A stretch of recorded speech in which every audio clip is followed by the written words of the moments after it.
Night is coming, but for the military, tonight is destined to be a sleepless night. The flying girl found in the East China Sea disappeared after only a flash in the pan, but what was even more strange was the situation encountered by the team led by Niu Meng of the National Security Bureau. A girl in the ice was rescued by a man named Yi Feng, and then it disappeared out of thin air under the deep sea, as if teleported away. The captain of the destroyer sent the collected photos to Niu Meng for confirmation, and found that the flying woman was the woman in the ice, and the two women were the same person. Dozens of people who knew about this matter were ordered to keep quiet, including Niu Meng and the captain of the destroyer. If there is any leak, they will go to a military court. This woman was directly recorded in the top-secret files of the National Security Bureau. Fortunately, those who knew were either members of the National Security Bureau or the military. The discipline was strict, and the possibility of leakage was unlikely. And even if it is leaked, no one will believe it. The upper echelon has its own way to refute the rumor. As the night gradually fell, the Navy on the destroyer and the frigate arrived at the archipelago one by one, searching, scanning, and using satellite detection, but without exception, they found nothing suspicious. Although judging from any clues, the flying girl must be hiding here, but they couldn't find it. The operation in the East China Sea was a big failure for the National Security Bureau, and Niu Meng's command was completely defeated. Not only did he not kill Yi Feng, but he also failed to get the Ice Cube Beauty, and he also failed to obtain the treasure that could burst out of icebergs, and none of the mission goals were achieved. On the contrary, Su Xiaoyu was caught, but unfortunately the old man refused to admit the fact that he killed a member of the National Security Bureau. According to special regulations, Niu Meng could only take this unlucky guy back for strict interrogation. In fact, Su Feiying, Yi Feng, and Long Wanner are indeed in this archipelago. It's just that as soon as she arrived at this place, Su Feiying took out 5 stones of various colors from the storage ring, threw them around the islands, and set up a large 5-element phantom array. That's why the military couldn't find them no matter what. In the 5-element phantom formation, Su Feiying herself is the eye of the formation. What people see in the eyes depends entirely on Su Feiying's thoughts, and they can see what they want to see, so even if she is in front of the other party will not want to see her. Unless the person who comes in has a higher level of cultivation than her, but of course this is impossible on Earth. This archipelago was originally 6 deserted islands, uninhabited. One of the relatively large islands was full of stones, and there were many caves near the sea, which were just right for people to live and cultivate. To Su Feiying, sleeping in the open air was nothing, but since she had to recuperate from her injuries, it was better to find a place to shelter from the rain. After finding a relatively ventilated cave, Su Feiying decided to recuperate in this cave. There are 2 exit passages in the stone cave, and you can see the sea at a glance from the innermost side, and the sea breeze is fresh and pleasant, and there are some green soft rattan plants growing in the stone cave, which were used by Su Feiying as a mattress. Wanner, raise your cultivation first, and Fenger and I will go out for a walk. After settling down, Su Feiying said in an unquestionable tone, and then left the cave with Yi Feng. At the seaside, the sea breeze was blowing head-on, and there was a destroyer parked in the setting sun not far away, but the other party couldn't see Su Feiying and Yi Feng at all. Long Wanner was absorbing the treasures of heaven and earth in the cave, so Su Feiying wanted to take Yi Feng out for a walk, and share the current situation in detail by the way. At this time, Yi Feng told her everything, since he was reborn in the modern city. I'm different from you. Su Feiying stood gracefully by the seaside, her snow skirt fluttering in the sea breeze, her eyebrows slightly frowned. I came here through the teleportation formation with Fire Cloud Demon Lord, but at that time your cultivation was not enough to cross the teleportation formation, so you died. She spoke lightly, with a trace of joy in her cold voice. At the critical moment, it must be the Dragon Sword Ancient Ring who protected Yi Feng's soul, and after coming to Earth, he found a guy who had just died and took his upper body. It is not common to seize a house in the world of cultivating immortals, because the conditions for wanting to seize a house are too harsh. Once the host resists and the seizure fails, it will be the end of the soul. And when Yifeng seized the house with the help of Dragon Sword Ancient Ring, the original Yifeng had already fallen to his death, so of course there would be no resistance. As for how Yifeng's body that had just died came back to life, one has to ask about the ancient ring of the dragon sword. This kind of inheritance, which is extremely ancient in the world of cultivating immortals, is really mysterious. The Fire Cloud Demon Master is also here? Yifeng's expression changed when he heard what Su Feiying said. That guy is the same as Su Feiying, a monster with 100 years of cultivation. If he came to the earth, wouldn't it cause a huge disturbance? Good. Su Feiying's cold face had a dignified look. However, he was injured more seriously than being a teacher, and he will definitely have to cultivate for a long time. During this period of time, you must work hard to increase your cultivation with the help of the Dragon Sword Ancient Ring. Let's kill that demon together as a teacher. Yes. Yifeng knew this would happen. Su Feiying would definitely not let him idle. In addition, relying on the star compass as a teacher, I can feel the existence of 3 teleportation arrays nearby. Su Feiying gently raised her jade hand, and glanced at the storage ring on her cold eyes. The star compass was stored in the storage ring. That's right, the Changbai Mountain and the 2 on the bottom of the sea, just now. Where is the other one? Yifeng nodded and frowned. Changbai Mountain? Maybe it's called this name. A teleportation array in the ancient tomb was put into the ring for the teacher. Su Feiying didn't know the name of the mountain, but she knew the name of the ancient tomb, this side of the East China Sea. The situation in Donghai, needless to say, Yifeng can probably guess it. Su Feiying didn't come here for the Qianzai Xianbing originally, she just came to check the teleportation array according to the guidance of the star compass, but unfortunately she was touched by the Qianzai Xianbing and was frozen in the ice, thus the East China Sea happened. Series of things.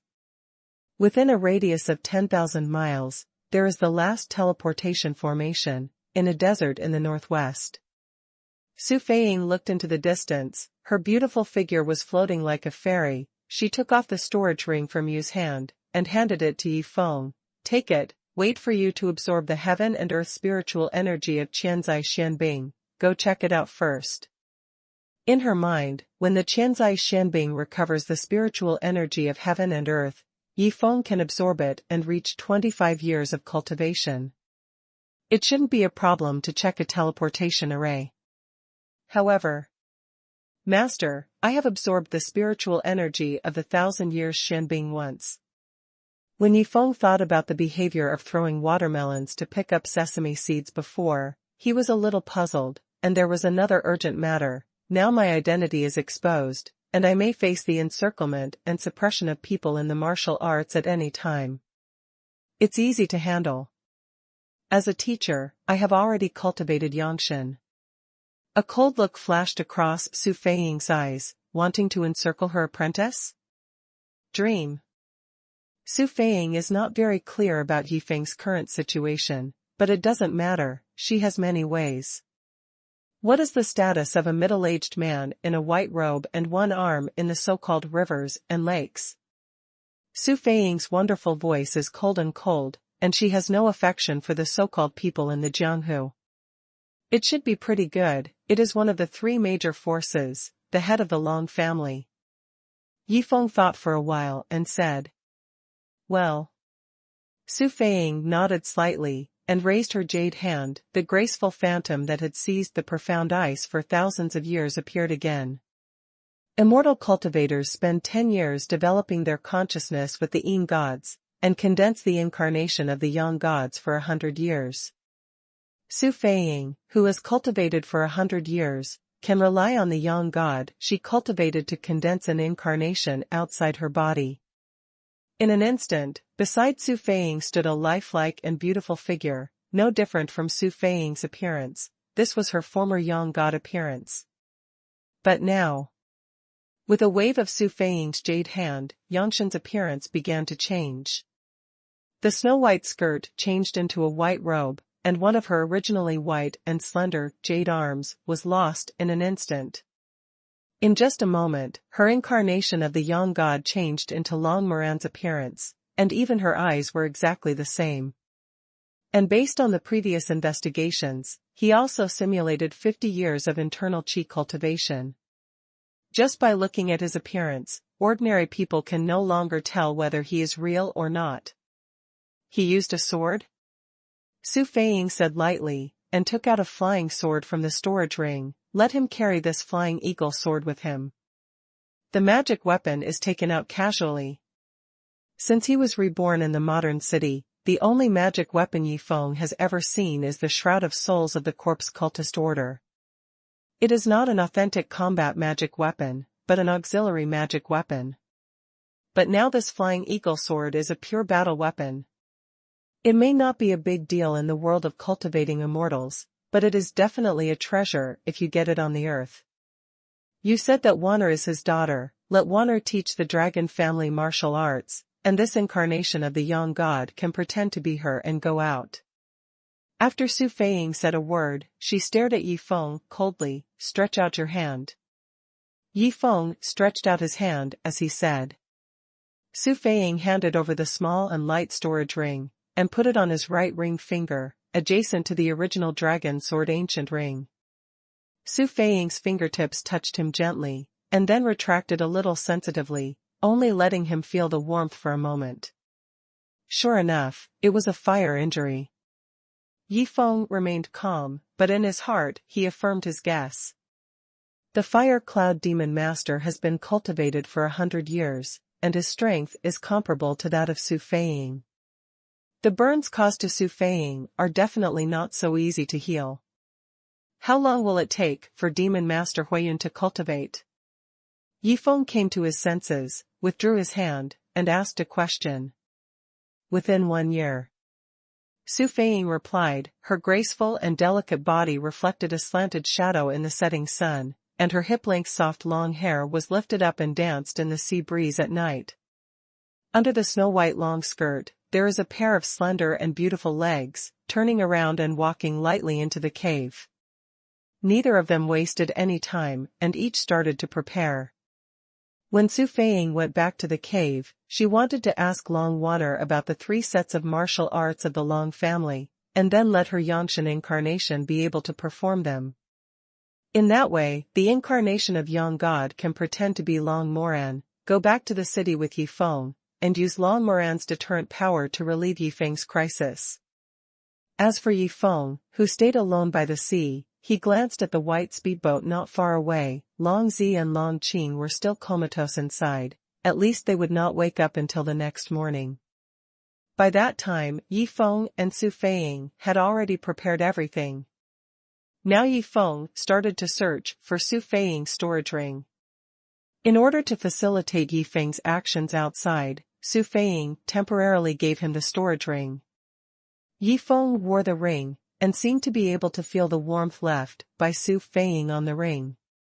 It's not that Yifeng didn't have close contact with Su Feiying when he was in the world of cultivating immortals, it's just that Su Feiying's whole body was cold at that time, and it has always been like this. Now it has become warm, and there is no doubt that it was injured by the Huiyun Demon Lord, and it was quite serious. It's a pity that the current Yifeng can't help much. Found it. Soon, Yifeng took out a quaint book from the storage ring, with a happy expression on his face. Soul Cultivation Method, Soul Control Art. Sure enough, Su Feiying kept her soul cultivation method, which can be said to be good news for Yifeng. At night, he released a fireball of red flames, and finished reading The Art of Soul Control under the bright firelight. He couldn't help feeling that the wisdom of immortal cultivators is really infinite, and he didn't know which soul could come up with such a wonderful idea. A cultivator came up with it. After the death of ordinary people who have not cultivated immortals, their souls will remain in the world for a period of time. During this period of time, if they practice the art of controlling the soul, as long as they have enough talent, they can be transformed into soul cultivation. After practicing the soul control formula, the first thing a soul cultivator can do is to condense his own soul and prolong the time it dissipates. As the cultivation level grows, the longer the soul cultivator will stay in the world. In other words, if the talent is not good, or if the luck is bad, the soul cultivator will die soon. The basic cultivation method is the same for soul cultivators and immortal cultivators. Soul control art is an elementary soul cultivation method, which can allow soul cultivators to naturally increase their cultivation level by 1 year every year, which has the same effect as Stargrave art and the like. It's just that after practicing the soul control art, every year of improvement can prolong the existence of the soul for half a year. In other words, the growth of cultivation must be twice as fast as the natural growth, so that soul cultivation can continue to survive. This is not difficult for Yifeng in a short period of time, because Su Feiying's storage ring has a lot of natural materials and earthly treasures, and it can also quickly improve the soul repair in the early stage. But in the later stage, all these treasures of heaven and earth have been absorbed, and it is not easy for soul cultivators to extend their lifespan. Yifeng shook his head. So what? Zhao is already dead. If he can become a soul cultivator, he will be able to exist in the world for at least a few more years. As for whether they can exist longer, it depends on their talent and hard work. As for the young man in the Tai Chi Hall, Yifeng didn't even know if he could practice the soul control art. After all, this young man had practiced martial arts before his death. Spiritualism. With a wave of Yifeng's hand, he summoned the souls of Zhao Bei and the young man from the Tai Chi Hall together from the ancient ring of dragon sword. In the dark night, suddenly there was a gust of gloomy wind, and 2 phantoms that were difficult to see with the naked eye flew out from the dragon sword ancient ring. For a while, they didn't understand what happened. When they saw Yifeng in front of them, the 2 of them, or speaking of 2 ghosts, they were taken aback at the same time. Seeing Zhao Bei again, Yifeng was a little emotional. This handsome young man blocked a sniper bullet and died because of him. After being sealed for so long, he finally let him see the light of day again. But from now on, Zhao Bei will no longer be an ordinary person. It was at this moment that Yifeng's famous Soul Guard army began to germinate. In the dark night, by the seaside of the island, under the light of a red flame fireball, Yifeng was wearing a tattered black shirt, with 2 transparent phantoms floating in front of him. After explaining for a long time, Yifeng finally explained things like soul cultivation to the 2 of them clearly, and at the same time, he knew that the boy from the Tai Chi Hall was named Ling Chen. In the Tai Chi Hall, Ling Chen's cultivation talent is pretty good. 10 years ago, when the elders of Taiji Temple brought him out from a burning village, he was disfigured, so he was ostracized by his peers. For the past 10 years, Ling Chen has been wearing a mask all the year round. Although his life is not good, he is still very grateful to the elder of the Tai Chi Hall. If it weren't for that elder, he would have died in the fire long ago. Unfortunately, none of his relatives were killed in the fire. Survive. This time he was ordered to come to the East China Sea to inquire about the situation of the Great Coral King. He was not the only one, and there were several disciples of the Tai Chi Hall along with him. It's just that Ling Chen didn't get along with those people, or that those people looked down on Ling Chen and didn't want to go with him. Those people were all eating, drinking, and having fun in the central area of Xiangshan County. Anyway, if there was any news, it would definitely come to them. Why did they put themselves in danger?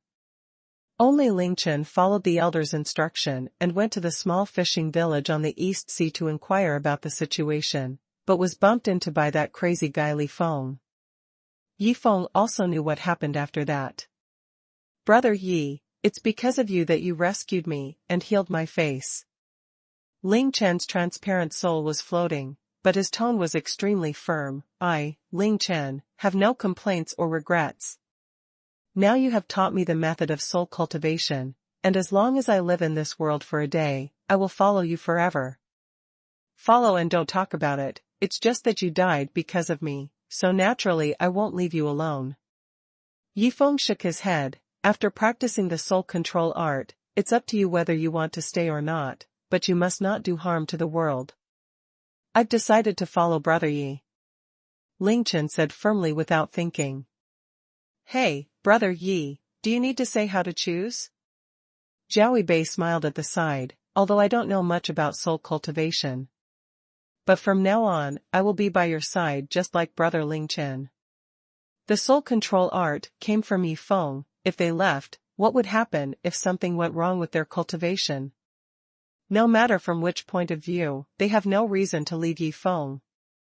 Since Yifeng is such a miraculous person, they will definitely not suffer from following Yifeng. For Zhao Bei, the only relative, Dao Scar, also works under Yifeng's hands, so he will definitely follow Yifeng. But for Ling Chen, when the small fishing village was in despair, he never thought that someone would stand up and help him. Ever since he was a child, he has never been so moved except for the elder from the Tai Chi Hall. What's more, at that time, the elders of the Tai Chi Hall were just passing by, but not long ago, Yifeng made a move to face the National Security Bureau, but it would cost his own life. From the point of view of affection, Yifeng is more worthy of his service than the elders of the Tai Chi Hall, not to mention that for Ling Chen, the former him is dead, and the current him is a brand new identity. He didn't think much about it. After all, Ling Chen had the experience of practicing martial arts, so he immediately started to try to use the soul control formula. Immortal cultivators and ordinary people have different soul properties after death, and it is precisely because of this that immortal cultivators cannot turn into soul cultivators after death. But judging from Ling Chen now, people who practice martial arts are still different from those who cultivate immortals. Ling Chen's operation of the soul control art was a bit jerky and hindered, but in the end he completed the little zhou and the big zhou. The soul does not have meridians, dantian, and elixir. Simply put, it is composed of 3 souls and 7 souls, and has no entity. If there is a conflict during the operation of the soul control formula, then the 3 souls and 7 souls will be directly shattered and turned into nothingness. Fortunately, although Ling Chen had a painful expression on his face, he finally made him stand up. The soul has no substance. This kind of pain is completely spiritual, and as his practice of controlling the soul grows, the pain will probably become more and more intense in the future. There is no other way. He had practiced martial arts before his death, and had repulsion with soul control art. Now he can only endure the pain. As for Zhao Bei, he didn't encounter any obstacles. According to the method Yifeng described, he quickly performed the small Zhou Tian and the big Zhou Tian of the soul control art, which made him feel that the 3 souls and 7 souls had condensed a lot. Come and absorb these. Yifeng took out Lingshan ginseng, Wanhongguo, etc., from the storage ring, and Su Feiying got more than 1 copy of some natural treasures, and after giving the same one to Long Wanner, there was still a lot left. As long as your cultivation is higher, your souls will be more solid, and you can survive in this world longer.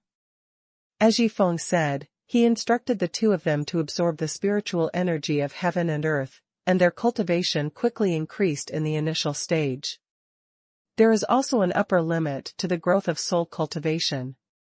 If it is too fast, the 3 souls and 7 souls will not be able to bear it, and they will collapse, which is almost similar to the expansion of the meridians of the immortal cultivator. It is necessary to actively operate the soul control formula at all times to make the 3 souls and 7 souls more solid, so as to increase the upper limit of cultivation. The path of soul cultivation is far more difficult than that of ordinary immortal cultivators, but who made them die once? If it wasn't difficult, everyone would commit suicide to do soul cultivation. Seeing that Zhao Yi and Ling Chen's cultivation of soul control art was going well, Yifeng was finally relieved. It seems that from today onwards, there are 2 more right-hand assistants by his side. Compared with ordinary cultivators, the biggest advantage of soul cultivators is that they are born with invisibility, and it is more concealed than Yifeng's invisibility. Unless the immortal cultivators with a higher cultivation base than them rely on their spiritual consciousness, they will not be able to detect the existence of soul cultivation no matter what. This is especially true in modern cities. There is absolutely no way to discover the existence of soul cultivators. Otherwise, why until now, the theory of souls on Earth is still regarded as superstition? If there is a way to detect it, the theory of the soul is not a superstition, but will be studied as a discipline, such as soul engineering, etc. Just as he was thinking about it, Yi Feng swept his consciousness and suddenly found that Long Wanner was coming from the direction of the cave. He couldn't help smiling. Now that the matter of Zhao Yi and Ling Chen is settled, it's time to accompany Long Wanner. Cup, Xiaochen, if you have nothing to do, go to that speedboat and watch the two members of the Long family. Yi Feng said. Zhao Yi and Ling Chen were happy to become soul cultivators. When they heard the words, they immediately responded and floated over. The soul doesn't feel cold or anything like that, and it's fine to be outside all night, just to be familiar with the operation of the soul control formula. What's going on, master?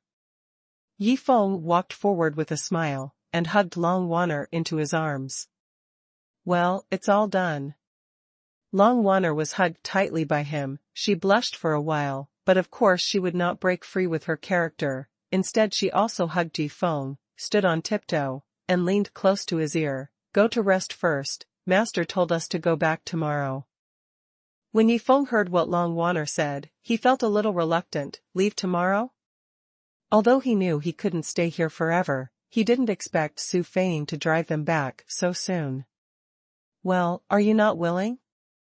Long Wanner narrowed her eyes slightly, like a little devil. As long as I'm with you, there's nothing I'd be reluctant to do. Yi Feng chuckled. Cut, sweet talk is useless to me. Long Wanner pursed her lips, hooked Yi Feng's neck and kissed him on the cheek. Let's go. Seeing that she was boldly provocative, Yi Feng thought that it would be better not to show some color, so he stretched his hand, hugged her soft and delicate body sideways, and walked towards another cave by the sea. Hello. Long Wanner was startled, and punched him on the shoulder with a fist. Put me down. It's a pity that Yi Feng certainly wouldn't listen to her, otherwise wouldn't it be embarrassing? Feeling the warm and soft body in my arms, no one would let go. Seeing that he was unmoved after a while, Long Wanner finally stopped struggling, so she changed the subject and asked, what were you doing here just now? Yi Feng swept his consciousness, chose a stone cave with a better environment nearby, ran in while holding Long Wanner, and explained what happened to Zhao Yi and Ling Chen just now. Soul repair? Long Wanner was lazily lying in Yi Feng's arms, a little surprised to hear that there are so many magical things in the world of cultivating immortals. What she envied the most now was the fairy art that Su Feiying used before, which was unconstrained. When she was chatting just now, she asked Su Feiying and learned that as long as she had cultivated for 100 years, she could learn the art of flying horses and flying horses, which made her heart full of longing. Not only can it fly, but the pair of snow-white Pegasus wings are so beautiful, they are almost like angels. This is a relatively small cave, and a bit of cold sea breeze blows in from the entrance. Ordinary people will definitely feel chilly here, but it doesn't matter to cultivators. As soon as she entered the cave, Long Wanner unbuttoned Yi Feng's shirt. Are there any injuries on your body? Gone.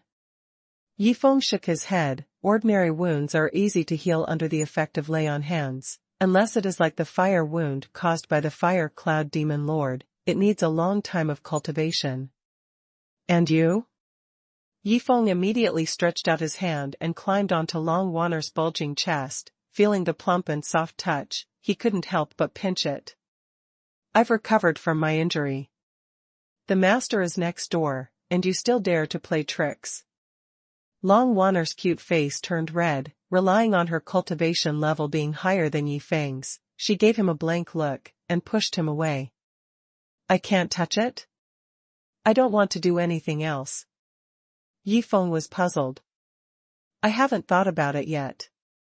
Long Wanner glared at him resentfully. took 2 steps back and leaned against the soft vines in the cave, curled up and hugged her knees, straightened her skirt, and seemed to be ready to rest. Yifeng spread his hands. He really didn't want to do anything amazing in this kind of place. After all, the master is not far away. How dare he mess with Long Waner? Just resting together. The range of Su Feiying's consciousness reached a distance of 1,000 meters, and her cultivation base was so deep that Yifeng couldn't stop her detection of her consciousness at all. No matter what he did, Su Feiying would know immediately if she wanted to know. Is it cold? Come into my arms. Yifeng cheekily came to Long Waner's side, put his arm around her fragrant shoulders, and pulled her into his arms. In this way, Long Waner didn't resist, but adjusted her posture so that she could lean on him more comfortably, and Yifeng didn't do anything out of the ordinary. The two were tired all night and day, and at this moment they finally cuddled together like this, and slept all night sitting up. Early the next morning. Someone. Yifeng's spiritual sense seemed to have caught someone coming to the entrance of the cave, which made him wake up suddenly. After careful inspection, he found that it was Long Moran, that is, the incarnation of Su Feiying's young god, standing outside, seeming to be urging the two to get up. Only now did Yifeng have the time to pay attention to his current situation. He only felt a limp, delicate body pressing on his chest. Who could it be if it wasn't Long Waner? The two of them originally sat leaning against each other, but now it turned out that Long Waner was pressing Yifeng under her body as a pillow. Yifeng's little friend immediately raised his head and chest up. He just opened his eyes, and he could clearly see the plump and round balls of snow under the neckline of the chick's skirt, as well as the deep career line, and it was still morning. Little girl, wake up soon. Yifeng was afraid that he couldn't help it and didn't dare to look at it, so he stretched out his hand and shook her body. Woo. Long Waner's eyes were sleepy. Sleep for a while? Don't sleep, master is urging you. Yifeng reminded helplessly. Long Waner just woke up like a dream, got up quickly, and straightened her messy hair and clothes. After figuring out the position with Yifeng just now, Rao couldn't help but blush a little because of her boldness. Damn it, she fell asleep sitting in his arms. Why did she wake up and lie on him so shamelessly? Under Yifeng's half-smile eyes, Long Waner quickly tidied up her skirt and hair before glaring at him. Let's go. Walk. Yifeng hugged her slender and soft willow waist and walked out of the cave all the way. You finally came out. Long Moran seemed to be finally relieved when he saw the two of them. At this time, Long Moran was wearing a white robe, his right arm was broken, and he had a dignified expression. The magic weapon level Flying Eagle sword was hanging on his waist, looking chic and suave. Forehead? This made Long Waner suddenly surprised. This incarnation of young god turned into Long Moran so much like him? Now even she can't see anything wrong with this Long Moran. Last night, Long Waner explained to Su Feiying all 3 sets of the Long family's martial arts, and now this incarnation of the young god can also use the dragon subduing leg technique, the Qingyun palm technique, and the wind, flower, snow, and moon sword technique. This is one of the great advantages of the young god over the Yin god. Waner, Xiaofeng, it's time for us to go back. Long Moran saw the two of them, and said with a serious face, if I, Long Moran, come forward, those monkey grandchildren in the rivers and lakes will never dare to show you the slightest disrespect. Let's go. Yifeng almost burst out laughing. Master's acting skills are too good, it's hard to tell the truth from the fake. Long Waner couldn't help but cover her face. Now Long Moran looked so serious in her eyes. Does it seem so strange? Perhaps it was because of the different attitude towards her and Yifeng, but other than that, this Long Moran was no different from a real person. The 3 of them walked side by side towards the beach. Yifeng still wanted to say goodbye to Su Feiying. Don't go, your master is recuperating. Long Moran turned his head sideways and tried to persuade him. Yifeng knew that this was what Su Feiying meant, and felt a little regretful. Unexpectedly, she would not even let her say goodbye. His consciousness couldn't enter the cave where Su Feiying was, but he didn't know that Su Feiying had already sealed the two entrances of the cave.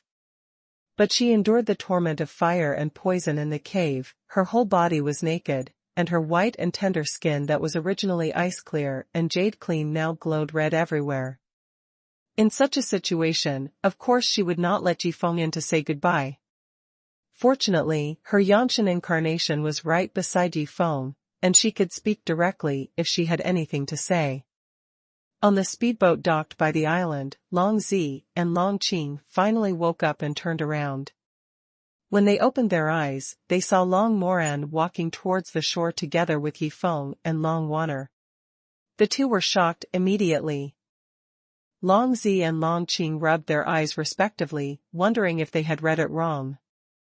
They still remember that before they fainted, they still ran south with Long Moran, but were stopped by a fairy-like woman, and then Long Moran was killed by Yifeng with a sword. But now, why did Long Moran come here with Yifeng and Long Wanner? And the relationship seems to be very good? They couldn't even imagine that Long Moran would be the incarnation of the young god controlled by Su Feiying, because they had never had such a thing in their experience. Yifeng and Long Wanner walked over together, and with a sweep of their consciousness, they found Zhao Yi and Ling Chen, who were completely invisible, floating on the speedboat, greeting them. Yifeng smiled as a greeting. The existence of the two of them should not be known by anyone else. Start the boat and go back. Long Moran walked towards the white speedboat elegantly and unrestrainedly, waved his hand, and gave an order. Patriarch, this. Long Qing paced forward, looked at Long Moran, Yifeng, and Long Wanner, with a strange face. Could it be that in memory, Long Moran was killed by Yifeng's sword is an illusion? But even if it was an illusion, it was impossible for Long Moran to get along with Yifeng peacefully. What is this? Long Moran's face darkened, and he glared at Long Qing and cursed. I owed Wanner too much in the past, and from today on, Wanner is my precious daughter, and Yifeng is my son-in-law. When I go back, I will let go of those people in the martial arts world.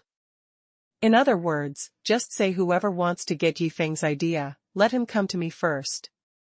These domineering words made Long Qing feel as if a bottle of soy sauce had been turned upside down in his head, completely confused about the situation.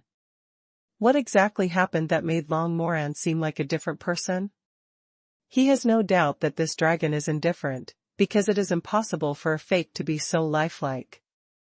Seeing the long sword on Long Moran's waist again, he couldn't help but shudder in his heart. The quality of this sword seems to be far superior to anyone he has ever seen. Thinking of the beautiful woman before, Long Qing's heart skipped a beat. Could it be related to her? He suddenly felt that the change in Long Moran must be due to the influence of that woman, but Long Moran didn't say anything, and it was inconvenient for him, Long Qing, to ask more. Compared to Long Qing, Long Zi on the side finally breathed a sigh of relief. Although he was calm, he didn't know why Long Moran had such a change, but he made the same guess as Long Qing. And as long as they can coexist peacefully with Yifeng and let Long Wanner return to the Long family, that would be better than anything else. If Long Moran was really killed, Long Wanner would lead the Long family instead, and Long Zi would know with his ass what a blow it would be to the Long family. Wanner will live with Yifeng from now on. Long Moran stepped on the speedboat and said calmly. This sentence was more like a thunderbolt from the blue, which shocked Long Zi. It was unscientific. He thought that Long Moran wanted Yifeng to join the Long family, but now it sounds like that's not the case. Letting Long Wanner live with Yifeng clearly means letting Long Wanner marry Yifeng, let his daughter marry into Ye's family. How could Long Moran make such a decision? It seems that the fairy-like woman had too much influence on Long Moran. Long Zi and Long Qing could only think this way, and they couldn't think of any other possibility. The white speedboat was launched by Long Qing and sailed away from the archipelago, getting farther and farther away. The military destroyers and frigates have left the archipelago, were placed by people from the National Security Bureau to search, but even if they turn the archipelago upside down, it is impossible to find any suspicious persons. As soon as Yifeng used his tricks, the white speedboat left without a sound. He stood on the speedboat and looked back, looking at the archipelago that was getting farther and farther away. His heart was full of missing Su Feiying. As long as things are stabilized, he will definitely come back here as soon as possible. Now his mind, it is best to return to the modern city as soon as possible. With Long Moran around, the threat of people in the martial arts can be ignored for the time being, facing the protection of the entire Long family, who would dare to touch Yifeng. But Yifeng still has to consider the relationship between the National Security Bureau and the military. There is no doubt that this trip to the East China Sea has caused heavy losses to the National Security Bureau and the military. No matter what, they will definitely investigate thoroughly, and Yifeng will definitely be invited to drink tea. But he is not afraid. As long as he denies everything, the National Security Bureau can do nothing to him. Flying fairies? The treasure of the iceberg? How did I not know about this? I just went to the East Sea with my girlfriend for a tour, so Niao Meng and Li Feng would probably be pissed off, but this is exactly what Yifeng likes to hear. Everything in society now pays attention to evidence. Without evidence, even the special regulations of the National Security Bureau did not try their best to do anything to him. Of course, there will definitely be troubles, so after Yifeng returns, the first thing he has to face is the pressure from the National Security Bureau. If it goes wrong, it will really depend on the relationship of the Lin family to get rid of it smoothly. At noon, Long Moran's domineering words had spread throughout the rivers and lakes. Who dares to touch Yifeng? Go at him first. Everyone in the rivers and lakes changed their colors when they heard about it. No matter if they had a grudge against the Yi family or they were on good terms with the Yi family, they were all shocked by these words.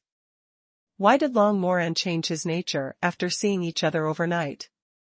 Everyone knows that the night before yesterday, Long Moran was nearly beaten to death by Long Wanner and Yifeng, and lost an arm. Under such circumstances, Long Moran still defends Yifeng like this? But no one doubted the authenticity of this sentence.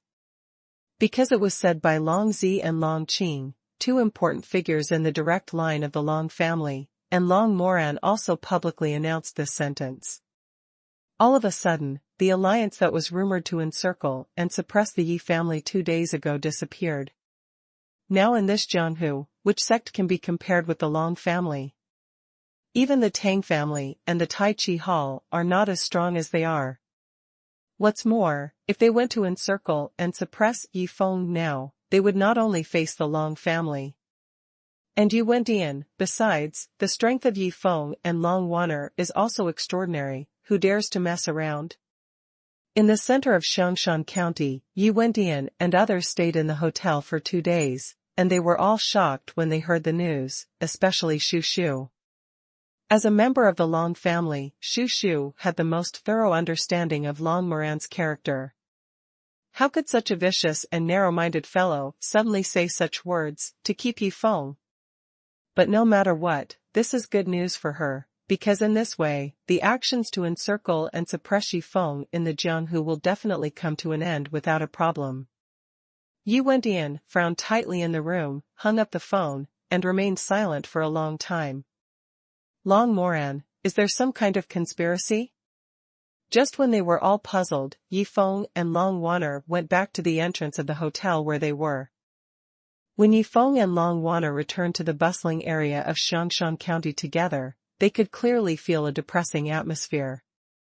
The recent tsunami and typhoon brought huge economic losses to the people in the coastal areas. Fortunately, the evacuation was early and the casualties were not serious. It's just that, including the previous fishing village, many people are homeless. It seems that the government has to bleed again.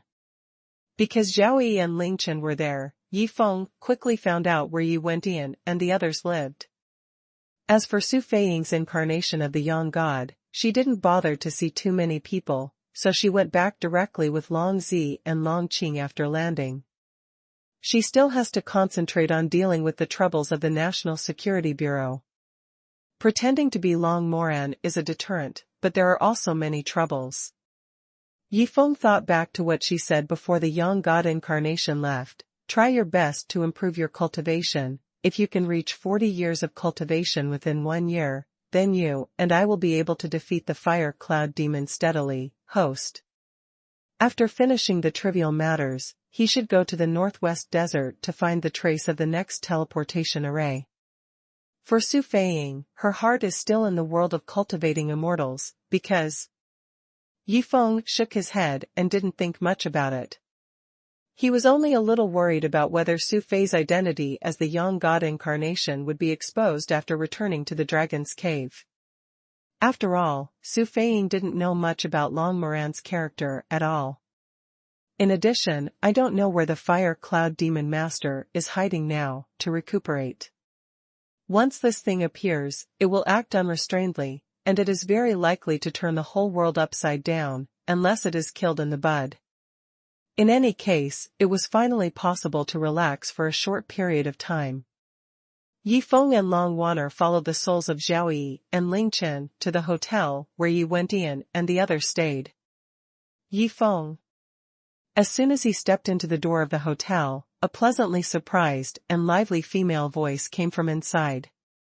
The two raised their heads and found that it was Xiao Qi, the little girl of the Xiao family, wearing a pink t-shirt and denim skirt, asking something at the front desk.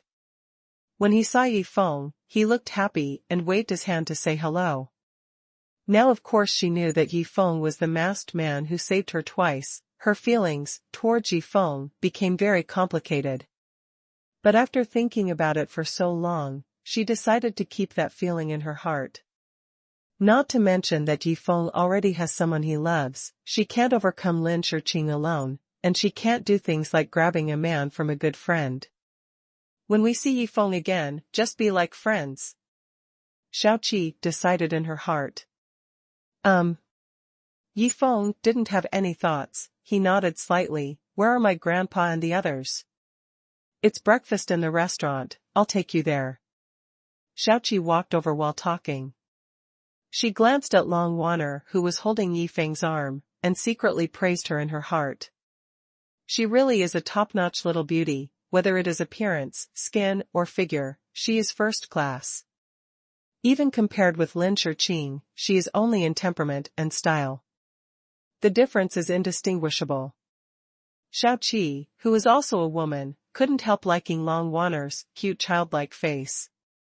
It's just that Long Waner looked a little tired at this time. The night in the cave last night was short, and she hadn't given her enough rest yet.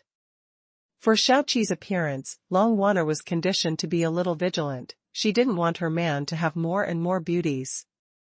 Of course, she couldn't show it on the surface. She just smiled sweetly, looking like a naive little loli with no intentions. Soon the three came to the restaurant. The restaurant of the hotel is a hall, and many people are dining in the hall. Among them sitting at one of the tables are Yi Wendian, Su Menghan, Nanfeng and others. Seeing Xiao Qi leading Yifeng and Long Waner in, Yi Wendian suddenly stood up. "Stinky boy, come here quickly," Yi Wendian said with a serious expression. Yifeng guessed that it was mostly Long Moran's matter that made Yi Wendian so nervous, but he would definitely not say the specific facts here. The existence of Su Feiying must not be spread. Yifeng. Su Menghan was the happiest when she saw Yifeng. Her beautiful eyes were wide open, full of joy. She threw down the half-drinked soy milk and walked up to him. Although she saw Long Waner by the side, Su Menghan did not lose her temper. After 2 days of thinking, and Yi Wendian's teaching and persuasion, she finally figured it out. Like Long Waner, how many women are there in this world who are willing to fight against their father and leave the house for Yifeng? No matter what, Yifeng would definitely not give up on Long Waner, so why should she be unhappy? Faintly, Su Menghan seemed to see another self. How similar she is to Long Waner, both have a disgraceful father. Therefore, Su Menghan can best understand Long Waner's mood. However, I heard that Long Moran was very narrow-minded, treacherous, and vicious. How could there be news in the morning that he wanted to protect Yi Feng? One must know that Yi Feng is his great enemy. Regarding this question, it was exactly what everyone wanted to know, but Yi Feng just smiled and didn't explain, with a secretive look on his face. Grandpa, let's talk about it later. But why are you still here? Yi Feng fondled Su Minghan's little head, and took her hand to sit on the empty seat opposite Yi Wendian. Seeing Yi Feng embracing left and right, some other diners in the restaurant cast contemptuous glances, thinking to themselves that this is another son of a rich family who has an indiscreet private life. But why are there so many beauties at that table? Of course passers-by like them would not know the identities of Yi Feng and the others. Even if it was Lin Shiqing, few people would be able to recognize them. Waiting for you here. Su Minghan blushed a little, and wanted to break free from Yi Feng's hand, but found that it was impossible. What about them? Yi Feng looked at the three daughters, Xiaoyu, Lin Shiqing, and Xiaoqi, who were on the dining table. It is understandable that Yi Wendian, Su Minghan, and Xu Shu are waiting for him. Why are these three girls staying here? He doesn't think there is anything interesting in Donghai now. Wait for you. While eating and drinking, Xiaoyu slurred her speech, and soon burped, then took a tissue beside her and began to wipe her mouth. Even though her movements were not elegant, her plump breasts still attracted the attention of many men in the restaurant. It can be seen that the beauty in the red dress has a cheerful and generous personality, and she doesn't care about other people's eyes. You saved us, wouldn't it be rude if we just left like this? Lin Shiqing smiled gracefully, and looked at Yi Feng. It's up to you. Yi Feng didn't take it seriously, and said to Yi Wendian, shall we set off to go back now? He has to go back early to study the 1,000 years black ice, which is an incredible treasure. It's time to go back. Yi Wendian nodded, seeing that Yi Feng didn't want to talk about Long Moran. He didn't force it. Some things are really inconvenient to say in public, so we should discuss them in detail after we go back. Then I'm going to book a plane ticket now. Lin Shiqing on the side spoke, looking at Yi Feng. It seemed that she wanted to hear his opinion. No, I'll go back with them. Yi Feng glanced at Long Wanner and Su Minghan, and then said to Su Minghan, Minghan, borrow a phone. He's going to call Scar and ask him where he is now, and come and pick them up if it's convenient. Yi Feng wanted to be alone with Su Minghan and Long Wanner right now. It would be boring to fly back.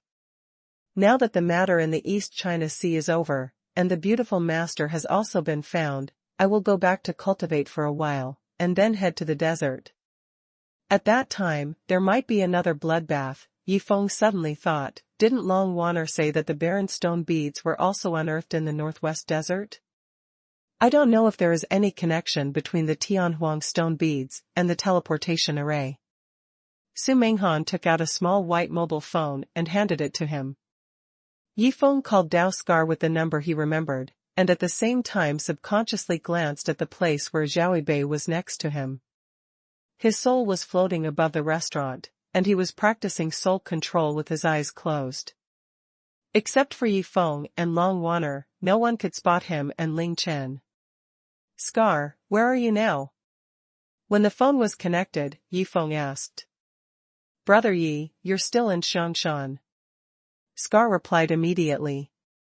Come pick us up at the International Hotel. After Yi Feng finished speaking, he hung up the phone, thinking that he would be overjoyed if he told Dao Scar about Zhao Bei later. When he heard Scar's voice, Zhao Bei's soul eyes opened in midair, and he could see that he was a little excited. Yi Feng nodded slightly to him, then stood up. Grandpa, are you going back with Sister Lin? Yi Feng asked with a smile, actually asking him not to be a light bulb. Stinky boy, I will teach you a lesson when I go back. Yi Wendian snorted softly, and said to Lin Shiqing, Xiao Lin, let's book a plane ticket, we will definitely arrive in Yanjing before this brat. Yi Feng chuckled, first come, what's so special about it? He then glanced to the side, who was eating a lot in the south. Brother Yi. Seeing Yi Feng's gaze, Nanfang immediately raised his hand with a serious face. You can go at ease. Seeing how Yi Feng was intimate with the two women beside him, Nanfang certainly knew what Yi Feng was thinking. Looking at Yi Feng's expression, Nanfang guessed that his purpose of coming to the East China Sea this time had been achieved, and he looked in a good mood. After the tension is over, of course it's time to have some tenderness. As a man, Nanfang understands it, but unfortunately he doesn't have the kindness like Yi Feng. Even.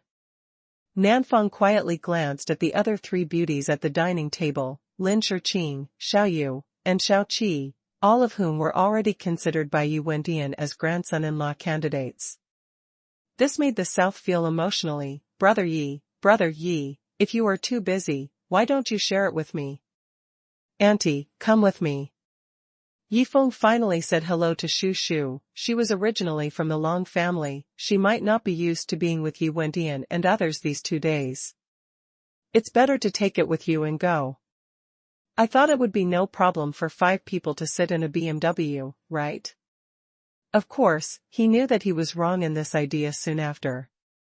When Long Wanner heard what Yi Feng said, her heart warmed, knowing that Yi Feng still cared about her and Shu Shu's feelings. She said hello to Yi Wendian first, and then got up with Shu Shu. Shu Shu was relieved when she saw the two of them coming back, and now she was holding Long Wanner and kept asking about her health, but she didn't ask about Long Moran. She knew that if she could say something, Yi Feng must have said it just now, and if she couldn't say it, it would be useless for her to ask. Bye-bye. With a fried dough stick in his mouth, Nanfang waved his hand. When we get back to Yanjing, let's compete and learn from each other. Yi Feng smiled, seeing his foolish look. He wanted to beat him up a bit. Nanfang was speechless immediately, asking him to compete with Yi Feng. Isn't this courting death? To be honest, Nanfang has adjusted his mentality in the past 2 days, and he no longer has the bitterness and hatred he used to have, and his personality has gradually become cheerful. From now on, he will be a great help to Yi Feng. As long as he succeeds in cultivating the ghost-crying saber technique, this kid can definitely become a hidden weapon master of a generation. Yi Feng did not reveal the reason for Long Moran's change. Just when he was about to leave with Long Wanner, Su Menghan, and Shu Shu, a large group of people burst in from the restaurant door. The front row of people was wearing police uniforms. Police? Over there. A group of policemen quickly set their sights on the table where Yi Feng was. Yi Feng frowned slightly. Are these here to ask for trouble? No, even if they want to trouble Yi Feng, they should be from the military or the National Security Bureau. How could they send these local policemen over? Soon he knew that the police were not looking for him. Xiao Yu, where is my son? A middle-aged man with a horse-shaped ancient jade hanging around his neck followed the police into the restaurant.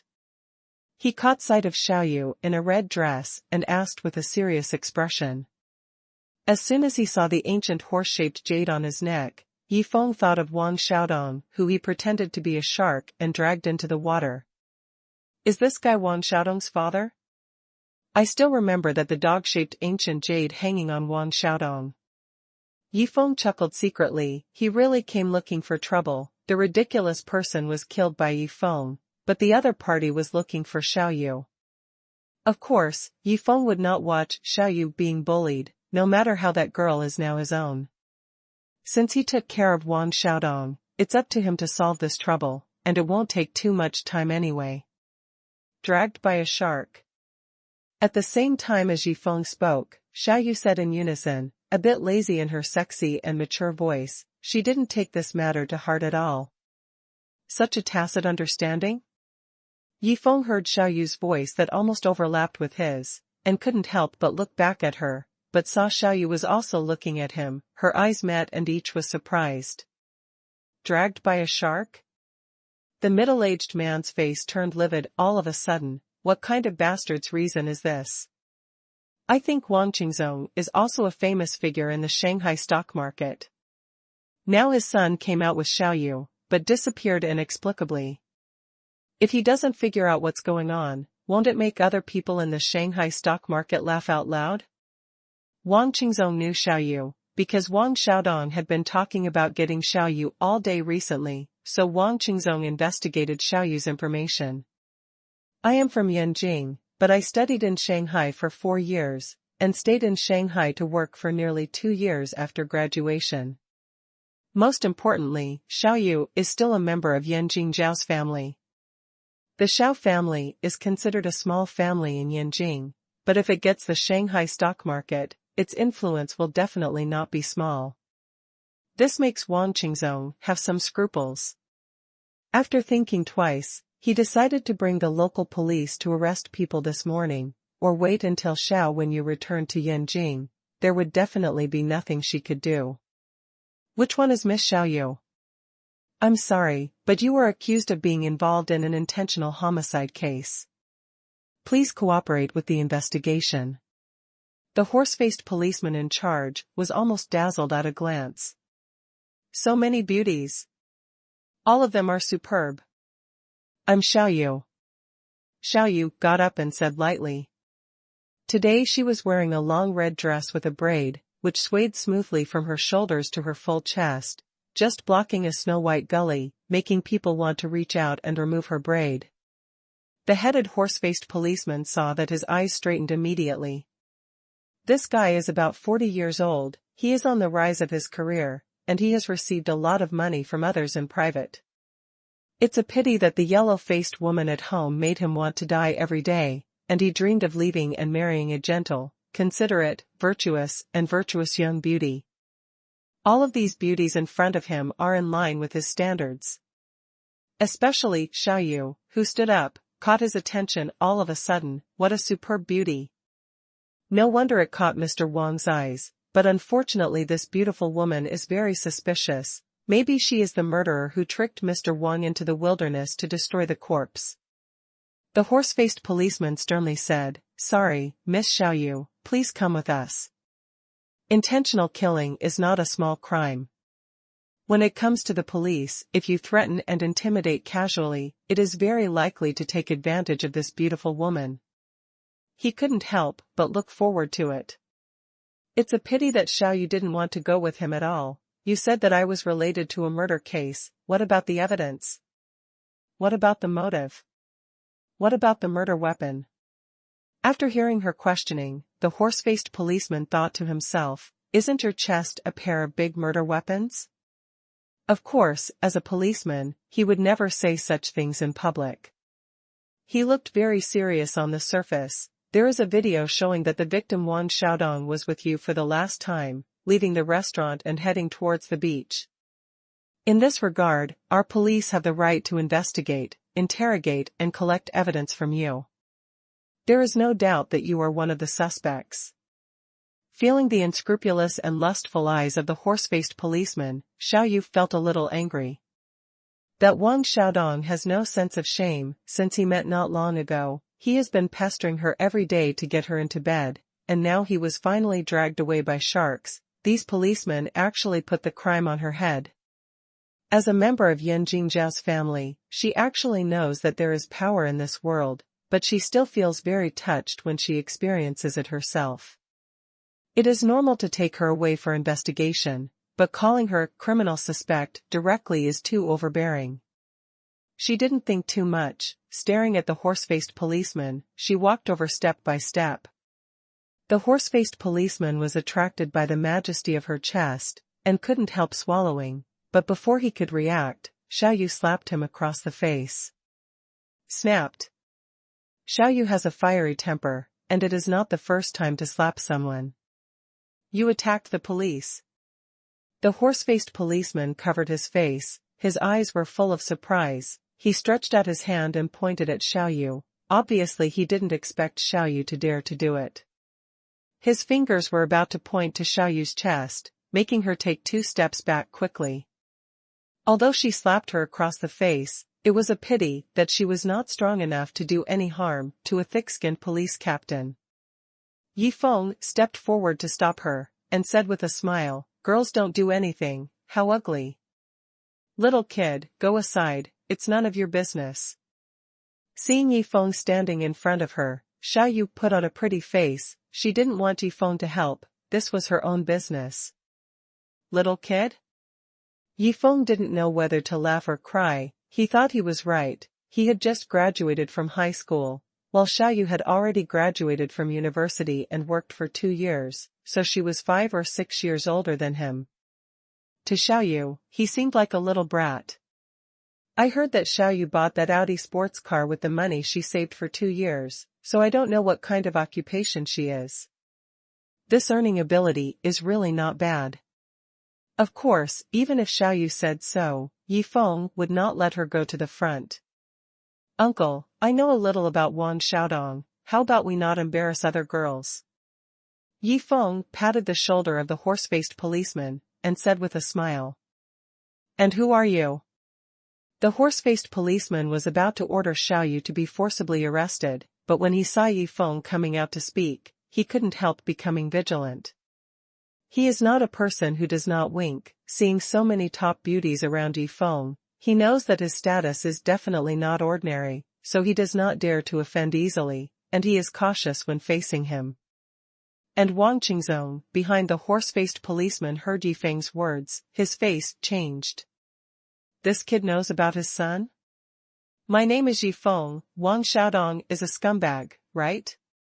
Yifeng glanced at the horse-faced policeman seemingly casually, and the hypnotism had unknowingly taken effect. Yes, that is simply a beast. The horse-faced policeman's expression changed immediately, and he couldn't help cursing, gnashing his teeth as if he had some deep hatred for Wan Xiaodong. Even being slapped by Xiao Yu just now was completely forgotten, as if he didn't want to pursue it at all. This scene left everyone in the restaurant dumbfounded. When Wang Qingzong heard this, his face turned livid. Did the policeman not want to die and speak ill of his son in public? What's more, now is not the time to discuss Wan Xiaodong's character, but to arrest Xiao Yu. Wang Qingzong is from the Shanghai stock market, and he is not familiar with the place in Xiangshan County. He spent some money to find the chief of the Public Security Bureau, and then let the horse-faced police officer solemnly dispatch the police. He didn't know what the horse-faced policeman was called, and he wasn't interested in knowing, but he spent a lot of money, and that's how the other party did things? When the other party asked him, he turned around and scolded his son? It just doesn't make sense. Xiao Yu stared blankly at Yifeng, a little incredulous. She knows that Yifeng is not an ordinary person, but he has the ability to make people speak according to his thoughts. Isn't this too heaven-defying? There are a few locals from Xiangshan County in the restaurant, and they are even more surprised. They have heard about the deeds of the horse-faced policeman. They are scumbags themselves, and they still scold others like that? It's not over yet. Yifeng patted the policeman's shoulder on the horse's face again, and said with a smile, so God can't stand it anymore.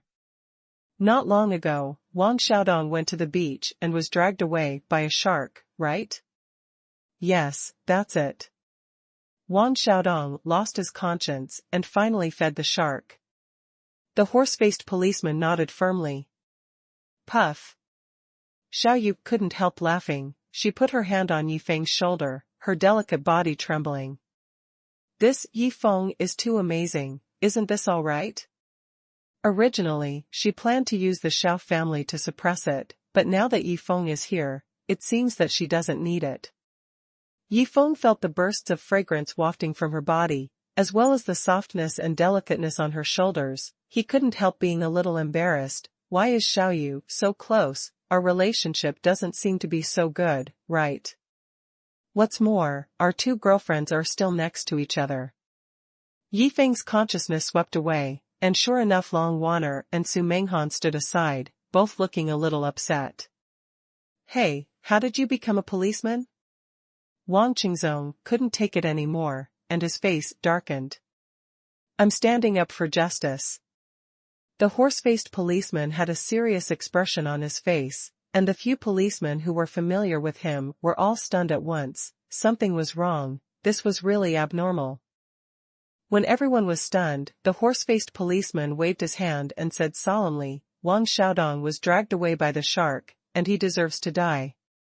There is no evidence to prove that Miss Xiaoyu is related to this matter. Call back.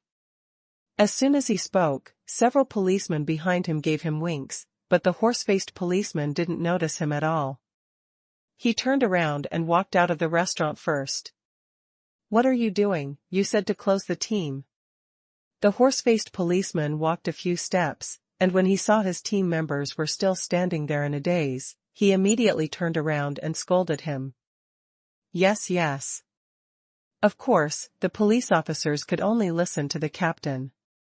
The police left in a hurry, and the rest of Wang Qingzong and the other members of the Wang family were stunned.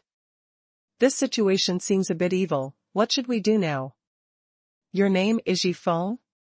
Wang Qingzong's expression was very bad. He glanced at the man in the black shirt in front of him, and asked. It was because he said a few words that the horse-faced policeman suddenly became abnormal.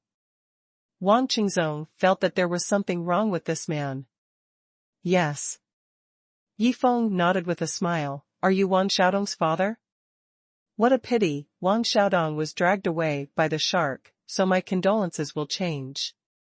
Wang Qingzong became irritable when he heard the word shark now, and the veins on his forehead suddenly popped up. Boy, just wait for me. He wants to mobilize his influence in the Shanghai stock market, arrest this kid, and torture him severely. No matter what is weird about this kid, he must be tortured, otherwise his son will disappear in vain. He knew that there was a tsunami on the East China Sea in the past few days, and his son Wang Xiaodong disappeared because he came here, but no matter what, he must have an explanation, right? If you want to see a person, if you want to see a dead body, what's the matter if you disappear now? He must find the person. Even if you can't find it, you must arrest Xiaoyu, the most suspicious person, and you may get a lot of benefits when you negotiate with the Xiao family. You dare to threaten my grandson? At this moment, Yu Wendian was sitting at the back without frowning, and said a word calmly and naturally. It was only then that Wang Qingzong noticed the old man, and he couldn't help frowning slightly, feeling that something was wrong. There are a lot of people around this kid named Yifeng. It seems that they are not easy to deal with. An old man was calm and relaxed, another handsome young man was picking his teeth with a toothpick, while the other beauties looked at Wang Qingzong with gloating eyes. How could there be so many beauties around ordinary people? No, I must go back and investigate the origin of this Yifeng. Wang Qingzong was a little ignorant. He snorted softly, turned around and led the people away. As soon as he left the restaurant, he made a phone call to the Xiangshan County Public Security Bureau, scolded their chief, and let out a bad breath first. Then he notified the forces in the Shanghai stock market, asking them to use various means to find out Yifeng's identity. The results came out soon, and a bunch of information was sent to Wang Qingzong's mobile phone. After only 2 pages of reading, the Shanghai stock market tycoon's cold sweat broke out immediately. There is nothing terrible about Yifeng, but the key is that this kid is the prospective son-in-law of Yan Jinglin's family.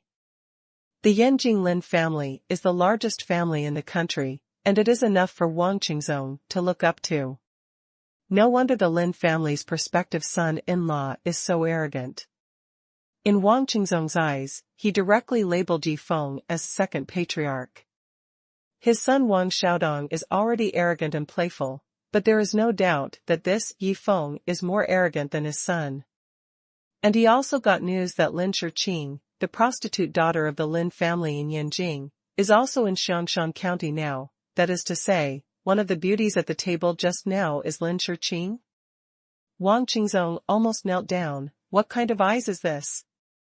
It wasn't until this time that he remembered that there was indeed a top-quality Yujie in her early 20s sitting at the table, and she smiled faintly when the whole thing happened. Isn't that Lin Shiqing? Why didn't he see it then? When he left in a hurry, he had given up the idea of looking for trouble. Even if it is related to his missing son, he cherishes everything he has, whether it is wealth or power, compared to him. His son has disappeared, no matter what he does, it will be useless, but his wealth and power are still there, at most he will have another son? Yi Feng, you are so handsome. In the restaurant, Xiaoyu watched a group of people being chased away by Yi Feng. She immediately beamed with joy, blew him a kiss without any scruples, and waved to Long Wanner and Su Menghan with a smile. I really envy you for having such a boyfriend. The two women looked at each other speechlessly. Even Long Wanner was not so relaxed. Modern women who have lived in Shanghai for a long time are different. All right, miss. Xiaoqi couldn't bear to watch from the side. She ran over and pulled Xiaoyu back, staggering. The chest of the beauty in the red dress was undulating, making many men in the restaurant unable to look away. Let's go. Yi Feng turned his head and smiled at Menghan and Wanner. The two girls didn't pay too much attention to Xiaoyu's blowing kiss to Yi Feng. They each nodded. Shushu also stood aside and smiled slightly. Just when the four of them were about to leave, a young male voice suddenly came from the side. Young man, if you are in such a hurry to leave, how about I give you a ride, sir? Yi Feng frowned slightly, turned his head and looked at a young man sitting alone in a corner of the restaurant. The man's appearance is very ordinary, but it seems that he hasn't shaved for a long time, and his clothes are also very ordinary, gray shirt and jeans, inconspicuous in the whole restaurant, but the words said by such a person made Yi Feng feel a sense of threat. He swept his consciousness, but didn't find anything suspicious about the man. He wondered if he was a lunatic. Suddenly, Yi Feng noticed that when he heard the man's voice, Lin Shiqing's expression suddenly changed. Does she know? Yi Feng turned his head and glanced at Lin Shiqing, who was at the table. The graceful figure under the plaid shirt was very attractive, but at this time there was a bit of surprise on the beautiful face. Sensing Yi Feng's gaze, Lin Shiqing finally stood up and walked towards the man in the corner. Jiao Ba, what are you doing here? Lin Shiqing gracefully pulled out the chair and sat beside the man. Is he Jiao Ba? When Long Wanner heard the name, she couldn't help being surprised. Jiao Ba? What kind of birdman is this? Yi Feng was surprised. Jiao Ba, known as the Eighth Master, is a member of the National Security Bureau. Seeing that Yi Feng didn't know her, Long Wanner patiently explained in a soft voice, Before, all we encountered were the ordinary teams of the National Security Bureau. But in addition to the ordinary teams, the National Security Bureau also has an elite team. Everyone in it has the strength to single out decades of martial arts masters. This eighth uncle is an elite? Yi Feng narrowed his eyes. Sure enough, the National Security Bureau came, and this time finally sent a difficult opponent over. Although from the surface, Yi Feng couldn't see anything special about this so-called Eighth Master, but he must have two talents to become an elite member of the National Security Bureau. Long Wanner also said that there are only a dozen elite members of the National Security Bureau. Yi Feng took a closer look at the man. He had a gray shirt and jeans, short hair, and a public face.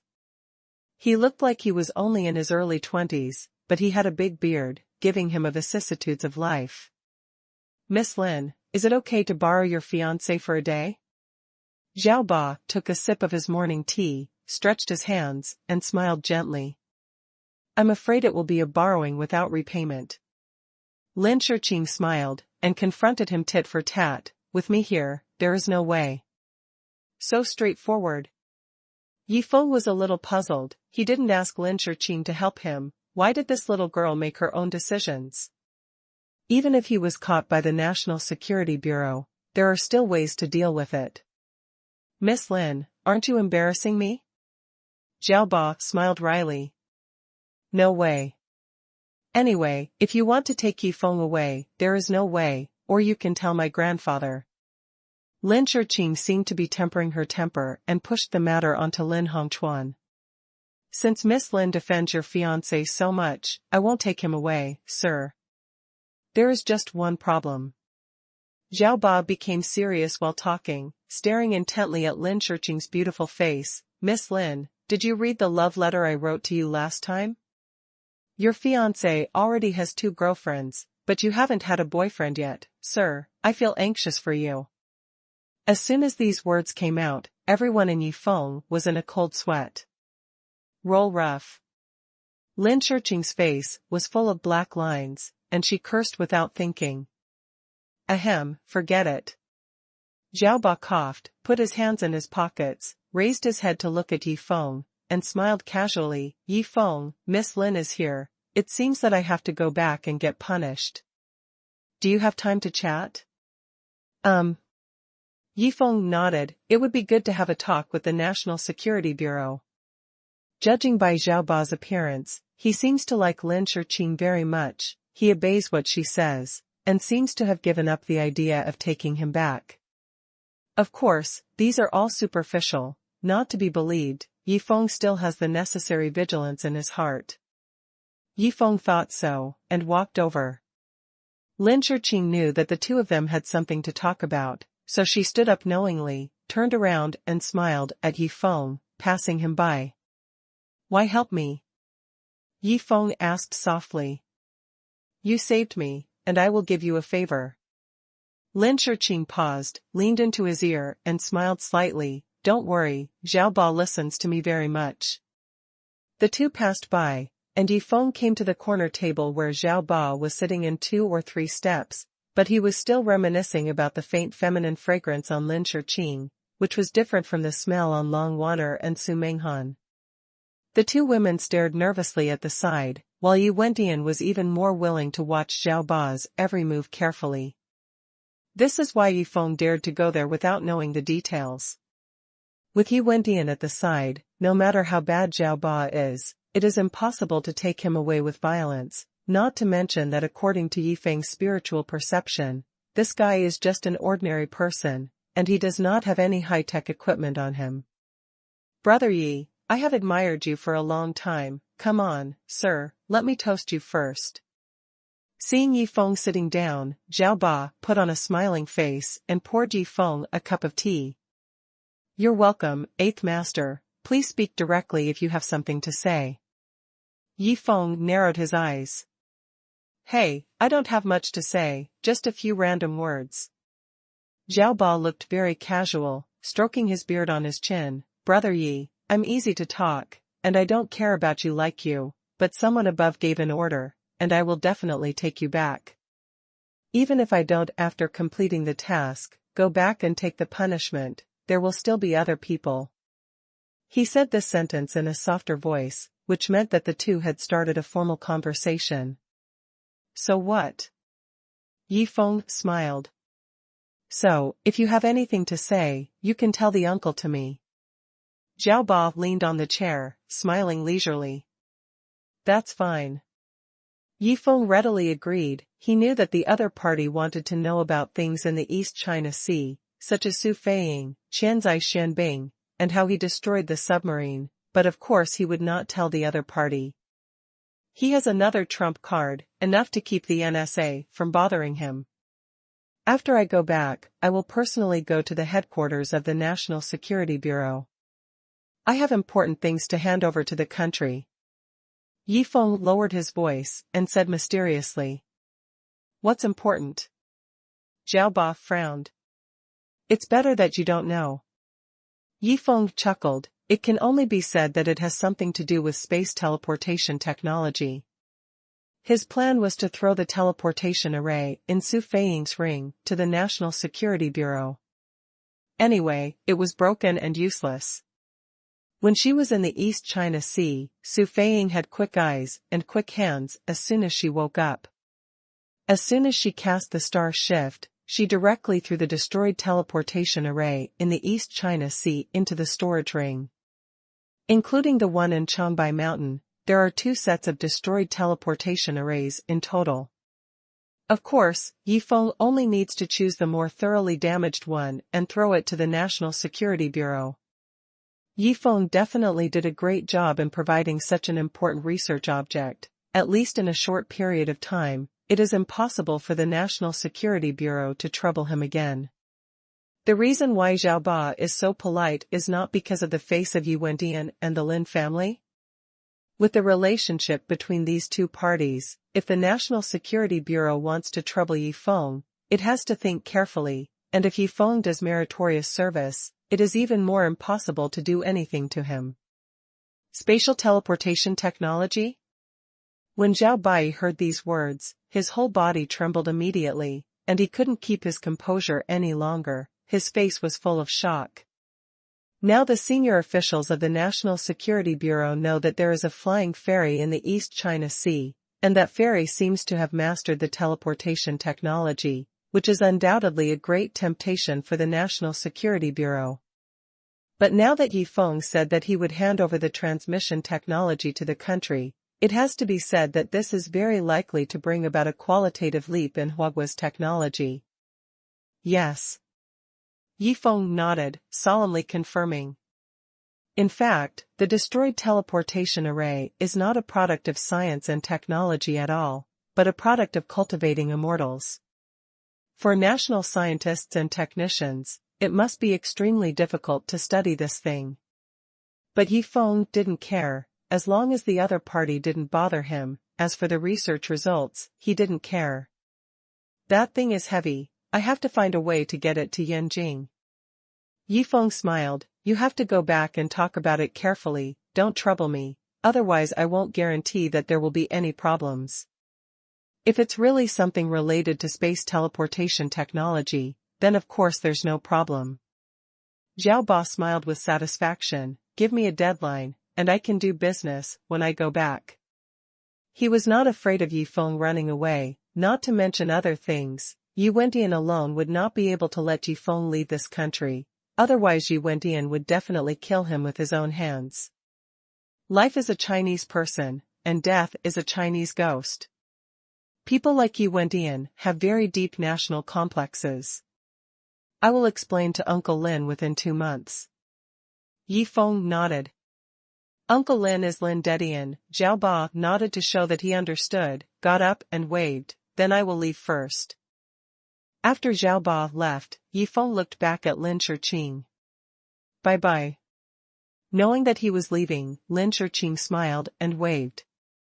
Looking at the two daughters Su Menghan and Long Waner at the side, Lin Shiqing always had a strange feeling in her heart. She didn't know what kind of feelings she had for Yi Feng now, she just thought this young man was a friend worth making. As for the engagement, she has already forgotten about it. Yi Feng now has 2 beauties. I believe her grandfather Lin Hongchuan will not force her. The key question is Yi Wendian. Lin Shiqing glanced at Yi Wendian, who was drinking tea, feeling very puzzled. This old man is so annoying. On the rear seat of the BMW, Yi Feng summarized the things that are useful to him in the storage ring. A pile of treasures of heaven and earth, among which there are more than 10,000 red fruits that can improve the cultivation level for 6 months, and it is almost just right to distribute them to everyone. Long Waner has been cultivating for 25 years, and has absorbed everything she can absorb, while Yi Feng and Su Menghan are both facing the shackles that their meridians are not wide enough. If the meridians are widened enough, Yi Feng can absorb enough to increase to 20 years of cultivation, and Su Menghan can also increase to 10 years of cultivation in one fell swoop. It will take about 2 months to broaden the meridians to the upper limit of 20 years of cultivation. During this time, take a good rest and study the 1,000 years of black ice. Yi Feng made a good plan, then thought about it. 2 months later it will be the day when Yen University starts school. There was no way, at that time he had to go to the desert, and it seemed that he had to skip classes as soon as school started. In addition, there is also a star compass, which can feel the position of the teleportation array in the desert. When the time comes to find the teleportation array, it depends on this compass. In the end, there are some messy magic weapons, which are of no great use to Yi Feng. Well, there are a few magic weapons for defense that may be useful in the desert. As for the magic weapons for attack, none of them can compare to the dragon in Yi Feng's hand. Sword Ancient Ring. Yifeng was sitting in the back seat of the silver BMW car, feeling a little pain in his buttocks. Why is the middle seat so hard? This car is designed to seat 4 people, the 2 seats in the back are very comfortable, but Yifeng is sitting in the middle, it feels a bit painful. Of course, it was painful but also wonderful, because Su Menghan and Long Wanner were sitting on both sides of him, hugging left and right. Scar was on the front driver's seat, and my aunt was on the co-pilot's seat. There were 5 people in a car, and they drove back to Yanjing from south to north. Perhaps it was because of being too tired these 2 days. Not long after the car set off, Long Wanner fell asleep peacefully in Yifeng's arms, and when Yifeng lowered his head, he could see 2 snow-white semicircles on her chest, and his heart was a little hot. Su Menghan didn't seem to care about Long Wanner's movements. She sat on Yifeng's left, held his hand, and asked softly, "Have you found Master?" "Well, I'll tell you when I get back." Yifeng nodded, and also said softly. Su Menghan seemed to be suffering from insomnia. She nodded slightly. It could be seen that she was in a bad mood. "What's wrong with you?" Yifeng was keenly aware of it, and asked cautiously, wondering if it was because of the extra Long Wanner. "Just now I received a text message saying that my dad was sentenced to 2 years, and that Li Degu has been sentenced to death and has come out." Su Menghan explained softly. Her father would go to jail. This was something she never thought of a few years ago, but now it has become a reality. For a while, she softened her heart. If she hadn't brought a lawsuit against her grandmother, Su Xinchang would not have gone to jail. 2 years is not too long. I believe he will be able to change after he comes out. Seeing that it wasn't Long Wanner's business, Yifeng breathed a sigh of relief, comforted her with a relaxed smile, put his arms around her fragrant shoulders, and let her lean on his left shoulder. Su Menghan moved her head, rubbed it lightly, did not break free, just closed her eyes, and leaned against Yifeng to enjoy the rare leisure. "Brother Yi, the 8 brothers have already distributed 1 million, let them take care of the family affairs." Scar was in the driver's seat, and he said while driving, "From now on, they will have nothing to worry about, and they can work hard no matter what they do. It's useless to try hard." Yifeng shook his head. "Go home and rest for a while, I have something to help you speed up your cultivation." Now that Yifeng's power has initially formed, Dao Scar and the 8 brothers who practice Azure Ju, the Southern Immortal School's unique skills, Zhao Yi and Ling Chen practice soul cultivation mind technique, and Long Wanner and Su Menghan are also cultivating immortals. In time, this force will surely shake the world. Not to mention, there is also Yi Wendian, who is in charge, and of course the strongest is Su Feiying, who is recuperating on the archipelago. Thinking of Su Feiying, Yifeng felt a warm feeling. He never thought that he came to such a world with his master. "I just don't know why no one else came to Earth from the realm of cultivating immortals." Yifeng shook his head and didn't think much about it. He glanced at Scar, and felt the spirits of Zhao Yi and Ling Chen floating above the BMW car. After thinking about it, he still didn't tell Scar about it. According to the speed of Zhao Yi and Ling Chen's cultivation, they should be able to condense their soul bodies in 2 months, and then they will have the ability to appear in front of Scar in a physical form. At that time, it was the time when the two really met. Before that, even if he told Scar, Scar couldn't feel Zhao Yi's existence. BMW headed north all the way, and at this time, the entire rivers and lakes were in turmoil. Long Moran took Long Zi, Long Qing and other children of the Long family, and was soon intercepted by the National Security Bureau, asking them to cooperate with the investigation. Su Feiying didn't resist, and let the incarnation of the Yang God be taken away by the opponent. Anyway, her Yangshan incarnation has nothing on her body, and a poor arm is broken, and the National Security Bureau will not be too embarrassing for such a Long Moran. Everyone in the Jianghu knew that Long Moran had suffered a big loss this time. To the west of Yanjing City, there is a mountain named Xuanhuan Mountain not far away.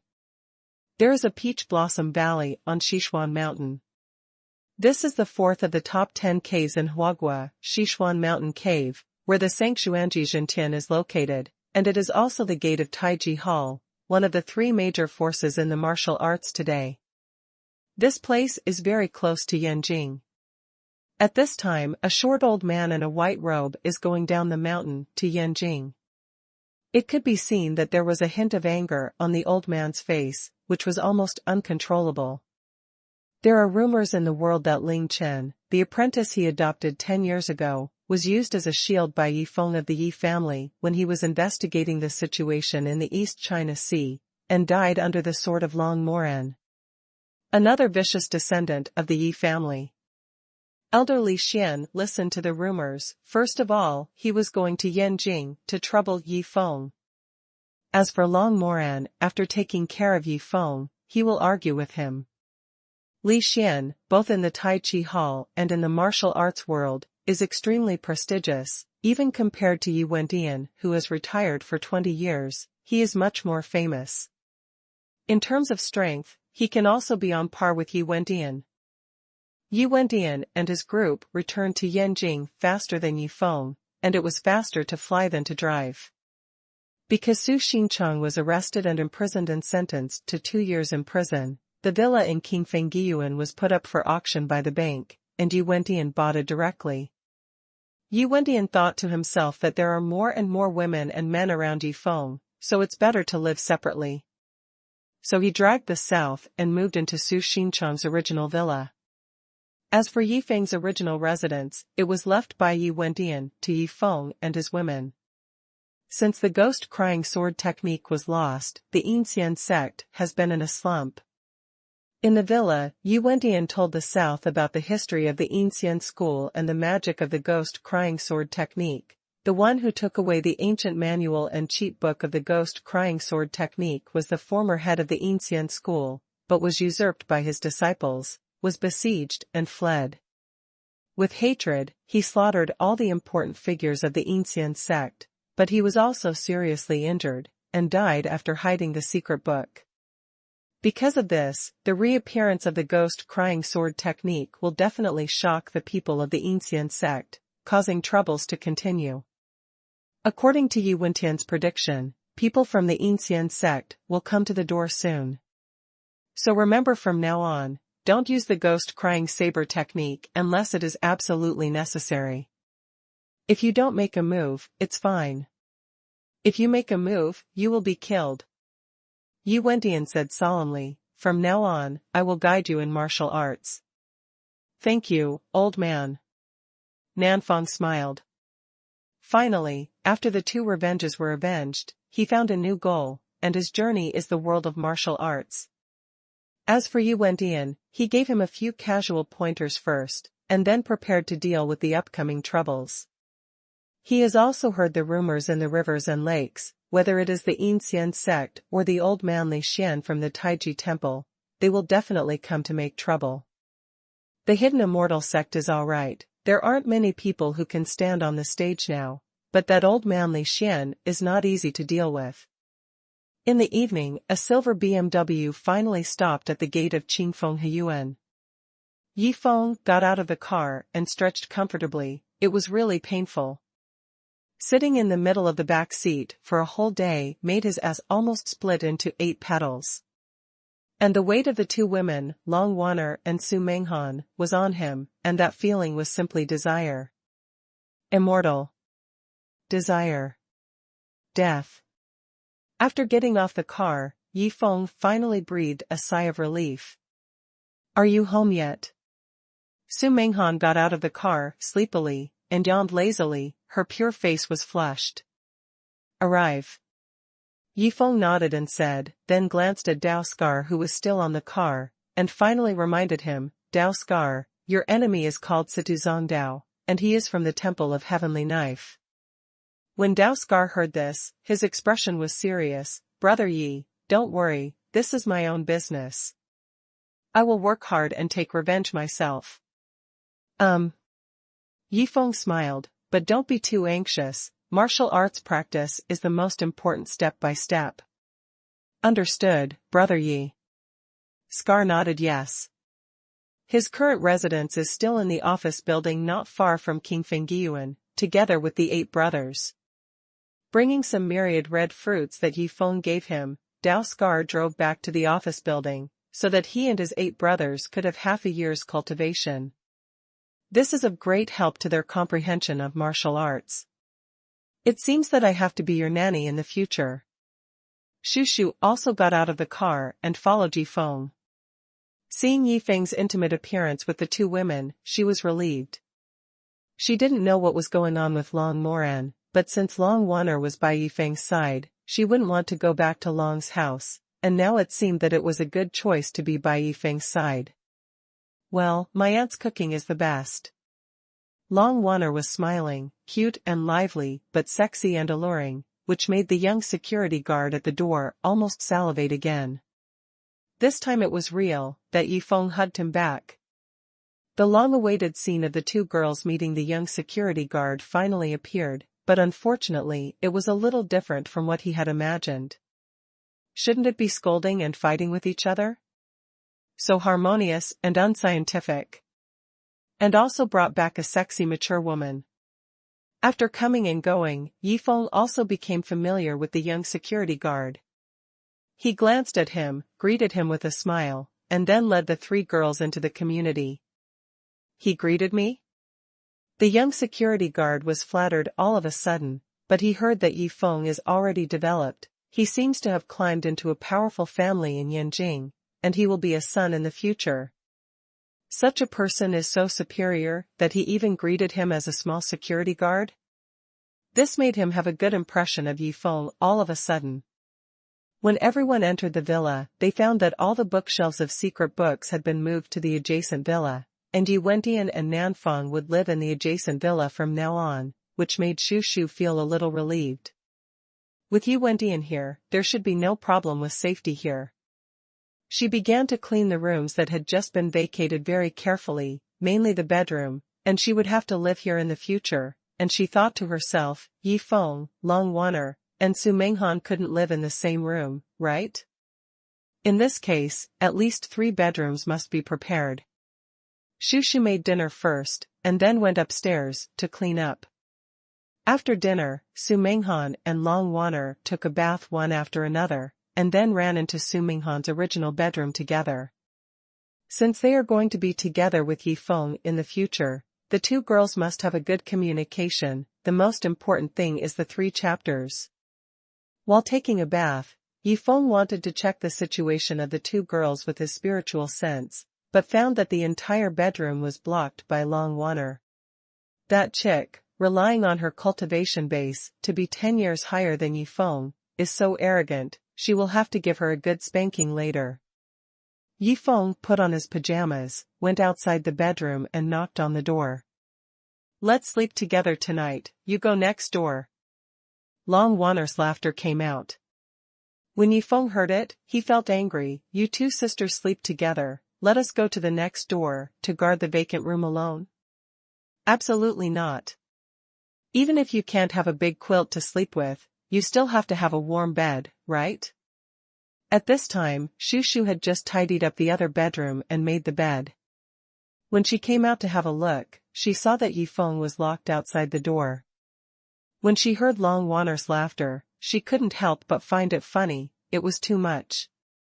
Wanner, stop being naughty, and let Xiafeng go in. Xu came to Yifeng's side, knocked on the door and reminded, what if Xiaofeng is suffocated like this? If he can't help but go out to find other women, then you 2 will have no place to cry. When Yifeng heard it, he secretly praised it. This is simply too right. Sure enough, my aunt still understands me. As Yifeng thought about it, he could smell the body fragrance coming from Xu's plump and sexy body. She was sweating profusely when cleaning the room just now. Looking over her head from one side, she could see a pair of plump, round, snow-white skin under the thin cloth on her chest. Even if I can't hold it anymore, it seems that I don't need to go out to find other women. Yifeng thought about it again. It's not right. He decisively scolded himself secretly. How could he have feelings for his aunt? Isn't that a beast? Hastily looked away. After hearing Shu Shu's words, the two girls in the bedroom were obviously scared, got out of bed and ran to open the door. But at this moment, Yifeng swept his consciousness, and suddenly found a short old man in white robe approaching the villa from far and near. He looked like a martial artist. Yifeng suddenly became alert. The current Yifeng is no doubt very upset. When he just returned home and wanted to warm up for a while, someone came to make trouble. Isn't this a disappointment? Auntie, I'll go out for a while.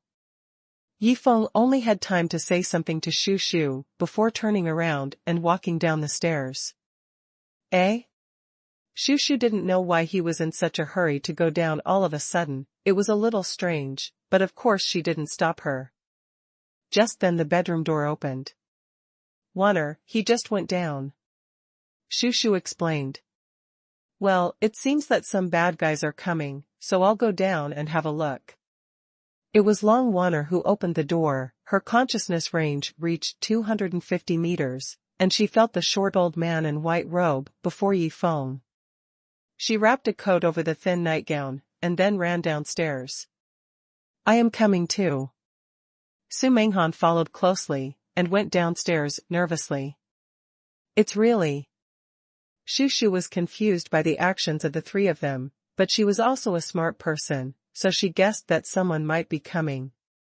With my cultivation level, I still don't want to go down and add to the chaos. Thinking of this, Shu Shu ran to the balcony to observe the situation from a distance. Children of the Yi family, get out of here. Outside the villa, the short old man in white robe shouted loudly, and his voice echoed throughout King Fengyuan. The young security guard not far away was a little embarrassed. He wanted to stop the old man, but he couldn't. He didn't expect that the old man came to trouble Yifeng. Which old dog is barking at my door? Yifeng walked out of the villa and cast a sideways glance at the old man.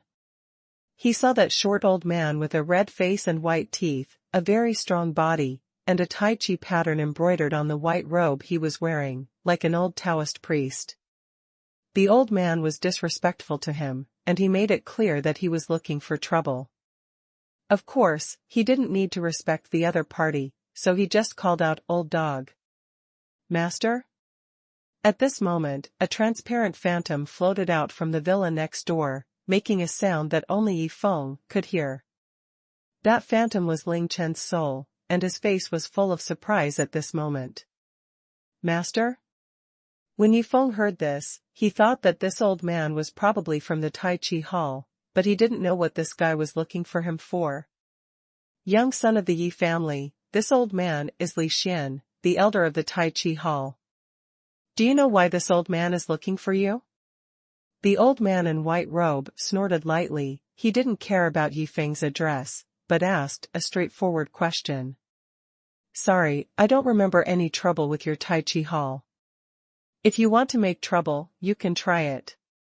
Yifeng squinted his eyes. He scanned the other party with his spiritual sense, and knew that this old man named Li Xian had 95 years of cultivation, slightly worse than Yu Wendian. If there was a conflict of force, Yu Wendian would definitely not be weaker than the other party.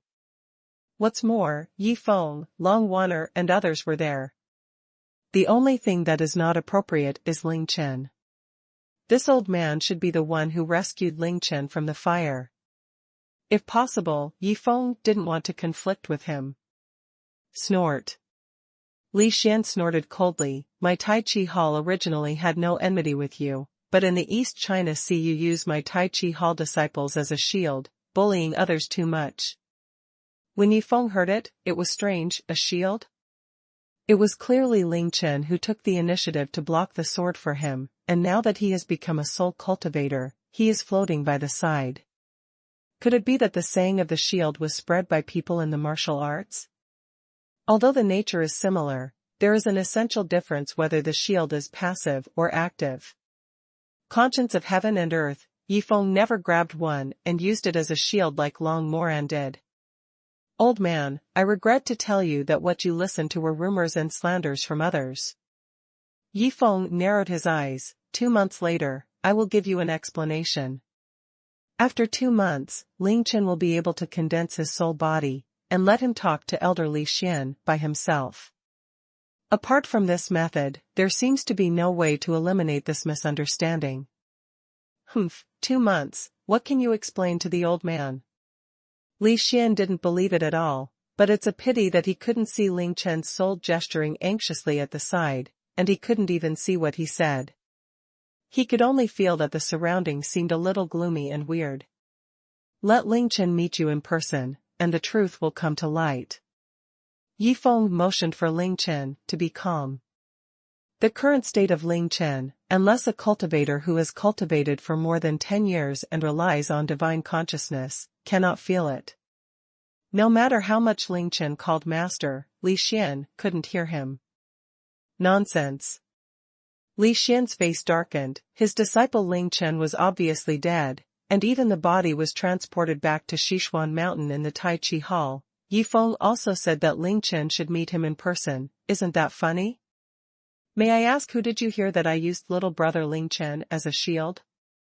Yi Feng knew that the other party didn't believe him, so he smiled. People from the Yinxian sect? People from the Xuanhuan sect? Or people from the Heavenly Sword Palace?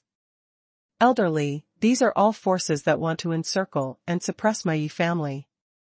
Do you think they are malicious? Can you believe slanderous words? Hearing this, Li Xian's tone was stagnant. According to what you say, the sun has nothing to do with it? Then how did my apprentice die? In 2 months, he will see you in person. Yi Feng still said the same words, squinting his eyes. Do you believe it? He is here looking at you now? Ling Chen, use the dark wind from the underworld, blow a few leaves down and put your name on it. The Yin wind of xuanhuan is the first soul technique learned after practicing the soul control art. A profound soul cultivator can even blow the souls of living people out of the body when using this technique, but of course Ling Chen can't reach this level now. Blow a few leaves from the tree at most.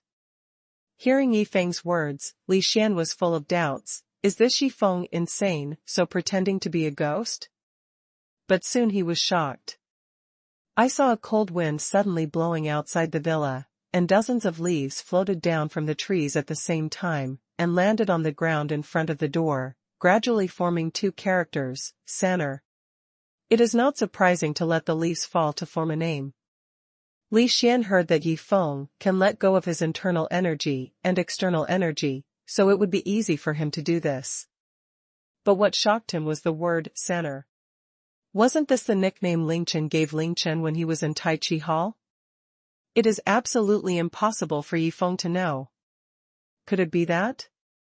Old Li Xian's face was full of surprise. He kept looking around, but couldn't find anything suspicious. I know this kind of thing is hard to believe, and it doesn't matter if you don't believe it. Yi Feng's tone turned cold. However, if you really want to trouble me, my grandfather is next door. If you want to deal with me, I'm afraid you will have to pay a price you can't imagine. Why don't you wait 2 months, and I will definitely give you money when the time comes. How about an explanation? Li Xian looked uncertain, as if he was thinking about something. He turned his face sideways and looked at the balcony next door, where Yi Wendian was standing on it in a white robe, with his hands behind his back, showing the demeanor of a generation of masters. Then I'll give you 2 months. Li Xian finally compromised, turned around and left, but left a sentence. 2 months later, if I can't come up with a satisfactory statement, Taiji Palace and your Yi family will no longer be at odds. Please. Yi Feng said indifferently, thinking that the old guy was finally driven away. It would be different with Yi Wendian around. Then I can finally go back to sleep well. Yi Feng got a little excited when he thought of this. In fact, after practicing the soul control art, as long as you have 5 years of cultivation, you can condense your soul body. With the storage ring given by Su Feiying, among which there are many treasures of heaven and earth, it is not difficult for Zhao Yi and Ling Chen to reach 5 years of cultivation. The key point is that the 2 of them have to spend about a month to condense the 3 souls and 7 souls, which is equivalent to broadening the meridians of a cultivator, otherwise they will not be able to tolerate 5 years of cultivation. Yifeng was afraid of any accident, so he pushed back the time by a month. 2 months is definitely enough for the two of them to condense their soul bodies. Little bastard, tell me about Long Moran and this matter later. Yifeng turned back and entered the room, but Yi Wentian's voice came from his ear. As for now, old man, I won't bother you young people to make out, he he he. Seemingly foreseeing the upcoming rise of the Yi family, Yi Wentian was in a good mood. Yifeng had nothing to say to this old man, but when he thought of Miss Lin and sisters Xiaoyu and Xiaoqi, his head got dizzy for a while. It's cool to have more women, but there will be troubles if there are too many. Yifeng understands this truth very well. Shaking his head, thinking about what to do now.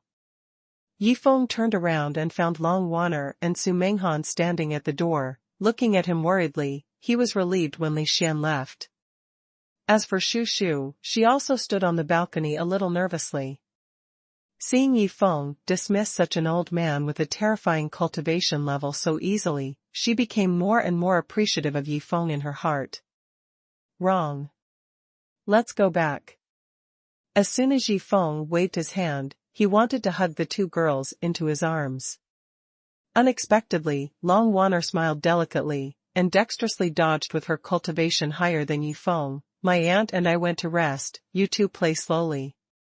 This made Yifeng feel resentful. This little girl always used her cultivation to ruin his good things. It seemed that she had to raise her cultivation quickly, otherwise she would suffer a lot in the future. As a man, his cultivation base is not as high as his own woman, which is very dangerous in the world of immortality. Even if Yifeng believed in Long Wanner, he didn't want this situation to last too long, otherwise it would be very troublesome if he couldn't control her. Well, like in bed. Master did it on purpose, right? Yifeng wondered. Su Feiying took out so many natural talents and earth treasures to let Long Wanna raise her cultivation level to 25 years, wouldn't that make him be bullied? Of course, Su Feiying's reasons are very good. Miss Long has a 7th grade immortal vein jade body. Such a natural physique must be cultivated vigorously. Fortunately, Yifeng still has a chick who can be bullied. I went up first. Su Menghan said weakly, wanting to sneak upstairs. Want to run? Yifeng hugged her into his arms and smiled. Let's go up together. Su Menghan's lithe and delicate body was hugged all of a sudden, her pure and pretty face was flushed, a pair of jade hands tightly wrapped around Yifeng's neck, her fresh and charming melon-seeded face was half covered by her drooping hair, and she was even more revealing. The allure of crime. This big villain is so unscrupulous in the hall. Su Menghan was very shy, but she didn't resist, because she also expected to be alone with Yifeng. Ever since Yifeng left Yanjing and went to the East China Sea, he has been with Long Wanner, which inevitably made Su Menghan feel a little sour.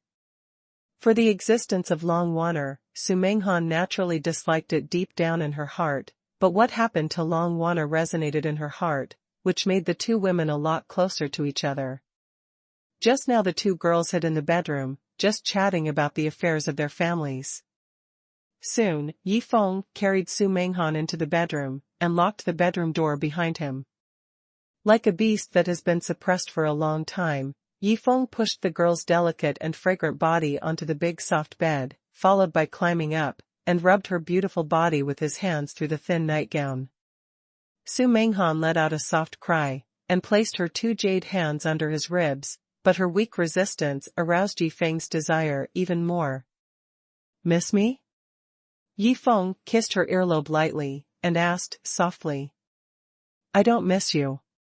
Su Menghan said as if angry, and then asked, what happened just now? Is that Ling Chen really still alive? It was only then that Yifeng remembered that he hadn't told her about Su Feiying, Long Moran and Huanxiu, and he couldn't help but secretly blamed himself for forgetting to tell her about such an important matter. Although Yifeng doesn't understand girls' minds very well, Su Menghan doesn't know what Long Wanner knows, so she will definitely feel unbalanced. I found Master. Yifeng put his arms around her, and while explaining a series of things, he put his hand into her thin nightgown, and climbed up to her crunchy peaks. Although it is not too plump compared to other women around Yifeng, but it is very lovable, the shape and size are suitable, quite tender. Huh? Master can fly? Is Long Moran a fake? What is soul repair? Every time Su Menghan heard something Yifeng said, she would always be surprised. She didn't notice at all that the thin nightgown on her body had already been untied by Yifeng skillfully, slipped off, and was thrown on the sofa beside the bed. Then master, does she know me? When Yifeng kissed her snow-white crisp peak, she moaned softly and asked a question that she was very concerned about. I told her that I will take you to see her in a while. Su Menghan nodded her head weakly. She felt that under Yifeng's teasing, her body gradually became hotter and hotter. At this time, Yifeng lowered his head, leaned close to her cool red lips, took a sip and intertwined with her sweet tongue. Woo! Su Menghan felt even hotter, her delicate face was blushing, and she catered clumsily. A pair of jade hands couldn't help but rest on Yifeng's shoulders. It was more of an encouragement than a resistance. Following the girl's gasping, Yifeng finally broke into the already damp, holy place, and the two of them on the bed were tightly bound together. Ah, just lighten up. The girl gasped, her beautiful hair falling like a waterfall on the lovely pink bed sheet, her snow-white and charming body trembling slightly, her long eyelashes flooding her pair of pure and beautiful eyes. This beauty will undoubtedly make any man lose her heart reason. Of course, Yifeng was no exception. He growled and kissed her blushing face, wanting to devour her like a wolf. All of a sudden, Yifeng felt a ray of divine consciousness sweeping over them both. He couldn't help but secretly smiled. It seemed that the little girl Long Wanner couldn't hold back, and revealed her divine consciousness. Yifeng's cultivation base was 10 years behind her. It was difficult to stop her spiritual detection, so he just gave up and let her find out. Asshole, hooligan, so impatient. Long Wanner sensed the charming look in the bedroom next door, and couldn't help cursing secretly, hugged a pillow and buried her flushed pretty face in it, making Shu Shu cover her mouth and laugh. In the pink-style bedroom, there is a fragrant and charming atmosphere everywhere. The light moonlight-like tulle on the balcony outside the window swayed on the light-colored carpet in the room through the snow-white curtains, elegant, soft and hazy. There is a soft big bed in the center of the bedroom, and a large wardrobe is opposite the big bed. The scene on the bed is reflected in the clear full-length mirror, which makes anyone feel thirsty. Under Yifeng's fierce sprint, Su Menghan panted a lot, a pair of soft and slender jade arms tightly wrapped around Yifeng's neck. Her slender jade fingers almost grabbed his shoulders. A pair of slender snow-white breasts were uncontrollably wrapped around Yifeng's strong waist, but after Yifeng sprinted quickly, they suddenly rose high, and his jade-like toes stretched out straight. The girl's whole body tensed up, and then she went limp and numb, feeling powerless all over. The bursts of joy made her blush, making her look even more intoxicating. Comfortable? Yifeng kissed her flaming cheek lightly, and asked softly. Su Menghan didn't speak, just nodded lazily. Her sweat-soaked hair was spread messily on the head of the bed, her beautiful eyes were hazy, and her tender mouth was gently pursed, making her people can't help but want to kiss. And Yifeng did so, and he naturally joined in. The deep kiss after the passion made Su Menghan a little breathless. Facing Yifeng's enthusiasm, the delicate girl was a little bit overwhelmed. She gently swayed one of her nipples, accidentally touched Yifeng's hardness, and hurriedly moved away with some fear. She couldn't bear Yifeng's bravery, and her whole body went limp after one blow. Yifeng saw that she was a little tired, so he got off her delicate body and lay on his side, stroking her beautiful round buttocks with one hand, and embracing her slender willow waist with the other, making her whole delicate body all clinging to his arms. Su Menghan consciously shrank into his arms. Her soft and delicate appearance made Yifeng feel more affectionate, and finally fell into a deep sleep with her in his arms. Early the next morning, Yifeng was woken up from his sleep by the rustling sound from the bed. As soon as he opened his eyes, he saw that it was Su Menghan who was sneakily getting dressed. She had just picked up the pink lace bra that had been thrown by the bed. Fatal allure. Get up so early? Why don't you do it again? Yi Feng suddenly said, seeing this tempting scene early in the morning, even a god couldn't help it. Ah. Su Menghan was taken aback, and her sneaky movements immediately sped up, crawling towards the bed to avoid him. However, how could Yi Feng make her wish come true? Want to run? Yi Feng laughed, stood up and held down her snow-white and smooth willow waist, and threw himself on her. Su Menghan's action is good, the snow-white upright breasts are aimed at Yi Feng like this, let him climb the slender willow waist, and as soon as he stands up, he naturally enters the land of tenderness. Ah! Su Menghan didn't expect Yi Feng to be such a beast that he came here when she was lying on her stomach, and couldn't help screaming coquettishly, wanting to escape from Yi Feng's clutches. It's a pity that Yi Feng's hands were like iron hoops holding her slender waist, coupled with a series of powerful impacts, her whole body softened all of a sudden, she could no longer resist, and could only let Yi Feng do what she wanted. The thin willow eyebrows were twisted into a character horoscope, looking very pitiful. Beast. Long Water next door has also woken up, her pretty face is full of embarrassment, thinking that Yi Feng is too beastly, so early in the morning, still in that posture. The poor girl, Su Menghan, was eaten by the ferocious Yi Feng. That guy doesn't pay attention to the impact at all. Long Water didn't think about it, who told her to use her spiritual sense to sweep the next door when she had nothing to do. This is quite impolite behavior in the world of cultivating immortals. She got up angrily, got dressed, brushed her teeth and washed her face, but Yi Feng next door hadn't finished her work, so she had no choice but to go downstairs first. Shushu got up earlier than anyone else, and had already prepared a delicious breakfast, and Long Water happened to feel a little hungry. Nanfang also ran over from the next door, he came to grab a meal. Shushu's culinary skills are superb. Ever since she ate in the East China Sea, she has endless aftertastes, and she feels that she can't live without it in this life. Miss Shu, come here and I'll show you your palmistry. It's very accurate. It can tell who your future true destiny is. Nan finished his breakfast, but didn't go back, but laughed and teased Shushu. Really? Shushu's beautiful eyes were lively, and she glanced at him with a half-smile. Since she married into the Long family, she has not lived a good life. Her husband died not long after the wedding night, and her position in the Long family became awkward. She had to learn some medical and herbal medicine skills by herself. There is a foothold in the Long family. She never thought that she would still meet the right man, she just wanted to watch Long Water grow up and live happily ever after. However, Nanfang said so, of course she gave some face, how can the two of them suffer together in the East China Sea, and they started their cultivation at the same time. Of course. Nanfang beckoned and smiled, come and let me show you. Shushu stretched out her jade hand from a distance, and showed him the palm of her hand. This made Nanfang a little disappointed, he originally wanted to take advantage of it. But it's okay, he took a look, and smiled at the time, Miss Shu, your true destiny is in the sky, right in front of you. Puff.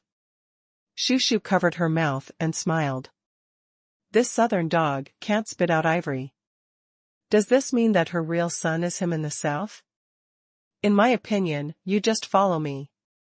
The south was still talking, and at this moment Long Water came down. Dare to tease my aunt, are you courting death? Long Water gave him a blank look. This kid, it is said that he used to be a top student of Yen University, so many beauties in Yen University didn't fall in love with her aunt.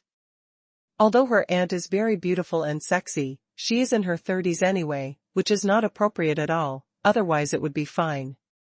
I didn't talk nonsense, according to the Book of Changes.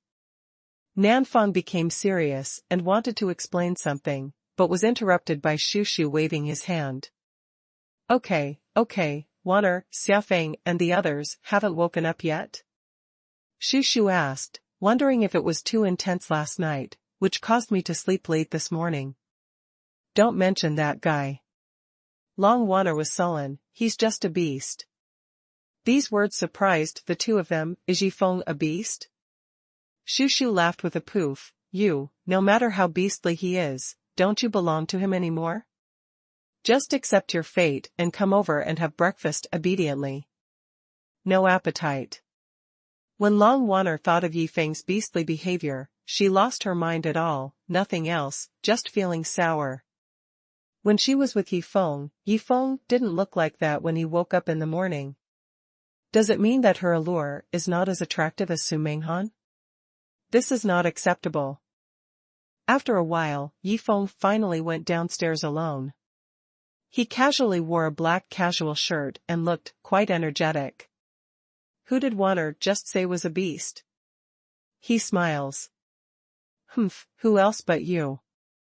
Long Waner said angrily. What are you thinking? Yifeng went down the stairs and smiled, hugged Long Waner and whispered in her ear, do you want to do that again? Come to your head.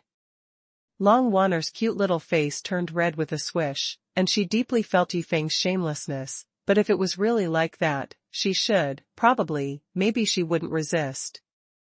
Nanfeng looked at the sweetness of the two from the side, and felt very sorry for Miss Long, a beautiful woman who was ruined by Yifeng and beasts like this.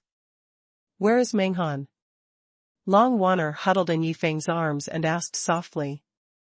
Sleep a little longer. Yifeng waved his hand and didn't care much. Is it because you were too beastly to make her too tired? Long Waner pinched his waist hard. Don't worry, I'll change you tonight. Yifeng smiled. You really can bear it. Shall I make you some soup to make up for it?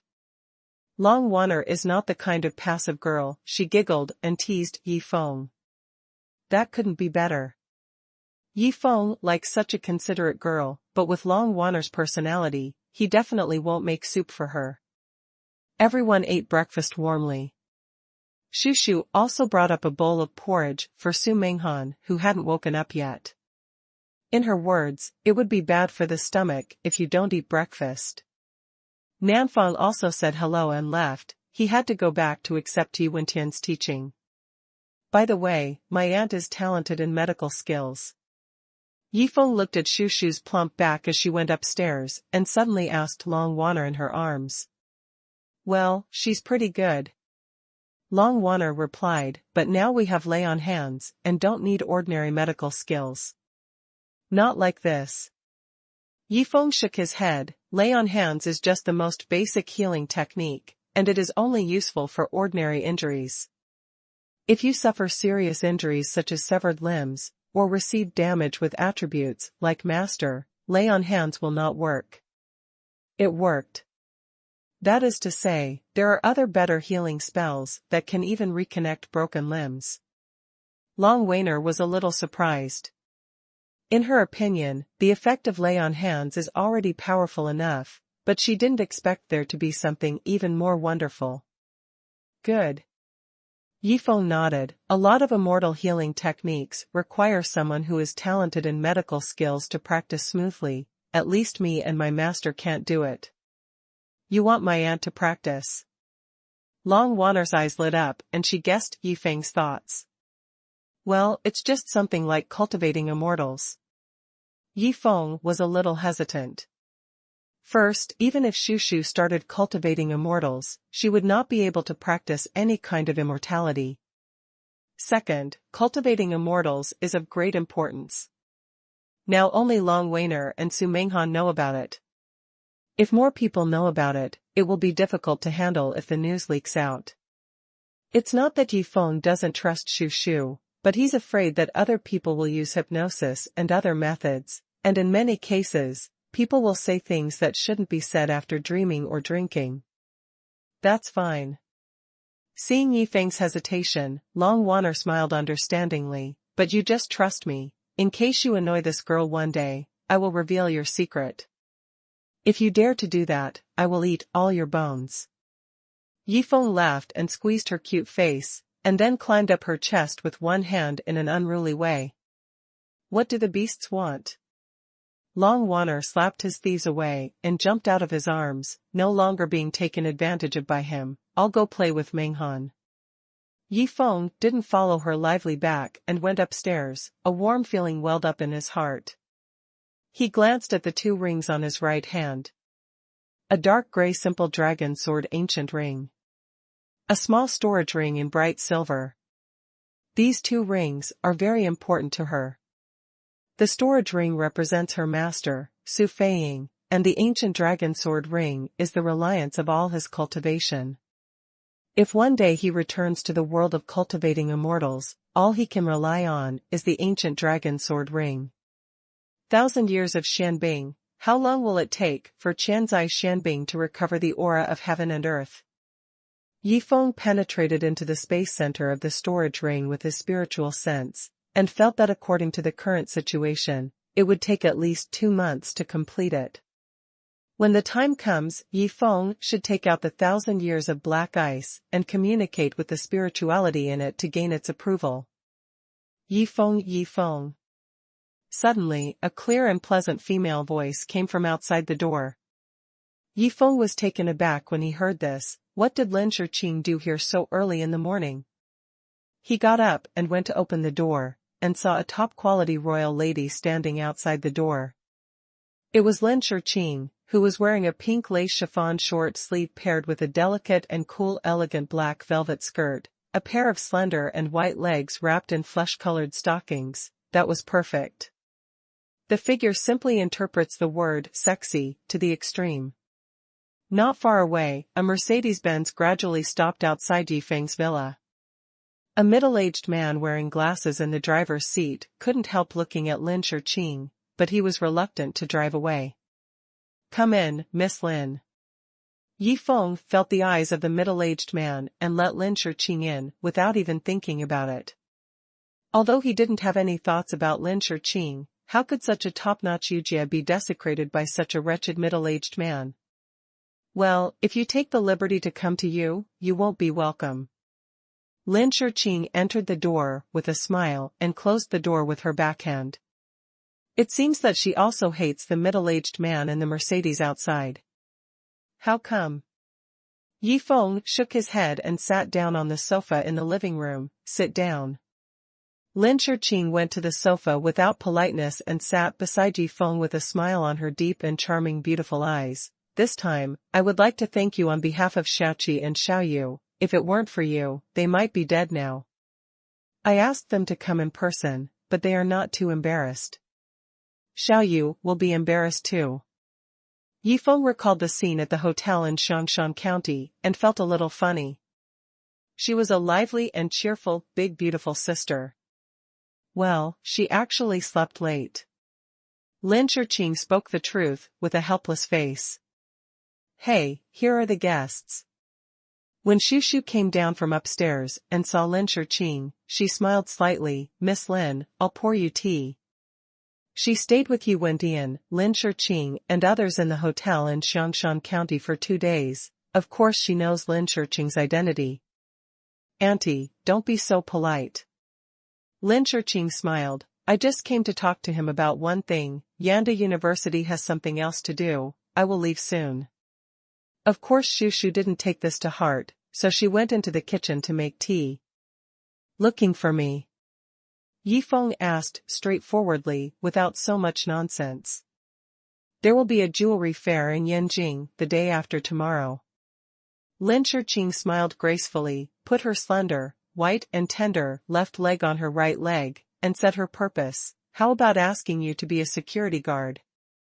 Lin Shiqing naturally flicked her beautiful shawl, long hair and beautiful eyes with a trace of anticipation, looking at Yifeng's random movements to make her even more attractive. Security. Yifeng was taken aback when he heard the words. Right. Lin Shiqing nodded with a smile. This jewelry fair is quite large, and it was hosted by our Lin family. I got the news that there might be someone making trouble at the fair, so I wanted to find someone more reliable to watch the show. Don't worry, I won't let you work for nothing. You think I'm reliable? Yifeng smiled. Is not it? Lin Shiqing asked. No, I'm too weak.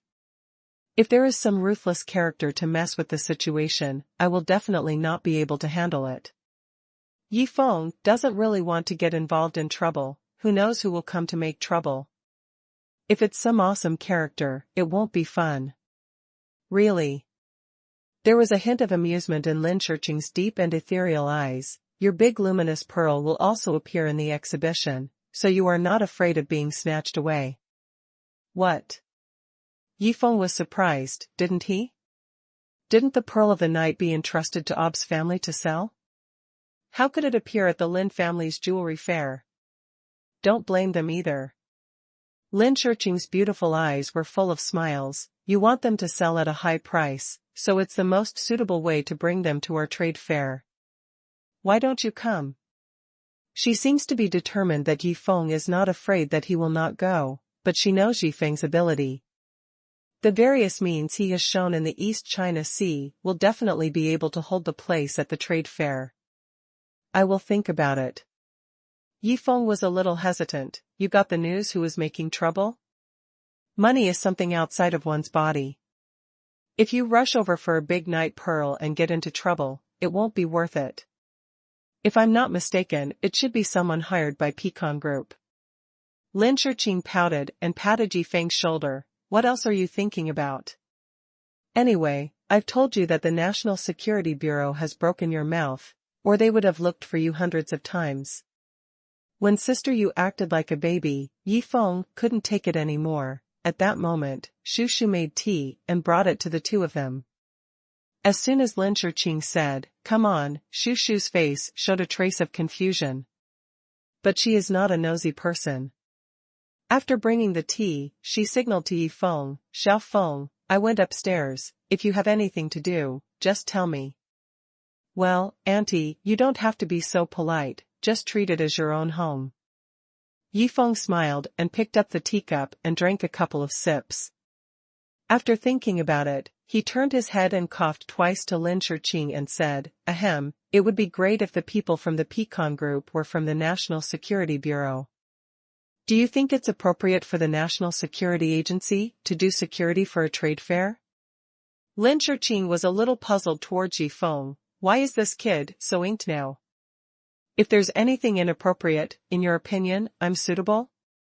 Yifeng was puzzled. It's suitable, I can rest assured if you are here. Lin Shiqing stretched out her white and tender catkin and pressed it on Yifeng's hand, looking at him expectantly. Come on, Xiaoya, as long as the fair goes smoothly, I will give you 3 million on behalf of the Lin family. Yifeng felt the warmth and softness of Yujia's hand. No doubt it was a wonderful enjoyment, and he could smell the seductive fragrance coming from her. If he wanted to change someone, he would have agreed without thinking about anything.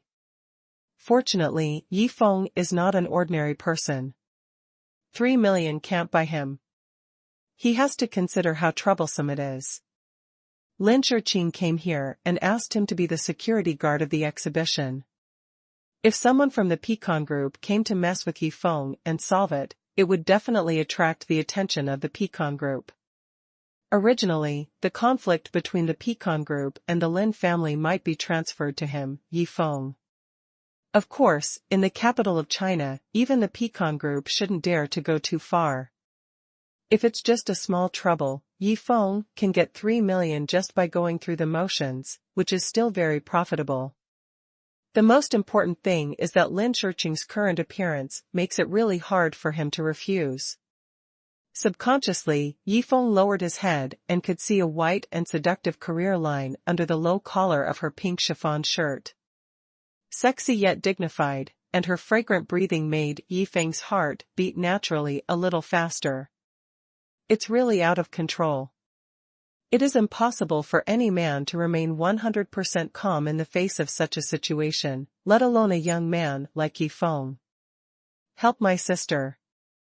Lin Shiqing got closer and closer, smiling like a flower and making a soft sound. I.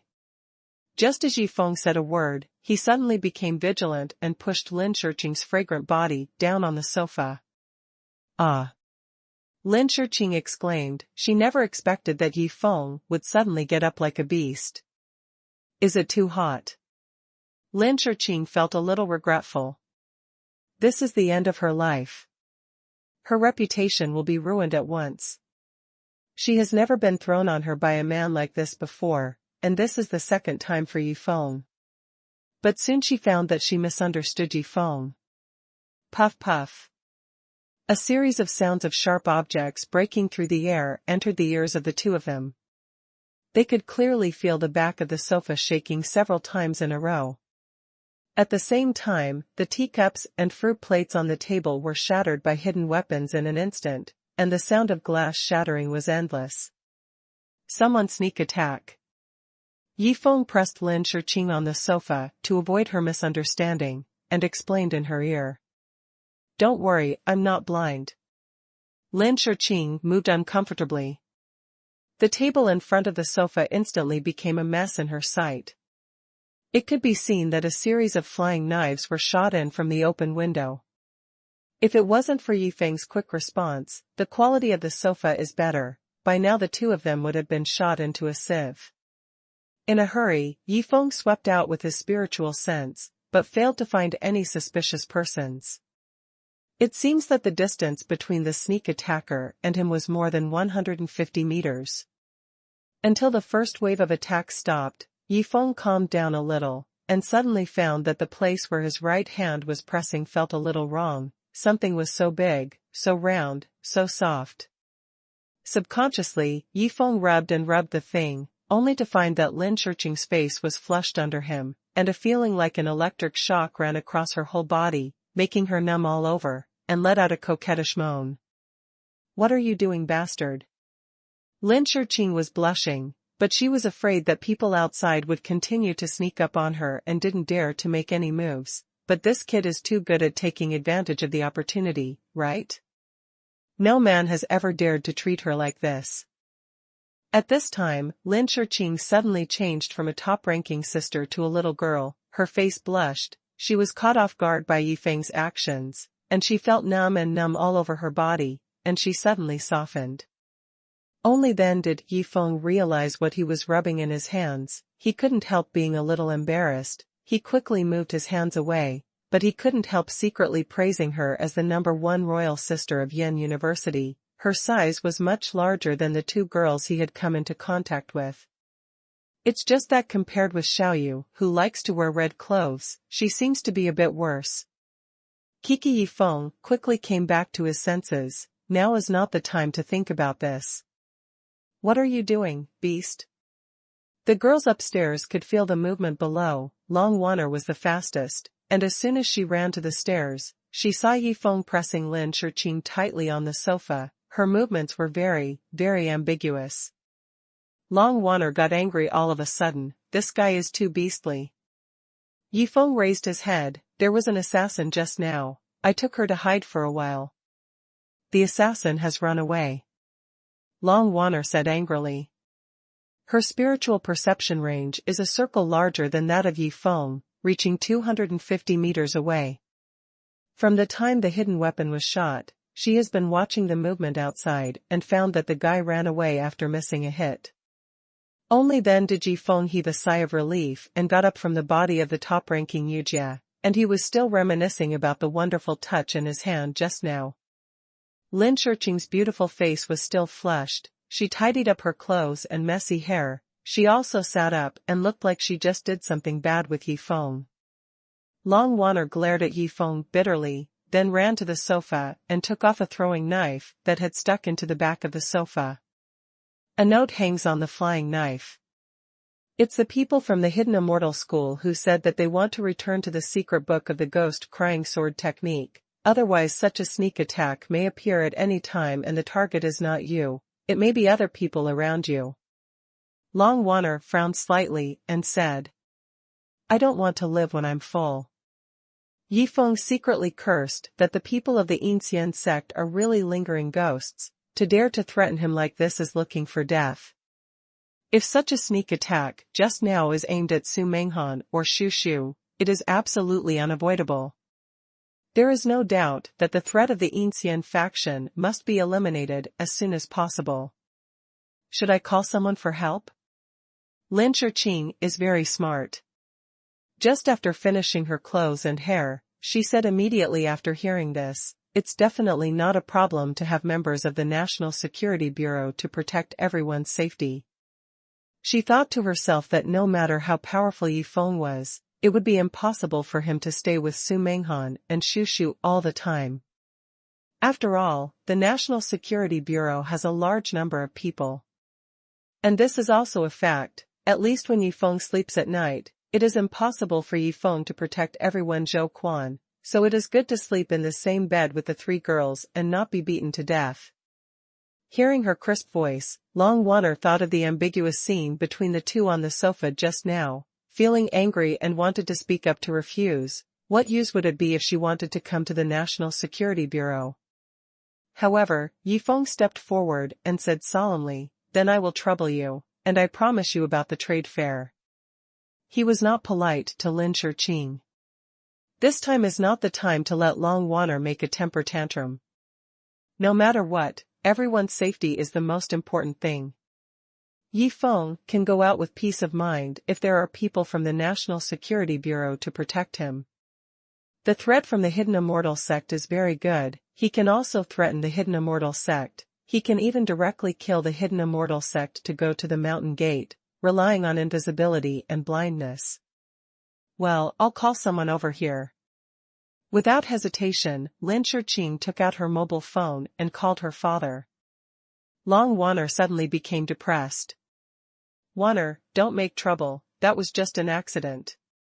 Yi Feng went over and patted her on the shoulder to comfort her. Snort. Long Wanner snorted softly, "Don't think that I don't know where your hand is touching someone so hard." Yi Feng was puzzled, so this chick was struggling with this, but just now he really couldn't help it. He felt that it felt good, so he rubbed it a few times naturally. "Is it bigger than mine?" Long Wanner asked in a low voice. "Fortunately, it's about the same size." Yi Feng was afraid that she would be angry, so he answered such a sentence by accident.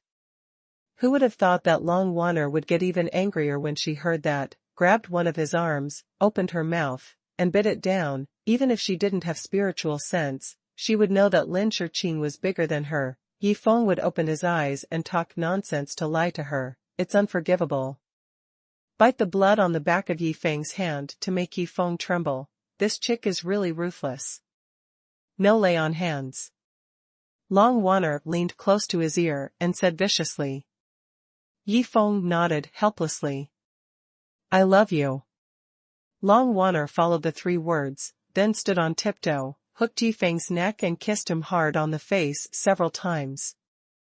This is a slap in the face for a sweet date. Yi Feng was a bit puzzled that this chick was really unpredictable in her actions. Was she demonstrating against Lin Shiqing with these few kisses? She even bit him in front of Lin Shiqing? Lin Shiqing finished the phone call and saw Yi Feng being bitten by Long Wanner. She finally let out a bad breath. Whoever made Yi Feng play a hooligan on her just now deserved it?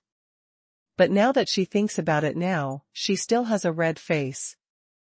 Yi Feng's hand is so strong that her whole body is so soft that a hot scorching heat rises from her lower abdomen and has not subsided until now. At this time, Lin Shiqing is a little more charming than usual. Her shawl hair was pulled to one side to block her chest, but it made the snow-white beauty under the low collar looming more sexy and seductive. With a pair of beautiful legs and silk stockings, and a trace of blush on her perfect face, Shu couldn't help but praise that Miss Lin is really a beauty. I don't know if Yi Feng can bear it if this goes on. Shu was a little skeptical and at the same time a little worried about Long Wanner. If there was one more woman to share with Yi Feng, wouldn't Long Wanner be at a disadvantage? Wanner, tell me the information about the Yin sect. Yi Feng didn't think too much about the Hidden Fairy sect threatening him so much. He wouldn't show any color. Wouldn't anyone be able to ride on his head and shit? He must teach the Yin sect a lesson and let the whole Jianghu know that Yi Feng is definitely not easy to mess with. Hidden Immortal sect's mountain gate is at. Just as Long Wanner was about to say something, she suddenly frowned and looked towards the door of the villa. With a sweep of his consciousness, Yi Feng also sensed that a middle-aged man with glasses driving a Mercedes was standing outside the hall door, wanting to ring the doorbell wretchedly. Yi Feng suddenly became angry with Mahler Gobi, and now he is annoyed with the Yin sect. This old guy just came to the door and was looking for death. Yi Feng stood up, walked towards the door, and opened the villa door. The middle-aged man who was about to ring the doorbell was stunned for a moment. A big mole on his nose looked extremely wretched. When he saw Yi Feng, he immediately pretended to be a successful person. "Who are you? I'm here to find someone." Although the middle-aged man is less than 1.6 meters tall, he looked at Yi Feng with an extremely haughty gaze as if condescending. "This is my home, you ask who I am?" Yi Feng said with a cold face, "Get out." This middle-aged man must have come to look for Lin Shiqing, but how could Yi Feng give him a chance? No matter what, now that Lin Shiqing is still his fiancée, no matter what, it is impossible for such a wretched middle-aged man to hook up. "You tell me to go." When the middle-aged man heard Yi Feng's words, his face turned livid. "Do you know who I am?" "Who are you is none of my business."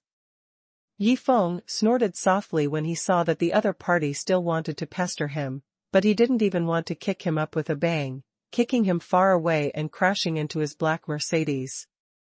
The middle-aged man couldn't react at all. He just felt the surrounding scene fly up, then hit the Mercedes and fell to the ground. His whole body seemed to be falling apart, and couldn't help but howl. This guy didn't expect Yi Feng to make a disagreement at all, so he directly took action on the spot and suffered a big loss. The middle-aged man was kicked away by Yi Feng, and he couldn't get up even if he was kicked by Yi Feng. He tremblingly took out a local tyrant's golden Apple phone and made a call. "Hey Director Liu, I was beaten in Qingfeng Huyuan." Middle-aged man screaming.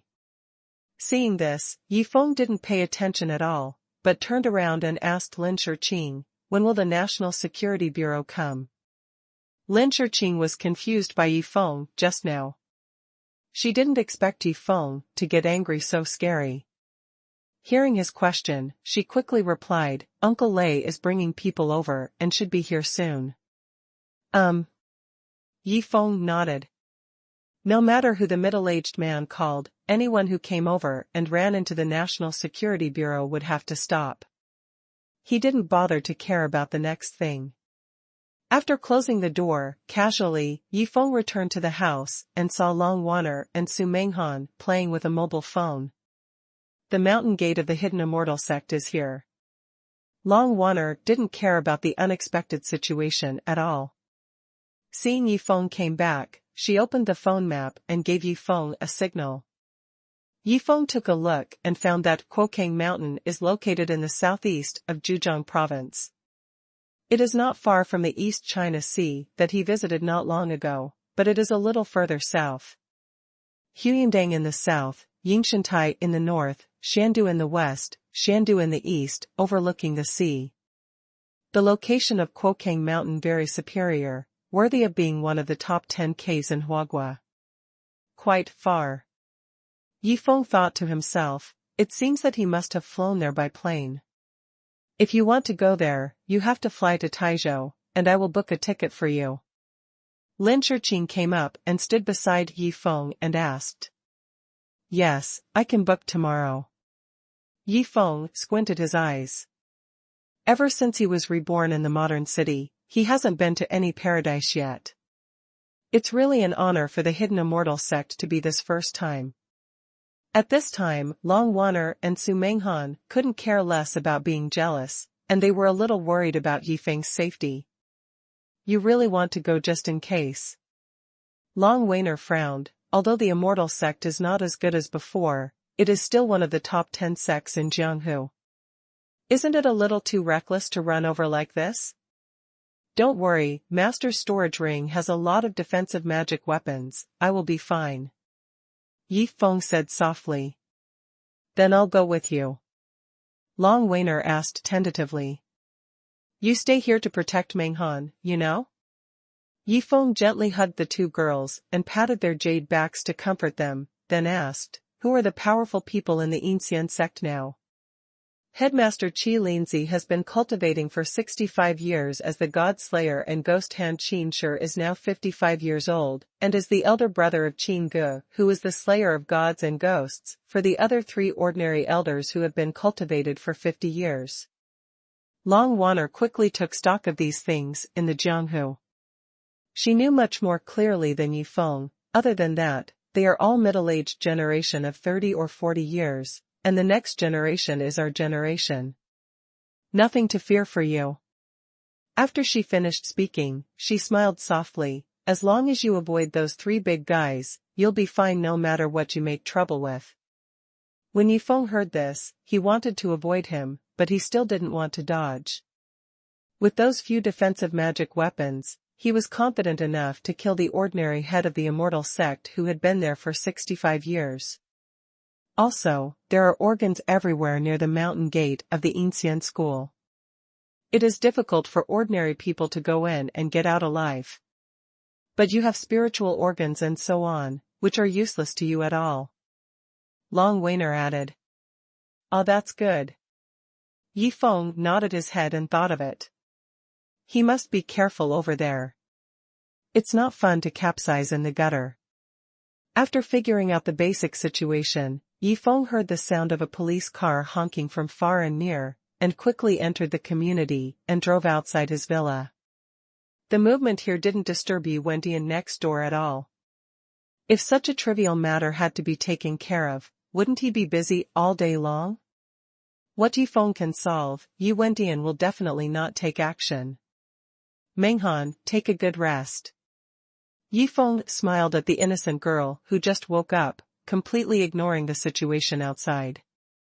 Su Menghan blushed when she heard this. She really feels a little tired now, and it's not all because Yi Feng got up early in the morning. The more she thought about it, the more embarrassing she was. She took Long Waner and went upstairs. Sister Lin, let's go out for a while. Yi Feng turned to smile and waited for Lei Ming from the National Security Bureau to come over and have to meet with Lin Shiqing or something. Let's go. Lin Shiqing didn't want to hear the sirens outside and felt helpless. Xiaoya will deal with things properly in the future. If she doesn't move and hits people, the trouble will get bigger and bigger. With Sister Lin around, what am I afraid of? Yi Feng chuckled. What's more, that guy is so wretched and dares to attack Sister Lin. Isn't he courting death? Fuck you, I'm not that capable.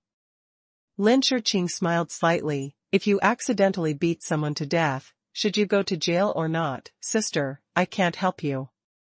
Somehow, after the scene on the sofa just now, Lin Shiqing feels a little awkward calling herself sister now. This brat rubbed her chest until it's still tingling and numb. Sooner or later it will have to be settled. Thinking of this, she couldn't help but blushed a little, and her heartbeat began to speed up. Even she didn't know what was wrong. Of course, Yi Feng didn't take Lin Shiqing's words at ease. He had already killed more than one person, and he didn't see him being arrested and imprisoned. He kills the wicked to do justice for the heavens. The two walked out of the hall side by side with a little closeness, and saw a police car parked outside the villa. Several policemen were booing and asking the middle-aged short man who couldn't get up, and there was even an old acquaintance of Yi Feng. The hooked-nosed policeman Zhang Wekai drove a police car to King Fengyuan immediately after receiving a call from Chief Liu. This guy is exactly the hooked-nosed policeman who arrested Yi Feng shortly after he was reborn in the modern city. Mr. Zhu, don't worry, no matter who hit you, our police will definitely give you an explanation. The eagle-hooked-nosed Zhang Wekai said swearingly. He is he. The middle-aged man with glasses quickly pointed at Yi Feng, who walked out of the villa and immediately shouted. Zhang Wekai followed his hand and looked in the direction of the villa. When he saw Yi Feng, he was immediately taken aback. Isn't this guy the guy from last time? He was also suspended from work for a week because of this guy. According to director Liu, this kid seems to be backed by the Yanjing Lin family. Zhang Guokai thought about it quickly, and soon he didn't take it to heart. Even if this kid can rely on Yanjing Lin's family, so what? Mr. Zhu is the chairman of failing xuanhuan group. This time, one of the major sponsors of the Lin family's jewelry exhibition is failing xuanhuan. The Lin family absolutely did not dare to offend Mr. Zhu. Zhang Guokai let go of Zhang Guokai when he thought about it. But who is that beautiful woman next to Yifeng? She blushes and looks too attractive. Zhang Guokai felt a kind of jealousy in his heart, thinking that the two of them had just come out of the villa. He was suddenly upset. In his opinion, what else can the two of them do in the villa? Of course, it's all the crisscross circles. Does Yifeng know who this President Zhu is? The chairman of failing xuanhuan is the biggest sponsor of the upcoming Lin family jewelry fair. Zhang Guokai immediately pointed at Yifeng and said seriously. How could he, a little policeman, recognize Lin Shiqing's identity, let alone Yifeng's details? Lin Shiqing was a little surprised when she heard the words, "Oh, this is Mr. Zhu Chun." Yifeng immediately laughed at Zhu Chun when he heard the name. Well, this beauty recognizes me. Zhu Chun, who had already been helped up by the police and leaned against the car, was a little surprised. He didn't expect this beauty to recognize him. Of course, this is quite normal in his opinion. After all, Feiling Xuanhuan is the largest diamond ring brand in the country and is loved by women all over the country. As one of the chairmen of Feiling Xuanhuan, he is naturally well known. Sorry, I don't know you, I just heard your name. Lin Shiqing couldn't help but smile. The other party's name really made her laugh. A Group of Pigs by Zhu Chun. Since Sister Lin is your partner of the Lin family, I will leave this place to you. As soon as Yifeng heard that the other party still had a relationship with the Lin family, he immediately didn't want to bother. If you hit someone, throw it to me. Lin Shiqing felt helpless for a while. The conversation between the two stunned Zhang Guokai, Zhu Chun and others beside him. No way, this beauty is from the Lin family. Hello, Mr. Zhu Chun, I'm Lin Shiqing, and I happen to be the person in charge of this jewelry fair. Lin Shiqing turned her head and showed a polite smile.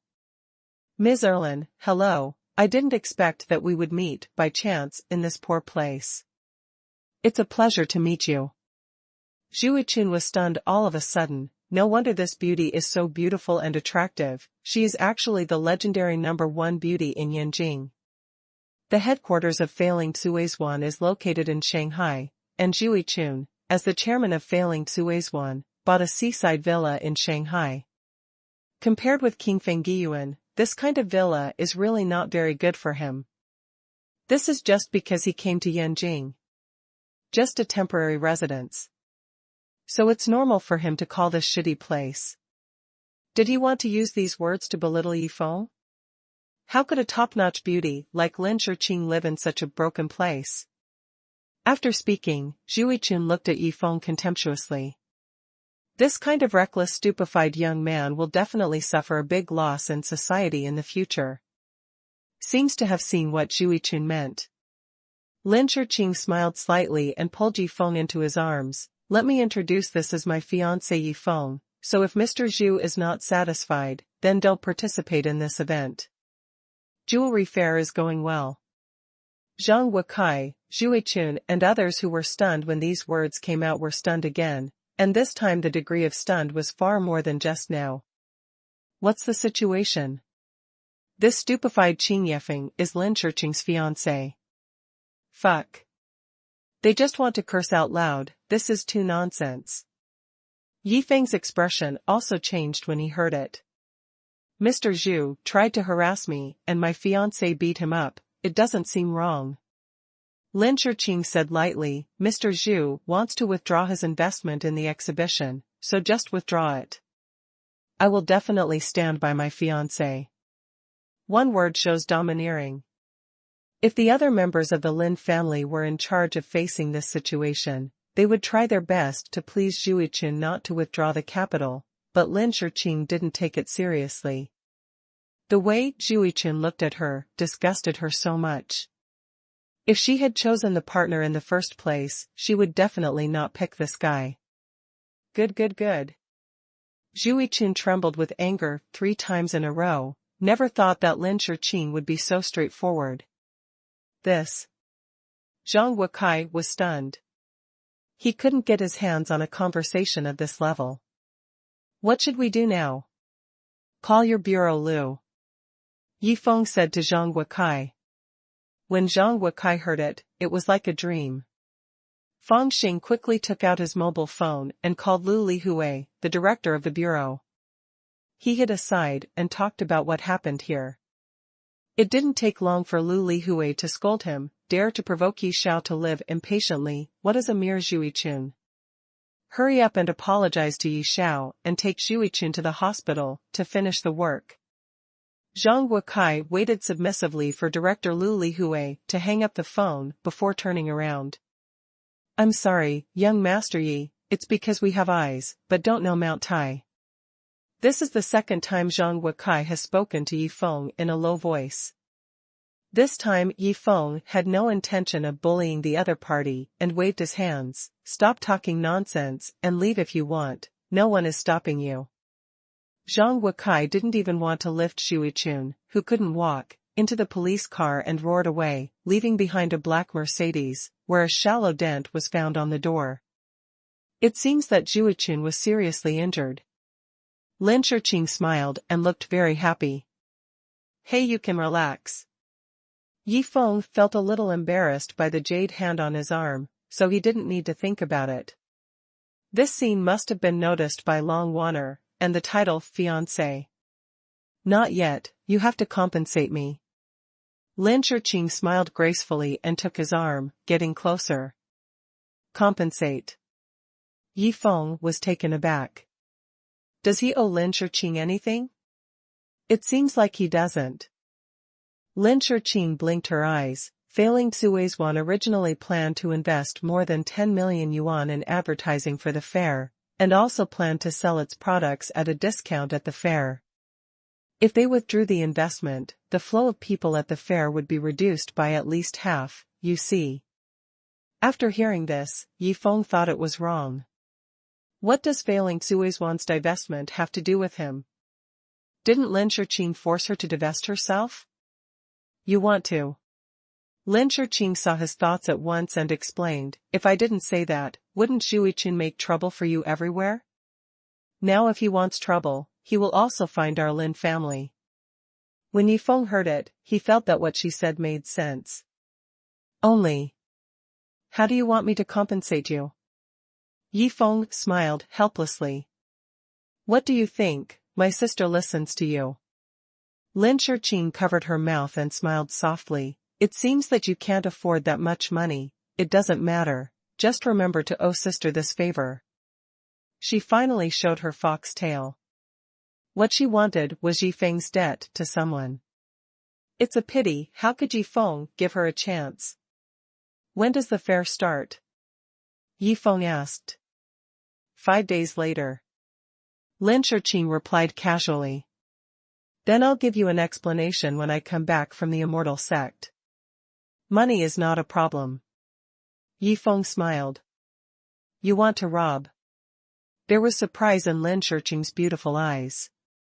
In her opinion, when Yi Feng went to the Inxian school, he would at most find a few disciples to secretly threaten him, but he didn't even think that Yi Feng's running over was a big move. Well, it's one of the top 10 sects in Jianghu, so there should be some stock in it. Yi Feng said naturally. Although some low-level martial arts people are very poor, but such a large sect must have a lot of assets. It is not appropriate to go to Quokang Mountain for a chance to get $1,000. You. Lin Shiqing was stunned by his thoughts and could not speak for a long time. This kid really wants to rob the Inxian sect. The Inxian sect has a strong background, but how dare he, a fledgling boy, make up his mind? What she doesn't know is that when things are done to a certain extent, the effect that can be produced is not public outrage but deterrence. Of course, Yifeng didn't need to explain his thoughts to Lin Shiqing in detail. Then Sister Lin just agreed that I will come back to help you when the time comes. Yifeng smiled and calmly broke free from the other's arm. He himself really wanted to go on like this. To be held by a top-notch sister like Lin Shiqing is a pleasure in the world. It's a pity that Long Wanner is not far away.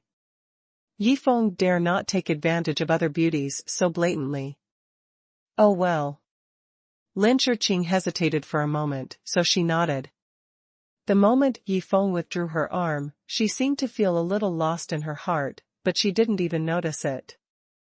Then be careful and remember that besides the two of them, I am waiting for you to come back. Lin Shiqing said with concern. Yifeng glanced at her and was a little surprised at what she said. Where do you want to go? Lin Shiqing smiled but said, I'm waiting for you to come back to make up for the shortfall in the fair.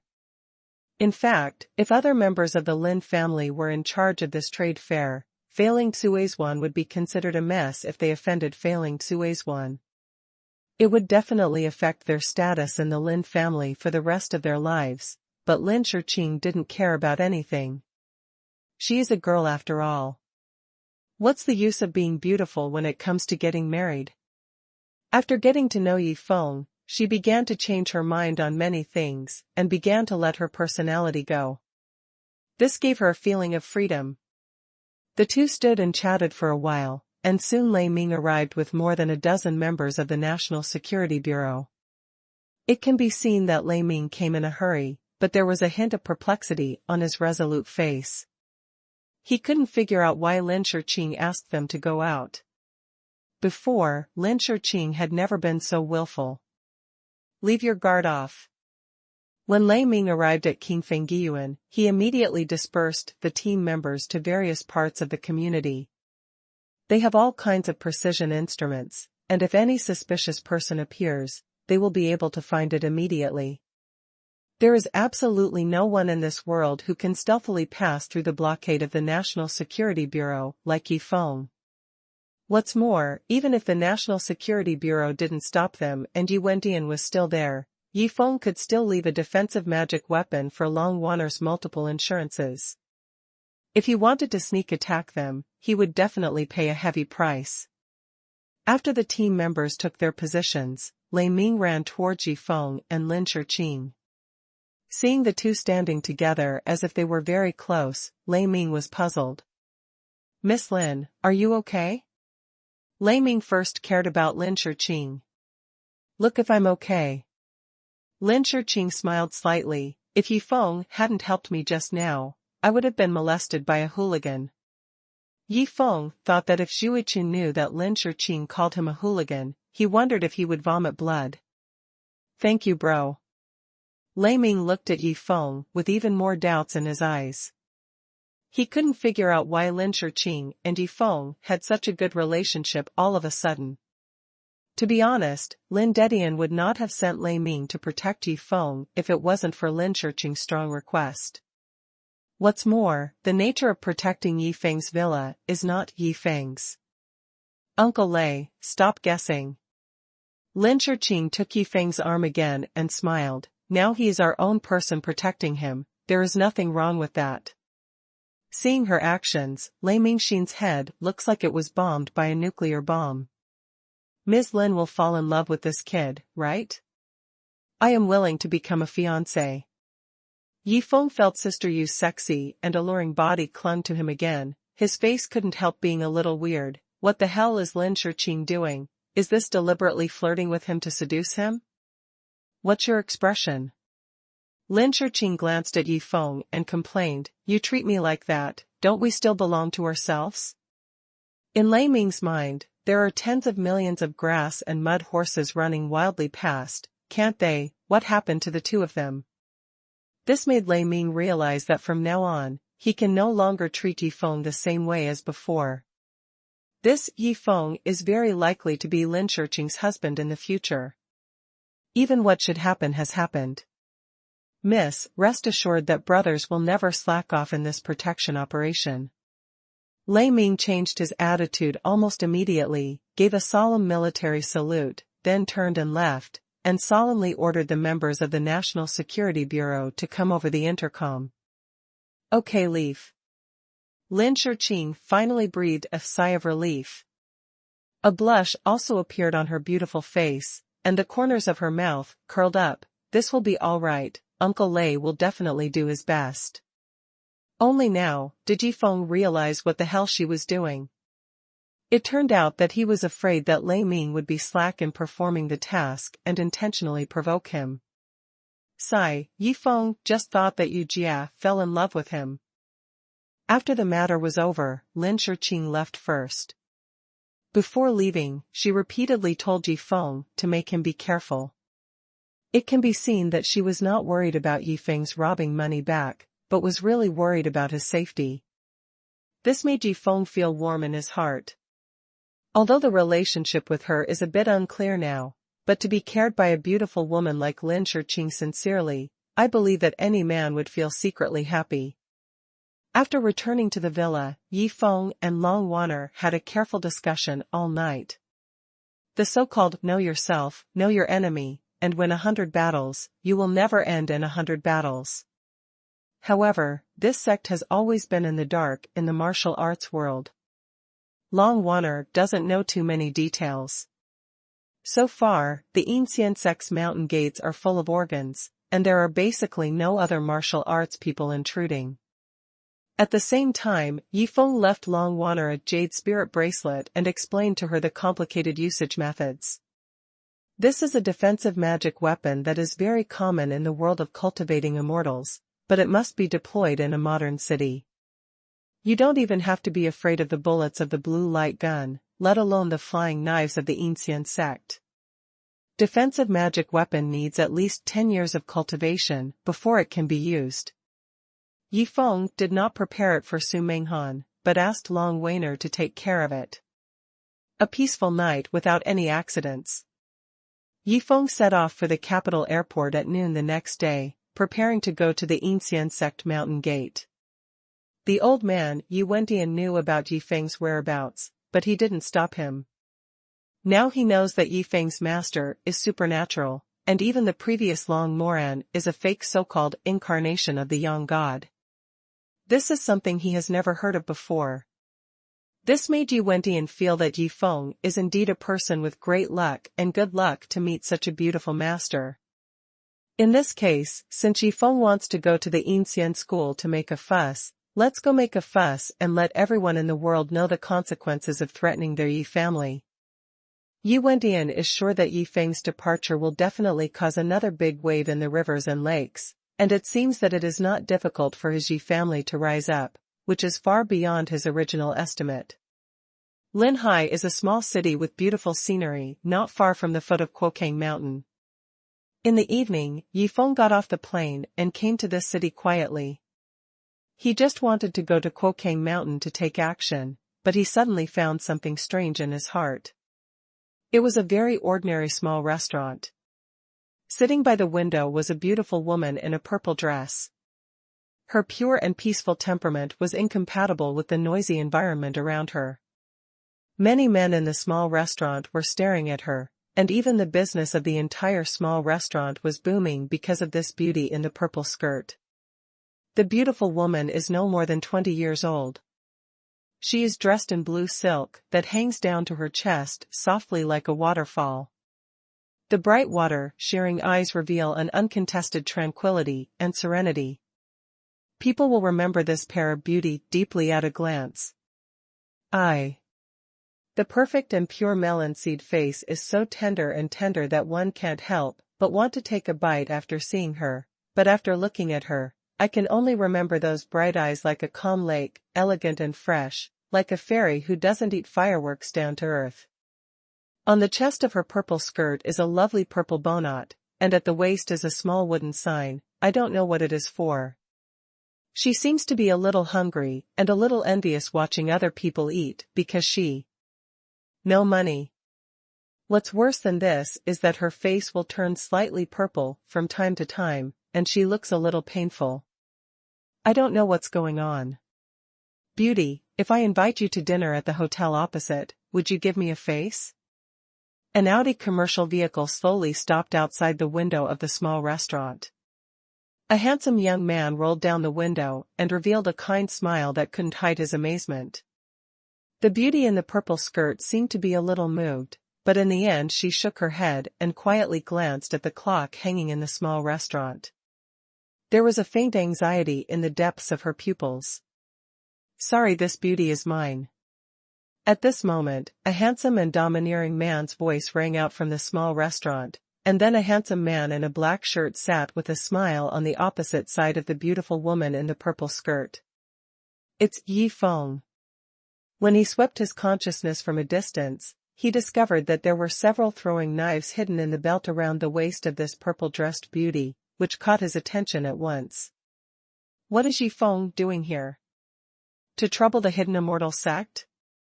This beauty in a purple dress has a throwing knife hidden in her waist and is so out of tune with the modern city, it is very suspicious at first glance. Because of this, Yi Feng immediately set her sights on her. Yi Feng's words immediately aroused public outrage. This beauty is yours, and I said it was mine. Immediately, a bare-chested tough guy walked over from the side, twisting his neck and making a click sound. Under his bald head, a pair of small eyes were threatening. Boy, do you know whose territory this is? As he talked, he showed his muscular body and six-pack abs, which was extremely scary under the dim light of the small restaurant. Go away. Yi Feng slapped the table leg coldly and lifted the bald tough guy to the floor with a bang. The small restaurant became chaotic in an instant. No one knew that the young man in the black shirt had such a mighty kick to restrain the bald head who was usually domineering, and all of them didn't even know how Yi Feng made the move. Beauty, you are mine. The corner of Yi Feng's mouth twitched. The beauty in the purple skirt pursed her lips lightly and said nothing. Her beautiful eyes looked at him as if she could speak. Who are you? Such a meaning is conveyed in the calm and fresh eyes. Purple gladiolus. Yi Feng glanced at the small wooden plaque on the opponent's waist and knew that she must be a member of the Immortal sect. He remembered that when he killed Qin Ge, the god-slaying ghost hand in the East China Sea, he also found such a plaque with his identity on Qin Ji's body. Jade brand. The difference between the jade tablet with Qin Ge and the small wooden tablet with purple sword orchid should be their names and identities. When Yi Feng said this name, the beauty in the purple dress glanced at him and still didn't speak. The two sat facing each other for a long time. It is undeniable that even for Yi Feng, this fresh and elegant beauty in a purple dress has a fatal attraction, and even he can't bear to use such a beauty as a hostage and bait. But for the safety of his family, Yi Feng could only make a decision. When the beauty in the purple skirt suddenly got up and wanted to walk out the door, Yi Feng made a lightning move and came to the beauty in the purple skirt. He took out a throwing knife from her waist belt and pressed it against her slender and boneless willow waist. Between. Don't move and be obedient. Yi Feng squinted his eyes, pressed close to her delicate body, and held her tightly, but suddenly felt something. Hey, you're still poisoned. This beauty in the purple skirt actually has a kind of toxin flowing in the meridians of her body from time to time, gradually destroying her bodily functions. Of course, this doesn't stop Yi Feng from taking her as a hostage and bait. From the eyes of the others around the small restaurant, it seemed that Yi Feng made a sudden move and hugged the beautiful woman in the purple skirt, wanting the overlord to forcefully attack him. Hey, you stop. The handsome young man who was driving the Audi opened the car door full of righteous indignation and got out. When the handsome young man saw Yi Feng holding the beautiful woman in the purple dress in his arms, he decidedly couldn't bear it anymore. Angrily, he got out of the car and came to Yi Feng in 2 or 3 steps. This is a society ruled by law, you should let her go, or do you know who I am? I don't care who you are, it's none of your business to make out with my woman. Yi Feng snorted softly, pushed the handsome young man away, and almost fell to the ground. This handsome young man's body is so weak that it seems that he lacks exercise in normal times, or he suffers from kidney deficiency due to too much exercise in bed. Yifeng didn't bother to care about this kind of villain and continued to press a small flying knife against the waist of the beautiful woman in the purple dress to coerce her to rush towards Quokang Mountain. With his speed, no one could catch up with him. You are the Primrose Man. Probably because she sensed the direction to go, the beauty in the purple skirt was a little weak, and finally asked a question in a soft and melodious voice that made people feel pity. I don't know a primrose. Yifeng snorted lightly, I thought you were dumb. Be obedient and tell me everything about the Immortal sect. When I turn around, I might give you a good time when I'm in a good mood. The beauty in the purple dress was a little surprised and a little scared when she heard the words. Who are you? She asked softly. Don't ask me too much. Yifeng scolded and took her to jump away from the bustling area. The Quokang mountain range is not far from Linhai City. Yifeng can reach the destination quickly even if he is alone with him. As long as there is this beauty from the Immortal school, even if he encounters any danger, Yifeng can still have room for maneuver. Soon the two of them went deep into the mountains and forests, where there were no people around. A bright crescent moon gradually climbed up the treetops and shed the moonlight like frost. Suddenly, Yifeng sensed something moving in the woods in front of him, and immediately covered the mouth of the beautiful woman in the purple skirt, and took her to hide in the bushes beside him. At the same time, he quietly used the blindfold to prevent others from finding them so easily. The sound of several people running fast from far away sounded like light kung fu and agility. Senior brother, that bitch runs really fast, I'm afraid I won't be able to catch up with her if this continues. A harsh and mean woman's voice came over. It's okay, she can't run away. Another gloomy young man's voice came. I got the news that the boy from the Tai Chi Hall didn't come to pick her up at all. She was hit by heartbroken powder. How far can you run alone? I'm afraid I'm scared to pee my pants. Even if you are the first person of the younger generation, how dare you go against our entire hidden Immortal sect? This is a somewhat familiar female voice, but it is Du Wan, a round-faced woman Zhu Bainiao likes. It's just a dream for the woman in our sect to get involved in the Tai Chi Palace. Hey! The gloomy male voice sneered, even if our head doesn't want that bitch, she can enter the Tai Chi Hall. How can the Tai Chi Hall take her in? These words came to Yifeng's ears one after another, making him a little depressed, as if his affairs were very complicated. Forget it if you don't understand it, anyway, he just came to trouble the Ancien sect. On the contrary, the beauty in the purple skirt in his arms seemed a little excited when she heard the trembling of her delicate body. Yifeng put the small flying knife on her neck and said viciously, Don't move around, don't think that I dare not kill you. The lives in my hands are not 10,000, but 8,000. This is of course an exaggeration, but it really frightened the beauty in the purple skirt and never dared to move again. Yifeng swept his consciousness and found that the beautiful woman in the purple skirt had only been cultivated for a little over 10 years, and her cultivation was a bit weak, but the three pursuers, one man and two women, except for Du Wan, were all young masters of nearly 20 years. But this is nothing in Yifeng's eyes. He quietly let go of the weak and delicate body in his embrace. The whole person was like a streamer under the moon, and in an instant, he intercepted a man, two women and three people who were rushing down the mountain. Those were the three disciples of the Immortal sect wearing black night clothes. One of them was a round-faced woman, Yifeng, who she had met before. It was Du Wan, the person Zhu Bainiao loved. The small eyes of the year-old girl are also sharp and mean, and she is also in her 20s. By the moonlight, you can see the names engraved on the small wooden plaques around their waists. The man's name is Lanyi, and the woman's name is Primrose. It seems that they are the group that the beauty in the purple dress mentioned earlier. Seeing him, the beauty in the purple skirt, who was thrown aside by Yifeng, rushed out and opened her mouth, but did not speak. There was a look of worry on her face. Except for Du Wan, who was weaker, the other two were all murderous characters. Wouldn't the young man in the black shirt run out just like that? Although she didn't know Yifeng's identity, she couldn't help worrying about Yifeng, but then she thought that her current situation was hard to protect herself. Who? The leading man, Lan Yi, made a sound vigilantly. As soon as he sensed the movement, the two hidden weapons of flying needles shot towards Yifeng's appearance, but unfortunately, they couldn't touch Yifeng at all. The one who wants your life. When Yifeng roared, the third layer of Dragon Claw Hand was displayed immediately.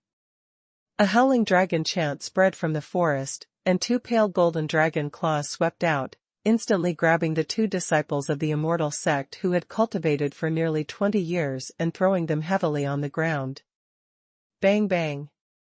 Two sounds, a man and a woman smashed a dent on the ground in the forest, staring at the stars, and suddenly lost their fighting power.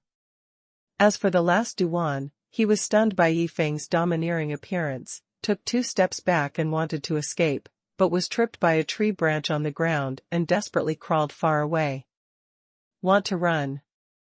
With a wave of Yifeng's dragon claws, he directly grabbed Du Wan, who had only been cultivated for less than 10 years, and threw them together with the two of them. Yifeng completely subdued the three of them in just a moment. This made the beauty in the purple skirt a little surprised. She thought that the man in the black shirt really had a grudge against the Yin faction, and he was so powerful that he could beat 3 of them at once. Even senior sister Primrose and senior brother Lanya were subdued without any resistance. It's a pity that the hidden immortal school is full of crises, and he can't break into it alone.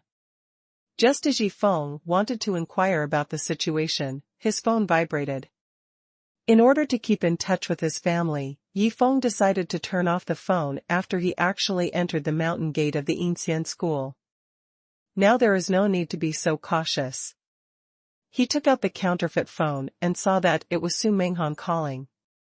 As soon as he picked up the phone, he heard Su Minghan's anxious voice. It's not good, Yifeng just launched a sneak attack on Wanner. In order to protect me from getting hurt. Yifeng's expression changed instantly when he heard that Long Wanner was injured. This is unscientific, with the National Security Bureau and Yuwendian here, and Yifeng's defensive artifact, the Jade Spirit Bracelet. The Yin faction is so capable of a successful sneak attack.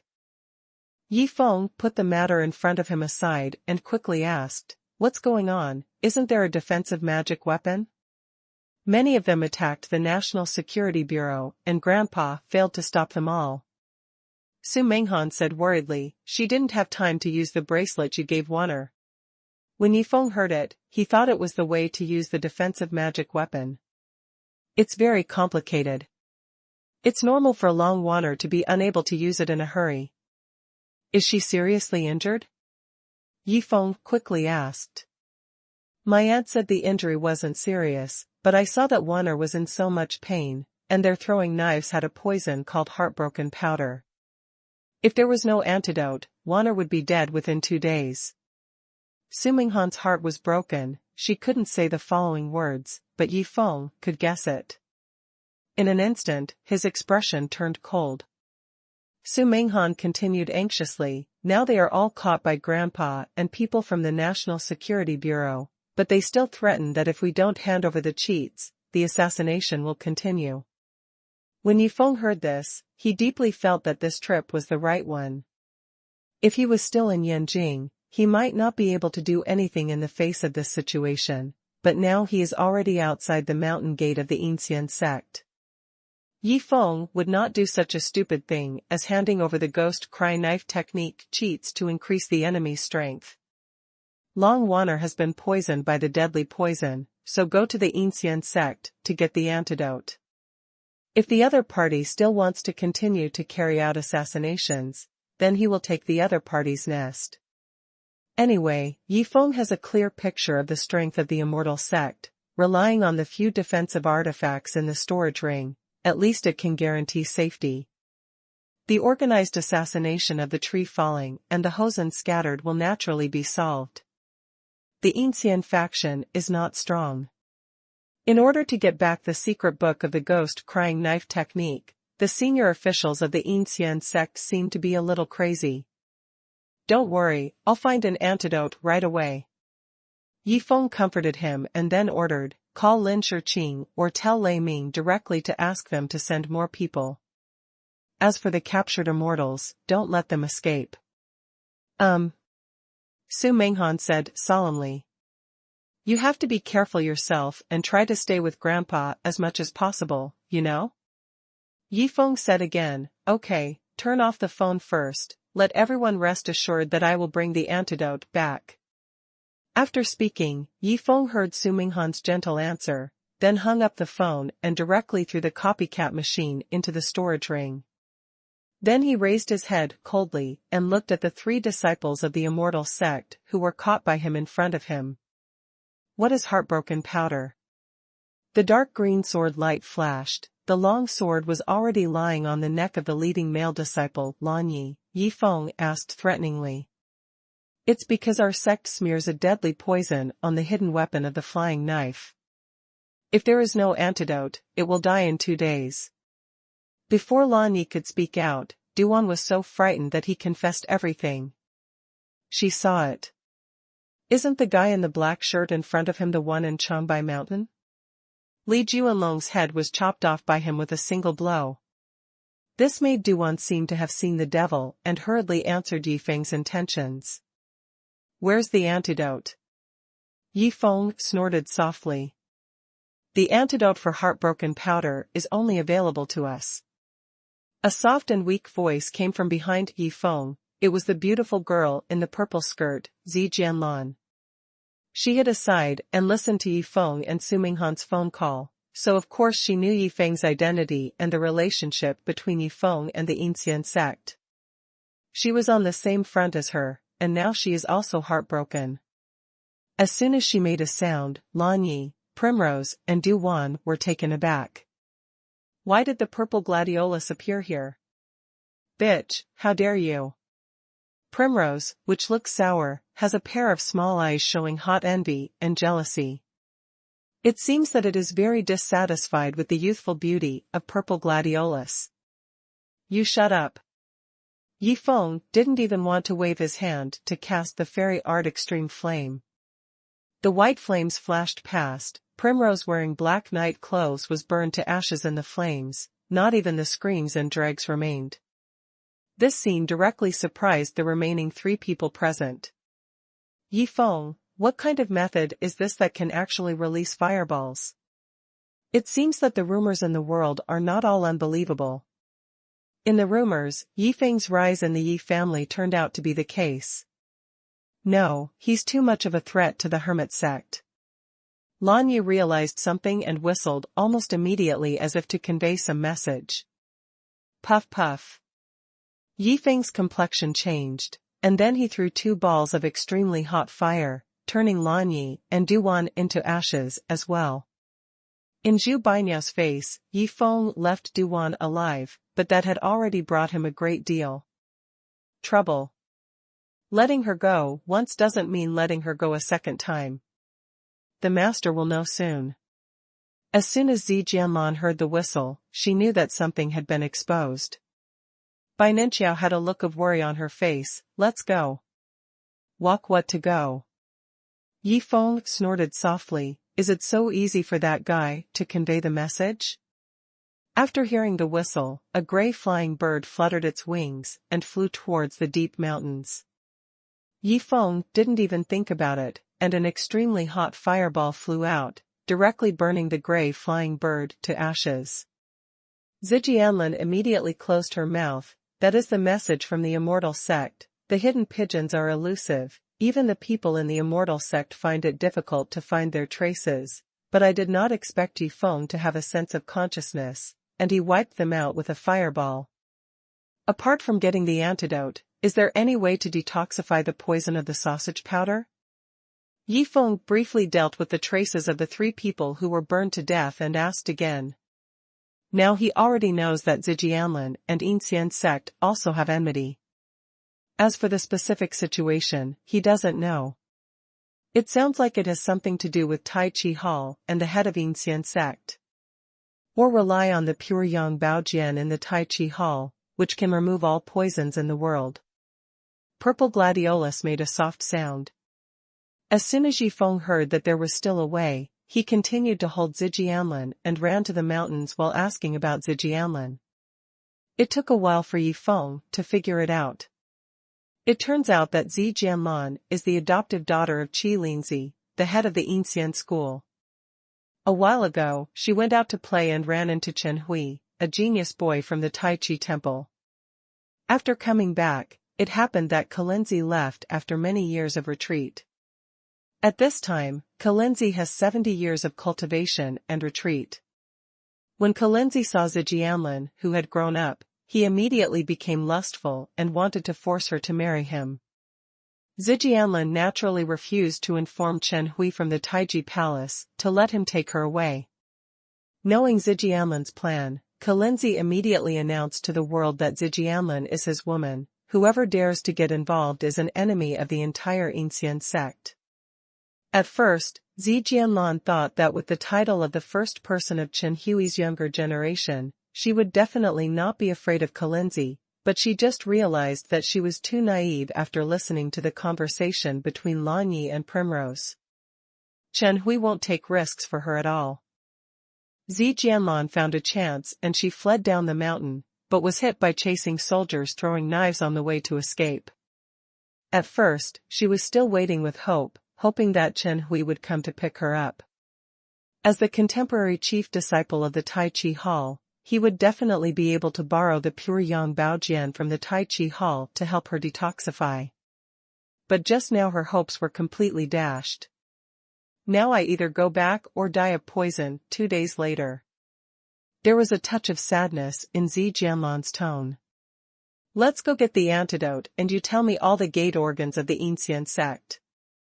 Yifeng feels that it is necessary to cooperate with this beautiful woman in purple skirt for mutual benefit and win-win. I believe she will be very happy too. It's a pity that he misread the purple gladiolus.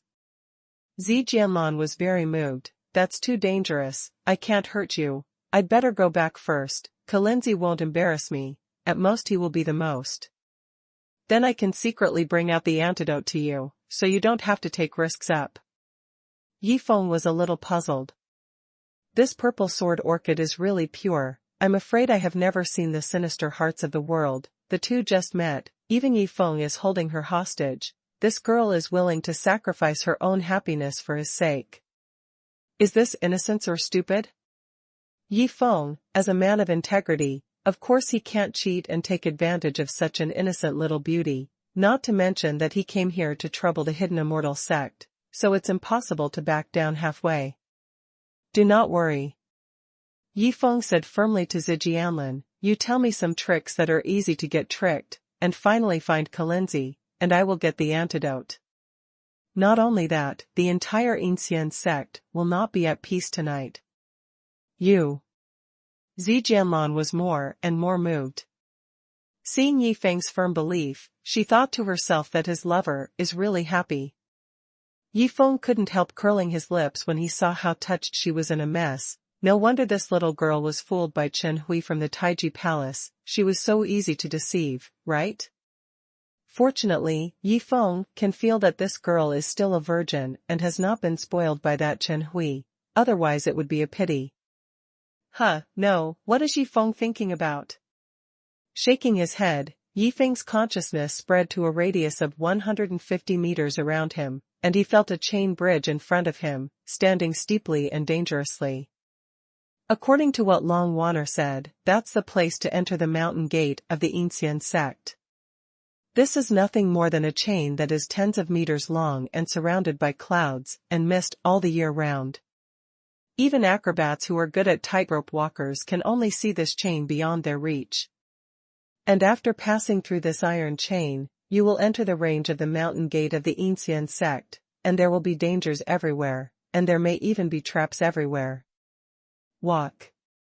Yifeng had just used the immortal technique Extreme Flame to destroy corpses and wipe out traces, which consumed a lot of true energy, but holding the 1,000 years of black ice in his hands for a while on the road has already fully recovered him. Stepping lightly, Yifeng was not afraid at all, picked up the purple gladiolus and quickly passed the iron rope. Now, the toxin outbreak of the intestine-breaking powder in the purple sword orchid is more and more frequent. Without Yifeng's assistance, it may not be possible to pass this iron chain safely. The antidote can be obtained from Kalinzi. If it doesn't work, I really have to go to the Taiji Hall, but the Taiji Hall is not as easy to provoke as the Ancient School. Even if Yi Wendian comes out, it's hard to say. Can you still hold on? Yifeng felt the delicate body in his arms tremble suddenly and asked a question in his heart. It's okay. Zi Jianlan said softly, a pair of catkins tightly grasped Yifeng's clothes. She is cold. The poison of heartbroken powder is more likely to occur at night, and it will be fatal after 2 days. Tell me which way to go. Yifeng passed the iron chain, and what he saw before him was a narrow valley with towering peaks on both sides, and at the end of the valley there were 7 or 8 forks. The third one from the left, stay aside and be careful of the mechanisms under your feet. Purple Gladiolus said. Yifeng swept his consciousness, and sure enough, the third fork in the road from the left just walked up, and there was a trap. If someone accidentally stepped on it, he would fall straight down and be pierced by Wan Jian. Even if Zijianlin didn't remind Yifeng, she wouldn't fall into the trap. With a movement of his body, he quickly ran into the third fork in the road. The faint moonlight sprinkled down softly, as if covering the stones, flowers, and plants on the road with a thin layer of silver gauze. Feeling of emptiness. Yifeng didn't suspect that Zijianlin was deliberately luring the enemy to go deep, but even so what? Fairy invisibility. Yifeng hugged her soft and boneless delicate body and finally disappeared. The entire valley became deserted again. After advancing for a while, Yifeng evaded various mechanisms all the way, thinking about how dangerous this place is. If he didn't have the spiritual sense to break in, it would be a dead end. Yexinjiai actually has 55 years of cultivation. Hey, I want to sneak attack. Yifeng laughed lightly. According to what Long Wanner said, this guy is Qinshi, the God Slayer and Ghost Slayer. At this time, Qinshi, the Ghost Killer, was staring at the mountain road intently, but it was a pity that Yifeng was invisible with the purple sword orchid. No matter how he looked at it, he couldn't see anyone. Yifeng approached quietly. It's him. It was getting closer. Zi Jianlan finally found the hand of Miashen Gui through the moonlight, her pretty face turned pale with fright. What's the matter? Not only did Yifeng not run away, but he approached the other party, but the strange thing is why the other party didn't notice them. It wasn't until Yifeng approached the opponent within a 5-meter range that Qinshi, the God Slayer and Ghost Hand, finally became alert. Swish swish swish swish. The Ancient Sect's unique technique of celestial maiden scattering flowers is perfected by Miashen Guisho. When he couldn't find the target, he was alert and subconsciously used this hidden weapon technique. This is not the first time Yifeng has dealt with people from the Immortal sect. He was prepared for this. The second layer of speed burst. As soon as the celestial technique is performed, Yifeng's invisibility technique will automatically fail. A figure holding a purple gladiolus in one hand appears in the line of sight of Miashen Guisho. Bitch actually colluded. When Miashen Guisho saw the figures of the two, he was furious, but before he could react, Yifeng's ghostly dark green long sword had pierced his chest. Qinshi fell down in response to the sound, but before even fresh blood flowed out, Yifeng casually threw a ball of extreme flames and wiped out his body. Purple Sword Orchid was held in Yifeng's arms. Feeling Yifeng's extremely fast speed and flowing technique, she was even more surprised that Yifeng could even kill a 55-year-old Miashen Guisho. She looked happy, maybe Yifeng could really get the antidote, but then she thought that Kalinzi was several times stronger than Miashen Gui Hand, even if Yi Feng could easily kill Mia Xingui's hand, it would be very difficult to face Kalinzi. When Mia Xingui's show was attacked and killed by Yi Feng, the Immortal sect's main hall, not far away, finally made a move. Net. Qin Shi's jade tablet is broken. A tall and thin old man stood in the hall, clenched his fists tightly, his tone concealed anger. He is Li Tian, the criminal law elder of the Yin sect. The Immortal sect has a tradition of adopting sons and daughters since ancient times. Li Tian also adopted a son with outstanding talent, but the poor Li Junlong was killed by a masked man when he was in Changbai Mountain last time. Of course, Li Tian, the elder of the criminal law, searched everywhere for the whereabouts of the masked man, but unfortunately he couldn't find it anywhere. He didn't know that the masked man was Yi Feng from the Yi family until the news came from Donghai not long ago. This made him angry, and there were rumors that the ghost crying sword trick had reappeared in the world, and the cheat book was held by Yi Feng, which made him list Yi Feng as a must-kill target. Of course, before that, you must get the cheats of the ghost crying sword technique. At that time, Li Tian, relying on the ghost crying sword technique, even if Qi Linzi is kicked out, it is not impossible for him to be the head.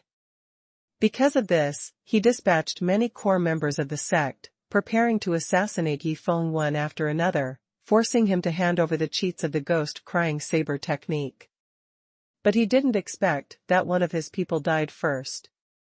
There is news that Yi Feng has arrived in Taizhou City this afternoon. The target is self-evident. Li Tian didn't expect Yi Feng to come up the mountain so soon, and even killed the god-killing ghost hand. This is their Yin faction, now one of the few good players left.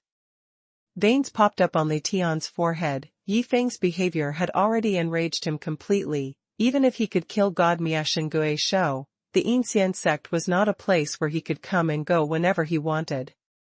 3 elders, now that the talents of our Yin sect are withered, and the ghost crying sword technique has finally reappeared in the Jianghu, what originally belonged to our Yin sect, we must get it.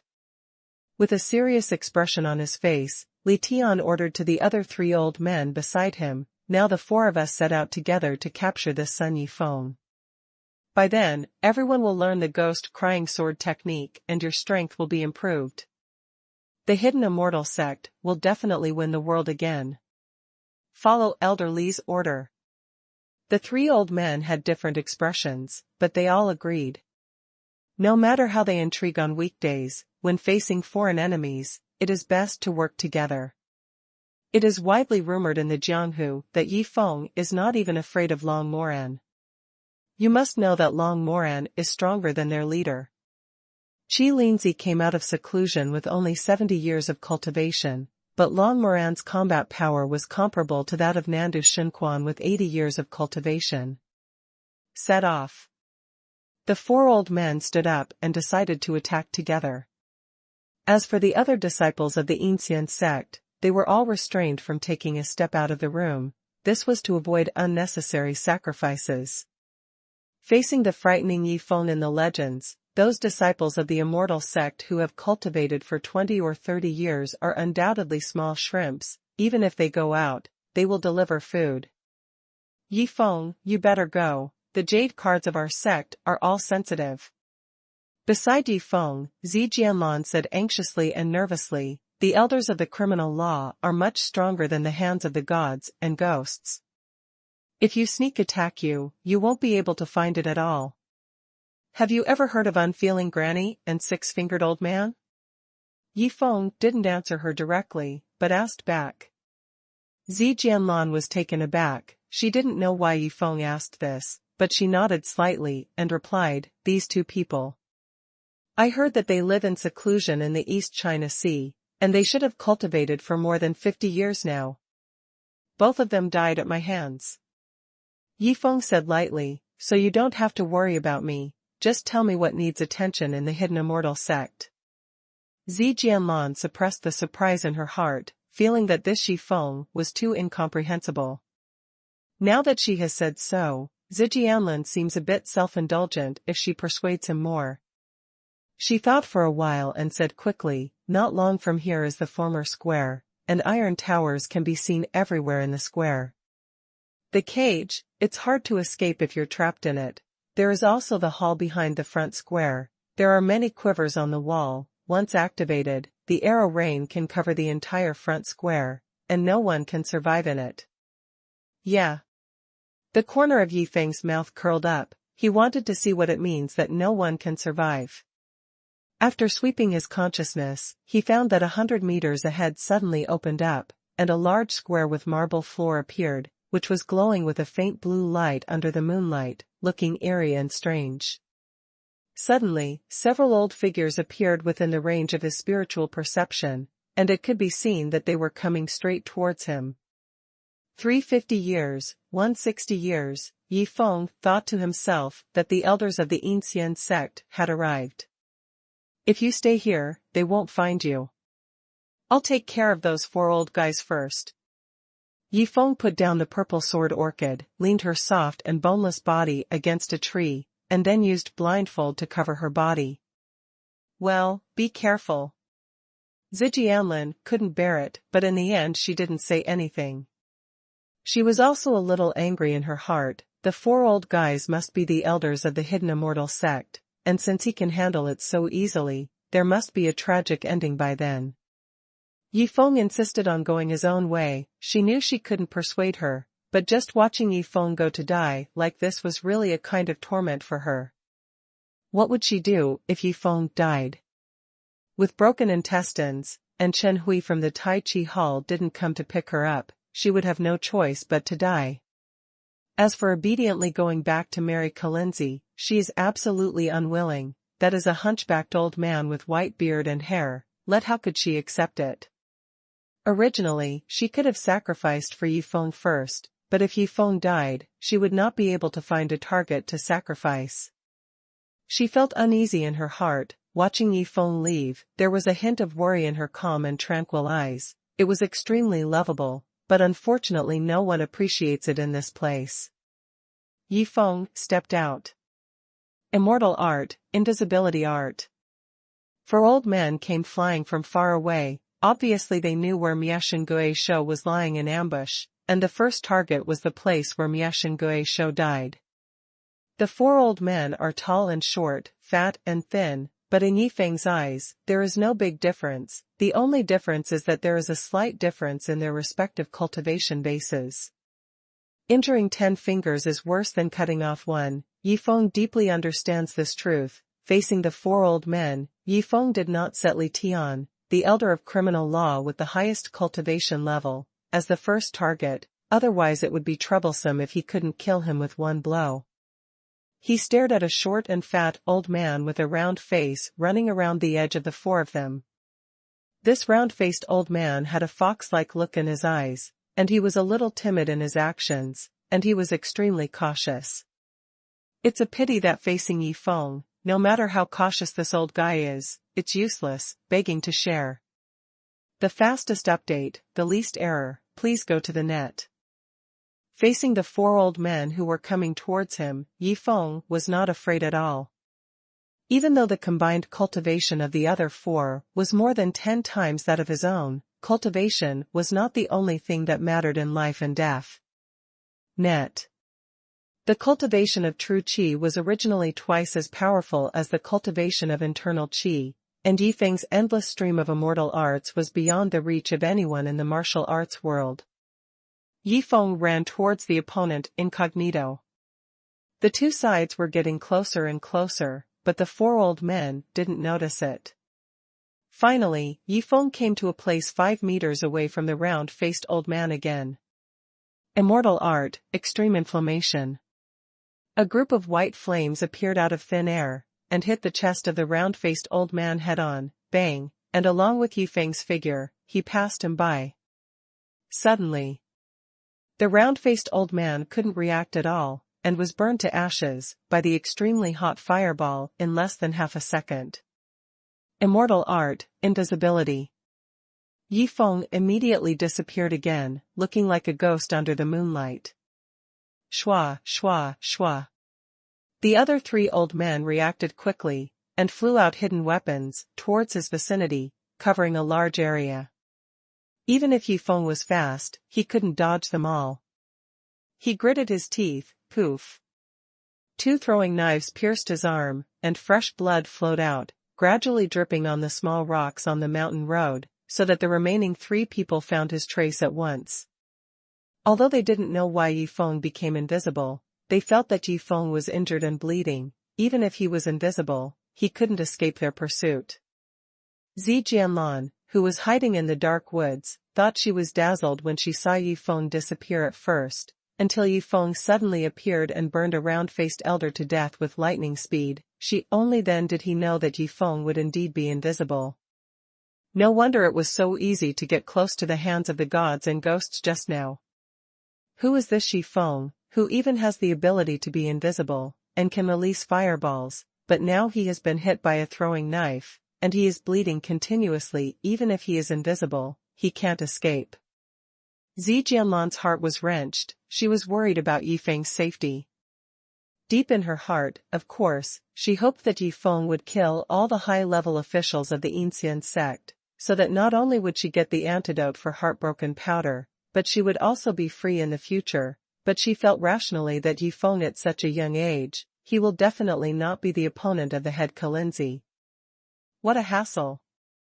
Yifeng sensed the other party's gaze, and knew that the dripping blood had exposed his position, so he moved his footsteps, and the speed of the second layer of Suning Xianzong exploded, and he ran into the bushes on the other side in an instant.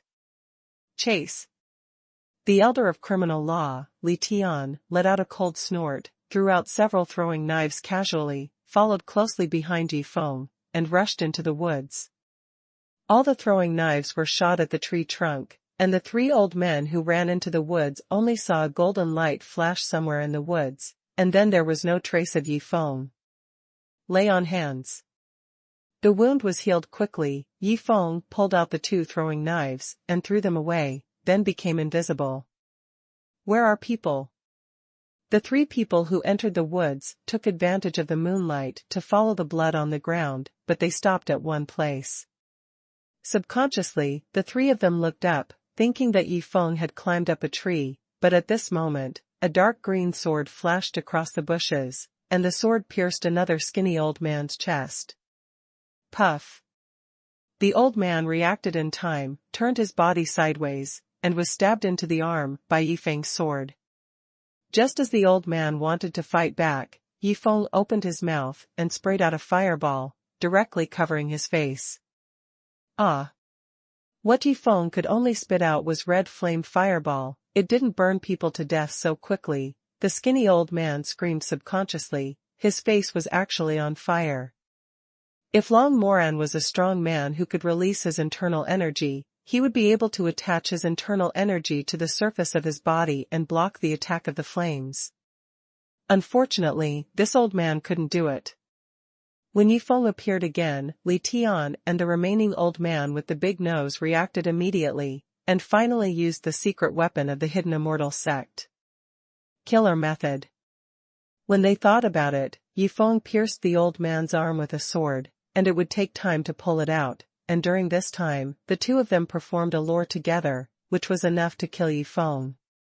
Unfortunately, they miscalculated. Yifeng's sword was not a physical sword, but a true energy sword.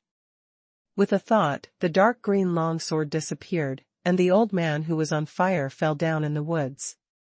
A steady stream of flying knives came at him. Yifeng was not in a hurry. He even had some spare time to give the old man on the ground a ball of extremely hot fire, to send him on his way quickly. Then, he broke out at the speed of the second layer of Swift Shadow and Wonderland, and dodged towards the depths of the woods. Last time in the East China Sea, he was first poisoned by the paralyzing toxin and couldn't move, but now there is no restriction. Yifeng's figure disappeared from the 2 old men again like a ghost, making the killing technique they had just unleashed abruptly stopped. More than a dozen throwing knives pierced through several big trees and collapsed. Back to the square. The 2 old men looked at each other, and they both saw the thoughts in each other's eyes. This Yifeng is too scary. If they procrastinate in this kind of woods, they may all die. but after returning to the front square, they can use various mechanisms to deal with it. Without any hesitation, the two old men rushed out of the woods and fled back to Marble Square. Zi Jianlan, who was hiding in the dark and worried, saw 3 old men chasing after them, but only 2 old men came out. She couldn't help feeling tense. Did they catch up to Yifeng? Why didn't Yifeng come out? Is it hidden or in danger? Zi Jianlan thought for a while, and felt that she was watching from the side without exerting any effort, which was too unreasonable. She supported the tree trunk and barely stood up, feeling that the heartbroken powder in her body was attacking more violently, making her snow-like skin swell from time to time. With a little bit of purple, it is already very serious at first glance. She barely moved, but almost fell in the forest, and suddenly a strong arm supported her. "Don't move around, I'll deal with those 2 old men." Yifeng appeared beside her, reminding her. He didn't want something to happen to this chick, so that if he ran into some hidden mechanism later, no one would remind him, not to mention that she needed to lead the way where Kalinzi was. Are you okay?" Zi Jianlan saw Yifeng suddenly appearing beside her. A blush appeared on her crystal-clear face, and then she checked his arm with concern, and was surprised to find that apart from the black shirt being shot through 2 holes, Yifeng's hand, there is no scar on it. How is it possible? He was hit by a flying knife just now, and he was bleeding.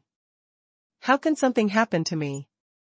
Yifeng chuckled. "I won't leave here until I get the antidote for heartbroken powder today. You can stay here at ease, wait for me to get rid of those 2 old men first, and then take me to find Qilan's son." Zi Jianlan felt Yifeng's strong arm, and she regained her former tranquility. She nodded. "Be careful with the mechanism." "That can't help me." Yifeng smiled, floated away, knelt down, and begged to share. The fastest update, the least error, please go to the net. The frontal combat ability of the Ancien faction is too weak. Net. If it was an old man from the 4 god fists, Yifeng would never be able to kill the 2 of them so easily. Back then, when he sneaked into the sea to snatch the Great Coral King, his shoulder was almost shattered by the opponent, and that was he is just an ordinary master with 50 years of cultivation in Xuanhuan sect. This also determined that the Ancien sect must use body skills and mechanisms to win. It's a pity that Yifeng did not lose to the Ancien faction in terms of body skills. As for the organs, most of them couldn't play a role under Yifeng's spiritual perception. He left Zi Jianlan behind and chased to Marble Square alone, and saw 2 old men standing in the center of the square, ready to fight. Yifeng scanned the surroundings with his spiritual sense, and sure enough, he found some thick iron cages hidden under the square, which could trap people in them if they rise up suddenly. It's a pity that Yifeng has a sharp true energy sword, and he is not afraid of such iron cages at all. Broke. Yifeng can sink a nuclear submarine, so he is afraid of this iron cage. In addition, several young disciples of the Immortal sect were squatting in the operating room under the Marble Square. They seemed to be the ones controlling the mechanism. Yifeng ignored them. Immortal art, God, fake body art. Without even thinking about it, Yifeng condensed a false body and rushed over directly, while his real body was invisible, approaching the 2 old men on the Marble Square from another direction. On the Marble Square, Li Tian and the old man with the big nose stood 10 meters apart. Both of them had solemn faces, knowing that it was their life and death. Once someone appeared to attack any of them, the other party could react quickly and release the throwing knife. As long as Yifeng was drawn out, the iron cage would immediately be raised to trap him inside. "Ah!" Suddenly shouted loudly, a figure rushed from outside the Marble Square. It was Yifeng's fake body. The fake body couldn't speak, so the only way to get their attention was by making a loud noise. "Hey, why isn't this kid invisible?" The 2 old men had such doubts in their hearts, but after thinking about it, invisibility is not such an easy thing. It seems that this kid's invisibility ability is not as brilliant as imagined, but has limitations. Ascension to the trapped fairy cage. Li Tian immediately yelled, and almost at the same time, an iron cage with a length, width, and height of 2 meters rose from under the marble square. The iron bars of the fence were each as thick as a wrist, and Yi Feng's fake body was trapped in it. When Yi Feng slashed with his sword, but failed to break through the iron cage, like a trapped animal. "Ha ha ha, boy, you have fallen into our hands. Hand over the cheats of the ghost-crying saber technique, I will give you a good time."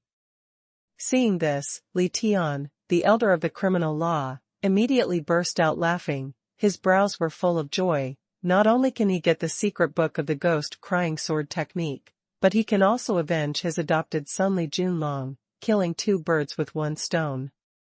And after killing Yi Feng, the prestige of their hidden immortal sect in Jianghu will definitely increase greatly. As for offending Yi Wendian, he wasn't afraid. Except for Yi Feng, a pervert, no one had ever been able to break into Marble Square in history, and he was killed by the authorities on the mountain road before. This made Li Tian feel that Yi Feng must have been supported by an inner ghost to get here, and the most likely one is Zijianlin, who just fled down the mountain. Even if Yi Wendian came, it was impossible to do anything to Li Tian, so he was very relieved, otherwise he would not have sent so many people out to assassinate him. But soon they found that Yi Feng, who was trapped in the iron cage, still didn't say a word, which made them feel a little strange. It doesn't seem right. At this moment, a dark green sword light flashed behind the old man with the big nose, followed by a poof. The old man's head flew high. Unexpectedly, another Yi Feng appeared behind him. This is of course Yi Feng's real body approaching stealthily, using the fake body to attract attention, and attacking with the real body. This move was used by Dong Hai when he dealt with Long Moran, but it was half an inch short. This made Yi Feng won't stab his heart in sneak attacks in the future. It would be nice to cut off the head directly. Sleepy fairy cage. Li Tian was frightened to death by this scene. Why did Tu Yi Feng come out suddenly? He gave the order almost immediately. Of course, Li Tian was relieved when he saw an iron cage rise up beside Yi Feng, trapping him in it, but he was still cautious, guarding against the appearance of a third Yi Feng. Everything about this kid on the stall is quite weird. No wonder Long Moran from the Long family, after Dong Hai and his party had their arms broken, there must be something unusual about Yi Feng. Boy, tell all your secrets, otherwise this old man will not only kill you, but also arrest your woman, and rape you in every possible way. Li Tian gritted his teeth and looked at Yi Feng. In today's battle, even if the hidden immortal sect won, they would have already lost the God-Slayer and the 3 elders. The loss was extremely heavy, and they must get some compensation from Yi Feng. If you hurry up, the old man can give you something. Li Tian continued to grit his teeth to threaten, but at this moment, Yi Feng, who was trapped by the iron cage, suddenly moved. The sword in the fake body is fake, of course it can't cut through the iron cage, but the dragon sword ancient ring in Yi Feng's hand, the condensed true energy sword, is sharper than the real sword. A sword, like cutting tofu, cut several iron pillars of the iron cage into 2 sections in one fell swoop. Yi Feng's figure came out straight out of it, and the dark green long sword pointed at Li Tian from afar. I didn't bother to talk to you at first, but you sent someone to assassinate me. If I don't pay you back, wouldn't everyone think I'm a soft persimmon? Yi Feng snorted softly, stepped lightly, and the speed of the second layer of Suning Xianjia exploded, and the whole person attacked Li Tian like a ghost under the moonlight. Shua, shua, shua. Without hesitation, Li Tian threw the throwing knife in Yi Feng's direction. At the same time, he quickly used Qing Gong and body skills, and the speed was not weaker than Yi Feng. After all, he is a martial arts master with 60 years of cultivation. If Yi Feng continues to fight him openly, he will suffer in the end. It's a pity that Yi Feng can not only slash wildly with his sword, even if he is more than 20 meters away, he can still kill people. Seeing the opponent's continuous flying knives coming towards him, Yi Feng changed his body position to avoid the opponent's flying knives, while concentrating his true energy on the tip of the sword, cutting the dragon sword energy. A sharp ice blue sword light broke through the air in an instant, sweeping towards the fleeing Li Tian. The sword energy is extremely fast. Seeing this, Li Tian's pupils shrank. He had heard that Yi Feng knew sword chi before, but he didn't believe it in his heart. How could anyone comprehend sword chi at such a young age? But now that I saw it with my own eyes, I wanted to react and dodge it, but it was too late. Let the arrow! Li Tian gritted his teeth and shouted, even if he died, he would still pull Yi Feng on his back. Puff! Li Tian's head was easily chopped off by the ice blue sword energy, but at the same time, sharp arrows were suddenly fired from the quiver on the wall of the hall not far away, forming a dense rain of arrows in an instant, covering the entire area. The entire marble square, begging to share. The fastest update, the least error, please go to the net. Arrow rain came extremely fast. Net. The current Yi Feng is in the center of the marble square, 50 to 60 meters away from the edge. Even if he explodes at the fastest speed, he will definitely not be able to avoid the rain of arrows. The few young disciples hiding in the control mechanism in the basement finally breathed a sigh of relief. This young man named Yi Feng is really terrifying. Even the 4 great elders are no match for him. Fortunately, there is nowhere to escape under the rain of arrows. Finally, the arrow will kill him. Down. When Kalinzi, the head of the sect, appears, the disciples who manipulate the mechanism will surely make great contributions. Careful. Seeing the situation in the square, Zi Jianlan outside the square couldn't help but exclaimed. In her fresh and natural eyes, there was a hint of surprise and intolerance. Surprised because Yi Feng actually killed the 4 elders of the Yinxian sect one by one, it was shocking and weeping ghosts and gods. What couldn't bear it was that the rain of arrows immediately fell. No matter how strong Yi Feng was, it was impossible for him to survive this array of arrows. Survive the rain. You must know that the quiver on the wall of the main hall was designed according to the principles of ancient city warfare. Even if martial arts fighters gather to attack the city, they will probably be killed or injured in this rain of arrows. How could it be possible for a mere Yi Feng?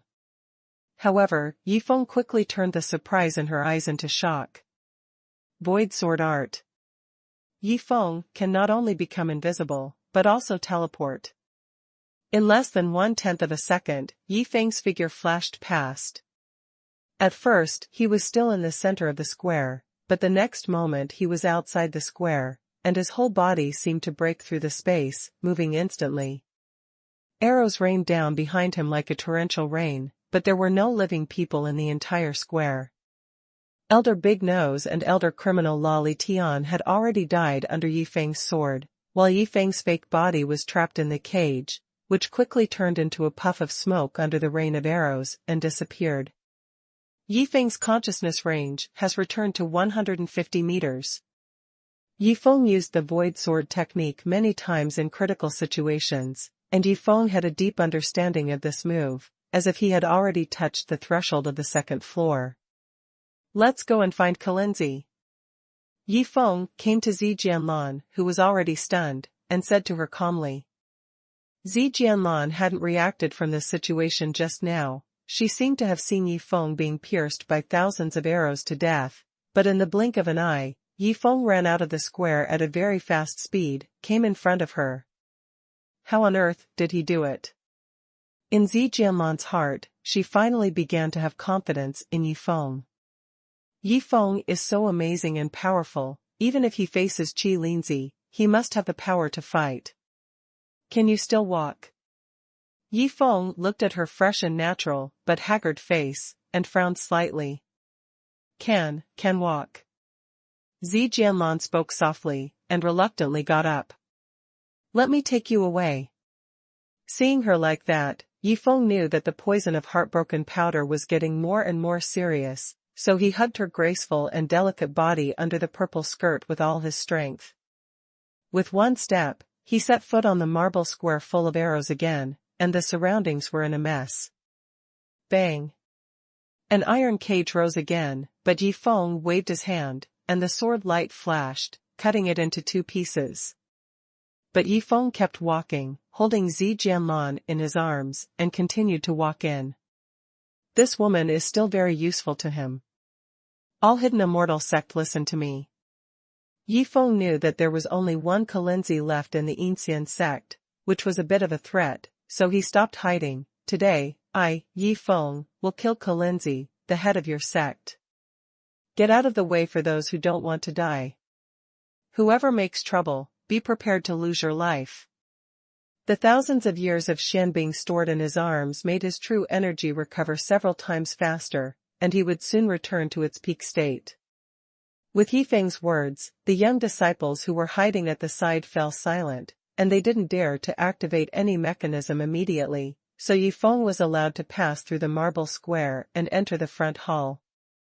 This is the place where the members of the Yin sect usually discuss matters. If there is any major event, all the disciples will be summoned to this front hall, but it is night, and there is no major event.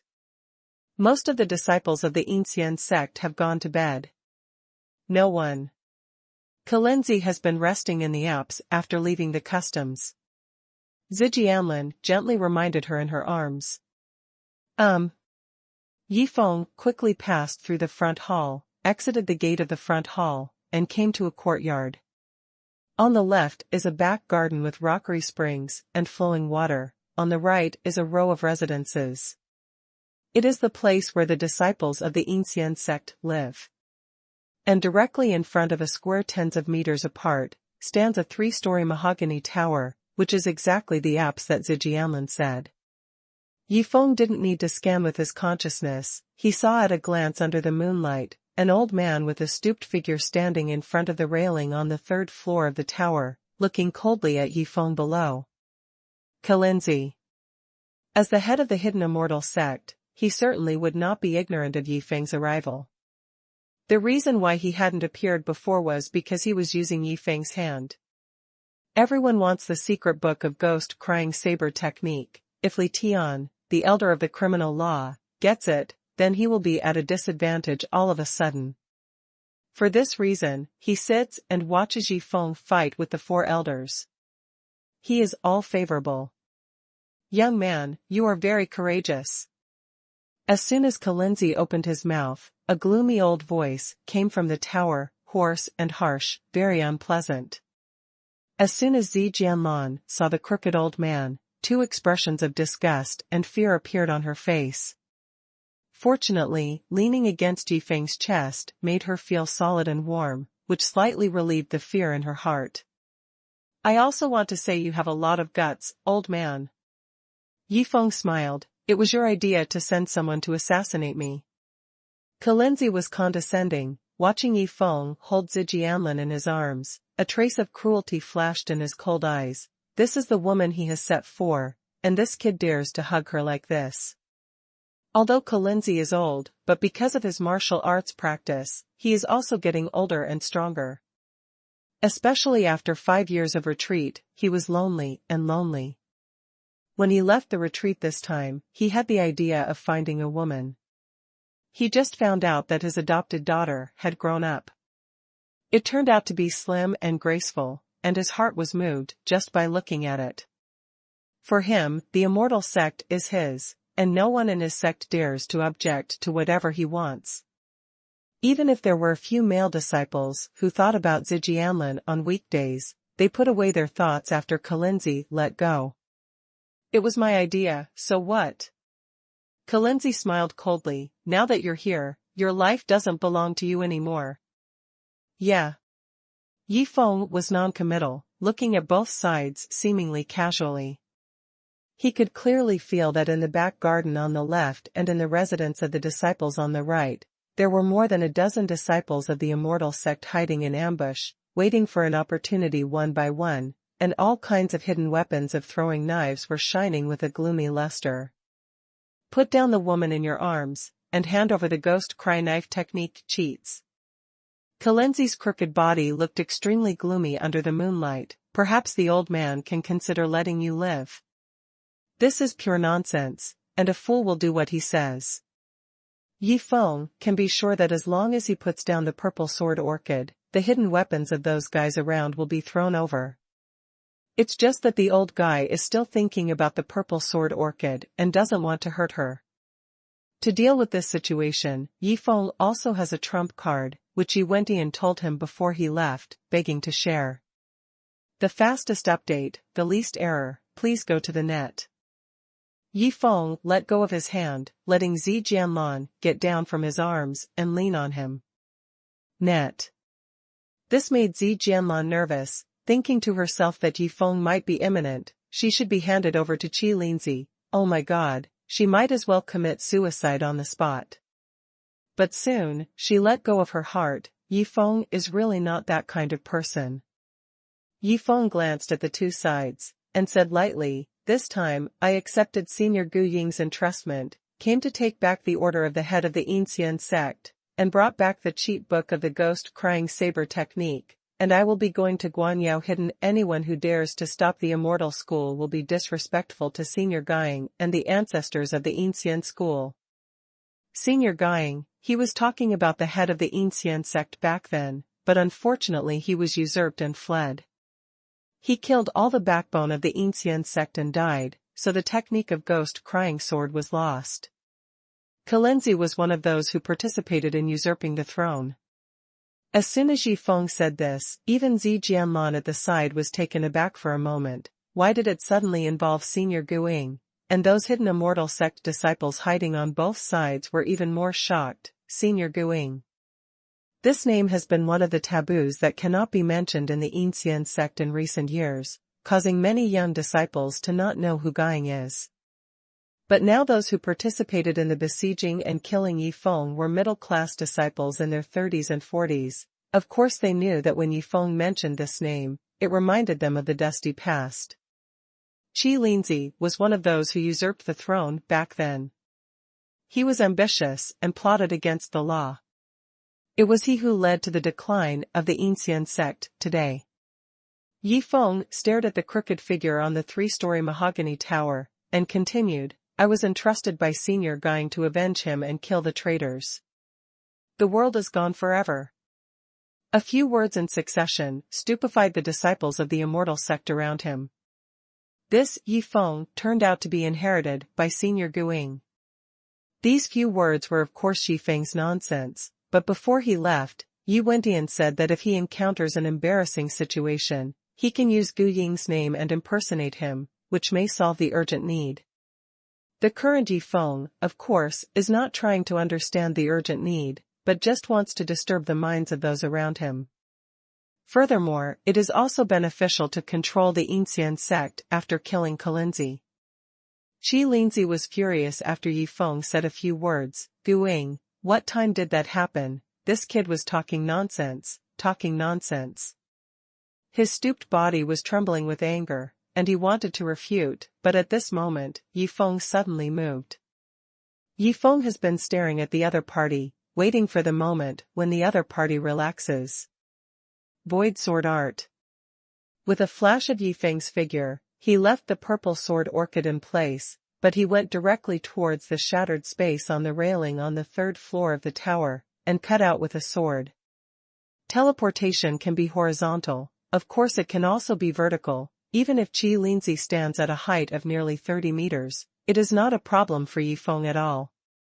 Qi Linzi, in front of the railing on the tower, saw Yi Feng disappear, his pupils shrank, and he reacted instantly.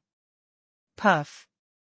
Yi Feng teleported beyond the railing, aimed at Kalinzi's neck and swung his sword, but was suddenly blocked. A layer of tenacious inner energy instantly condensed around Kalinzi's body. Yi Feng swung his sword, but it seemed he had been cut into a quagmire, stuck in a dilemma. "Ha ha ha, you think the old man is an idiot, like Li Tian." Kalinzi laughed loudly. He had seen all the moves Yi Feng had used along the way, and he was naturally prepared for this move of teleportation. 50 years later, every 10 years of improvement in cultivation, the power of the internal energy that can be exerted will double. Zi, who has been cultivated for 70 years, has 4 times as much internal energy as Long Moran. And he is also a strong man who has comprehended the release of internal qi, otherwise how could he have been in charge of the Ancien sect for so long? The internal air was released to form a protective shield, which immediately blocked Yifeng's sure-killing sword. Yifeng's heart sank. He miscalculated. He didn't expect a high cultivation martial artist to be so strong, able to block the dark green true qi sword with his inner qi. The Zi's inner qi cover was actually stronger than the outer shell of a nuclear submarine but also solid. The key lies in the specially made inner qi, which is tough but not rigid, like a quagmire, and has a great restraint effect on sharp weapons. This kind of protective shield, Yifeng can easily display it as long as he has 20 years of cultivation. There is a layer on the body surface, but it doesn't have much protective effect, and it consumes too much, and its practicality is extremely poor. If he had 70 years of cultivation, he would be able to condense a true energy shield at will like Yin Zi, but that would be a long time later. Lore. After Zi laughed out loud, he aimed at Yifeng's direction and flew out a series of throwing knives continuously. When Yifeng was in mid-air, his figure became extremely inflexible. He couldn't dodge immediately, he could only wave the dark green long sword in his hand, blocking the opponent's flying knives one after another. However, the difference in cultivation between the two sides is really too big. Yifeng had just blocked 3 flying knives, but his mouth was numb by the tyrannical internal energy attached to the flying knives. If this goes on like this, within 10 knives, Yifeng will surely perish. Yifeng. Seeing Yifeng dodging and jumping up, Zi Jianlan at the bottom immediately became anxious, thinking how could he be so reckless. Yin Zi stood on the high tower, condescending, obviously occupying a favorable position. Yifeng took the initiative to attack. Obviously he would suffer a big loss. This is good, the sword didn't work, and he was pressed and beaten. Every time Yifeng blocked a throwing knife, the tyrannical internal force on the flying knife would send him flying back a certain distance. His whole figure was like duckweed in the wind, constantly being repelled in mid-air. 4, 5, 6. Yifeng blocked the 6th throwing knife in succession. The true energy in his whole body was almost dissipated, and if he fell from a height of nearly 30 meters, he would be dead at that moment. Do it all. Yin Zi didn't give Yifeng a chance at all, and shouted loudly. Immediately, disciples of the Immortal sect who were loyal to him jumped out from both sides, flying knives with hidden weapons aimed at Yifeng's direction and swept towards Yifeng, making him face a greater danger than the rain of arrows just now. At the moment of life and death, Yifeng was extremely calm. He recalled the scene when he used the void sword technique again just now, and gradually found the feeling of the second level of this move. The second level of void sword art, void sword dance. A cold light flashed in Yifeng's eyes. Since he feels it, let's try to see if he can kill this disgusting crooked old man in one fell swoop. Since he has the name of a genius, Yifeng's comprehension of moves is far beyond ordinary people. With a thought, Yifeng's figure disappeared from midair again, and then one after another, dark green sword lights began to flicker around Yin Zi's crooked body. What's the situation? Yin Zi saw Yifeng, who was about to be shocked to death by his internal energy, suddenly disappeared again in midair. He couldn't help feeling a chill in his heart. This kid is too wicked. Before he could react, he felt that there were sword lights attacking him from all directions, up, down, left, and right at the same time, but Yifeng was nowhere to be seen. He knelt down and begged to share. The fastest update, the least error, please go to the net.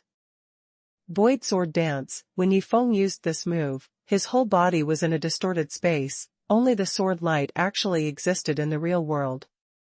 That is to say, at this time Yifeng is in an invincible state, and no one can attack him. The dancing dark green sword light swept towards Yin Zi's slender body, from all directions. This move was inherited from the sword technique of the ancient Ring of Dragon sword. Martial arts world. Too naive. Yin snarled, condensed the inner energy of his whole body, and once again, condensed an inner energy shield outside his crooked body. He is confident that with his tyrannical internal energy cultivation, the opponent's sword light will never be able to break through his defense. However, he soon discovered that he was wrong. After using the void sword dance move, each of Yi Feng's sword chi is much stronger than the pure void sword technique, not to mention so many sword chi sweeping over at the same time, so that Yin Zi didn't pay attention to the key points, and lost sight of the other. When he resisted the sword chi that swept up to his neck with all his heart, the other sword chi took the opportunity to break through the inner chi shield on his legs and back, bringing up a pool of fresh blood. As for Yi Feng's sword energy, wave after wave, it was like a wild dance. Yin Zi couldn't hold on any longer, his face became ruthless, he moved the mechanism under his feet, and was immediately broken through by Yi Feng's sword energy, destroying the inner energy shield of his whole body like a rotten one. Under the moonlight, above the high tower, sword shadows dance and blood shadows fly. Yin Zi's crooked body was cut into several large pieces in an instant, blinding the eyes of the purple sword orchid under the tower. No way, Yi Feng is so powerful? The disciples of the Immortal sect ambushing all around also opened their eyes wide. Some couldn't believe it. Yin Zi, the head of their 70-year cultivation base, was killed by a young man inexplicably like this? Too strong. So strong that they couldn't react at all. Yin Zi was already decapitated.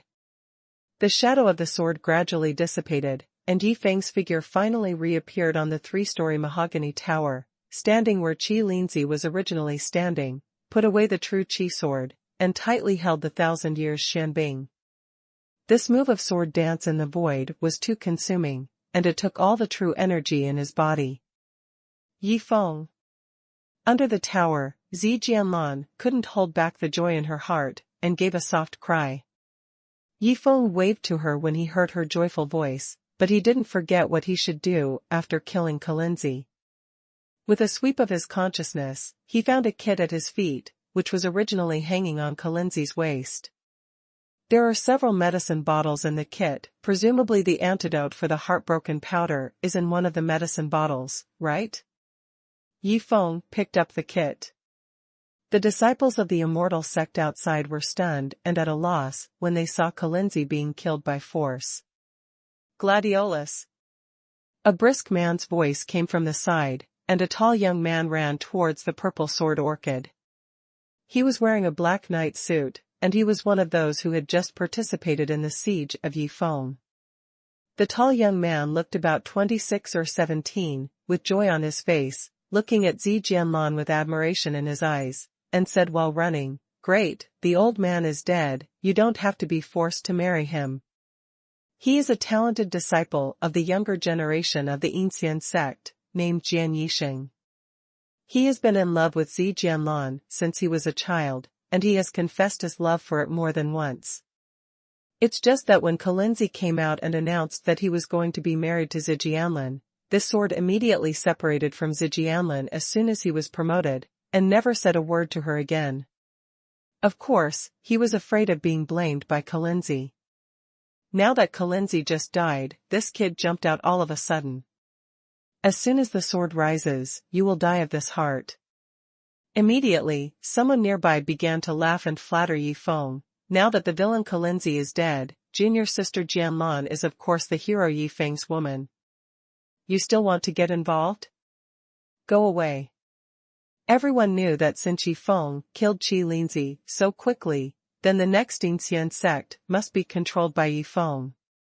Moreover, Yi Feng's master is well known, with Senior Gu Ying's instructions and the cheats of the ghost crying sword technique. If he is in charge of the Yin sect, the rise of the Yin sect is expected. Snort. Jian Yixing's thick Chinese characters showed a trace of disdain. These guys are more shameless than him, but Jian Yixing is not a vegetarian. Hero Yi Feng kills the people. Naturally I am Yin and a hero. But Yi Daxia already has many confidant. How could he fall in love with our junior sister Jianlan? After hearing this, many people immediately felt the urge to vomit blood. Can Nima stop being so shameless? All of a sudden, everyone started discussing, vying to show off in front of Yi Feng.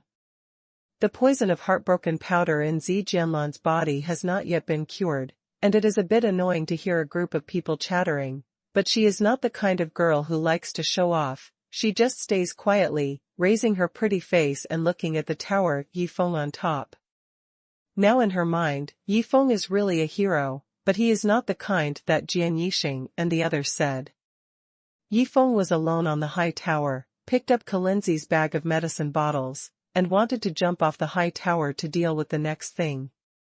However, at this moment, he suddenly realized that there seemed to be something wrong with the tower. Why was it shaking slightly? It seems that Kalinzi stepped on some mechanism just before he died. Yi Feng felt bad, and just wanted to leave, but it was already too late. Just in an instant, a violent explosion sounded from all directions, and the flames shot into the sky. Before Kalinzi died, he detonated the bomb that had been hidden in the tower for a long time. The entire tower collapsed in an instant, turning into a sea of flames, which turned red on the cheeks of everyone around. Surprise, regret, gloating, sinister, cunning, and other expressions appeared in the eyes of everyone around. The people who were chattering just now fell silent, stunned. Yi Feng. Zi Jianlan suddenly felt a pain in his heart, and his pure and elegant face suddenly became dull. Could it be that the entire apse exploded just after Kalinzi was killed? As for Yi Feng, why didn't he use the same means as in the square to escape? As soon as the sword beside her rose, a look of gloating joy appeared on the seemingly loyal Guizi face. That Yi Feng was blown to death in the tower. Very good. Now the entire hidden immortal sect's top management is dead, and the last Yi Feng is also killed. This is simply a perfect ending. If the remaining disciples of the immortal sect compete for the position of master, there is a great possibility of his sword rising. He never thought about this kind of thing before, but today's sudden incident gave him an excellent opportunity. Once you become the master. Jian Yixing glanced sideways at the fresh and elegant purple gladiolus beside him. Isn't this woman in his pocket? The explosion happened so suddenly that Zi Jianlan, Jian Yixing, and others were caught off guard. And everyone's complexion changed almost instantly, from being flattering just now to gloating, sinister, and cunning. They all foresee that the immortal sect will soon face a bloody battle for power and profit. Senior brother Jian Yixing, in the current situation, someone must stand up and lead the overall situation. I think you are the most suitable. Immediately, someone was the first to speak out. In the current situation, whoever stands in line first will get more benefits in the future distribution of benefits.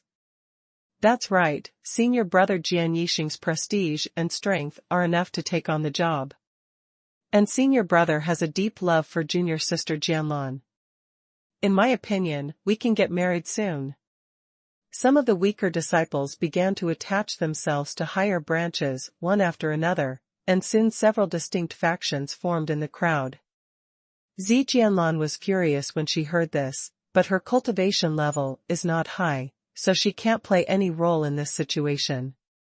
She endured the pain of the heartbroken attack in her body, reluctantly paced, and walked towards the tower covered in flames. Gladiolus. Seeing this, Jian Yixing, a tall young man, changed his expression. What does this woman want to do? He followed Zi Jianlan in 2 or 3 steps, and stopped in front of her. You, get out of the way. Zi Jianlan's voice was weak. Jianlan, come with me, I won't treat you badly. I will send someone in to find the antidote for heartbroken powder after the fire goes out. Jian Yixing's eyes were full of fire, and the beast-like look almost swallowed the purple gladiolus. In his eyes, this woman was already his. With his prestige in the immortal sect today, as well as his 30 years of cultivation, and his innate ability to exhale internal energy, who would dare to rob a woman from him? Go away.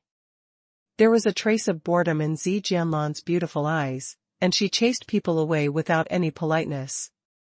What she is thinking about right now is nothing else, but remembering Yi Feng in the Sea of Flames. Humph, you are too weak once the sword rises.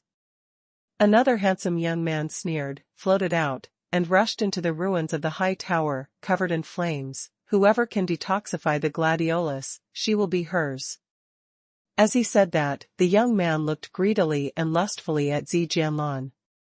Originally, because Zi Jianlan was Kalinzi's adopted daughter, no one in the Immortal sect dared to blatantly disrespect Zi Jianlan. But now that Kalinzi died, their true natures were all exposed.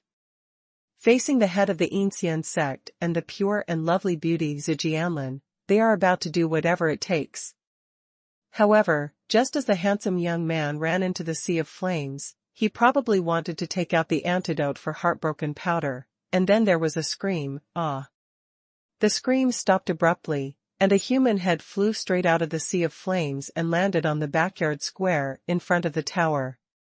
Originally divided into several factions, the disciples of the Immortal sect who were fighting with each other suddenly stopped discussing, staring at the flying head in the field. All of them felt a chill in their hearts. What's going on? Is there anyone alive in the tower? Is it Kalinzi?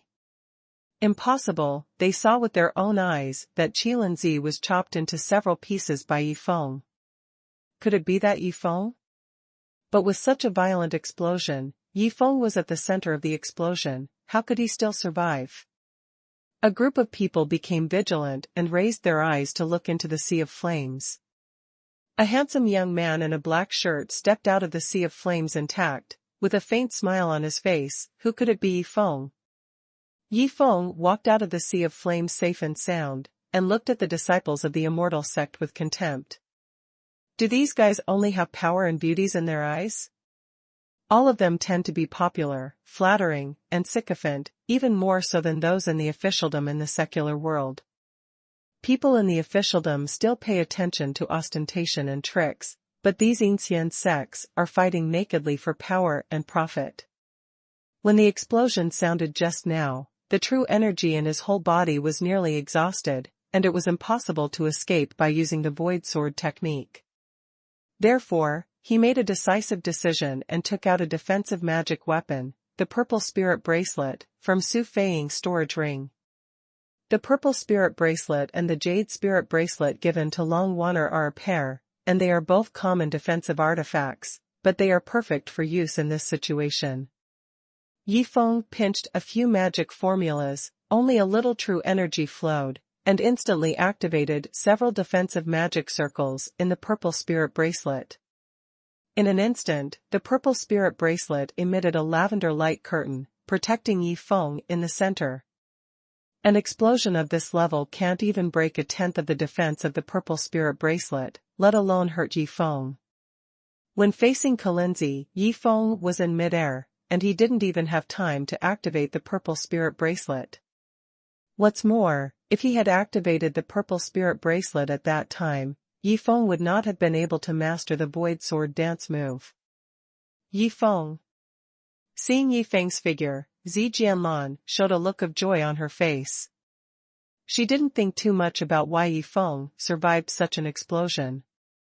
In her opinion, as long as Yi Feng is still alive, that's enough. Sure enough, Yi Feng will not disappoint. Zi Jianlan walked towards Yi Feng, but when she was halfway there, her face suddenly turned purple, and she almost fell down. Take the antidote. Yi Feng supported her, and took out Kalinzi's kit bag. Zi Jianlan stood still leaning against Yi Feng's chest, reluctantly took out a small lavender medicine porcelain bottle, poured out 2 small purple pills, and swallowed them with her head up. Finally got the antidote. Zi Jianlan sighed in her heart. Unexpectedly, Yi Feng, whom she met in Linhai City, actually broke into the Yin sect alone, killed all the senior members of the Yin sect, and obtained the antidote for heartbroken powder. Seeing that she had swallowed the antidote, Yi Feng put away the small porcelain bottle and prepared to take it back to Long Wanner. He glanced around, and found that since he just walked out of the sea of flames, the group of people around him were all stunned. All of them were full of disbelief, including the tall young man Jian Yixing. "Yi, brother Yi Feng." Jian Yixing trembled and said, "He is the closest to Yi Feng and Zi Jianlan. If Yi Feng wants to make an example of others, he must be him." He didn't think that he would be the opponent of Yi Feng, who could kill Kalinzi forcefully. This Yi Feng is too strong. So strong that they can't have any fighting spirit when they face it alone. Yi Feng glanced at the people around him, and in the midst of everyone's trembling, he finally raised his hand and stuffed the sect leader token that he also found from Kalinzi into Zijianlan's hand, and then announced loudly, "From now on, Zijianlan is the head of the Yinxian sect, and I will also teach her the technique of the ghost-crying sword. All the disciples of the Yinxian sect will obey the orders of the head of Zijianlan from now on. Meet the master." Almost as soon as Yi Feng finished speaking, Jian Yixing's face changed extremely quickly, and he immediately knelt down on one knee facing Zi Jianlan, calling directly to the master. As soon as he set an example, the rest of the people immediately knelt down one by one and expressed their allegiance to Zijianlan. Purple Jianlan's fresh and elegant, pretty face was full of surprise for a while. This? Zijianlan never thought of becoming the head of the Yinxian sect. Even after Yi Feng killed Kalinzi, all she thought in her heart was that she was finally free. For power, she is calm and tranquil, and has no desire at all. She never expected that Yi Feng would come and hand over the token of the head of the Yinxian sect to her, and let her be the head of the Yinxian sect. God, she has only been practicing for 12 years now, how can she be the head of a sect? If it spreads out, doesn't it mean that the Yinxian sect is not even as good as a third-rate sect? What surprised her was that the remaining disciples of the Immortal sect all obeyed. "Your name is Jian Yixing?" Yi Feng glanced sideways at the tall young man beside him. "From now on, you will be the elder of the Yinxian sect, assisting the head of Zijianlan to handle the internal affairs of the sect. Now, in the name of the elder, all the Yinxian who are outside call all the disciples back." As soon as the sword was raised and heard, his face was filled with surprise. Elder criminal law. It's not bad to be the head of the sect, but it's not bad to be the elder of the criminal law. At least that's only one person under the Yinxian sect. As for Zijianlan as the head, with Jian Yixing's understanding of her, she will never care about anything, that is to say, the power of the Yinxian sect actually belongs to him. As for calling back all the disciples of the Immortal sect outside, it is not difficult. With the status of the elder of the criminal law, it can be done easily. Yes, this subordinate obeys the order. Jian Yixing immediately took the order. He was happy, but the leaders of some other sects around him were in tragedy, thinking that it was unlucky for him to give Jian Yixing the power of the sect. The human head on the ground made everyone dare not act rashly, successfully deterring the scene. It wasn't until Yi Feng left with Purple Sword Orchid towards the back of the mountain that their nervous hearts relaxed, and they were ready to face the new situation of the hidden Immortal sect. "You are Kalinzi's adopted daughter, you should know where the property of the Yinxian sect is kept." Yi Feng looked at Zi Jianlan, whose face was gradually turning ruddy, and asked. He wanted to fulfill his promise to Lin Shiqing and brought her a lot of property back. Although Long Wanner was injured due to the lack of protection from the National Security Bureau, the situation would have been even worse without the National Security Bureau. Well, it's all in the back mountain. After Zijianlan swallowed the antidote of heartbroken powder, she felt that the toxins in her body were being quickly removed, and she recovered from her weak state not long after. She gently followed Yi Feng's side, her face was reddish, her heart beat a little faster. This was a strange feeling she had never had before. Bypassing the ruins of the high tower in the sea of flames, another iron chain bridge appeared in front of them, leading to another mountain top in the air, and under the iron chain bridge was the dim sea of clouds under the moonlight. "Through this iron chain, you will reach the back mountain," Zi Jianlan said softly. "When you arrive at the back mountain, that is the real cave of Quokang Mountain, and it is also the forbidden area of our sect. Unless the head of the sect allows, no one is allowed to go to the back mountain. Is this the rule set by Zi? Yifeng smiled lightly. How can there be a cave where disciples are not allowed to enter? In the cave in the world of cultivating immortals, those sect leaders hope that all their disciples can practice in the cave, so that the strength of the sect can be improved quickly. Well, how do you know? Zijianlin was a little surprised. Guess. Yifeng said lightly. Only a person like Zi, who relied on usurping the throne to become the head of the sect, would set such weird rules. Perhaps he was also afraid in his heart that if someone under his sect was too strong, he would usurp the throne again and take away his position as the head of the sect. Bit. Yifeng carried the purple gladiolus through the clouds, from the chain bridge to the opposite mountain, and immediately felt a pure spiritual energy of heaven and earth surrounding him. It really is a treasure trove. Yifeng's face brightened. Judging from the concentration of the heaven and earth spiritual energy at the edge, cultivating in the cave center of Quokang Mountain can increase the speed of cultivation by 30%. In other words, 10 years of practice can improve one's cultivation for 13 years. That's an incredible speed. In the world of cultivating immortals, if it is a core disciple of a sect with a strong background, it is easy to achieve 50 years of cultivation, because the sect will prepare all kinds of treasures for him to absorb and improve his cultivation. But after 50 years, ascension will be extremely slow. The key reason is that there are limited types of natural treasures in nature, each of which can only be absorbed once. After a cultivator has absorbed all kinds of heavenly materials and earthly treasures, if he wants to improve his cultivation, he can only rely on the passage of time. At this time, the role of Dong Tian Fudi began to show. If it is a fairy vein jade body like Long Water, the natural cultivation speed can be increased by 70%, which is even more amazing. If you find another cave to stay in, the cultivation speed is twice that of others. Because of this, sects and families with intermediate or even high-level cultivation methods are definitely the overlord in the world of cultivation, and it is impossible for Su Feiying to fight against them. Where are all your sect's property? Yifeng felt the much richer heaven and earth aura around him, and he couldn't wait to leave. After all, Long Water was still in Yanjing waiting for him to bring the antidote back. As for the Quokang Mountain Cave, Yifeng has no time to retreat here. Follow me.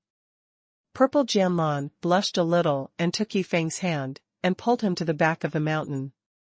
Perhaps because she knew that Yifeng was about to leave, Zi Jianlan especially cherished the time she was with Yifeng now. This was also the first time she held a man's hand. It felt so broad and powerful, giving people a strong sense of security. Yifeng felt the soft and boneless jade hand in his hand, he didn't break free, and soon followed into a cave in the back mountain. The aura of heaven and earth in this cave is even more intense, making the two of them feel refreshed as soon as they enter. It was at this place that Zi retreated for 5 years. The main section of the entire Quokang Mountain Cave is formed by connecting caves one after another. Zi Jianlan is familiar with the road, leading Yifeng through the caves, and soon came to a sealed stone room. How to open the door? Yifeng swept his consciousness and found that there was indeed a lot of treasures hidden in the stone room. The stone door was actually 1 meter thick. If Zi Jianlan didn't know how to open the door, Yifeng would think that the sword had violently destroyed it. Just use the master token. Zi Jianlan let go of Yifeng's hand, raised the sect master's token, and stuffed it into a crack in the stone wall. With a slight turn, the 1 meter thick circular stone gate moved sideways. For the current Zi Jianlan, it doesn't matter what the Yinxian sect is anymore, these properties are useless in her opinion. If Yifeng is useful, it doesn't matter if he takes it all. But there are so many treasures in the whole stone room, Yifeng probably can't take away many of them, right? But she didn't know that Yifeng had a treasure called Storage Ring, no matter how many rare treasures, he would take as much as he had. The two walked into a stone room about 10 meters square. Yifeng's spiritual sense has already found out that there are many gold bars, diamonds, and other property in this stone room, and there is even a safe, which contains many bank cards, accounts, and so on. Although the Yin sect is hidden in the city, it is still connected with the secular world. In addition to property reserves, all the money used for daily food comes from the business in the modern city. I didn't expect Kalinzi to have such a hobby. Yifeng took a glance and saw that the whole stone room was clearly separated, and the gold and silver products on the surrounding stone walls were arranged neatly. The most conspicuous thing was a big diamond ring, roughly estimated to be more than 10 carats. It really deserves to be one of the top 10 sects in Jianghu. This diamond ring alone, according to its top-notch clarity, cut and polishing, can definitely sell for tens of millions of high prices. I don't know where Kalinzi got it. What are you doing? Seeing Yifeng's gaze on the diamond ring, Zi Jianlan suddenly showed disgust on her pretty face. This is the wedding gift he wants to give me. Yifeng was speechless. He didn't expect the old man to be able to win the hearts of girls, but it's a pity that he met Zi Jianlan.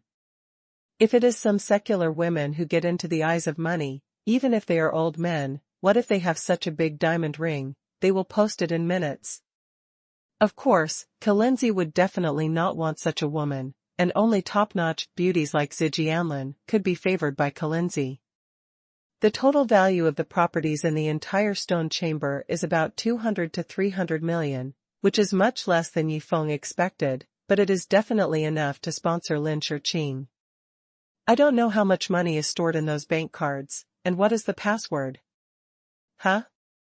Yifeng's consciousness suddenly swept to the corner of the stone room, a stone that looks like silver ore. Isn't that the refining material, silver meteorite sand? There is such a big fist. In the world of cultivating immortals, magic weapons are all made of refining materials. For example, the purple spirit bracelet Yifeng used just now and the jade spirit bracelet given to Long Wanner are all magic weapons of the lowest quality, called magic weapons. On top of magical weapons, there are 4 levels of spiritual weapons, treasure weapons, Tao weapons, and fairy weapons. Every time a magic weapon has a higher level, its power will increase several times, which cannot be compared at all. The magic weapons that Yifeng has come into contact with since he came to the modern city are at most at the magic weapon level. As for the dragon sword ancient ring in his hand, it is a special treasure. With Yifeng's knowledge, there is no way to classify it. And this silver meteorite sand is a precious refining material that can be used to refine magic weapons of the spirit level. Su Feiying's natal magic weapon is a spiritual weapon, which is already very powerful in the world of immortal cultivation. However, if this fist-sized silver meteorite sand is mixed with some other materials, it can completely refine 3 spiritual weapons. It's a pity that Yifeng had to wait 20 years for his cultivation before he could begin to practice the immortal artifact refining art of the Star Tomb sect. As for asking Long Wanner to refine weapons, forget it. Yifeng thought it was unreliable. After all, refining magic weapons is a technical job, and more experience is needed.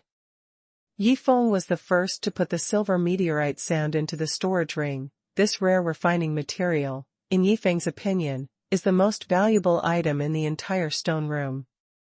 Zi Jianlan saw that Yifeng took away the silver ore and disappeared with a wave of his hand. She couldn't help being surprised. I don't know what is the use of the silver ore. Why did he take it away first? Is it a very precious thing? And how he took it away, she didn't see clearly at all. What happened next shocked her even more. Seeing Yifeng waving his hands non-stop, all the gold, silver, and treasures in the stone room disappeared in an instant, including the diamond ring.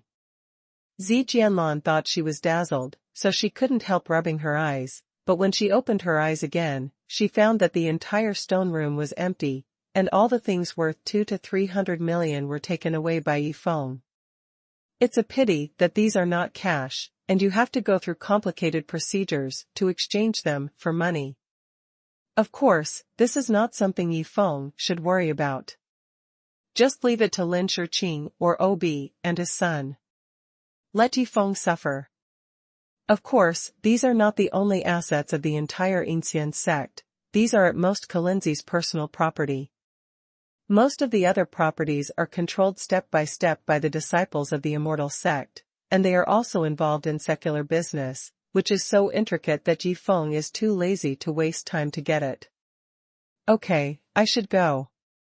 After getting what he wanted, Yifeng smiled slightly at Zijianlin.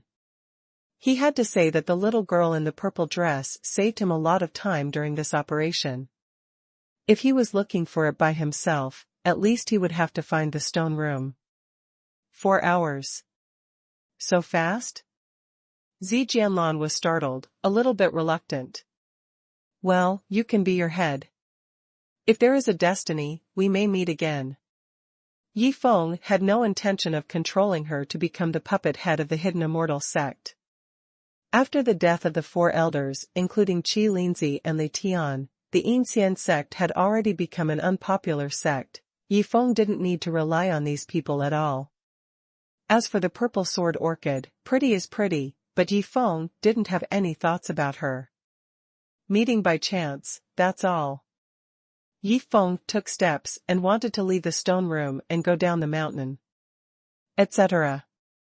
Zijianlin looked at his back, felt a pain in her heart for some reason, hurriedly chased him, and gently grabbed his arm. What's wrong? Yifeng stopped in his tracks. I don't want to be the head. Zijianlin's voice is calm and fresh, and it can be heard that she is really not interested in the head.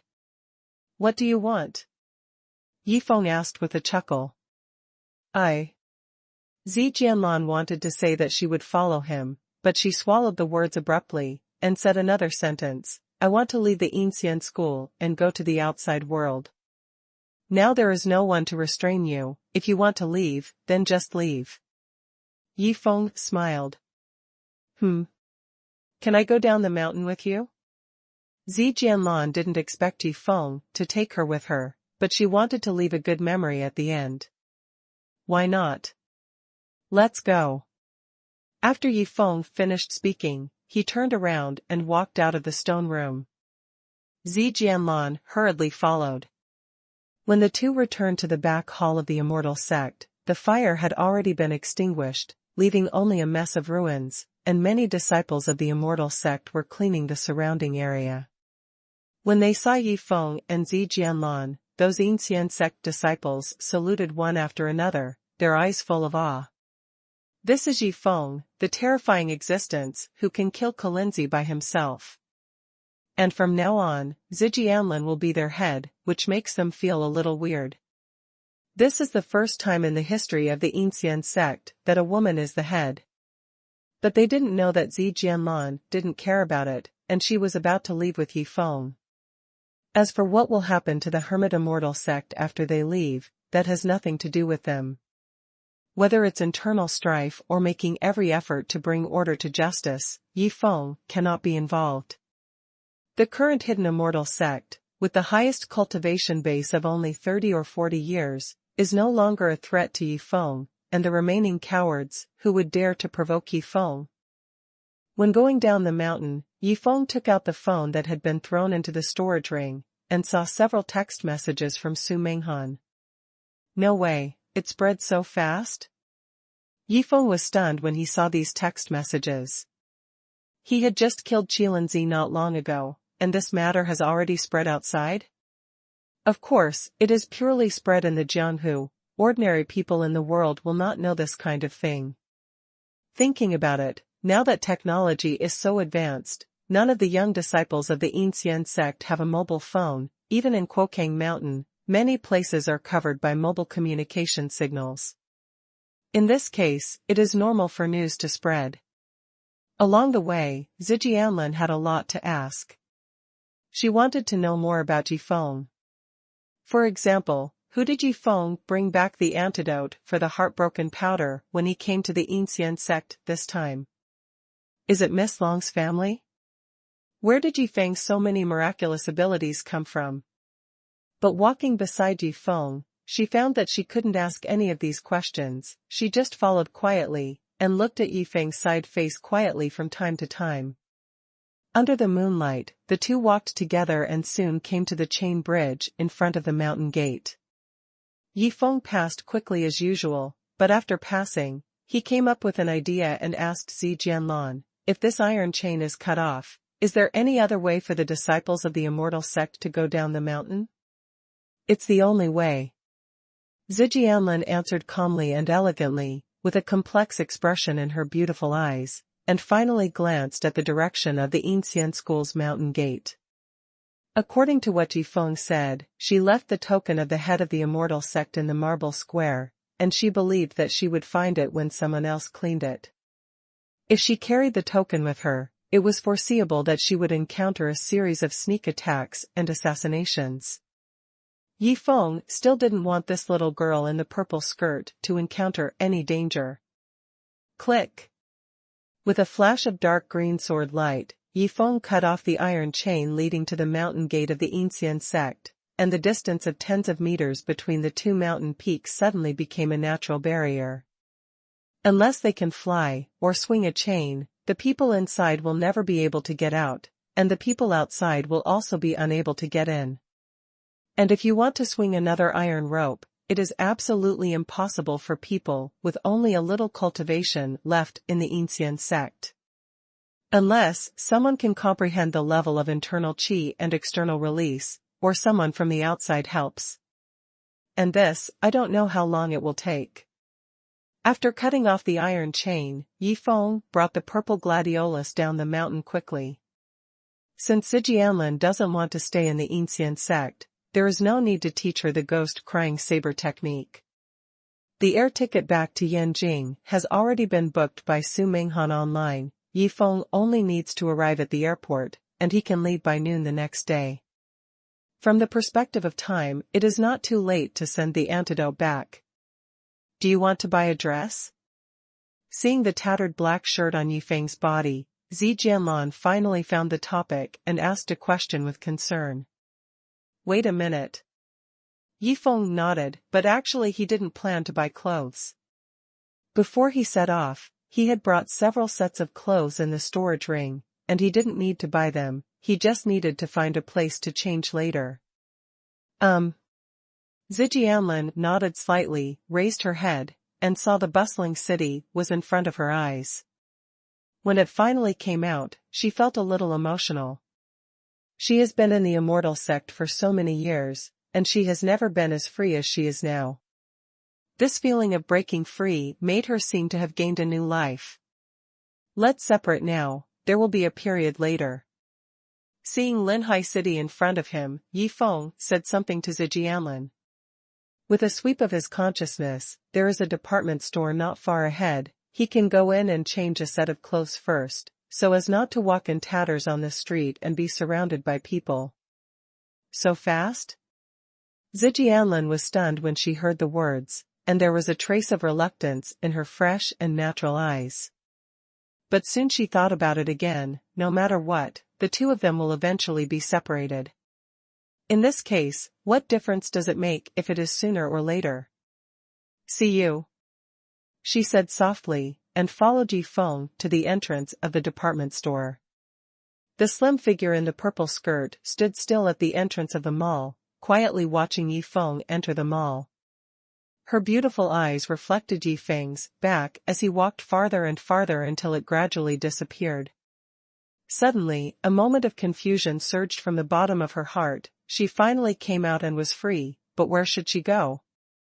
And she quickly remembered a very important thing. She still has no money.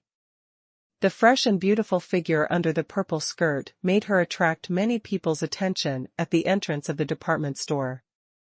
Now there is no poison in her body from the heartbroken powder, and the skin all over her body has become translucent, bright and moving, making people want to kiss Fengzi after seeing it. While hesitating to think, suddenly a voice came from behind her. Jianlan, is that you? It was a man with a loud and imposing voice, with joy in his tone, as if he had been looking for her for a long time. As soon as Zi Jianlan heard the voice, she turned her head and saw a young man in a white robe, about 24 or 5 years old, walking towards her from not far away. Qingbai Panyan was followed by several young men and women also wearing white robes, and the group looked a bit nondescript in the city. "Chen Hui, are you here?" Seeing Zi Jianlan, a look of surprise appeared on her pretty face. Didn't it mean that Chen Hui was afraid of Kalinzi and didn't dare to pick her up? Why did he suddenly appear now? Could it be that she misunderstood the other party? A group of people are just a few disciples of the Tai Chi Hall. The young man with sword eyebrows and star eyes, who is imposing and energetic, is the chief disciple of the Tai Chi Hall, the genius Chen Hui.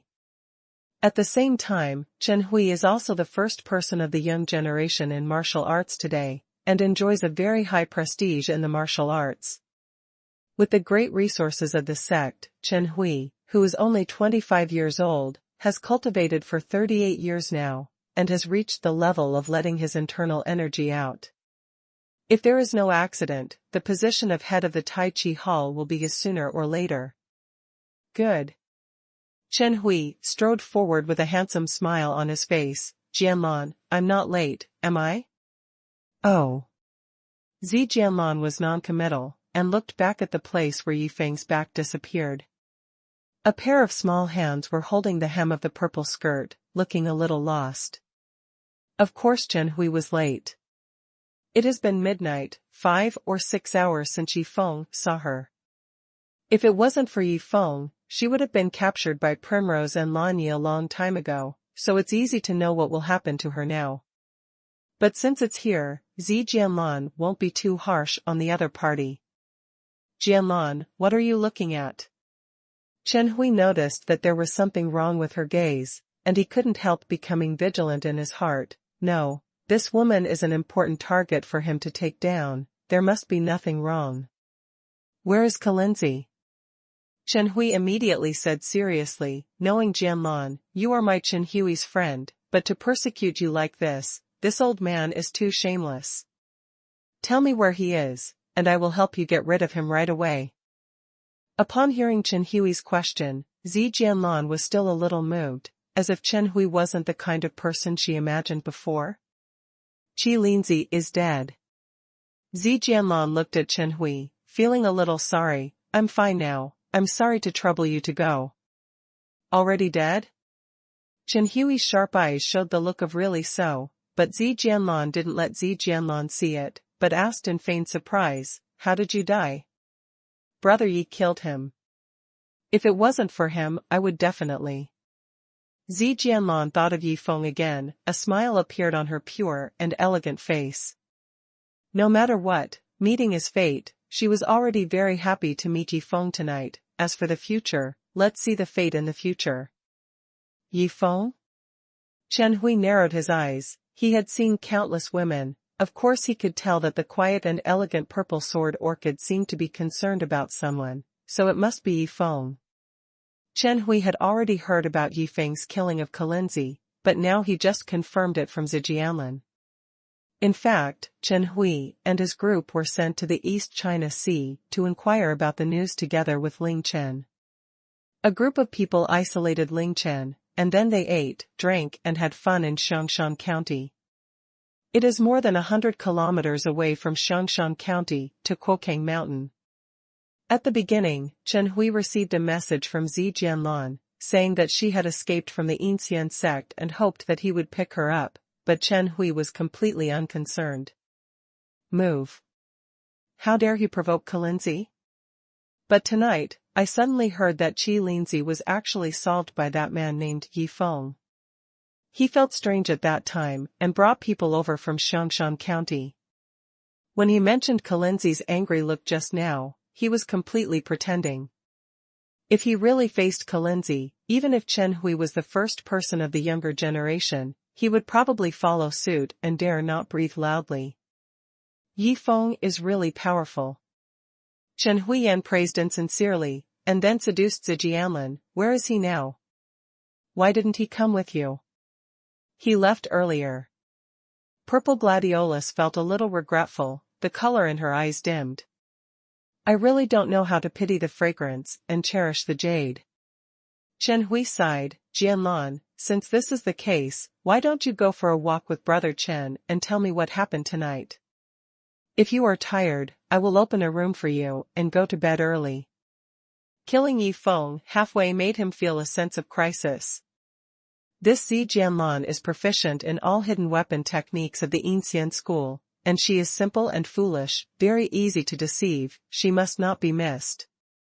It seemed that this woman had to be dealt with tonight, and learned from her the cultivation method of the hidden weapon technique of the Ancient sect.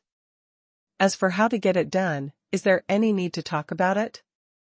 If you want to win a woman's heart, you must win her first. Chen Hui has always believed in this principle, and has captured the hearts of countless ignorant girls with this. Purple Jianlan is just a stepping stone in his life path, as long as he uses it up, he will abandon her. As the proud son of the Tai Chi Hall, Chen Hui has never seen any beauties before, so how could he fall in love with a woman from the Immortal sect? In the arena, the reputation of the Immortal school has never been very good, so he won't be troubled by a purple sword orchid. As for the young men and women in the Tai Chi Hall behind Chen Hui, of course they knew Chen Hui's plan. Although they were a bit sorry for the beauty of the purple sword orchid, to them in the Tai Chi Hall, no matter how beautiful the purple sword orchid was, it was the hidden Immortal school. Those who are evil are evil. It's okay to play, but it's a fool to give affection. The poor beauty in the purple skirt was not very experienced in the world, so she couldn't see what Chen Hui was thinking, so she nodded slightly. Now that the poison in her body has just been removed, she really feels very tired. If she had a big bed, she would really lie down and sleep. Seeing her nodding, Chen Hui was overjoyed. It's done. Let's go, Brother Chen will take you to eat first, are you hungry? Chen Hui showed a sincere smile, but he felt complacent in his heart. As long as he took some medicine while eating, wouldn't this beauty be at the mercy of him? Seeing Zijianlin's pure and elegant face, her jade-like skin that can be broken by blows, and her graceful and alluring figure, Chen Hui's heart was aroused. There is nothing wrong with him, he is lustful, but in his opinion, food and sex are also human nature, so why bother? When a man is born in this world, he wants to achieve a career and play with all the women in the world. No matter what Zijianlin's identity is, as a woman, she is definitely a top-notch. Anyway, Chen Hui would never lose money if he fell in love with her. Looking at Chen Hui's gaze towards Zijianlin, the two young women behind him showed a little envious and jealous look. Isn't it just more beautiful? She's not a woman of the evil sect, at most senior brother Chen Hui will just play around and lose it. Unlike them, they can always be with senior brother Chen Hui. When they thought that they had a relationship with the first person of the young generation of martial arts today, they felt a burst of beauty in their hearts. Chen Hui only ate the grass beside the nest, and he tasted all the pretty young female disciples in the Tai Chi Hall. Zijianlin didn't see Chen Hui's sinister intentions at all. She gently touched her stomach. She was so hungry, she hadn't eaten for 12 hours, and was devastated by the heartbroken powder. I'm a little hungry, but I don't have any money with me. Brother Chen, I owe you first, she said with some embarrassment. What money are we talking about? Let's go. Chen Hui laughed, and resisted the idea of hugging Zijianlin. Don't be in a hurry now, if you can't bear it, you will make a big mess. She will take the medicine later, and then she can do whatever she wants. Once the hidden Immortal school's hidden weapon technique is used, not only him, but even his juniors can try it out together. Everyone turned around and wanted to leave, but at this moment, a laugh came from the door of the department store. Haha, so you are Chen Hui? Why is it so disappointing that you are the first person in the young generation of martial arts? You are only 38 years of cultivation? As soon as these words came out, Chen Hui and other people in the Tai Chi Hall, as well as Zi Jianlan were taken aback at the same time, and turned around. A handsome young man in a brand new white shirt and sweatpants stood at the entrance of the department store with a smile on his face. It was Yifeng, who came out after changing his clothes. Originally, he was going to leave directly, but when he swept his consciousness, he found Zijianlin, Chen Hui, and others at the entrance of the shopping mall. If he doesn't show up again, this silly girl will be eaten to the brim. Yifeng? Everyone was shocked. After hearing Yifeng's provocative words, the atmosphere in the arena suddenly became tense. Only Zijianlin remained calm, but she was a little happy when she saw Yifeng. She never thought that Yifeng would show up to see her again. But why did Yifeng run on Chen Hui so much? Could it be that the two had enmity before? She still doesn't know that the smoke of gunpowder is entirely caused by her. Yifeng saw that a pure and elegant girl like her was about to fall into the tiger's mouth. If he didn't come out to rescue her, he would be too sorry for his conscience. At the entrance of the department store, Yifeng took time to look at Chen Hui and the two men and two women behind him. All five of them were wearing white robes. The women were better, they looked similar to skirts, but the three men were a bit eye-catching in the bustling city. Even they themselves felt a little unnatural. But Chen Hui said that he wanted to be imposing in front of Zijianlin, that's why they dressed like this. You are Yifeng? Chen Hui narrowed his eyes, raised his head to look at Yifeng, and took a careful look. He heard that Yifeng was so powerful that even Long Moran was no match for him. Not long ago, it was reported that Yifeng broke into the Yinxian sect and killed Qi Linzi. All the rumors showed that Yifeng was not his match. The presence. But he didn't believe it. He is the number one person of the young generation in Jianghu. This Yifeng is only 20 years old at best. How could he be so strong? Whether it is Moran to Long or Kalinzi, this kid must have used some special means. In Chen Hui's mind, no matter how talented a genius is, it is impossible for him to defeat a senior with 70 years of cultivation at the age of 20. This is totally unreasonable. Moreover, according to the rumors, Yifeng has only cultivated for more than 10 years, which is even more unbelievable. Now that he finally saw Yifeng with his own eyes, Chen Hui felt that he might be able to find out the reality, but unfortunately he did not have spiritual consciousness, so he couldn't detect how much cultivation Yifeng had now. I'm Yifeng. The corner of Yifeng's mouth twitched. I'm sorry, Zijianlin is my friend. If you want to take her away, first ask me if I agree. Yifeng. Zijianlin heard the words, ran over quickly, and asked a little strangely, what's wrong with you? She now feels that there may be some hatred between Yifeng and Chen Hui. After all, Chen Hui is known as the number one person of the younger generation in Jianghu. Although Yifeng has risen not long ago, in her opinion, he is stronger than Chen Hui. Could it be that Yifeng was dissatisfied with Chen Hui's title of number one? Nothing, now I've changed my mind. Yifeng smiled slightly. I'll take you home together, will you follow me? Zijianlin was startled. No way, you changed your mind after changing clothes, so quickly? If Chen Hui hadn't come, she would have followed Yifeng happily. But now, she felt that if she followed Yifeng, it would hurt Chen Hui's self-esteem. She raised her head, but saw Yifeng was also looking down at her, with an obvious smile in his eyes, which made her feel kind.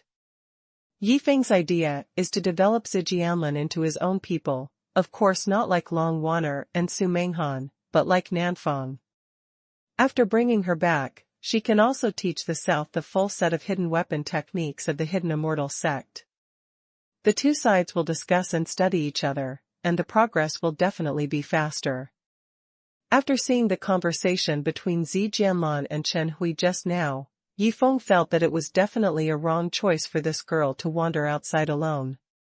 After a few days, there will definitely be no scum left. After all, people's hearts are too sinister now.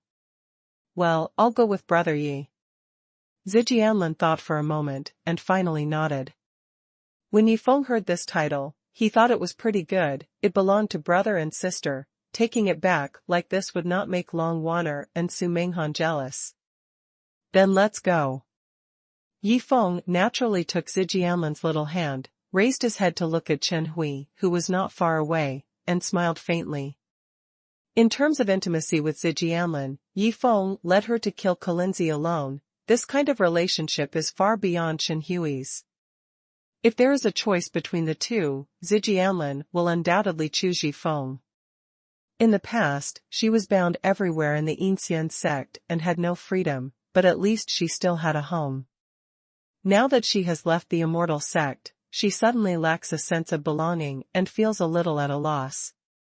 What Yi Feng said to her just now, "Go home together," obviously touched her heart more than what Chen Hui said, "Eat and open a room."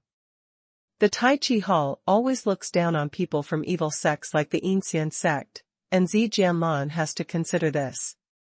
It was precisely because of this that Chen Hui was able to have a good conversation with her as the #1 person of the young generation in the Taiji temple, which made her feel good about him. Stop. Seeing that Yi Feng actually took Zijianlin's hand, Chen Hui's face changed suddenly. Those soft little hands, but even he has never touched them. Yi Feng took the lead just like that. If he knew that Yi Feng not only held Zijianlin's hand, but also hugged her tightly, how would he feel? "What do you want?" Yi Feng took a step forward, and gave Chen Hui an indifferent glance. This kid knew he was not a good guy, and the expressions of 2 men and 2 women behind him made Yi Feng even more sure. They have no good intentions in deceiving Purple Jianlan away. It is very likely that the fight was the same idea as Yi Feng's, that is to get a full set of hidden weapon techniques from the hidden immortal school. But there is still a difference between the two sides. Yi Feng will definitely treat her as one of his own if he takes Zijianlan away. From now on, no matter who wants to hurt her, he will have to face Yi Feng's anger. As for Chen Hui and the others, they patted their butts and left after playing, and they didn't care about Zijianlin's life or death at all. "I can't let you take the gladiolus away." Chen Hui looked upright, and stared at Yi Feng seriously. "There are rumors in the world that you, Yi Feng, have an affair with the eldest lady of the Long family, raised another school belle in Yanjing, and have a marriage contract with the first beauty in Yanjing. Sword Lan, you must not be fooled by him, this kid is a playboy." As he spoke, he looked at Zijianlin with a heartbroken heart. Brother Yi is not that kind of person. But Zijianlan believed in her own feelings. A man who could do his best for his woman, no matter how bad he was, he wouldn't be so bad. "Do you want to let it go or not?" Yi Feng looked at Chen Hui indifferently. "Leave the gladiolus, I won't make things difficult for you."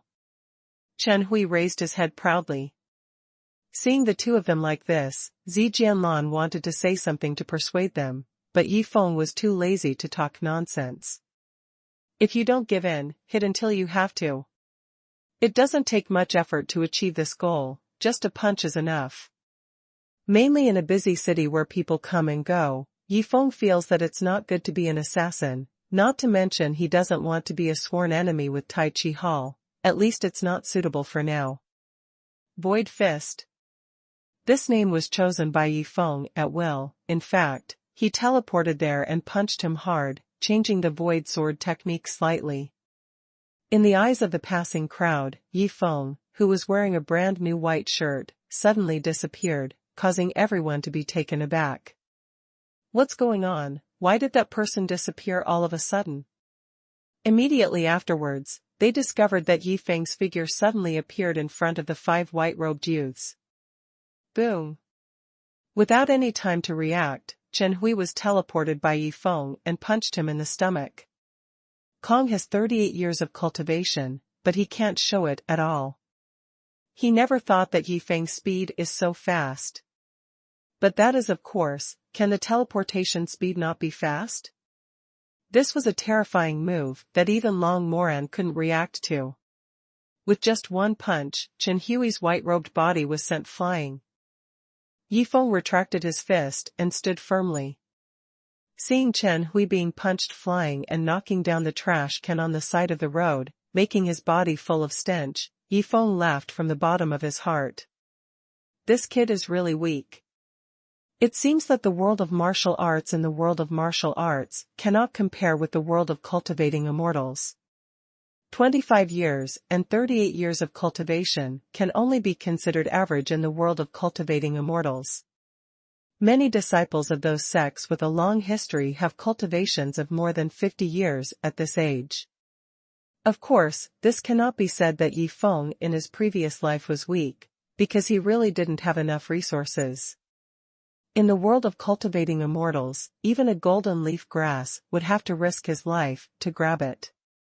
Su Feiying didn't care too much about Yifeng's cultivation. She was very calm. Whether she could survive in the world of cultivating immortals depended not only on her cultivation.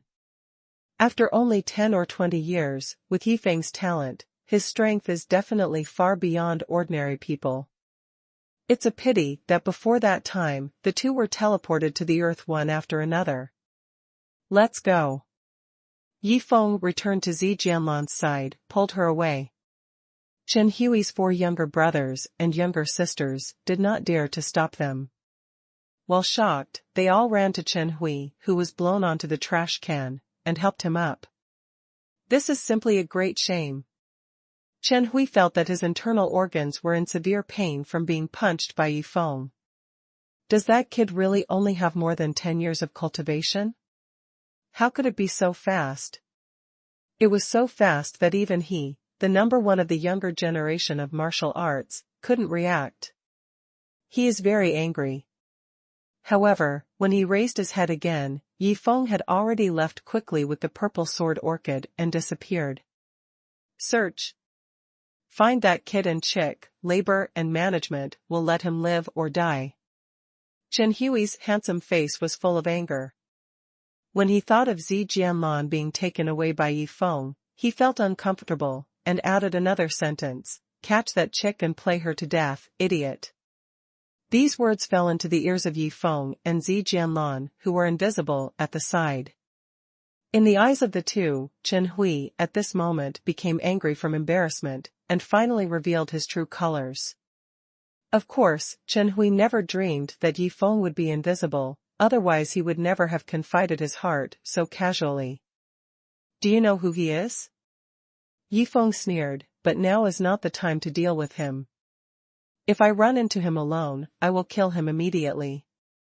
After all, in public, Yifeng is a bit scruples about killing people. If it is in a gloomy, remote corner, Yifeng will definitely kill all 5 opponents, and then run away. Yifeng felt it was inappropriate to leave a potential threat like this, but in comparison, facing a single Chen Hui was much better than facing the entire Tai Chi Hall.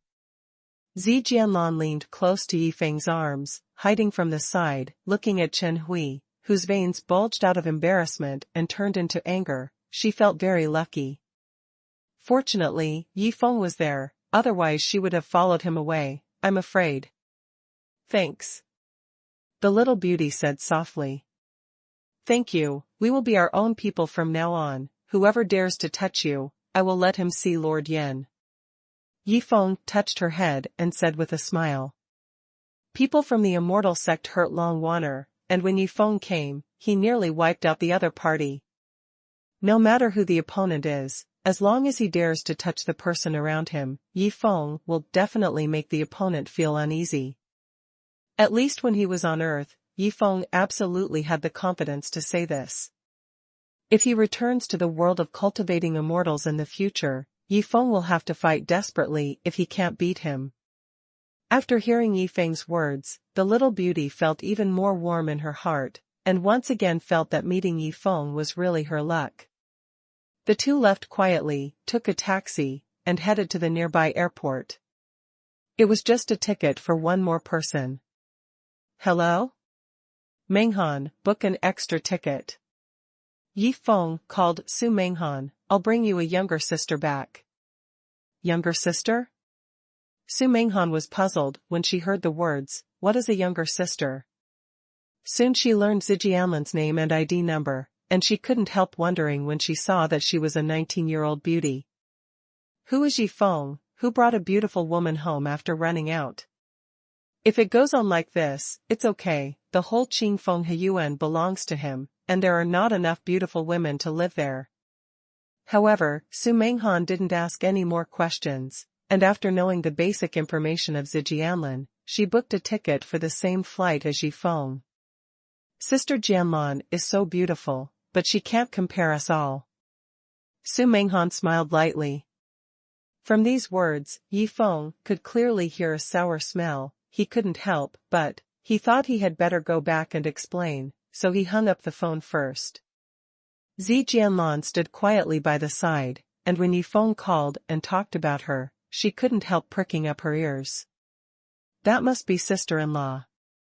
Zijianlan thought in her heart. She was quite envious, but she was not bad now. At least Yifeng was willing to take her home with her, which made her feel happy.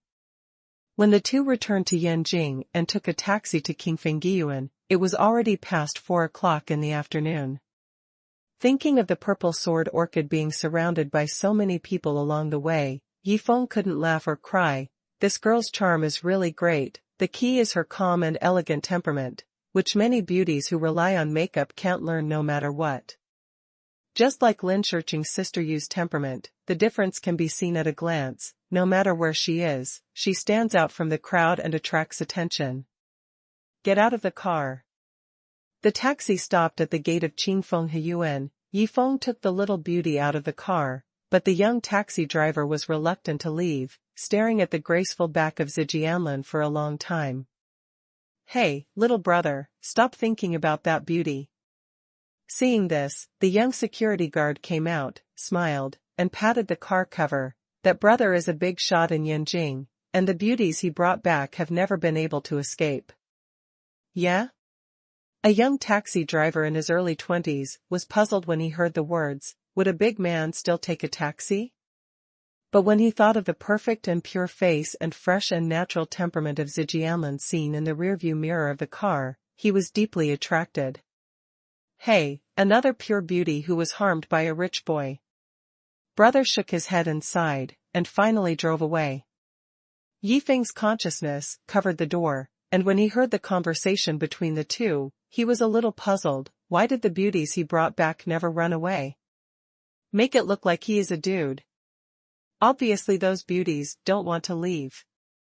Yifeng thought for a while. There seemed to be a lot of beauties in his villa, not to mention Long Wanner and Su Menghan. They were young, beautiful and energetic, plus a plump and sexy aunt. Besides that, Lin Shirqing seemed to be running this way. When she was about to get home, Zijianlan seemed a little nervous, afraid that Yifeng's family would not like her. Brother Yi. When passing by Yi Wentian and Nanfeng's villa, Nanfeng was about to go to the next door for dinner. When he saw Yifeng coming back with purple gladiolus, both eyes immediately turned into heart shapes. Wow, where did this pure beauty come from? Nanfeng stared intently at the pure and elegant face of the purple gladiolus, almost drooling. All the way back home, Yifeng sensed that the number of National Security Bureau hidden around him had increased a lot. At home, Su Menghan was taking care of Long Wanner in the upstairs bedroom, while Shu Shu was preparing dinner. Since Yifeng brought back the antidote, they don't need to worry too much. Brother Yi, how are you doing? Nanfeng greeted her with a smile and asked a question, but his eyes were always on Zijianlan's pretty face. Everything went well, thanks to Zijianlan. Yifeng smiled, pressed on Zijianlan's weak shoulder, and introduced to her, this is the South, you can call him Brother Nan. Brother Nan.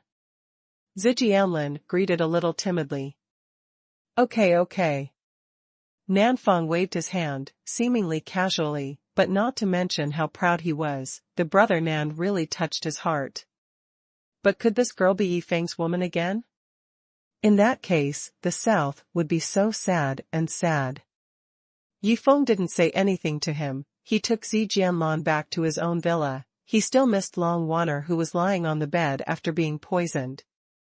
After going straight upstairs, Zijianlan didn't dare to follow her into the door, and Yifeng didn't force her to sit in the living room on the second floor for a while he went into the bedroom, and saw Long Wanner lying on the bed covered with a quilt, was smiling and chatting with Su Menghan. Seems like nothing serious? How are you, Wanner?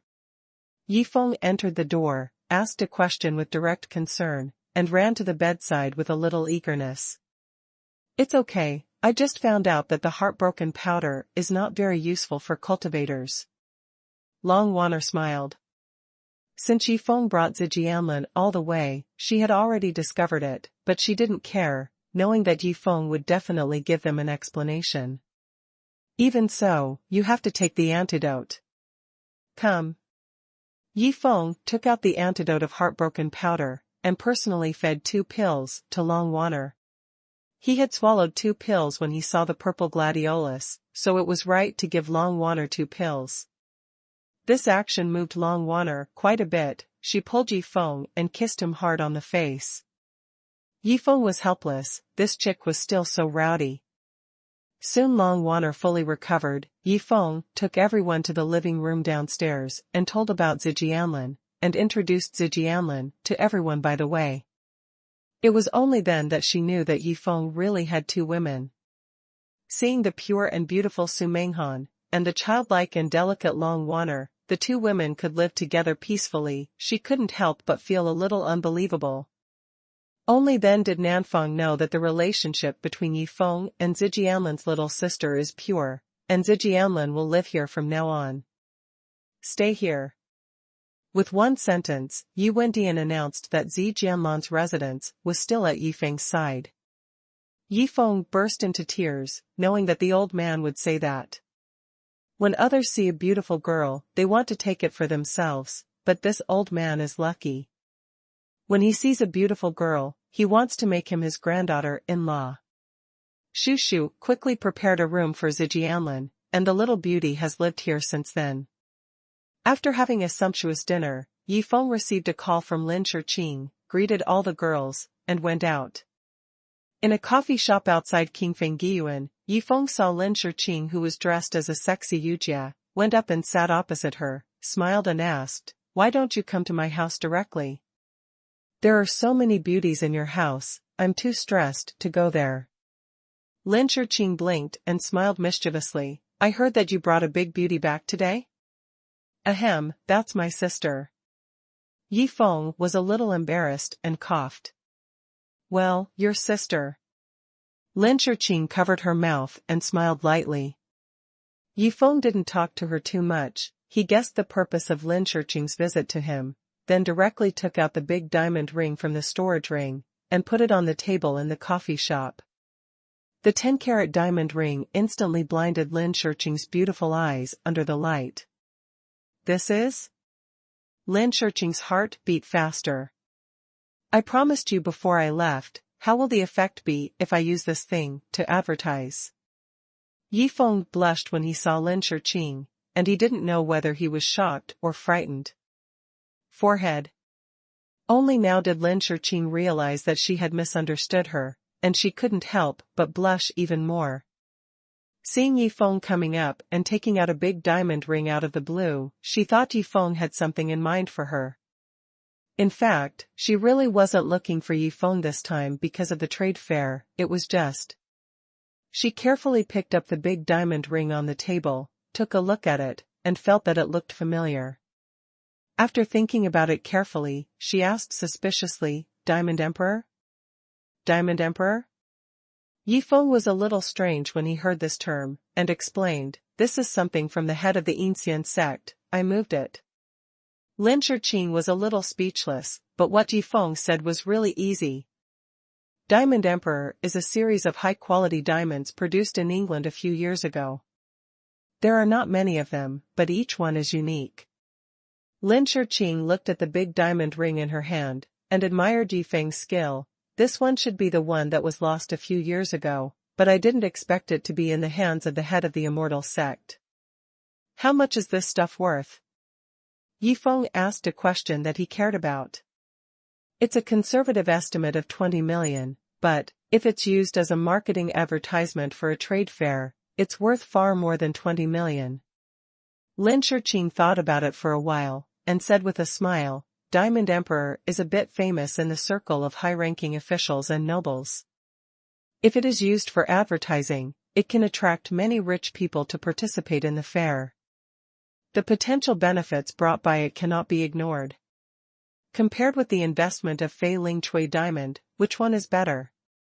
Yi Feng doesn't understand so many business matters, he just needs to figure out this one thing. It's almost there, but of a different nature. Lin Shiqing shook her head. The customer base of Fei Ling Xuanhuan is more ordinary people. In comparison, using Diamond Emperor as an advertisement should increase the transaction volume of the fair by a lot. The Lin family entrusted her with the affairs of the trade fair, which meant that she was fully responsible, and the budget was determined from the beginning.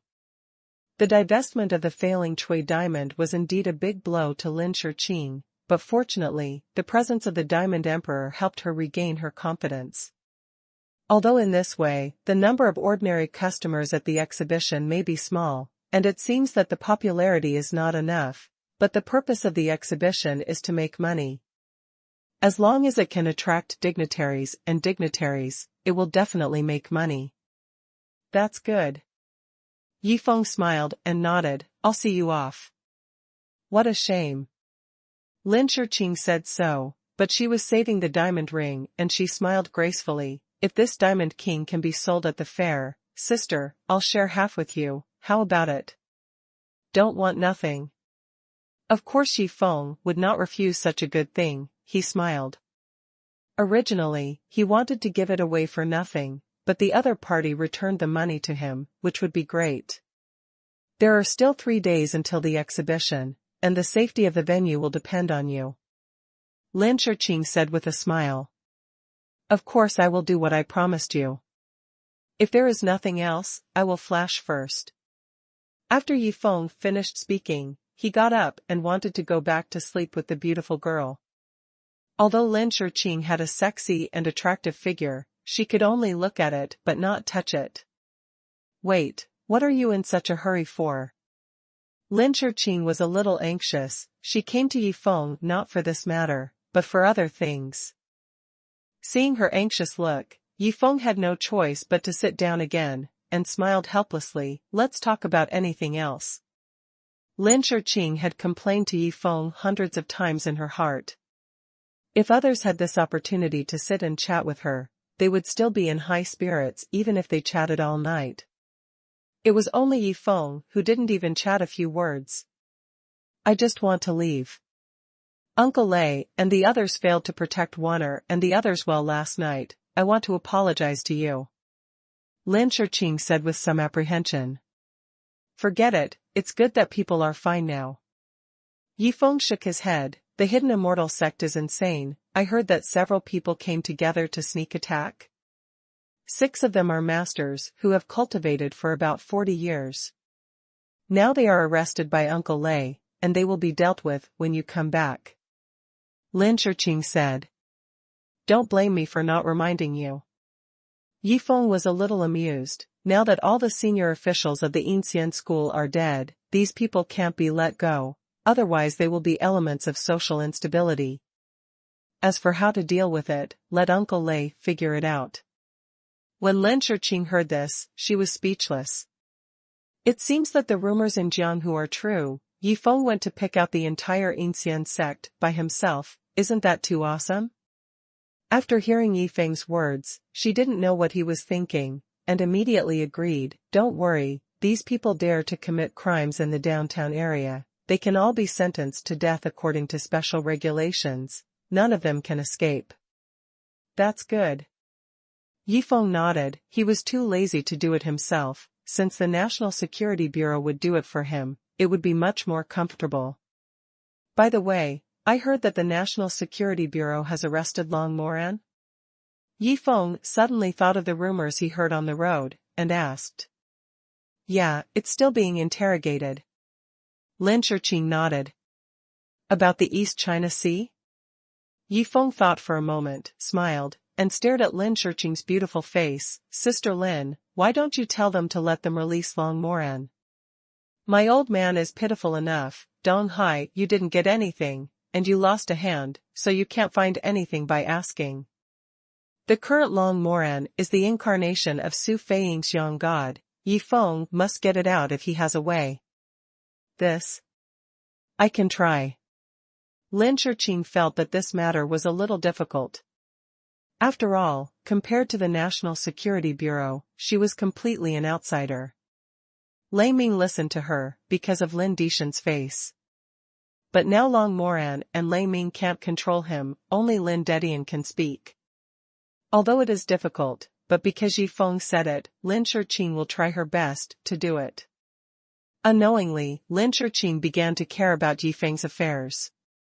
That's right, Xiaoya. Lin Shiqing suddenly remembered something, and her face turned slightly red. Yesterday, I talked to Grandpa on the phone. When Yi Feng heard it, what business do you have to do with me on the phone with Grandpa? He thought of that old man Lin Hongchuan, who seemed to be with his grandfather from the Tang family. He asked, casually, what did you say on the phone? He said let's get married early. Lin Shi's love words were astonishing, but she calmed down after she said it, because she would definitely not obey obediently. I already have a girlfriend, so your grandpa has the heart to let you marry me? Yi Feng made a joke. Who knows what he thinks? Lin Shiqing was also a little puzzled, probably what happened to Xuanhuan made him miss his grandson. It seems that he is quite optimistic about you. Yi Feng almost fell down, and the third young master of the Lin family became an idiot, so Lin Hongchuan wanted Yi Feng to replace him? What a state of mind. Xiaoya, you should talk to your grandfather more, let him stop holding on to us. He already has so many granddaughters-in-law, isn't that enough? Lin Shiqing looked at Yi Feng expectantly, my sister's happiness depends on you. In his eyes, it seems that how many visits are not enough. Yi Feng narrowed his eyes, but after thinking about it, Lin Shiqing is going to marry him, happiness depends on him. Sister, I don't care. Anyway, you can handle it on your side. My grandpa will be taken care of by me. It's such a happy decision. Lin Shiqing was so tormented by the marriage contract made by the two old men that she almost went crazy. She really wanted to get rid of it as soon as possible. For Yi Feng, she thinks he is a friend worth making and can develop into a close friend, but to marry Yi Feng, well, he is too young, right? And he already has so many beautiful wives, she doesn't want to go in and join in the fun. In the coffee shop, the two chatted for a while, and it was 8 o'clock sharp before Yi Feng got up and went home. Although the Yinxian sect was basically destroyed, the National Security Bureau members led by Lei Ming still devoted themselves to guarding the King Fengyuan. It seems that last night's mistake dealt a big blow to Lei Ming, making him insist on guarding to make up for his mistakes. Of course, Yi Feng would not try to persuade them to leave. Someone being a bodyguard for free is something that ordinary people can't even ask for. At this moment, in the Lin family's villa garden, two people were discussing something. Lin Jiqing, deputy director of Yanjing City Finance Bureau, was discussing with Lin Rendian. Hey, I don't know why my little girl is so ignorant this time. Not only did she mess up the fair because of Yi Feng, but she even invited him to be the security guard of the fair. Isn't this nonsense? Lin Jiqing said sadly. As the deputy director of the Yanjing City Finance Bureau, he will be present at the jewelry fair. After all, this is a matter related to the tax revenue of Yanjing City, and the scale is very large. It's just that without the investment of Fei Ling Chui Diamond, the effect of this fair will be greatly reduced. If the budget cost cannot be recovered, then Lin Shiqing's status in the Lin family will definitely plummet. Such a small loss is nothing to the Lin family, but once it is lost, it means that Lin Shiqing's ability is questionable, and she will no longer be involved in many things in the family in the future. I think I was fascinated by that kid, Lin Rendian smoked a cigarette, pushed his gold-rimmed glasses, and snorted softly. It's okay, once the fair is over, her good days will come to an end. I can't figure it out, my little sister was not like this before. Lin Jiqing frowned, with a solemn expression on his face. Many companies have heard that a young man is responsible for the security work of the fair, and they are afraid to invest in it. If something goes wrong, the loss will be huge big. That kid is a bit capable, but can he take care of such a big exhibition hall? Lin Rentian snorted softly, we don't need to worry too much, just watch the jokes when the time comes. Lin Shiqing, who has always been calm and steady, was so careless at this trade fair, which made many members of the Lin family puzzled. However, the fair was managed by Lin Shiqing with full authority, and they had no right to intervene, so they all sat and waited to see Lin Shiqing's jokes. Anyway, the loss is not their loss. Once Lin Shiqing's tragedy happens, it will benefit many of them, the offshoots of the Lin family, and they will be able to get the part of the resources that belonged to Lin Shiqing before. The trade fair is about to start, and there is another turmoil inside the Lin family. At this time, Lin Shiqing was full of confidence. Others don't know that she just got a Diamond Emperor, and they don't know that with Yifeng's strength, it is definitely more than enough to be a security guard for the venue. For the next 3 days, Yifeng rested at home for a while, and urged Long Wanner to learn how to activate the Jade Spirit Bracelet. With Yifeng on the side to guide, Long Wanner will soon use this defensive magic weapon. In her heart, the previous injury caused Yifeng trouble, which made her determined not to be Yifeng's burden, but to be Yifeng's assistant. After these 3 days, Zi Jianlan, the 2 daughters, and her aunt gradually became familiar with each other. Seeing that Yifeng and Zi Jianlan were not acting ambiguously, the 2 women felt relieved and treated her as a younger sister. In fact, Su Menghan is the youngest of the 3 girls, half a year younger than Zijianlin, but because Zijianlin is called Yifeng, big brother Yi, for Yifeng's girlfriend, she can only call her sister.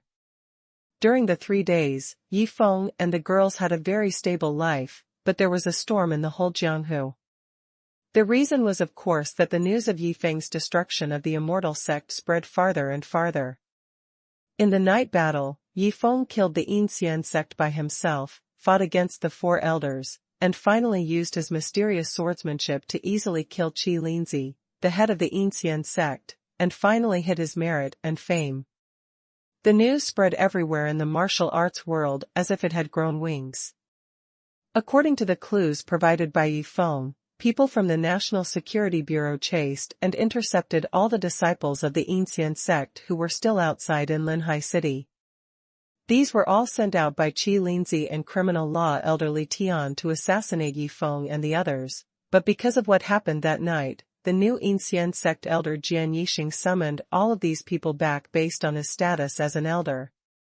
As a result, they returned to Kuokang Mountain, but found that they couldn't enter the mountain gate.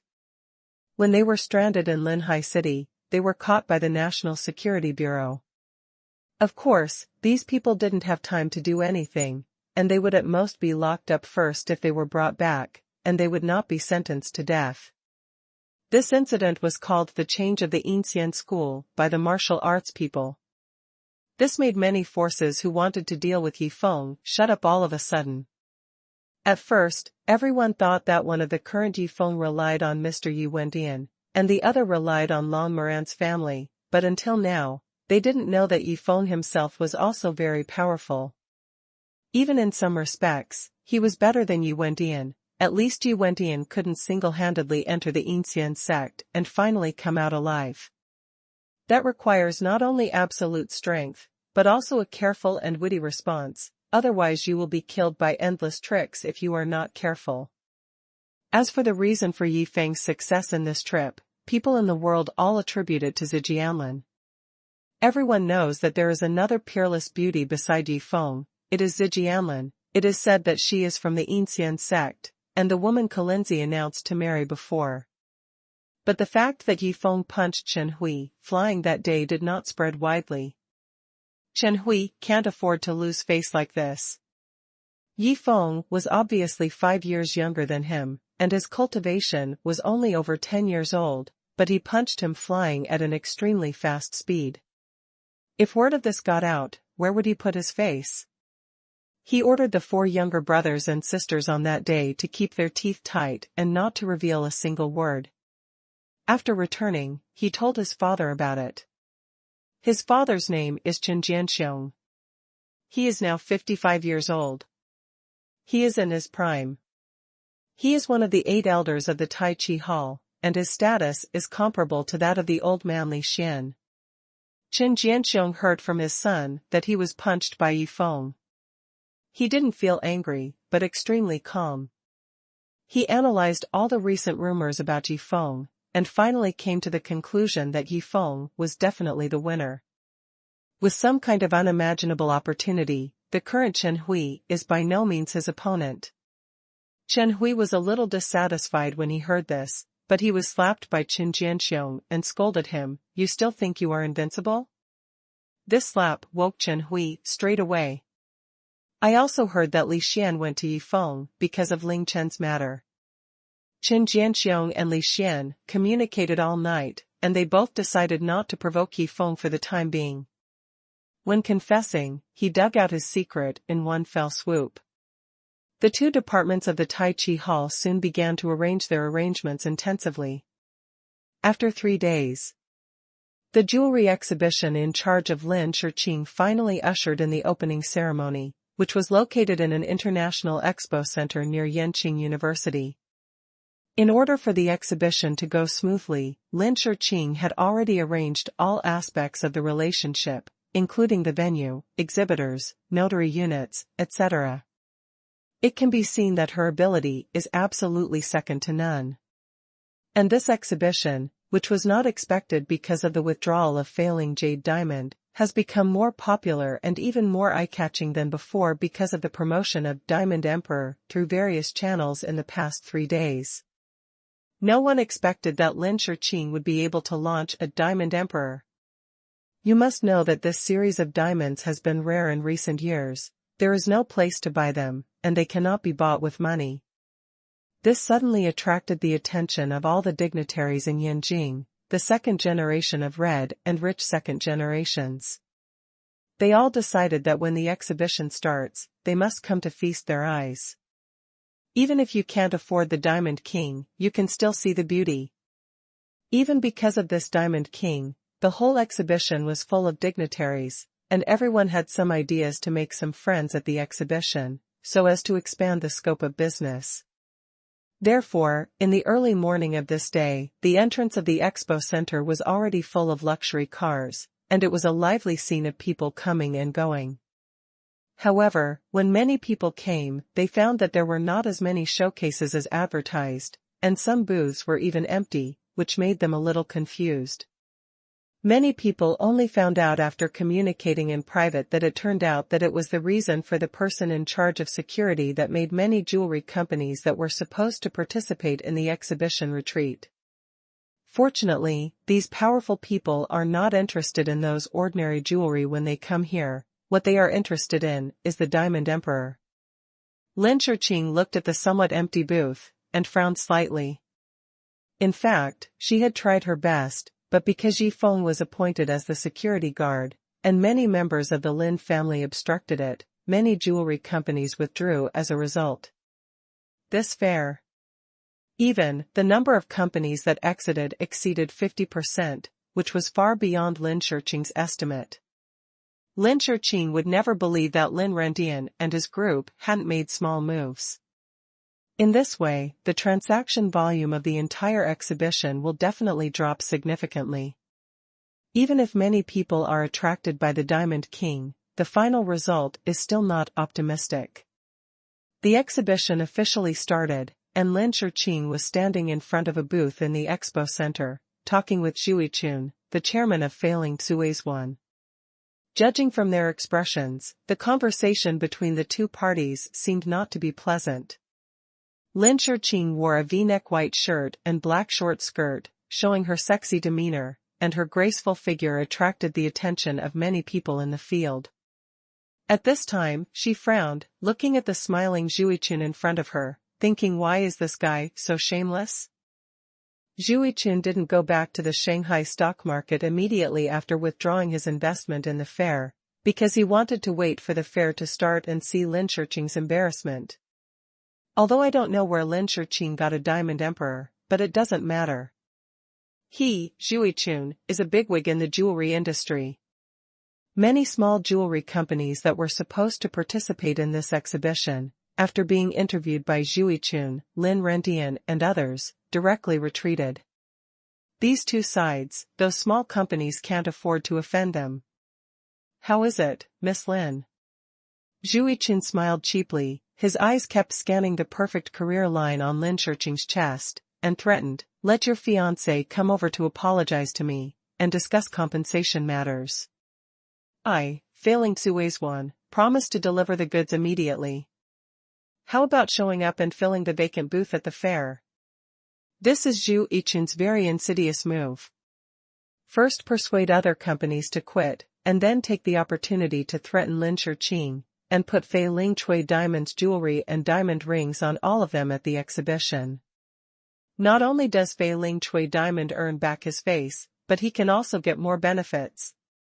After all, Fei Ling Cui diamond can get most of the jewelry sold at the fair. As the organizer, the Lin Group only took part of the commission. It's a pity that Lin Shiqing doesn't like him. Just Zhu Yichun's wretched gaze made Lin Shiqing want to slap him, but in order to maintain his image, he finally held back. Dream. The two words completely expressed Lin Shiqing's attitude, and then looked down at Zhu Yichun from a high position. You are not welcome here, please go ahead. When Zhu Yichun heard this, he immediately became angry. This chick is so ignorant. If it weren't for Lin Shiqing's status as the eldest lady of the Lin family, he would have asked someone to get her drunk and drag her into the hotel for 100 times. It's really maddening to be so ignorant at this time. Miss Lin, I hope you won't regret it. After Zhu Yichun finished speaking, he smiled coldly, turned and left. Wearing a suit and tie made him look like a serious businessman, but Lin Shiqing knew how dirty this guy was.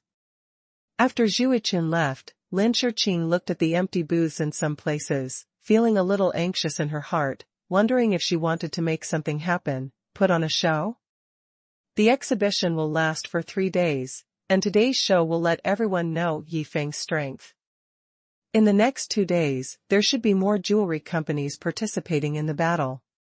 Just as Lin Shiqing was thinking this way, suddenly a large group of black-clothed strong men in suits and sunglasses appeared at the entrance of the expo center, pushing through the crowd and rushing in, each holding an iron rod in their hands.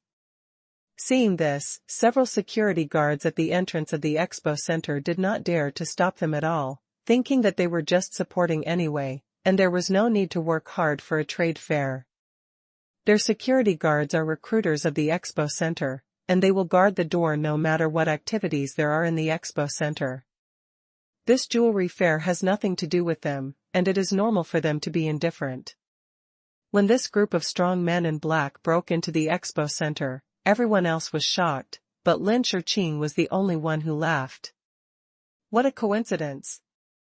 Although he didn't know who this group of people were, Yi Feng had already prepared it inside, and it was probably too late for him, so it was time to make a move. This group of guys are just getting beaten up in the face. On the second floor of the expo center, Yi Feng was strolling with the 3 girls. Su Minghan was still a little interested in the jewelry exhibition, so Yi Feng accompanied her. As for the 2 daughters, Long Wan'er and Zi Jianlan, of course they also followed. Yi Feng was walking with Zi Jianlan, but Long Wan'er and Su Minghan were holding hands, looking quite intimate, looking here and there, full of interest. It's just that there seems to be a little less jewelry at the fair, and some places are empty, which makes Su Minghan a little disappointed. Jianlan, don't you like jewelry? Yi Feng walked and found that the purple gladiolus beside him didn't seem to be tempted at all. He couldn't help being a little strange. Logically speaking, don't girls like this kind of beautiful and shiny things? Not bad. Zijianlin smiled a little embarrassedly. Her pretty face was not made up, fresh and elegant, as beautiful as a fairy. This smile caused a young man on the side to accidentally bump into a pillar. That's right, I almost forgot. Yi Feng scratched his head, thinking that the purple sword orchid is not interested in one as big as the Diamond Emperor, let alone these other jewels. It is not a class of existence at all. In the past few days, Zijianlin has become a little familiar with the life in the modern city, and gets along with everyone happily. But in her heart, the closest person still belongs to Yifeng. Walking with Yifeng on the second floor of the expo center, Zi Jianlan felt a little cautious, and her pretty face was a little blush. Other guests who came to the exhibition saw the two and thought they were a couple. "Brother Yi, someone is coming from outside." Suddenly, Scar's voice came from a small walkie-talkie next to Yifeng's ear. "Is there trouble?" Yifeng asked casually, but didn't take it seriously. The expo center is not small, covering an area of more than 200 acres. Yifeng's spiritual sense alone cannot cover them all, and neither can Long Waner. What's more, this is Yifeng's matter, he can't bother Long Waner, he always pays attention to the surrounding situation when admiring the jewelry. Therefore, this time, except for the old man Yi Wendian, everyone around Yifeng was dispatched. Dao Scar and those 8 brothers who practice Azure Ju are Yifeng's most important fighting force. And Nanfeng, Zhao Yi, and Ling Chen, 2 soul cultivators, are the most important security and search forces.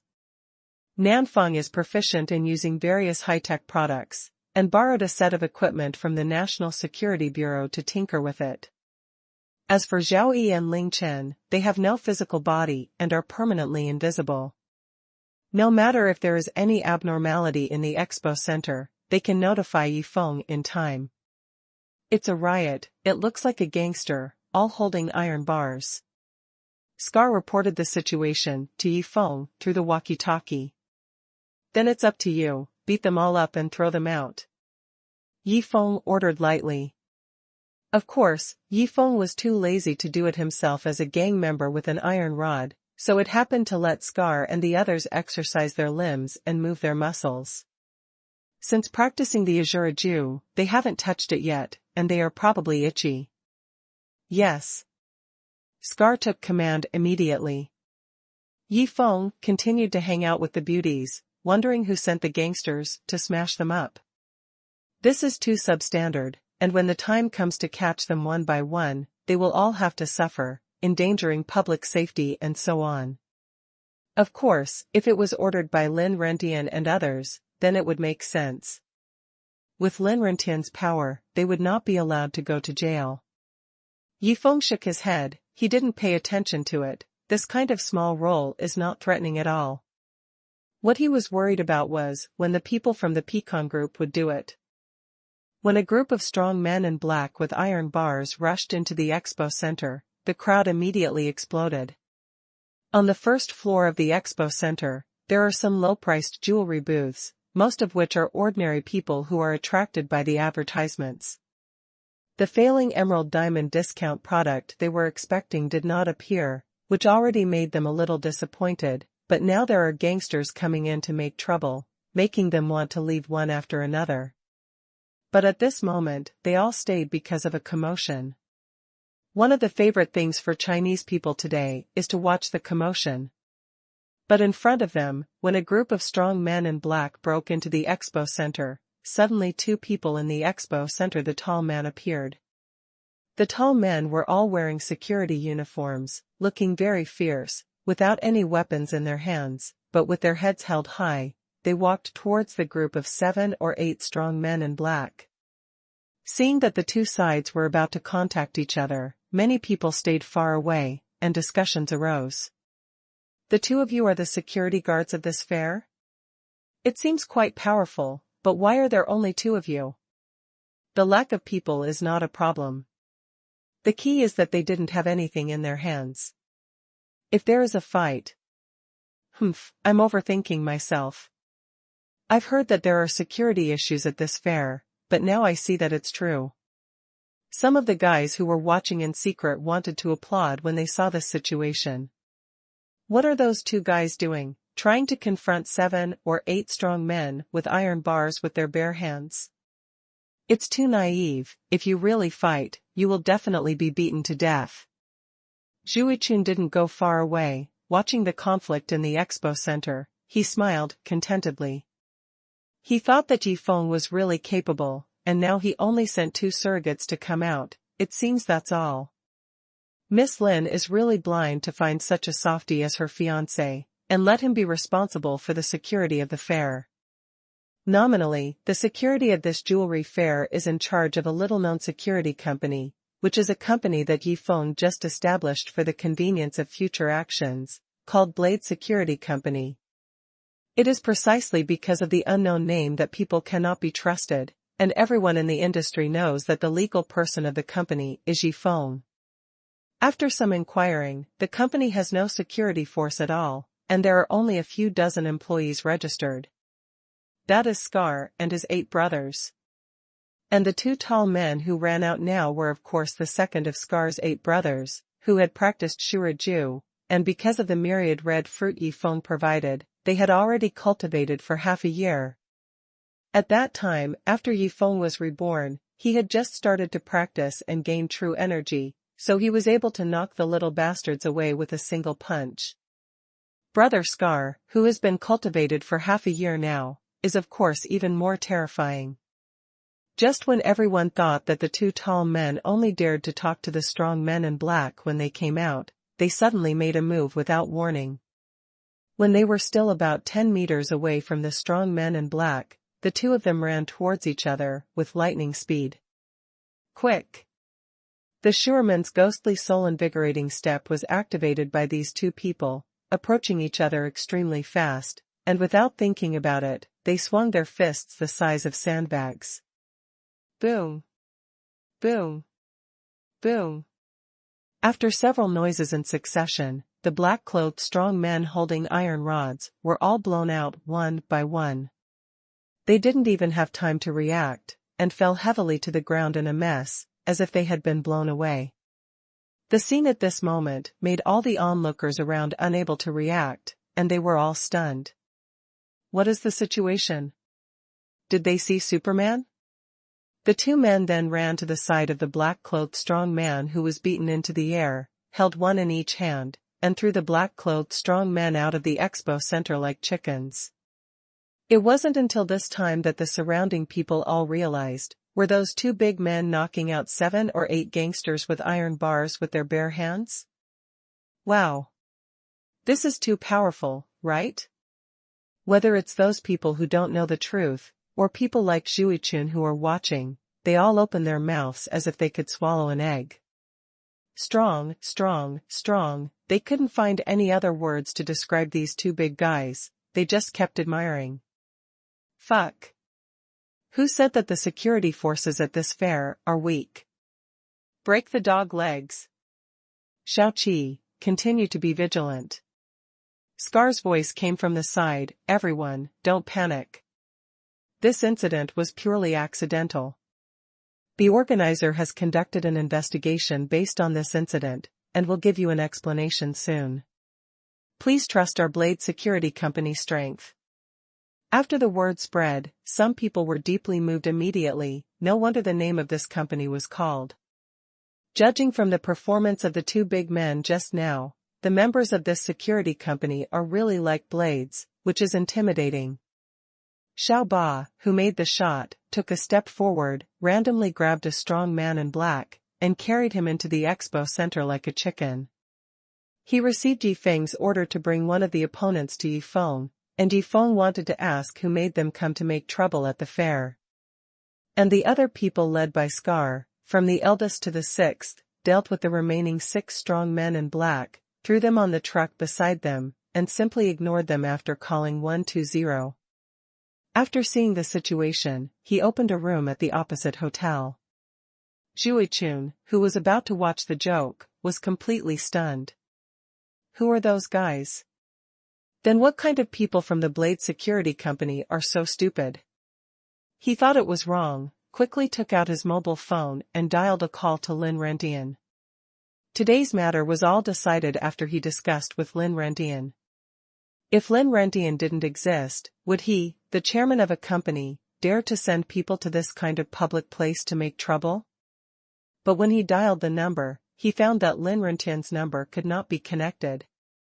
This cast a shadow over his heart. He hurriedly went downstairs and wanted to run away without packing anything. Yi Feng and Zi Jianlan stood in front of the French windows on the 2nd floor, looking like a couple, watching the situation at the entrance of the expo center from afar.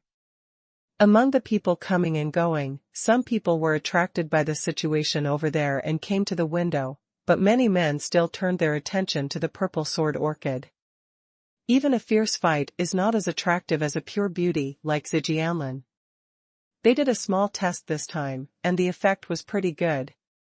Yifeng thought in his heart. Soon, Xiao Ba of the Scar team brought one of the strong men in black to Yifeng. "Wake up."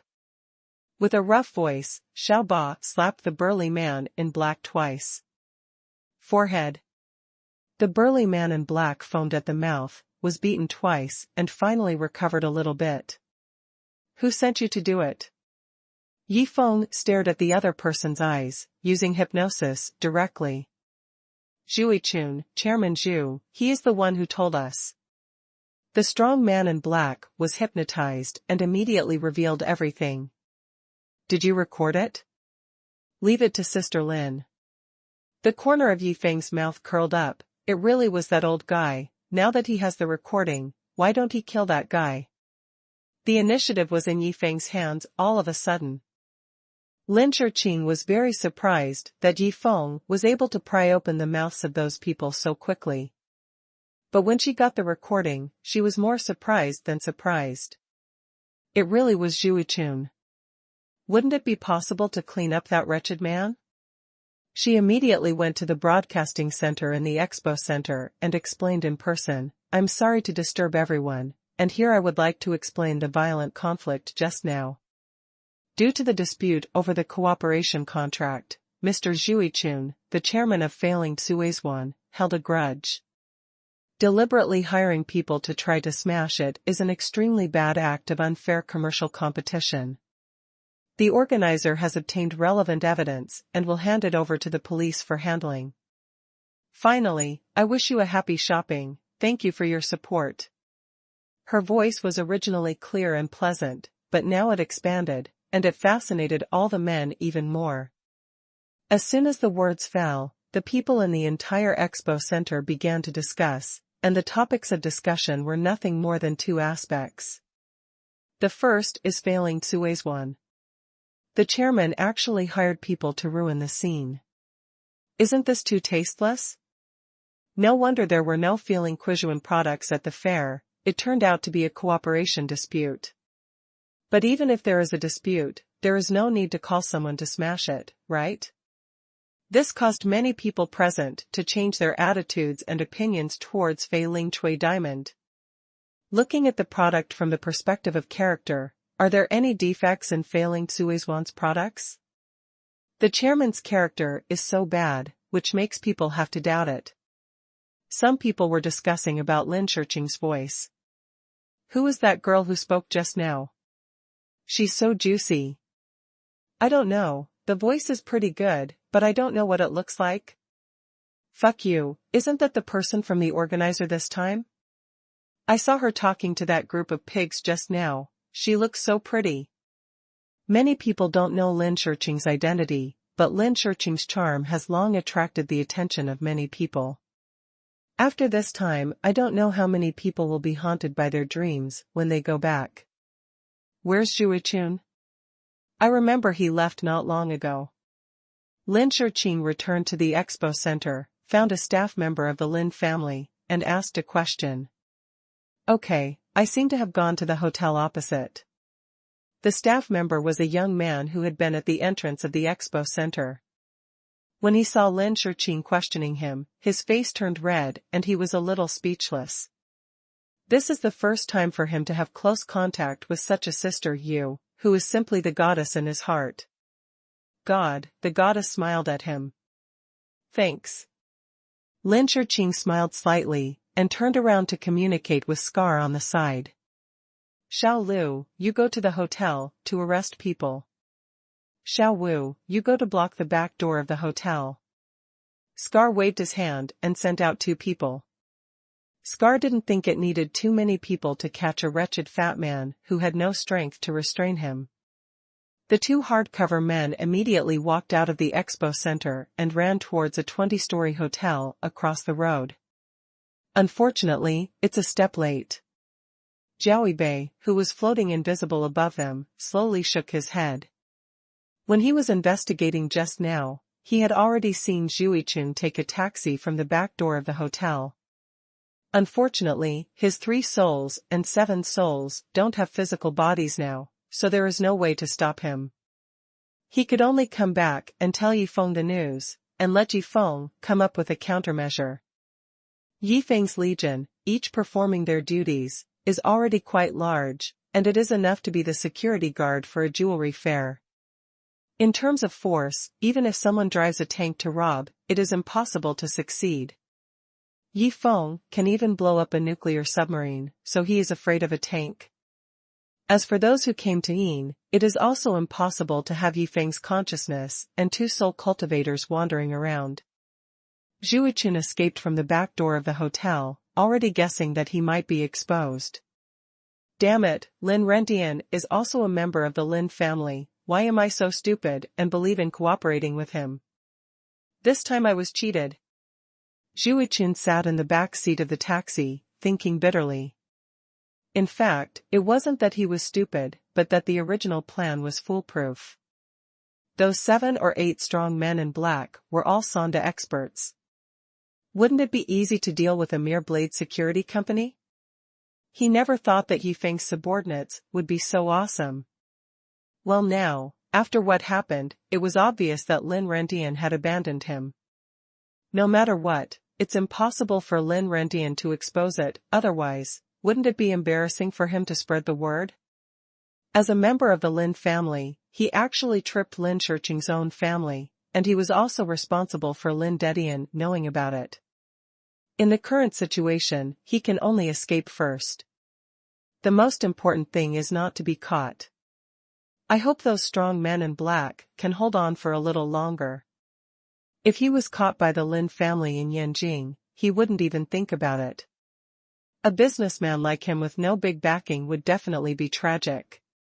However, he never expected that when Yifeng used hypnosis, the strong man in black couldn't hold on for even a second. In fact, without hypnotism, those strong men in black may not keep secrets. They are just doing things to get money, and they are not special black hands. Why should they offend the Lin family for keeping secrets? As long as I leave Yanjing first, then I can say that they are framing me and beat me up. Zhu Yichun is indeed an old fox who has been in the business world for many years, and he has long had a way to deal with this situation. He firmly refused to admit it, and only said that those strong men in black were hired by Lin Shiqing to act to frame him. Zhu Yichun, wouldn't that be all right? The image in front of the public was instantly reversed. It's a pity that his idea is doomed to fail. Zizizi. The taxi Zhu Yichun was riding in suddenly skidded. The driver stepped on the brakes urgently, and cursed, "Fuck, you're looking for death, you brat."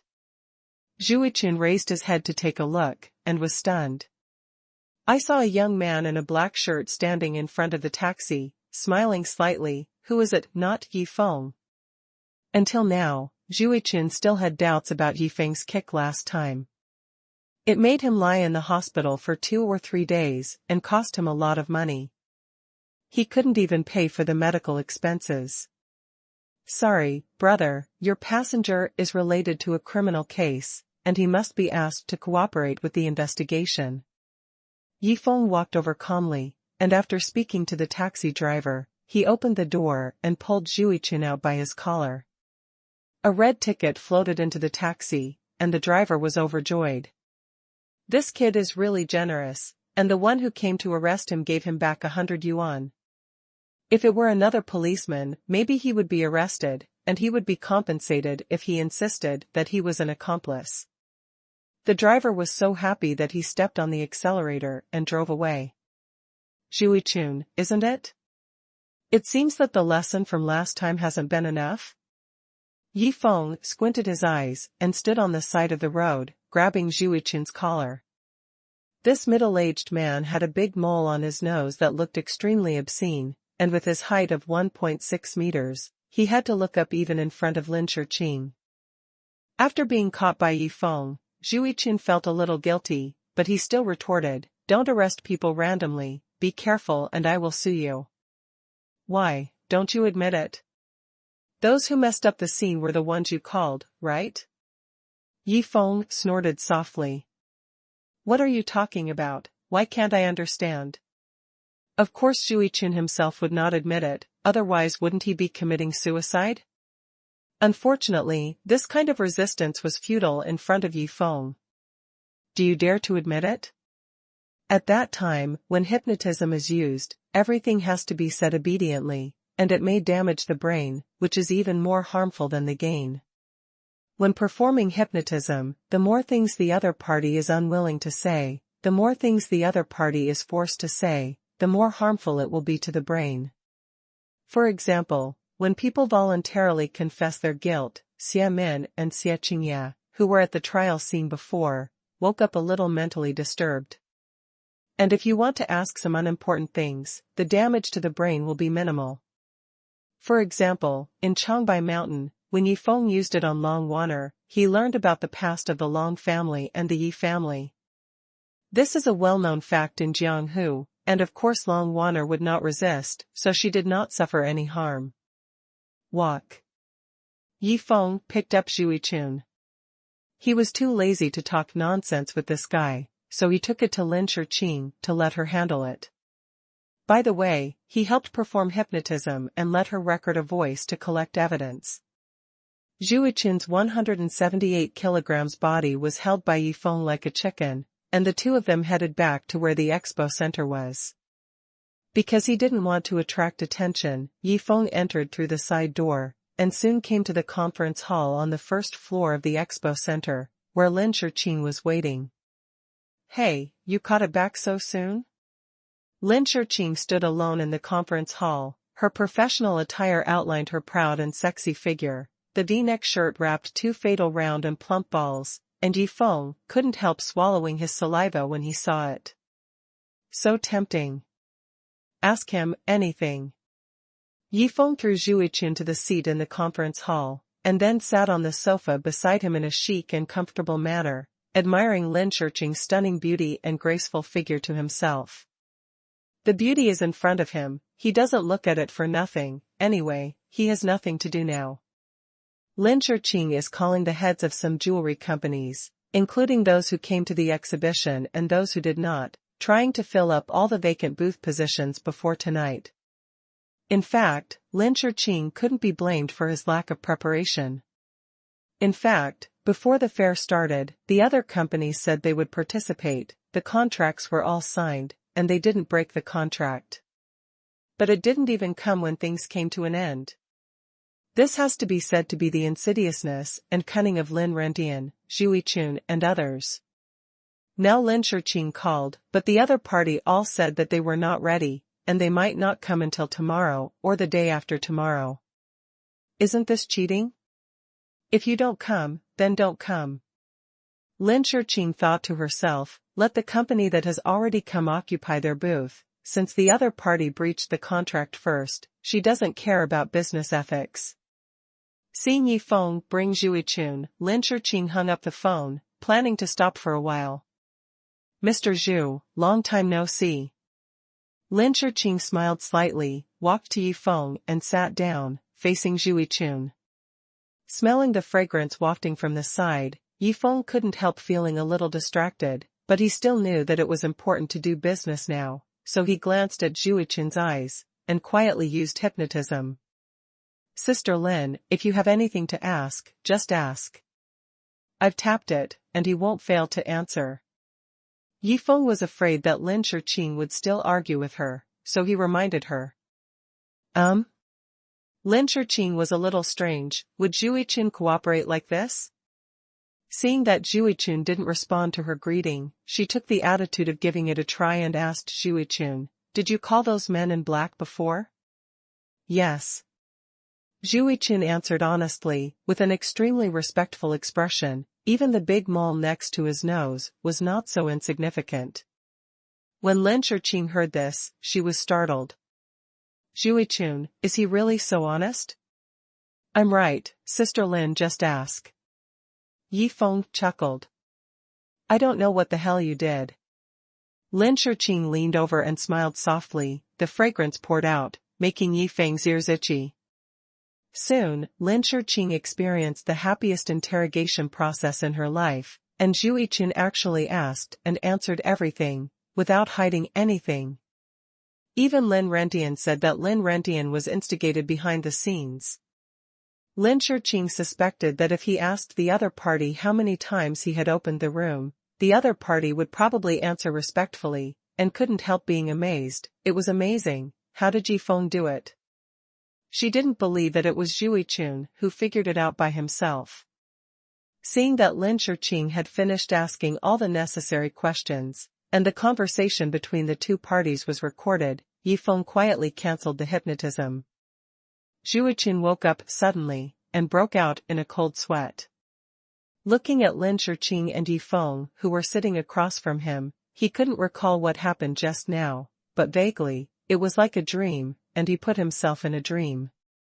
All the activities with Lin Rentian have been explained. You won't really say it, will you? Mr. Zhu, thank you for your cooperation. Lin Shiqing put away the recording on her mobile phone, and she was in a good mood with a smile on her face. Like the unfair commercial competition that disrupted public places just now, the matter is not big or small. If that group of people smashed ordinary people with sticks and caused casualties, then the problem would be serious. Fortunately, Yi Feng's people took action in time. Therefore, if there is an appeal, with the power of the Lin family, Zhu Yichun can be easily imprisoned and all his property will be confiscated. If this is the case, Zhu Yichun can only cry. How can he reason with the Lin family? And it was because he was wrong first. If he didn't confess Lin Rentian, maybe Lin Rentian would favor him in court. After all, he was doing things for him. But in this situation, it would be good for Lin Rentian not to judge him to death. You are dismissed. Yi Feng said to Zhu Yichun indifferently. Zhu Yichun was covered in cold sweat, got up in a daze, moved his body and walked out the door, but was suddenly controlled by Scar's two brothers. The two of them had been guarding outside for a long time, and then they waited for the police to come and file a case for investigation. Yi Feng had nothing to do. Sister Lin, your uncle Lin Rentian is really top-notch. How do you plan to fight back? Yi Feng shook his head and asked a question. That Lin Rentian used outsiders to deal with his family is really hurtful enough, but with Lin Shiqing's current ability alone, he might not be able to fight that old fox. Forget it this time. I don't really want to make a big fuss. After all, family ugliness cannot be exposed. Lin Shiqing also felt a little uncomfortable, and said lightly. If you need help, just say it. Yi Feng smiled slightly. Lin Shiqing had helped him so much, he had to repay him as a matter of course. It seemed that Long Moran from the National Security Bureau was about to be released. This was probably due to Lin Shiqing's contribution. Well, my sister won't be polite to you. Seeing Yi Feng's sincere expression, Lin Shiqing was a little moved. If it were the former Kai Xiaohong, he might not stand firmly on Lin Shiqing's side in such a situation. After all, his opponent was Lin Rentian, a real powerful figure in the Lin family. This made her really want to hug Yi Feng and kiss her, but she held back. After all, it would not be good if Yi Feng's little girlfriend saw her. With Yi Feng standing on the same side, Lin Shiqing's worries were diluted a lot. Yi Feng saw that there was a slight worry in her black eyebrows, so he asked, Sister Lin, is the trouble not small? It seems that the situation of the entire exhibition is pretty good. However, the actual number of transactions is not many. The main reason is that the total number of products is not enough. Even Yi Feng, who doesn't understand anything, can see it. It seems that Lin Rentian and Zhu Yichun have caused Lin Shiqing a lot of trouble. You don't have to worry about this matter. Lin Shiqing smiled. She felt that Yi Feng didn't know how to solve this kind of thing. That's not necessarily. Yi Feng was just about to say that he might be able to help fill those vacant booths. Suddenly, the door of the meeting room was pushed open from the outside. A slightly chunky young man in a suit and trousers came in. "Little sister, how is the situation?" The person who came was Lin Jiqing, Lin Shiqing's eldest brother. As soon as he came in, he asked a question anxiously. But just after asking, he found out that there was not only Lin Shiqing in the meeting room, but also Yi Feng. This made him a little strange, but he didn't take it to heart. He went straight to the other side of Lin Shiqing on the sofa and sat down. "Everything is all right. Don't worry about it," Lin Shiqing said indifferently. When she saw her elder brother, she didn't have any special expression. From the interrogation of Zhuichun just now, both Yi Feng and Lin Shiqing knew that the problems in this exhibition were instigated by Lin Rendian, but the actual operation was also done by Lin Jiqing. As the deputy director of the Yanjing City Finance Bureau, Lin Jiqing's deterrence to those jewelry companies is far greater than that of Lin Rendian. Many companies listened to Lin Jiqing and withdrew from the exhibition. Now Lin Jiqing ran over suddenly. Both of them knew that he had absolutely no good intentions. "Yeah." Lin Jiqing chuckled and said in a very sincere tone, "Little sister, the current situation of the fair can be seen by anyone with a discerning eye. Why don't you introduce 2 jewelry companies and ask them to bring some products to the exhibition?" The 2 companies' representatives of the company have arrived at the exhibition site. "The contract can be signed now." Lin Shiqing laughed when she heard the words. "This guy." At this time, he came up to show his hospitality again. Obviously he has bad intentions. There are 2 possibilities. The first is that there is something wrong with the 2 companies, which will bring more trouble to the entire exhibition. The second is that Lin Jiqing is actually don't stand on the same front with Lin Rendian. Lin Rendian wanted to attack Lin Shiqing by destroying the exhibition. But for Lin Jiqing, there was no conflict of interest with Lin Shiqing. In this case, Lin Jiqing's move can be said to have taken advantage of Lin Rendian. After all, he is a member of the Lin family. He has lived in an environment of intrigue since he was a child. His IQ is definitely not low. Those 2 companies are likely to have an interest in Lin Jiqing. Those 2 companies will benefit. Lin Jiqing will definitely get a lot of benefits. If it's the latter, it's not that Lin Shiqing can't cooperate with him. But she doesn't dare to take the risk. What if the 2 companies have problems? She was just about to refuse directly, but Yi Feng on the side stepped forward. "Sorry, everything is going well at the fair now. It seems that I don't need your help." Yi Feng wanted to laugh when he saw Lin Jiqing. This guy lost so badly in the Tianbong's casino before. He almost lost all his underwear. In the end, he still had to rely on public funds. Yi Feng helped him so that he didn't lose everything. For such a gambler, he needs help. Yi Feng absolutely does not believe that it will have any effect. It will be a sad reminder if something goes wrong. "What do you know, little brat?" As soon as Lin Jiqing heard Yi Feng's words, he glanced at him sideways and said with a contemptuous smile. Of course he already knew that the man in the mask was Yi Feng. But he didn't know the identity of the man in the mask at the Tianbang casino that night. After all, such a mask cost 10 yuan apiece at a street stall. Anyone could wear it. And he didn't know that night. Knowing that the masked man is helping him. Until now, he still thinks he is lucky. "I don't understand anything. But I know that I can help Sister Lin solve the current troubles." Yi Feng smiled. "It's up to you." Lin Jiqing seemed to have heard a big joke. Even he, the deputy director of the Yanjing City Finance Bureau, had to spend a lot of effort to find 2 jewelry companies beyond Lin Rendian. Yi Feng, who only knows a little martial arts. "How can I help you?" Not only Lin Jiqing, but even Lin Shiqing was a little surprised. Could Yi Feng really be of help?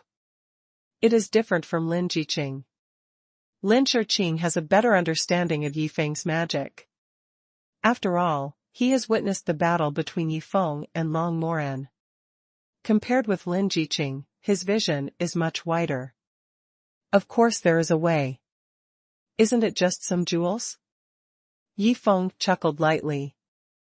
With a wave of his hand, he took out a series of diamonds and gold jewelry from the storage ring and spread them on the conference table in front of the sofa. It was just a moment. This scene stunned the brothers and sisters of the Lin family. What's going on?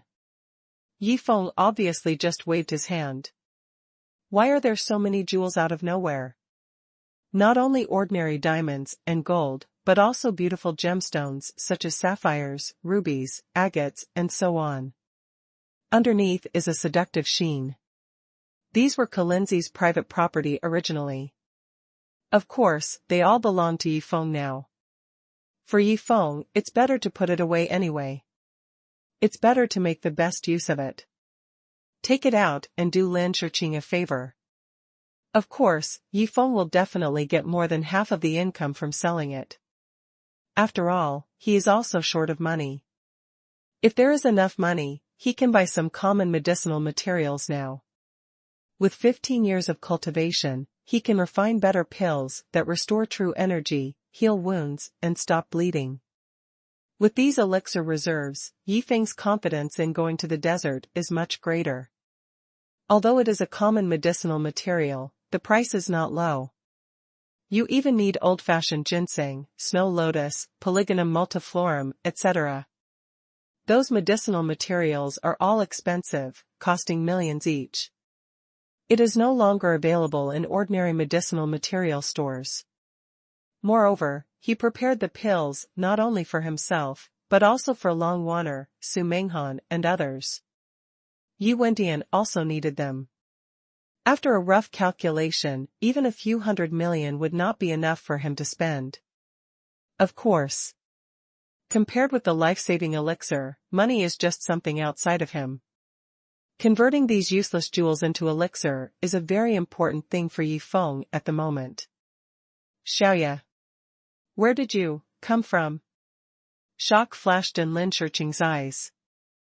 If Yifeng suddenly took out a diamond emperor, she was a little bit surprised, then she was a little bit surprised now. It is not surprising to take out so many jewels. The key is where to take them out. It's just puzzling. Like magic. Secret. Yifeng leaned close to her ear, smelled the faint fragrance from her body, and smiled mysteriously. Is this enough to fill those booths? According to the quantity, it should work. It's just. Lin Shiqing was a little dizzy. She fiddled with the pieces of jewelry on the table with one hand. After all, she is not a jewelry professional. If these are brought to the booth, the price should be considered reasonable. Lin Jiqing's eyes were dazzled. Yifeng took out these jewels. The value of any random piece of jewelry would make his annual income beyond reach. After all, Lin Jiqing is only under 30 years old. Although he is already sitting in the position of Deputy Director of Finance, his income in all aspects is really not that much. Since he is a member of the system, the Lin family will not let him spend as much as other rich second generations. Most of his income still comes from the companies he usually cooperates with. For example, this time, he first negotiated with Lin Rendian, and then got an opportunity. He recruited 2 jewelry companies, let them come to the exhibition, to seize the opportunity, and got some kickbacks from it. Even Yifeng's security work was messed up. Lin Jiqing also had to find a way to adjust. In short, you can make money if you want. When it comes to money, Lin Jiqing has an almost paranoid preference. But now, the jewels that Yifeng took out have blinded his eyes. How many secrets does this Yifeng have? Just now, Dao Scar and others easily beat up the group of people who came flying to make trouble. Lin Jiqing couldn't believe it. But now, all kinds of rubies, sapphires, agates, etc. are placed in front of him, which makes him think that he is dazzled. Rubbing his eyes, he was sure that he was not mistaken. It was indeed a large pile of at least dozens of gemstones of various colors. It was placed on the conference table in front of him. Lin Shiqing thought about it for a while and guessed that Yi Feng might have obtained these things from the Immortal sect as well. She thought to herself that those martial arts sects are really rich. But it seems that this is just the private property of Feng Yin Zi alone. Lin Shiqing was also puzzled as to why Yi Feng suddenly took out so much, but he didn't think about it. Then Yi Feng thought of something. He took out those bank cards and said with a smile, "Sister Lin, by the way, help me check the passwords and balances of these bank cards. That Feng Yin Zi is dead. And it is people in the martial arts world. Check these bank cards and they should be fine." The brothers and sisters of the Lin family looked at it. They saw a total of 5 bank cards. They were all ordinary savings cards of major domestic banks. It seemed that they did not know how much was saved in them. "One can't even say it. It should be fine. I can check it for you. But it will have to wait until after today." Lin Shiqing took the bank card and put it in the pink satchel casually. Going through the authority of the National Security Bureau, it couldn't be easier to check Feng Yin Zi's bank account. There will not even be any resistance. Next, Lin Shiqing didn't hesitate much. She made a phone call directly. She called a lot of staff from the Lin family to come in, as well as a few jewelry appraisers present. They priced the various jewelry Yi Feng took out. Under the watchful eye of Scar's 4 brothers, pieces of jewelry were sent out of the conference hall. They were gradually added to the exhibition hall of the fair, and marked with reference prices, quotation deadlines, buy it yourself prices, and so on. This jewelry fair is actually like an auction. It's just that there are more products and the duration is longer.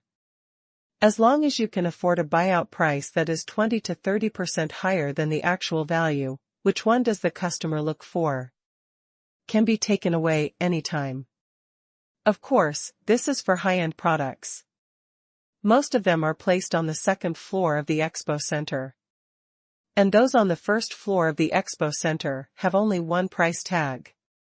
Those are ordinary products with lower prices.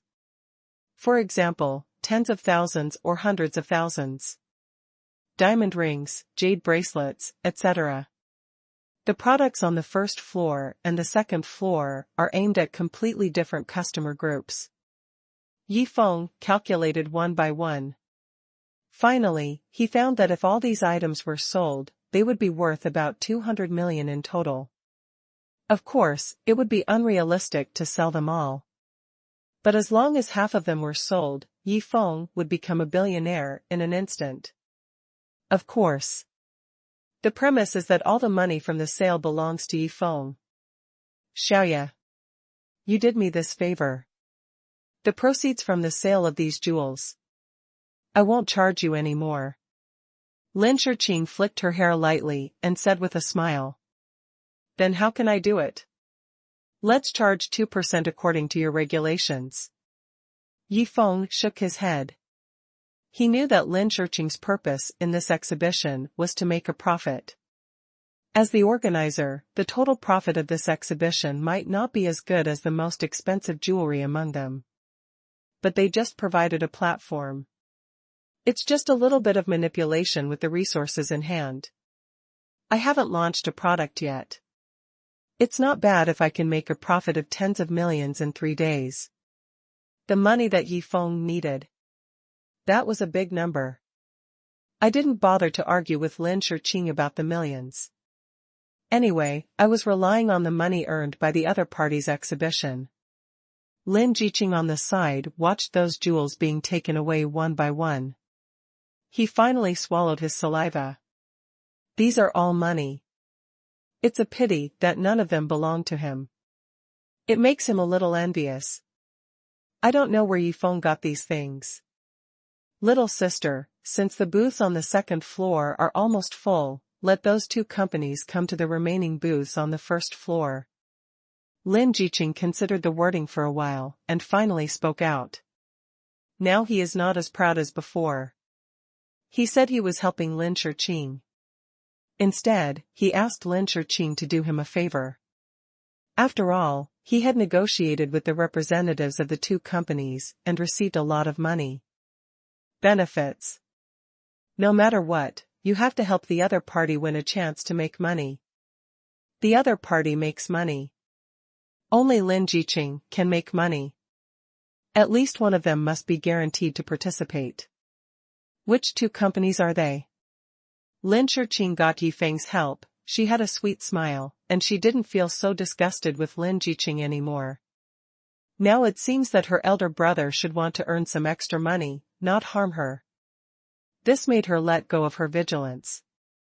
By the way, it's okay to help Lin Shiqing. A good relationship is beneficial to both parties. It can also divert Lin Rintian's attention.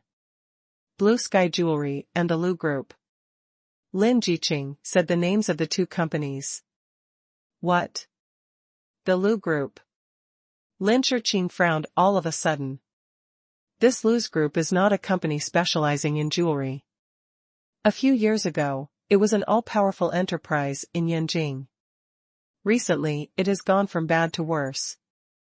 Its influence in the jewelry industry has long been negligible. Because of the emergence of a top-quality dandy, the Lu family group has been on the verge of bankruptcy in recent years. The Lu family, which was originally a second-rate family in Yanjing, has suddenly become the laughingstock of Yanjing's elite circle. Little sister, just give them a chance. After all, a skinny camel is bigger than a horse. Lin Shiqing was also a little embarrassed. He knew that the reputation of Lu's group was not very good. But he got a lot of benefits anyway, so he reluctantly said something nice for the other party. Yifeng didn't know what Lu's group was. He felt a little familiar with the other sky blue jewelry. He still remembered when he was just reborn and came to the modern city. He met a top-notch classmate named Tian Yuliang, and his father was named Tian Zhongkai. Opened a sky blue advertisement. After being beaten out by Scar in Tianhua Entertainment City, the father and son have never appeared in front of Yifeng again. I don't know what is the connection between sky blue jewelry and sky blue advertisement. This made Yifeng stay in the conference room patiently. He wanted to see the other party's identity before leaving. Soon, the business representatives of the two companies were notified to come to the conference room. Hey, it's really that kid. Yifeng saw a boy with shiny hair coming in at a glance. Isn't he the Tian Yuliang in his memory? Even in a neat suit, this boy still looks like a street gangster. He walked into the meeting room proudly. Self-feeling is called a good one. Because of Su Menghan, when Yifeng was reborn in the modern city, he was attacked by Tian Yuliang and the Heavenly Snake Gang. Unfortunately, these two sides quickly became the past under Yifeng's tough tactics. Yifeng didn't expect to see Tian Yuliang now, making Yifeng want to laugh. The one who came in with Tian Yuliang was a weak-looking girl, about 20 years old, wearing a shirt and short skirt similar to Lin Shiqing's, but her temperament was completely different, not as sexy and attractive as Lin Shiqing's. Look cute and delicate. This girl is the business representative sent by the Lu Group. When entering the conference room, Tian Yuliang's expression and mentality were completely different from the girl's. Tian Yuliang looked very imposing and confident with his high toes. He probably thought that with Lin Shiqing's support, his Blue Sky Jewelry Company would jump up. And the girl from the Lu Group was overwhelmed in terms of momentum. Although she could see a firm look in her eyes, everyone undoubtedly knew that it was too difficult for the current Lu Group to win cooperation opportunities. Yifeng was sitting on the sofa just one hand away from Lin Shiqing, and found that Tian Yuliang immediately cast his gaze on Lin Shiqing as soon as he entered the meeting room. Yifeng. This made Tian Yuliang's complexion change. Yifeng. Why is this kid here? Ever since Tian Yuliang was dealt with by the Heavenly Snake Gang, he has become shrewd and not as stupid as before. Suddenly, he realized that things might not be so easy today. With Yifeng by his side, will things go smoothly? Obviously impossible. Introduction first. Lin Jiqing stood up with a smile on his face, shook hands with Tian Yuliang, and then introduced Yifeng and Lin Shiqing. This is Mr. Tian, who has already become the general manager of Blue Sky Jewelry at a young age. Long time no see, Tian Yuliang. Yifeng interrupted Lin Jiqing's introduction, smiled and said that for this old friend Yifeng really misses it, whether it is Long Waner or Su Menghan. It seems that this guy is helping to be with Yifeng. He brother Yi.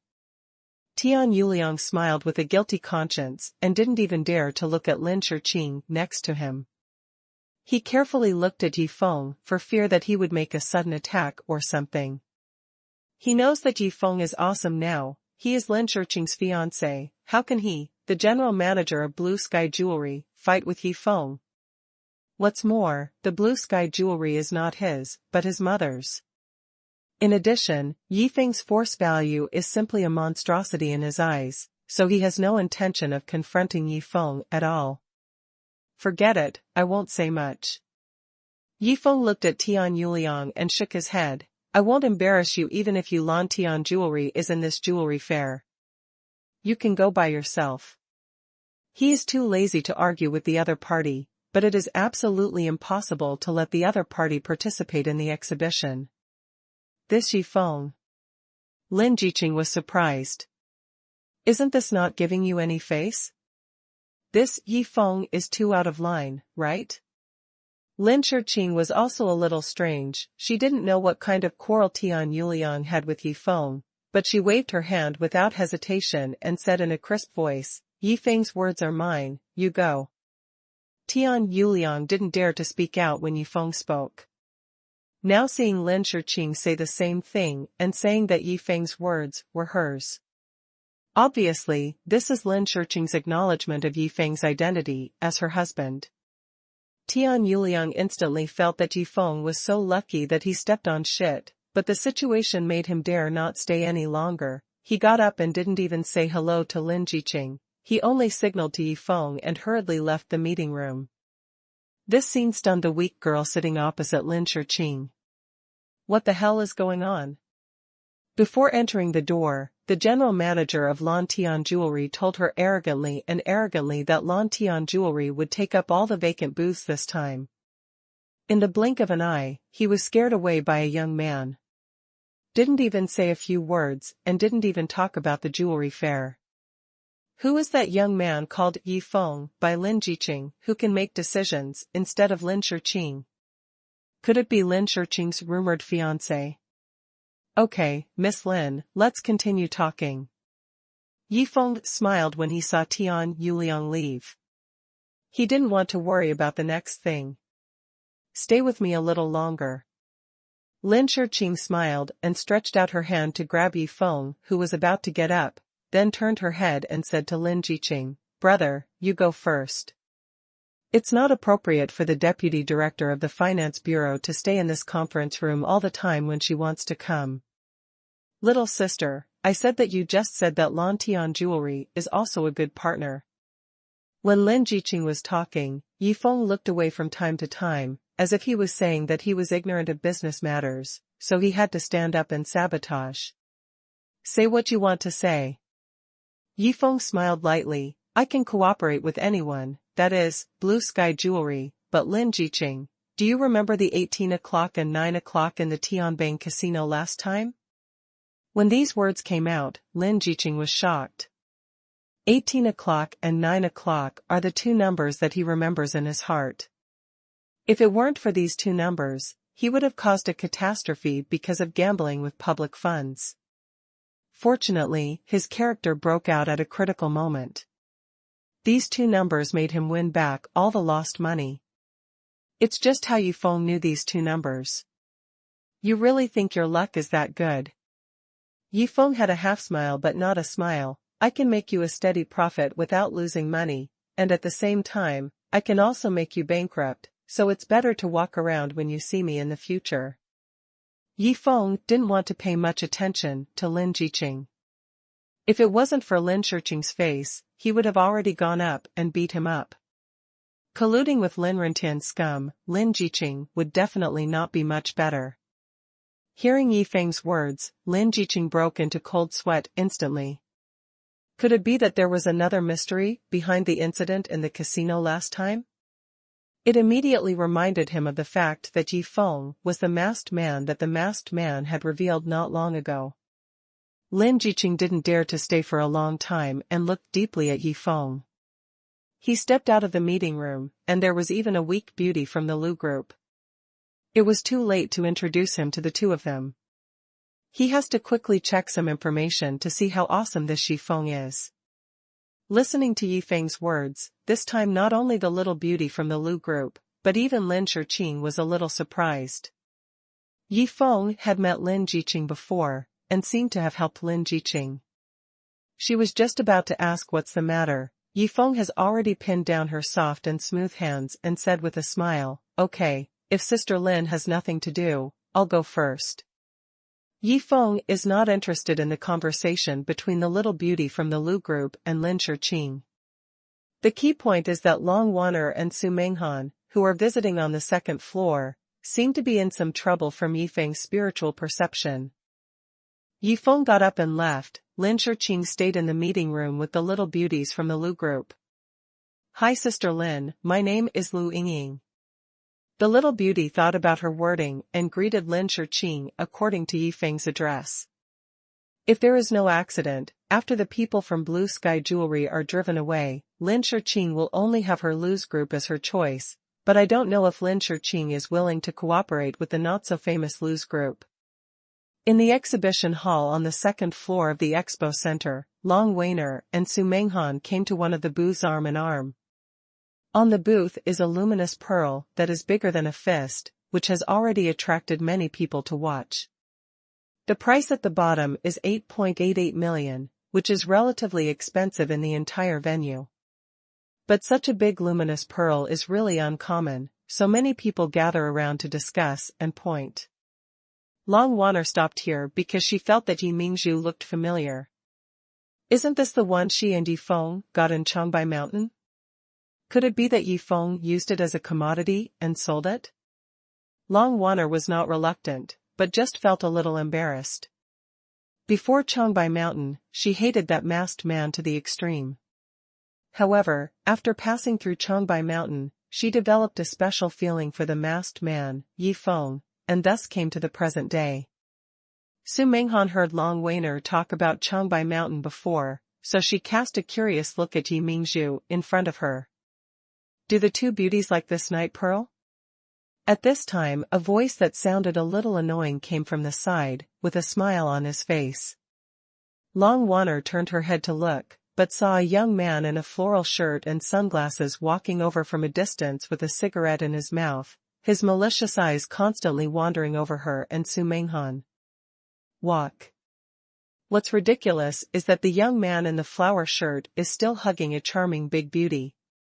With light makeup on, it can be seen that she is a beauty at first, but compared with Long Wan'er and Su Menghan, she is a level behind. After seeing Su Menghan and Long Wan'er, the young man in the flower shirt was obviously attracted to him, and he didn't even care about the beautiful woman in his arms, so he walked over. It's Shen Tianjiao, a famous playboy in Yanjing, who belongs to Yanjing's Shen family. Su Menghan saw the identity of the visitor and introduced it softly to Long Wan'er's ear. The Shen family in Yanjing is a big family at the same level as the Lin family in Yanjing, but their strength is a little weaker. Shen Tianjiao is the son of the Shen family's generation.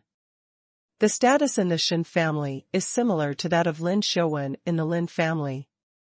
Shen Tianjiao's dream is circulated among the rich and powerful circles in Yanjing, to collect beautiful women from all over the world to form an army of beauties for him to enjoy alone. As for whether this dream can be realized, let's not talk about it, but it can already be seen that Shen Tianjiao's character in Yanjing is even more blatant than Lin Xuanhuan's super invincible big dude. At any rate, Lin Xuanhuan has Lin Hongchuan's discipline and will not do anything blatantly. That's why facing Shaoqi is such a tragedy. He listened to Kai Xiaohong's slander.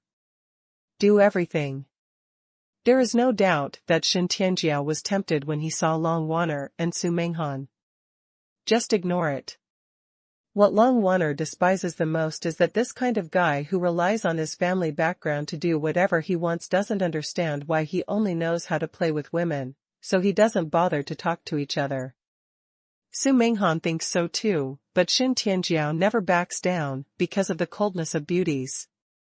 Isn't it just 8.88 million? Pack this, Yi Mingzhu, and I will give it to two beauties. With the sexy woman in his arms, Shen Tianjiao stepped forward and waved his hands. The woman in his arms suddenly felt unbalanced.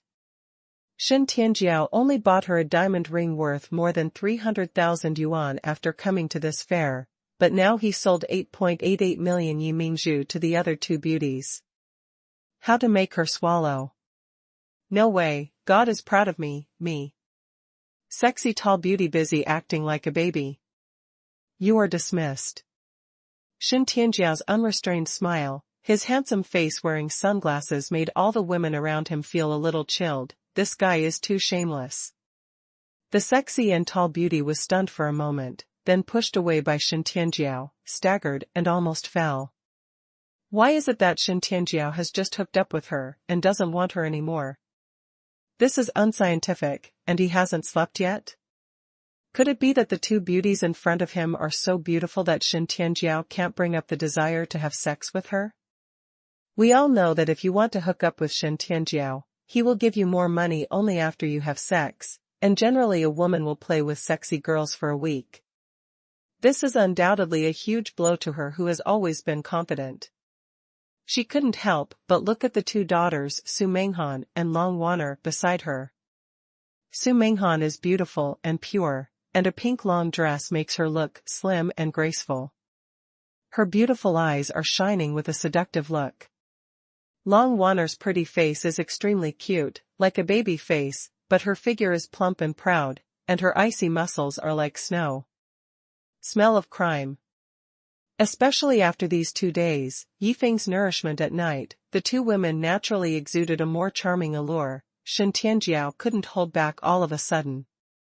After pushing away the sexy and tall beauty in his arms, Shen Tianjiao walked up confidently. Even if 8.88 million is not a small amount to him, it is even more extraordinary to ordinary women.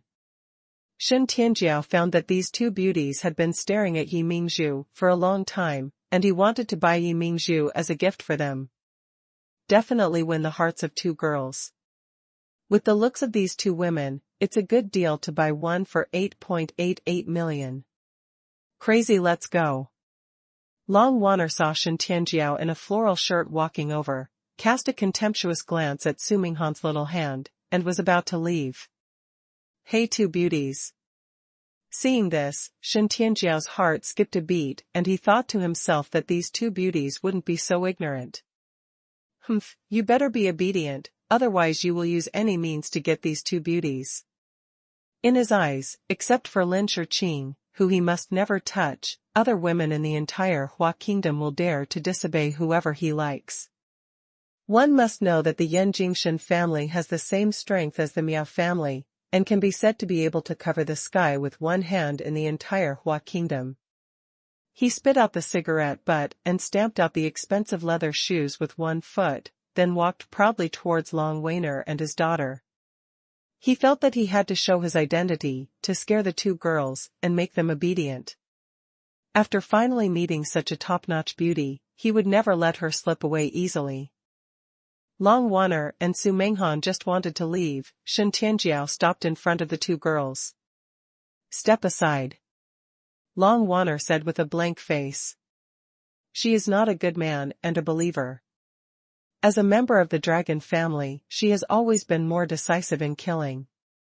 If the guy in front of her wants to make a move on her, she will definitely let him kick out from the second floor. Whether she survives depends on her luck. Why should a beautiful woman leave in such a hurry? Shen Tianjiao looked at the two women's fairy-like appearances through the sunglasses, and he felt more and more eager to get such a woman. If he missed such a woman, it would be a lifetime of regret for him. I am Shen Tianjiao, from the Shen family. He was just about to introduce himself to let the two girls know how awesome he is, but at this moment Yi Feng arrived. Whether you are the Jade Emperor or the son of a dragon who wants to hit on my woman, I will make you a son of a bitch. Yi Feng stopped in front of the two women like a ghost after he finished speaking. Shen Tianjiao was taken aback. In the blink of an eye, why did a big living person suddenly appear in front of the two beauties? He didn't know Yi Feng, but in his opinion, no matter who stopped him, the end would be very miserable. It's none of your business here, kid. Shen Tianjiao's face darkened, especially when he heard Yi Feng say, my woman. A burst of jealousy burned in his heart. Judging from Yi Feng's clothes, he really doesn't look rich, so Shen Tianjiao has no interest in his identity at all. Yeah. The corner of Yi Feng's mouth is slightly raised. Why in this world there are always some people like this in this world who act arrogantly and unscrupulously because of their family's power and influence outside. Mo family Mo Jioga from the world of cultivating immortals is like this, and now this Shen Tianjiao is also like this. For Yi Feng, arrogance is a must, but if someone like Shen Tianjiao is too arrogant, she is a pure idiot. Even Mo Jioga didn't dare to be as arrogant as Shen Tianjiao when he was in the world of cultivating immortals.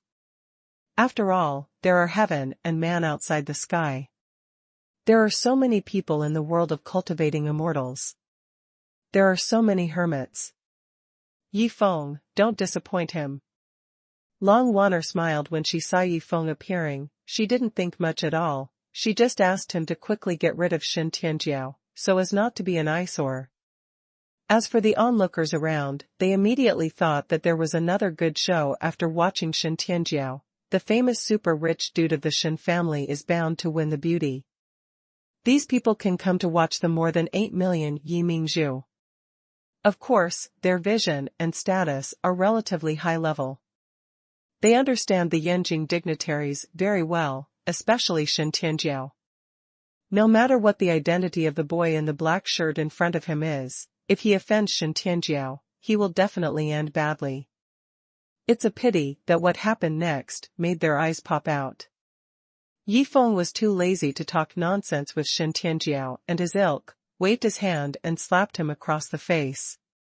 Shen Tianjiao couldn't react at all, being slapped by the slap, his sunglasses flew off, half of his cheeks turned red, he turned around several times on the spot, flew on his back, and hit heavily in front of the solid floor-to-ceiling window glass, even knocking over a trash can. The people around were shocked. This young man in a black shirt really dared to make a move. Don't you know the power of the Shen family in Yanjing? It's a pity that it's different from what they imagined. Yi Feng beat Shen Tianjiao and clapped his hands like a normal person. I'm sorry that I'm the person in charge of security at the fair. It will be his end. Okay, let's leave now.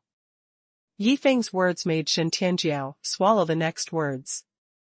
He wanted to yell for the security guard to come over and beat up the boy in front of him, but he didn't expect that the boy would be the person in charge of the security here.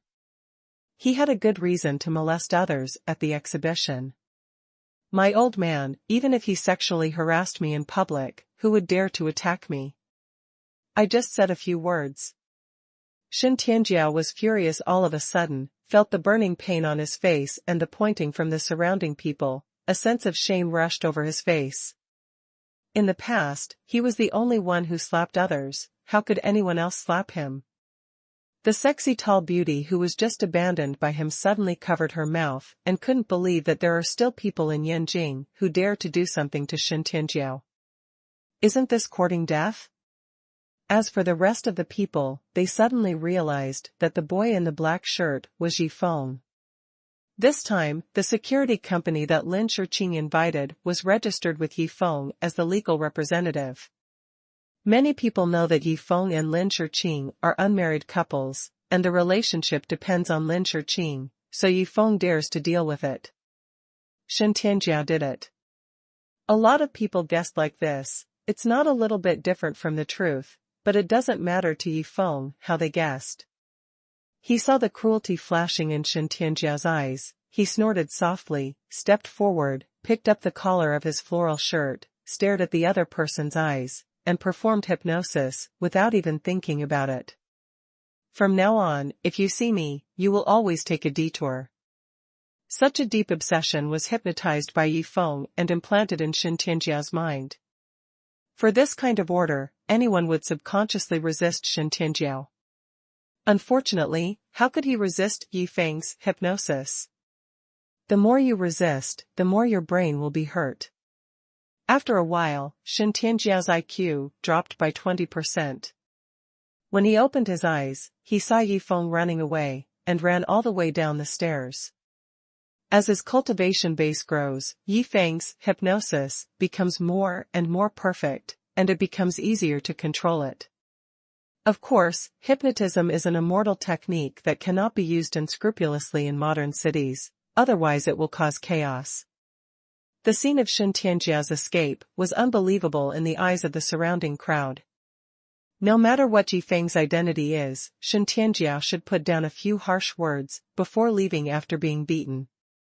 Why did he run away in such a mess, without saying a word? No matter how hard they think about it, they can't figure out what kind of situation Shen Tianjiao has encountered. On the field, this incident has directly become an unsolved mystery in the elite circle of Yanjing. Where's the gladiolus? Yi Feng turned around and asked the two girls that he didn't take Shen Tianjiao's matter to heart at all. It was like chasing an ant away. She said it's too stuffy here to go out and get some air. Su Menghan explained, but suddenly realized that Yi Feng and Long Wanner's expressions changed at the same time, and they turned their gazes to the center of the second floor of the entire expo center. Soul cultivator Ling Chen reported that the killers sent by the Pecan group have finally started to move. Zhao Yi and Ling Chen are the two soul cultivators who are the sharpest vigilant forces around Yi Feng. Maybe Yi Feng and Long Wanner's range of spiritual consciousness can't reach too far due to the limitation of their cultivation, but as long as Zhao Yi and Ling Chen are around, nothing can escape Yi Feng's eyes and ears. It's just that the information feedback is a bit slow. Zhao Yi and Ling Chen are invisible and invisible. They can move around in any complex building, even if they can condense the soul body. They can freely switch between the soul body and the incorporeal body. This is a natural advantage of soul cultivation. When Ling Chen Piafei came over and reported that the killer sent by the Pecan group was finally going to attack, Yi Feng and Long Wanner immediately reacted. Regardless of the confusion caused by Shen Tianjiao, Yi Feng dragged the two girls to the center of the second floor of the expo center. The royal diamond was placed in the center of the second floor of the expo center, attracting waves of wealthy people to watch. The price tag was 18.88 million people who could afford this diamond. No more than 1/10,000th. Bypassing several pillars, Yi Feng, Long Wanner, and Su Menghan gradually approached the booth where Diamond King was. Oh perfect, this is simply the most exquisite work of art in the world. I want to buy it and keep it. In the distance, a foreigner spoke pure English and was admiring the diamond ring in the center. Hearing the sound of the processed ring, he felt that the guy was extremely intoxicated by it. Mr. Vincent, do you really want to buy this Diamond King? This Diamond Emperor is really worthy of you, Mr. Vincent. In addition, several slightly excited voices came over immediately. This is the first time today that someone bid to buy Diamond Emperor. Everyone else just came to watch the excitement. The surrounding onlookers were all impressed by the richness of this gringo. Even if it cost nearly 20 million yuan to buy it, it would be too expensive. The key is that this thing has little practical value and is only of collection value and ornamental value. For a while, many dignitaries began to curry favor and want to find out what kind of business this gringo is doing. If there is a chance, they can cooperate with him. Judging from the current situation, this Mr. Vincent is definitely a model of a fool with a lot of money. Yi Feng turned a corner and saw that in the most central and most conspicuous position on the booth, a Diamond Emperor was placed where no one could touch it, exuding a crystal-clear luster and attracting the attention of almost everyone around. Now, most of the people who come to the exhibition are here for the Diamond King, So the number of people in this central area of the exhibition hall of the entire expo center is equivalent to the number of people in other places, all added up to so many. In one direction, a foreign white man wearing a black felt hat is staring at the diamond in the middle in awe. This white man is what they call Mr. Vincent. He's a killer. When Yifeng saw the white man, he narrowed his eyes and believed that Ling Chen's judgment would not be wrong. As a soul cultivator, Ling Chen can see many things that ordinary people can't see, just like Yifeng's spiritual perception. At this time, Yifeng's spiritual consciousness finally found something strange after a sweep of his consciousness. He saw that the white man was hiding a delicate small bomb in his arms. He said it was small, but it was actually small in size rather than low in explosive power. Judging from the sophistication of the bomb, if it exploded Kai Lai, the entire venue of the expo center will be reduced to ashes. If you think about it, you will know that the bomb produced by the Pecan Group is definitely the kind with super destructive power. This is to create a Pentagon incident in China. Yifeng squinted his eyes. If the bomb really exploded at the trade fair, less than 1% of the people in the entire venue would survive. That would be a huge blow not only to the Lin family, but also to the economy of the entire Huagua. After all, a large part of the participants in this trade fair are elites from all walks of life in Huagua. The sinister intentions of the Pecan Group can be seen. It's a pity that all these plans were easily solved in front of Yifeng. Except for the National Security Bureau, judging by the cautious thinking of the white man, ordinary security companies would never be able to find the sophisticated bomb in his arms. Although they don't know how the other party brought the bomb into Huagua and came to the expo center, it's not Yi Feng needs to consider. If he appears, get rid of him. Yifeng took the two women and walked towards the white man Vincent. At this time, Vincent seems to be waiting for the best opportunity to make a move. For the time being, there is no suspicious behavior, and he is communicating with the people around him about Diamond King and some business matters. Faced with a group of Chinese businessmen's inquiries, Vincent answered fluently, and he has dabbled in many fields. It can be seen that his high quality is by no means an ordinary killer. Compared with such a person who becomes a killer, his destructive power is undoubtedly extremely powerful. For example, at this trade fair, he pretended to be a foreign businessman and had a quick conversation with the others. He suddenly launched an attack, and absolutely no one could react to it. Of course, except for Yifeng. Mr. Vincent, if you bid 30 million, you can buy the Diamond King directly. Beside the white man, Lin Jiqing also stood aside with a smile, persuading the white man to pay a high price to buy the Diamond King. It's a pity that this white man is a killer. The purpose of coming here is to argue with the people here and make them all relax their vigilance. How could it be possible to compromise like this in the end? No, Mr. Lin. The Caucasian man looked at Lin Jiqing's blue eyes full of smiles and shrewdly, the thing we are most proud of as businessmen is to spend the least amount of money to do the same thing. If we can spend less than 20 million, why would I spend 30 million just to get the Diamond Emperor? You can't say that about Mr. Vincent.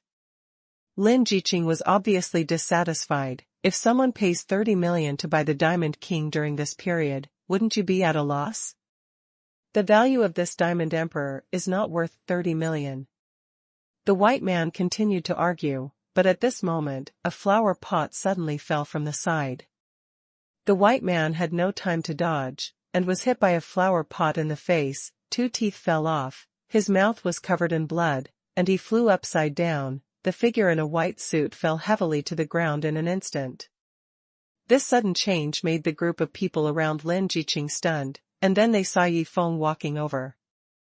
Mr. Assassin is very sorry, I have temporarily arrested you in the name of the National Security Bureau. Yifeng walked over slowly and stepped on the white man's chest. A cold look flashed in his eyes. The Pecan Group is not a good thing. The white man is a lackey of the Pecan Group. It is also not a good thing. He is a killer. Yi Feng's words exploded in the crowd. The Caucasian man in white clothes was thrown flying by Yi Feng's flower pot, causing the surrounding crowd to be stunned. This guy is a killer? Impossible. Yi Feng's words were unanimously doubted by everyone around him. After all, this foreign white man named Vincent has been discussing the issue of Diamond Emperor here, and he didn't look like a killer at all, not to mention that the killer appeared here to kill him. Who?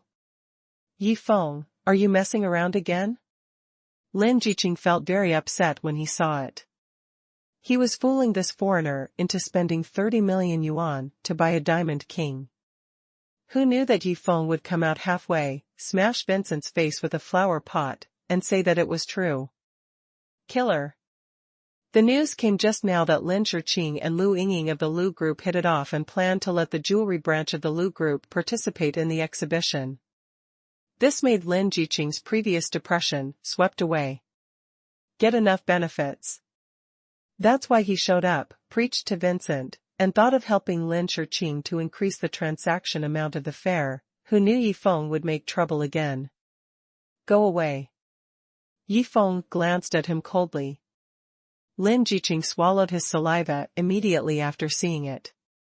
Just now he took the time to check some information about Yi Feng and the Lin family, only to find that Yi Feng's strength is far beyond his imagination. The matter of Dong Hai is top secret, and Lin Jiqing couldn't find out, but he found out everything about Kai Xiaohong.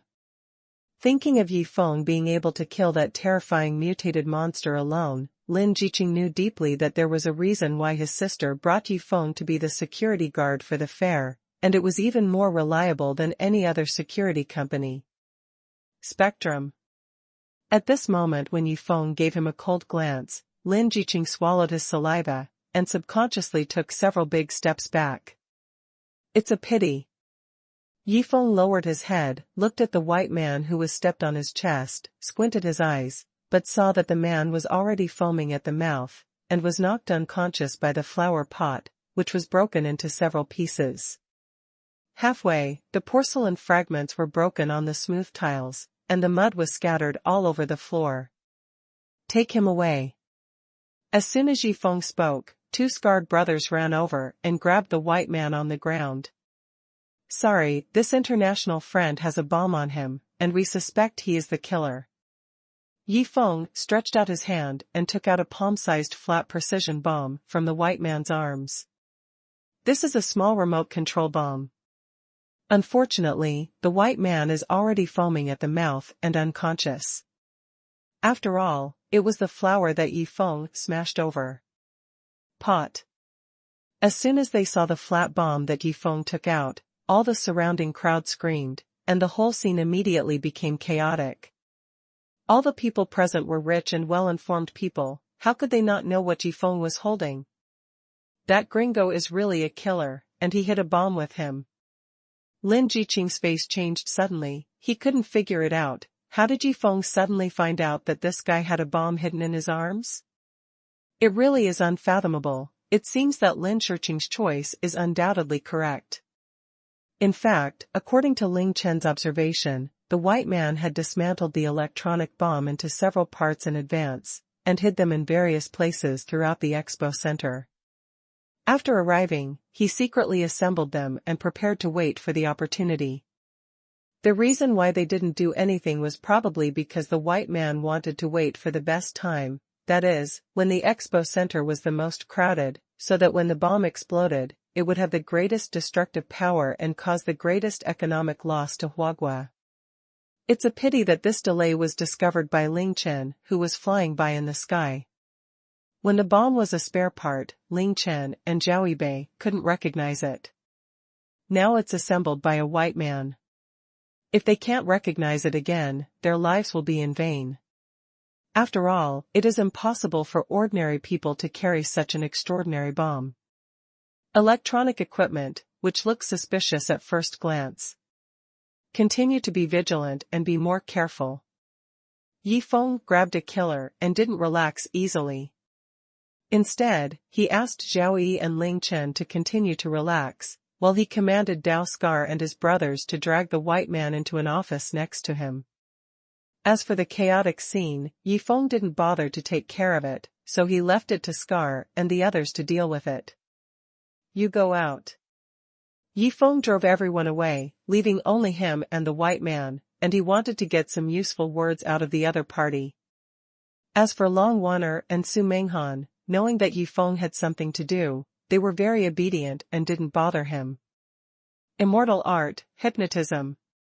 At the exhibition, Yi Feng has used hypnotism many times, but in this situation, only hypnotism saves the most time. What's your name, and who sent you? Yi Feng woke up the white man with a slap, and asked a faint question. I'm Benjamin, the Viper. The white man just said his real name, suddenly opened his eyes, and he woke up straight away, clenched his teeth, as if he knew his current situation. Hypnotism can only be used against ordinary people, and against immortal cultivators, martial arts practitioners, and even white men like Benjamin, the effect will be greatly reduced. It is not easy to ask something. You are Yi Feng. Benjamin was startled when he saw Yi Feng's face clearly. Under the black felt hat, he looked like a city businessman's face was full of surprise. To the people of the Pecan group, who Yi Feng is seems to need no explanation. They have repeatedly sabotaged their good deeds, causing them to suffer a lot of losses in Huagua, directly tens of billions of dollars in losses.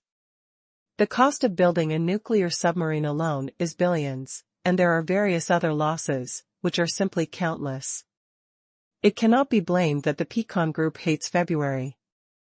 It's me. I advise you to be obedient, otherwise I don't guarantee how I will deal with you. Yi Feng nodded lightly, and said threateningly. Ha ha ha, Yi Feng, you must die. Benjamin suddenly laughed crazily, completely ignoring Yi Feng's threats. What you rely on are your accomplices? Sorry, they will come to accompany you soon. Yi Feng smiled. In Ling Chen's report just now, Benjamin was not the only one.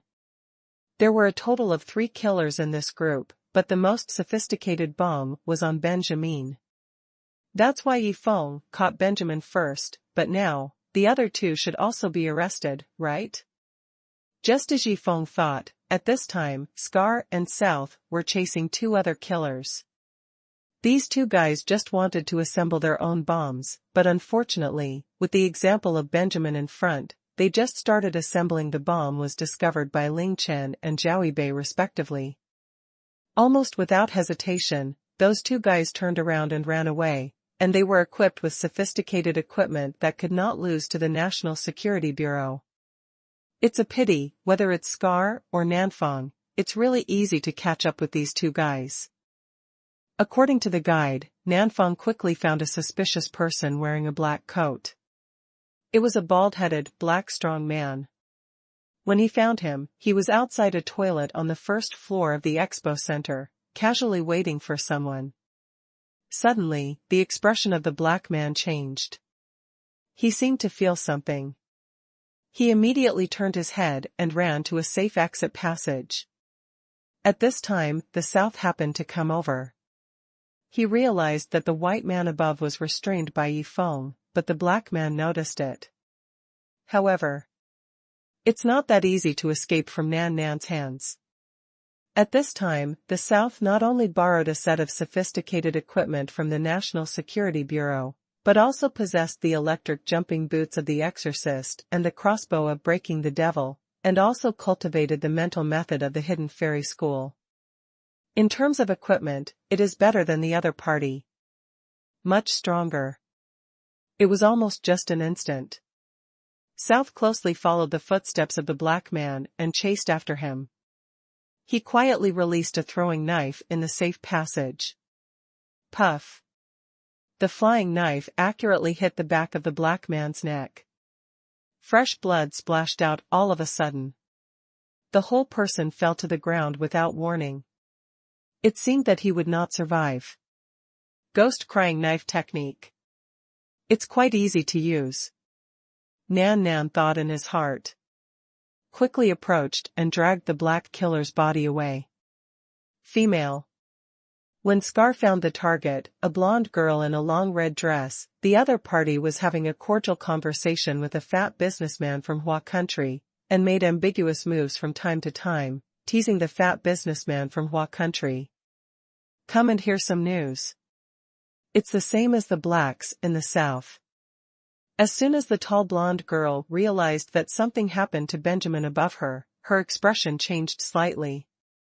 She wanted to escape, but was caught by Scar. What do you want to do? When Scar walked towards the blonde foreign girl viciously, the fat businessman from Huagua came up to him angrily. He managed to hook up with a sexy foreign girl. He hadn't had time to make a move yet.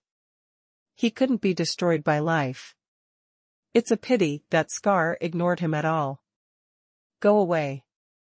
A knife scar slanted across his face, making his face look more hideous and terrifying.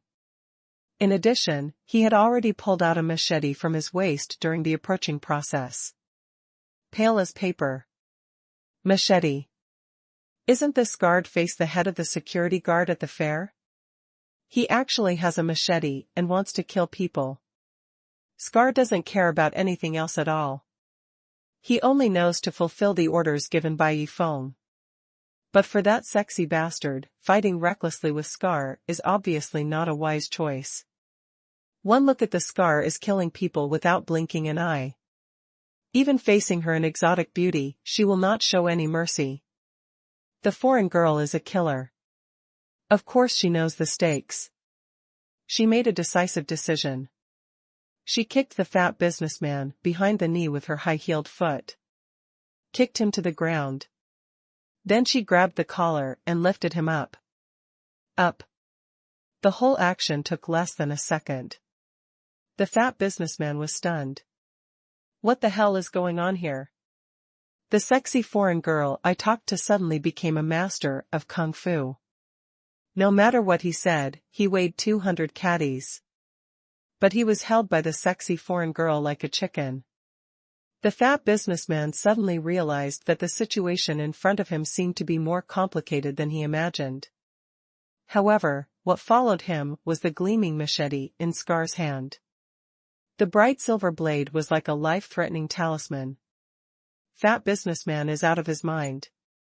No doubt. Fat businessmen are used as a shield by sexy babes. More than that. The sexy bastard is not like the black man before. She runs towards places with few people. Instead, she turns around to places with many people. She wants to run quickly. Bye-bye. The sexy bastard threw the fat businessman at Scar's body, then took the opportunity to apply oil on the soles of her feet, jumped lightly and deftly to an elevator not far away, and at the same time quietly shot a small projectile towards Scar. Needle. Scar has no consciousness. Naturally, he can't feel the small flying needle. But he is not an idiot. He guessed that the other party will not have a back move when he escapes. Therefore, he directly blocked the fat businessman in front of him. It happened that the fat businessman was caught by the small flying needle. The flying needle was stuck in the chest. The whole person fainted at once. The flying needle used by the opponent has a very strong anesthesia effect. Seeing the nimble movements of the sexy foreign girl, the crowd not far from the expo center was full of admiration. It was like being in a movie. I just don't know who is chasing this beauty. For a moment, she seemed to be the heroine in a fierce fighting action movie, attracting everyone's attention and making everyone very curious. I don't know what kind of villain is chasing her. Want to run? Scar stepped out one step at a time. Schuermann's ghostly ghost step was performed by him, vividly. Thanks to Yifeng's care, now Scar has been cultivated for 2 years, and he has dabbled in all 3 moves of Schuermann, especially the ghost shadow cryptic step. He has already mastered it and can easily perform it. In an instant, his whole body moved forward like a ghost, chasing after the sexy bastard rushing to the elevator. Thousands of miles chasing soul knife technique. This set of sword techniques is like the rushing of the Yellow River. The ghosts urge the soul to continue to live until it cuts people under the knife. Scar then uses this move. It is a bit like killing a chicken with a bull knife. But it is also his head. This set of sword techniques was displayed in an actual battle. The sword shadows appeared in the eyes of the surrounding onlookers. It was like a ghost descending. The group of people were all stunned. What kind of speed is this? That guy is an acrobat. He can dance a knife like this. Before the group of them could react, the sexy blonde girl who ran up the elevator was already knocked out by Scar with the handle of the knife. In terms of individual strength, the gap between the two sides is really too big. After slapping the sexy blonde babe, Scar dragged her sexy figure and left calmly. Knowing that the backs of the two disappeared, everyone around them came back to their senses. The flashy scene just now was like a hallucination. The head of security. Scar? It seems that Miss Lin's choice is indeed correct. With such strong security guards, who else can break through at this exhibition? In the office, Yifeng was a little helpless, facing the almost crazy Benjamin. This guy really has too much confidence in his accomplice. Not long after, Benjamin found that the expected explosion did not happen. He couldn't help being a little strange. Then the office door was pushed open, and two familiar figures were thrown in, falling on both sides of him. A bald black man in a black coat. A sexy blonde babe in a red dress. Isn't it his two accomplices? Benjamin was dumbfounded for a moment. We can talk now. Are you hired by the Pecan Group this time? Or is it your Viper's actions against me? Seeing the other party's surprised expression, Yifeng finally asked a question. White man. Benjamin swallowed. Now he doesn't know that this action is really against a master of masters. Not only Yifeng in front of him, but even his subordinates are so powerful that they can grab his partner and send them over in an instant. Brother Yi, I will flash first. The South threw black corpses in without saying anything, and continued to be vigilant with a cigarette in its mouth. Brother Yi's subordinates resign. Scar also bowed and wanted to leave. How polite you are to Scar. Yifeng is also helpless, who left the other party because he stepped into the martial arts world. Since then he has the target of his own revenge. Wife. Now what Dao Scar thinks in his heart is to help Yifeng do things well and work hard to practice. One day, he can personally eradicate Situ Zongdao, the swordsman from the Tiandao temple, back then. Yifeng waved his hand and let the two of them leave to face that Benjamin alone. Try to get words out of my mouth, so stop daydreaming. Benjamin is a standard white strong man and he has a tough temper and doesn't easily give in to Yifeng. Fortunately, he can speak relatively standard Chinese, otherwise Yifeng really can't understand foreigners. Really don't say. Yifeng glanced at the other party and thought it would be a bit troublesome to meet this kind of person sent by cooperation. There is still a small difference between the two. Just kill me. Benjamin held his head up like a bachelor, and a playful look flashed in his eyes. In his opinion, no matter how powerful Yifeng is, if he offends the Viper and the Pecan Group, he can only die. Yifeng didn't answer him directly, but raised his hand and a fireball of scarlet flames directly appeared in his hand. If you don't tell me, I have a way to make you say it. Yifeng smiled faintly, and under Benjamin's unbelievable gaze, he threw the red fireball in his hand towards the black corpse on the ground. The fireball instantly burned and surrounded the corpse of the black man wearing a black coat in the raging fire, but within a few seconds, it was already burned to ashes. If it was an extremely hot fireball that would burn a person to ashes, it would only take less than half a second, but unfortunately, it would have no deterrent effect, so Yifeng chose the milder red flame fireball, with a surface temperature of 2,000 to 3,000 degrees, which is quite a domineering flame. In Benjamin's eyes, a member of the Viper organization that was alive and kicking not long ago is now burned to a handful of ashes. As long as the wind blows gently, all evidence of the black man's existence in the world will disappear. It's like never coming to this world. Subconsciously, Benjamin swallowed his saliva and was stunned by Yifeng's amazing skills. Is this kid a magician? It will condense into a fireball. I don't know how many mysterious abilities this Yifeng has. No wonder he was caught by Yifeng even though he was concealed like a bomb. But that doesn't scare Benjamin, isn't it just a ball of fire? Something to burn him. As a top killer, you should have the qualities of a top killer. In any case, you can't do things that betray your employer and organization. Yifeng ignored him for the time being, but kicked the sexy blonde foreign girl in the red dress with his true energy to wake him up. With a sweep of his consciousness, he felt that the foreign girl just passed out and was not killed, so he thought wake her up and ask her the same question. The sexy foreign girl was reminded subconsciously by his kick, and she raised her head, her brilliant blonde hair fluttered like waves, and then Yifeng, wearing a black shirt, was reflected in a pair of big blue eyes. Who are you? The blonde beauty was obviously taken aback and asked in fluent Chinese. My name is Yifeng, you should have heard my name. Yifeng narrowed his eyes bluntly, I'm too lazy to talk nonsense. I'll give you two choices. One choice, you can answer whatever I ask next. The other choice is to let me send you on the road. Which one do you choose? Hearing what Yifeng said, the blonde beauty's fair face suddenly darkened, as if she understood her situation and suddenly lost hope. She glanced at Benjamin at the side, and found that the white man had a serious face and was not frightened by Yifeng at all. This seemed to make her make up her mind. I choose the first one. The blonde beauty's sexy voice came out. She lifted Xian's long fair neck and looked at Yifeng, with a pair of blue eyes shining with a delicate and pitiful expression. Yifeng was not tempted by the other party's appearance and asked, calmly, then first answer me who sent you and what is your purpose?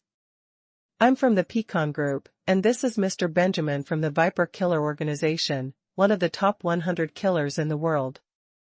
The blonde beauty replied without thinking and glanced at Benjamin next to her. Medusa you.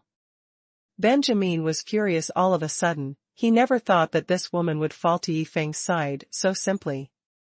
Are the people in the Pecan Group all cowards? Don't blame me for your life. A trace of helplessness flashed in Medusa's blue eyes, and then she slowly raised her tall and sexy body. The snow-white long legs under the long skirt and the extremely plump peaks under the red skirt's V-neck were displayed in front of Yifeng. Temptation. Yifeng, as long as you let me go, you can do whatever you want with me. Medusa's red lips lightly opened her seductive eyes, looking at Yifeng's colored eyeballs, as if they could speak, shining with charming brilliance. In other words, ordinary men believe that there are very few who can stay awake in this situation. I have to say that the blonde girl named Medusa, in front of me, is not inferior to those popular actresses in the movie, regardless of her appearance and body. Even more than. It's a pity that she faced Yifeng. Seeing that she wanted to use the beauty trick, Yifeng couldn't help laughing. As he walked towards the other party, he quietly performed hypnotism. Since you want to seduce him, let the fake show come true. Of course, Yifeng has no interest in this blonde beauty, but as long as the other party falls in love with him, it will be fine. Once in love, then this beautiful girl will be willing to do anything for him. The distance between the two is getting closer, and the look in Medusa's eyes gradually changes. She really wanted to seduce Yifeng and let him relax his vigilance or stay by his side to wait for an opportunity, but now under the influence of Yifeng's silent hypnosis, her faking affection for Yifeng has gradually become real. Quietly, Medusa's eyes looking at Yifeng began to become gentle and resentful, and it was revealed from the bottom of her heart rather than a deliberate gesture. Neither Medusa herself nor Benjamin, who was on the sidelines, could notice the change. Medusa unknowingly fell into Yifeng's hypnosis and began to be affected by the hypnosis. Yifeng had an inexplicable feeling. In her heart, she felt that this was a matter of course. As for Benjamin, he thought that Medusa was still acting, and he didn't know that Medusa had already fallen into Yifeng's trap to steal chickens and fail to lose money.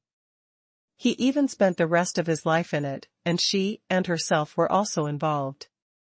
Benjamin's fate. You will listen to me from now on. Yifeng came to Medusa, pressed her soft shoulders, pressed her on the sofa and sat down. At this moment, Medusa still has the slightest idea of acting to murder Yifeng. Benjamin is a little strange. Even if Medusa wanted to act to seduce Yifeng, she wouldn't be so obedient. She should have entangled her like an octopus long ago. There is no temptation that can compare to Medusa's beautiful, sexy, and enchanting body. She has given in to you. Yifeng didn't pay attention to Medusa first, but turned his head to look at Benjamin. Since these two people come from two different forces, Viper and Pecan group, Yifeng has to work hard to control both of them. His purpose is to let the two sneak into Viper and Pecan group as counter-spies to provide him with more accurate information. Now that Medusa is basically done, it's just a matter of giving her orders later, but Benjamin is a tough guy. Yifeng is really not sure if he can handle this strong white man. Snort. Benjamin snorted and raised his head to look at Medusa, who was sitting on the sofa like a good girl, feeling more and more strange. What the hell is going on with this woman? Why is her behavior so abnormal? Is she really planning to surrender? She has already surrendered most of your affairs, and I can tell from her that since you don't plan to surrender, it's useless to keep you. Yifeng said lightly, opened his right hand, and a ball of fire, the same as the flame that burned the black killer just now, appeared in his hand. At this moment, Benjamin finally saw clearly that Yifeng really created a fireball in his hand without relying on anything, and this fireball could burn a person's corpse to ashes within a few seconds. None left. Medusa on the side saw Yifeng use this method for the first time, but at this time, she was already controlled by Yifeng, but she was a little surprised, so she didn't think about it. Now her heart is full of Yifeng's figure. Relying on hypnotism to control people's mind will do too much damage to people's mind, so Yifeng would never use such hypnosis if it was his own person. And Medusa is his enemy, even killing her is not an exaggeration, now it's cheap for her. I count to 3 and hope you make the right decision. Yifeng looked into Benjamin's eyes, the scarlet flame fireball in his hand was flickering, as if it might be thrown out at any time. Benjamin swallowed involuntarily. After thinking about it, it seems that there is no point in being stubborn now, no matter whether the beauty of Medusa really surrendered or fake surrender, it will not be of any benefit to him. If Yifeng really threw that fireball at him, wouldn't it be a sad reminder? Then I will cooperate with you. Finally, Benjamin could only compromise with a slight nod and glance at Medusa next to her, but saw that she didn't show any reaction on her face, as if how he chose had nothing to do with her. This made Benjamin secretly unhappy, thinking that at any rate, they were traveling across the ocean to fight against Yifeng's teammates, and they looked like this at a critical moment. People from the Pecan group are really unreliable. However, it was because of his relaxation at this time that Yifeng finally found another chance. Fairy hypnotism.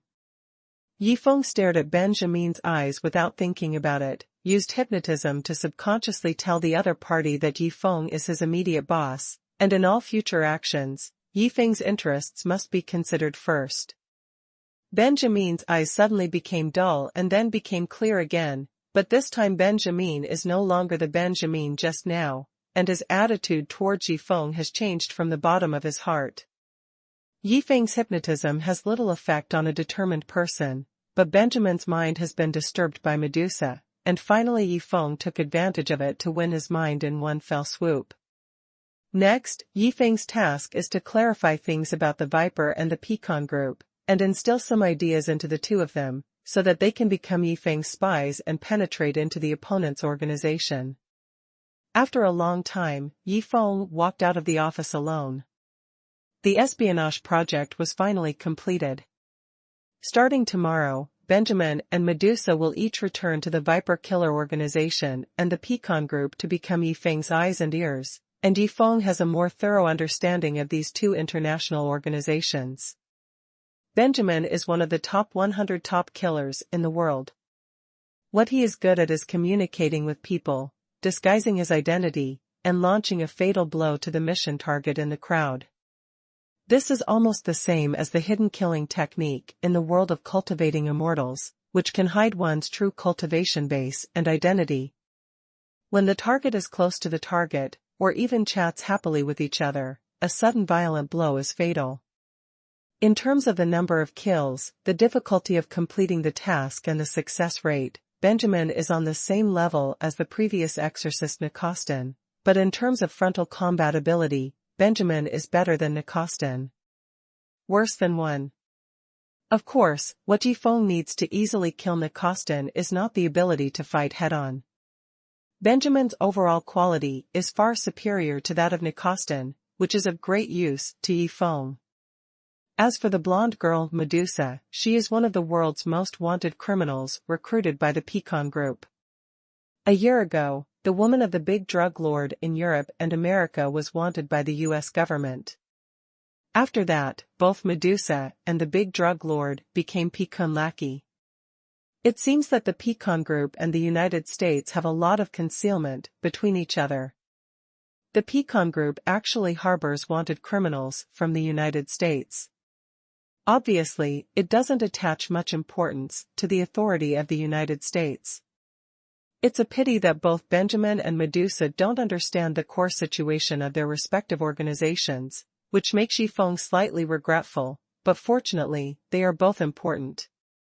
If they go back to be spies, they should be able to get a lot of useful information.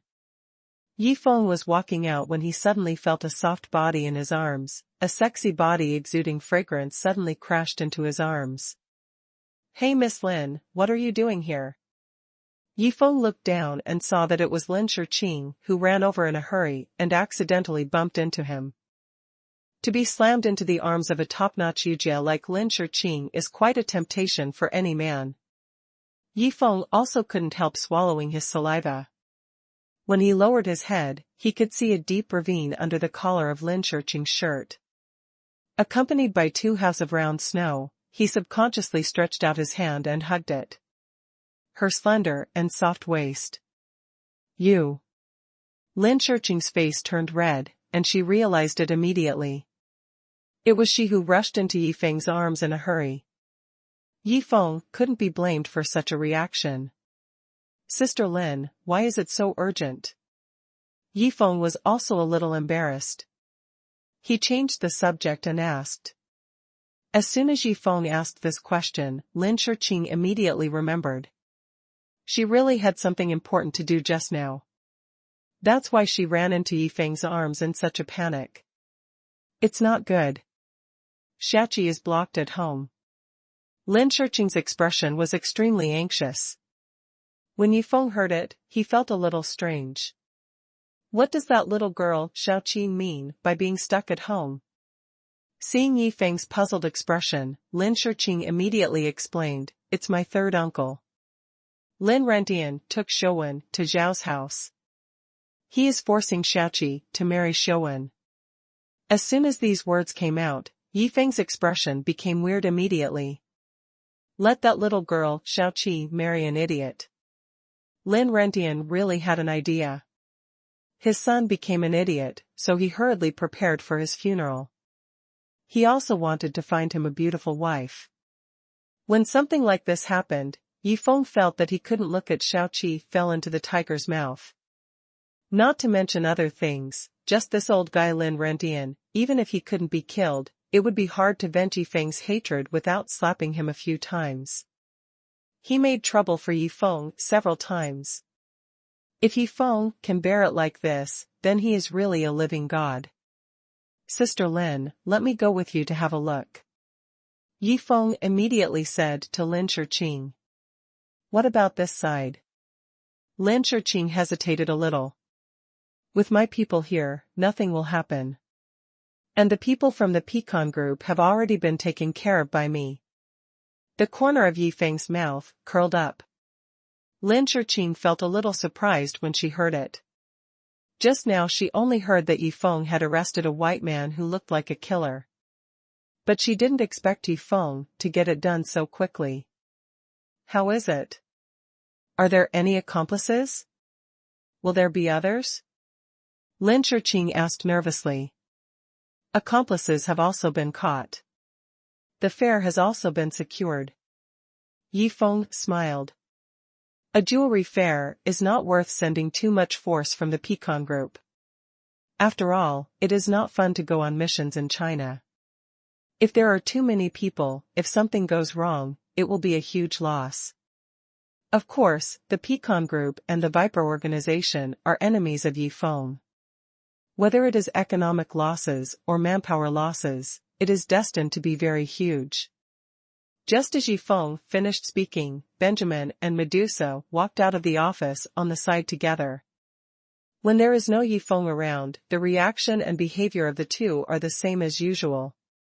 But once they appear in front of them, or hear Yifeng's voice, the hypnotic influence they receive will instantly make them very obedient.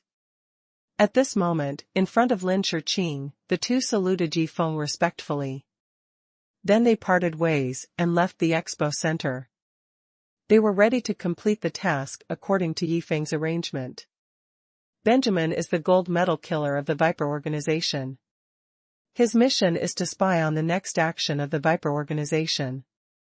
Once there is a threat to Yifeng, he will stop and report in secret, so that Yifeng is ready. I believe that after losing more manpower, the Viper organization will definitely weigh it up. Is it worthwhile to deal with Yifeng? Medusa's task is to rely on the power of the international drug lord to secretly investigate some confidential information of the Pecan group and report it to Yifeng. If it is something difficult, Yifeng thinks it will be reported. It is a good choice for the country.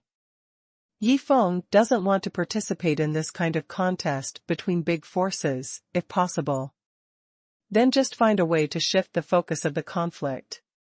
Seeing Benjamin and Medusa's respectful appearance, and hearing Yifeng introduce their identities, Lin Shiqing was amazed at once. She secretly thought that Yifeng was really extraordinary. Snake and Pecan Group are two major organizations. This is not something ordinary people can do. Say hello to Long Wanner and Su Menghan and see Zi Jianlan drinking tea in a restaurant on the first floor. Yifeng felt relieved and left the expo center with Lin Shiqing. After the two left, some jewelry products of the Lu Group were finally delivered to fill the vacancy of the booth on the first floor of the expo center. In addition, the reputation of the Blade Security Company was greatly shaken. In an instant, the entire jewelry fair was really booming. The price of the Diamond Emperor is still 18.88 million. No one has bid yet. But this is the first day. I believe that the more the future, the more local tyrants will compete to sell. Judging from the trend, this jewelry exhibition is quite successful. At least the turnover will not be low, and Lin Shiqing's profit will not be small. I don't know how much those jewelry companies who didn't participate in the fair will regret after 3 days. The Xiao family. It is located in another villa community in the center of Yanjing. This community is specially built for the Xiao family. All the people living in it are members of the Xiao family. When Lin Shiqing drove Yifeng to the entrance of the villa complex in her sexy Lamborghini, it immediately attracted the attention of the people passing by. Excellent lady. So sexy. It's a pity that such a top-notch royal lady is accompanied by an ordinary-looking man in a black shirt. Many people shake their heads secretly. This is a flower stuck in cow dung. Yifeng naturally didn't care about other people's opinions. When he came to the entrance of Zhao's villa, Yifeng suddenly said, "Sister Lin, maybe I can cure Lin Xuanhuan. Do you think I should take action? If it is a disease such as mental damage, the effect of lay on hands is not great. But if it is due to mental retardation caused by brain tissue damage, Yifeng's lay on hands can still exert its effect. He raised this question. He didn't want to cure Lin Xuanhuan. On the one hand, it could solve the problem Xiaoqi was facing. On the other hand, it could make the old man of the Lin family feel better, so that he wouldn't treat Yifeng as his grandson and match him with Lin Shi loved two people. When Lin Shi heard his words, a look of surprise flashed in her star-like deep eyes. You said you could cure Xuanhuan. Impossible. Even the experts in the military hospital are helpless. Sister Lin, just trust me. Yifeng smiled faintly. It's just that I don't know whether I should save him or not. But whether I save him or not, I will definitely make Lin Rentian suffer a lot today. Since he came, Yifeng didn't intend to go back empty-handed. Lin Rentian made things difficult for him several times.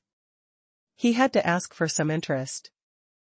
Yifeng and Lin Shiqing walked side by side into Zhao's villa complex. The security guard at the gate obviously recognized Lin Shiqing and did not stop them. Soon they entered, and came to a villa that looked quite classical. The original Xiao garden was very quiet, and with a high rate of greenery, walking in it felt like returning to nature.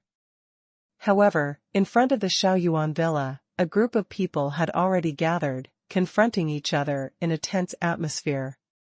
A group of people headed by Lin Rentian blocked the entrance of the villa aggressively. It seemed that the visitors were not friendly, but from Lin Rentian's face wearing glasses, he showed a kind face. He wanted to show an amiable look. Appearance tried to reduce the Xiao family's hostility towards him. However, due to the purpose of his visit, it is impossible for the people of the Xiao family to be hostile to him.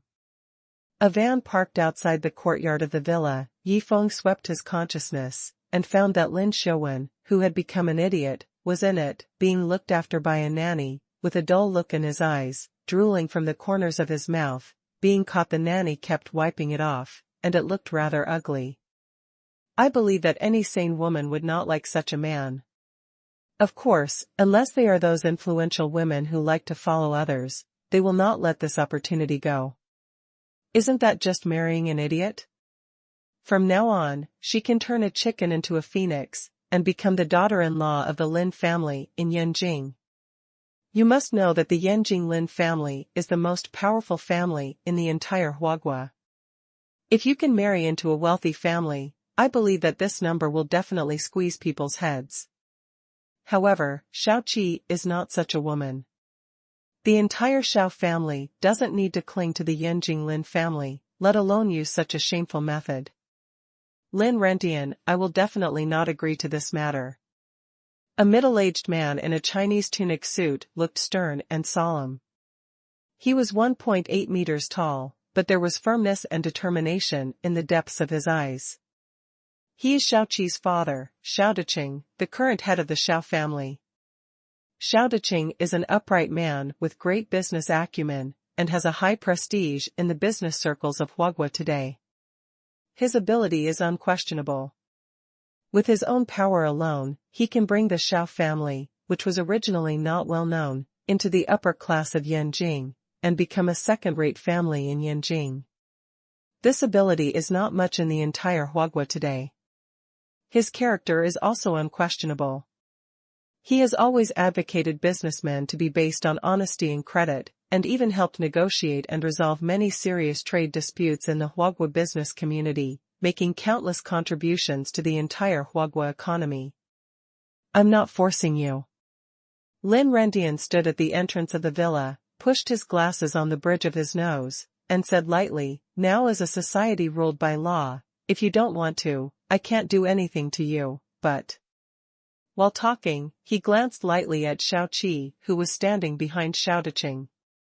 At this moment, the little girl was full of anger, her cute little face was flushed, and she stared at Lin Rentian in hatred, feeling more and more shameless about this guy. Even if Lin Xuanhuan became an idiot, even if it had something to do with her, it wasn't caused by her. The other party wanted her to marry an idiot as his wife. How could she bear it? It's a pity that Lin Rentian's power is too powerful, not only because of his status and position, but also because of the Yanjing Lin family where he belongs. Xiaoqi stared at Lin Rentian, seeing Lin Rentian's indifferent glance, her heart skipped a beat. Lin Rentian said so on the surface, but it was just a deception. In fact, if the Xiao family did not agree, everyone knew what consequences the Xiao family would face. Yanjing Lin's family has the ability to attack Zhao's family from all aspects. When the time comes, the family's property will be wiped out, and it will be good. If they fail, they will force people to commit suicide by jumping off the building. There are also examples of small families. Xiaoqi gulped down her saliva, feeling that this was really a difficult choice, but unfortunately she couldn't stand up and could only let her father stand in front of her. Xiaoyu had returned to Yanjing together, and she was still wearing a red dress at this time. Her sexy figure was very conspicuous in the crowd. At this time, she was hugging her younger sister, Xiaoqi, tightly, whispering comforting words in her ear, telling her not to worry. As for the other Xiao family members, their faces were cloudy and uncertain. The current energy of the Xiao family is certainly due to Xiao Deqing's leadership and struggle, but the efforts of other members of the Xiao family cannot be ignored. Now if the entire Xiao family is targeted by the Yanjing Lin family because of Xiaoqi, those people obviously don't want to see it. Deqing, in my opinion, this matter still focuses on the overall situation. A middle-aged man who looked a bit like Xiao Deqing frowned and said something softly. His name is Xiao Dejing, and he is Xiao Deqing's second brother. This matter is out of the question. Xiao Deqing refused without even thinking about it, and his eyes became more determined, and he glanced at his brother, second brother, because Xiaoqi is not your daughter, so it doesn't matter, right? If it were your daughter, you would definitely do it. Make the same choice as me.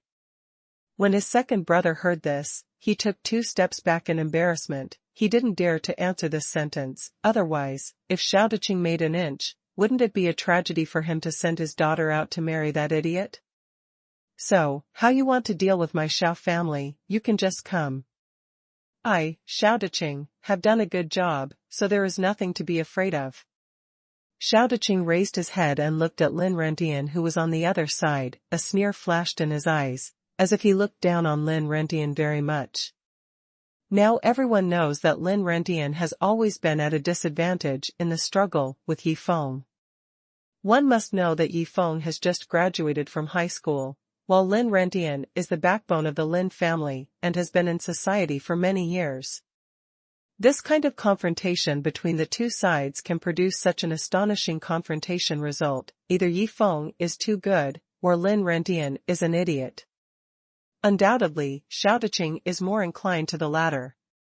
Lin Rentian's heart was aroused by his mocking gaze, and he was about to get angry, but when he looked out of the corner of his eye, he found that there were 2 people coming side by side outside the villa door. It was Yi Feng and Lin Shiqing.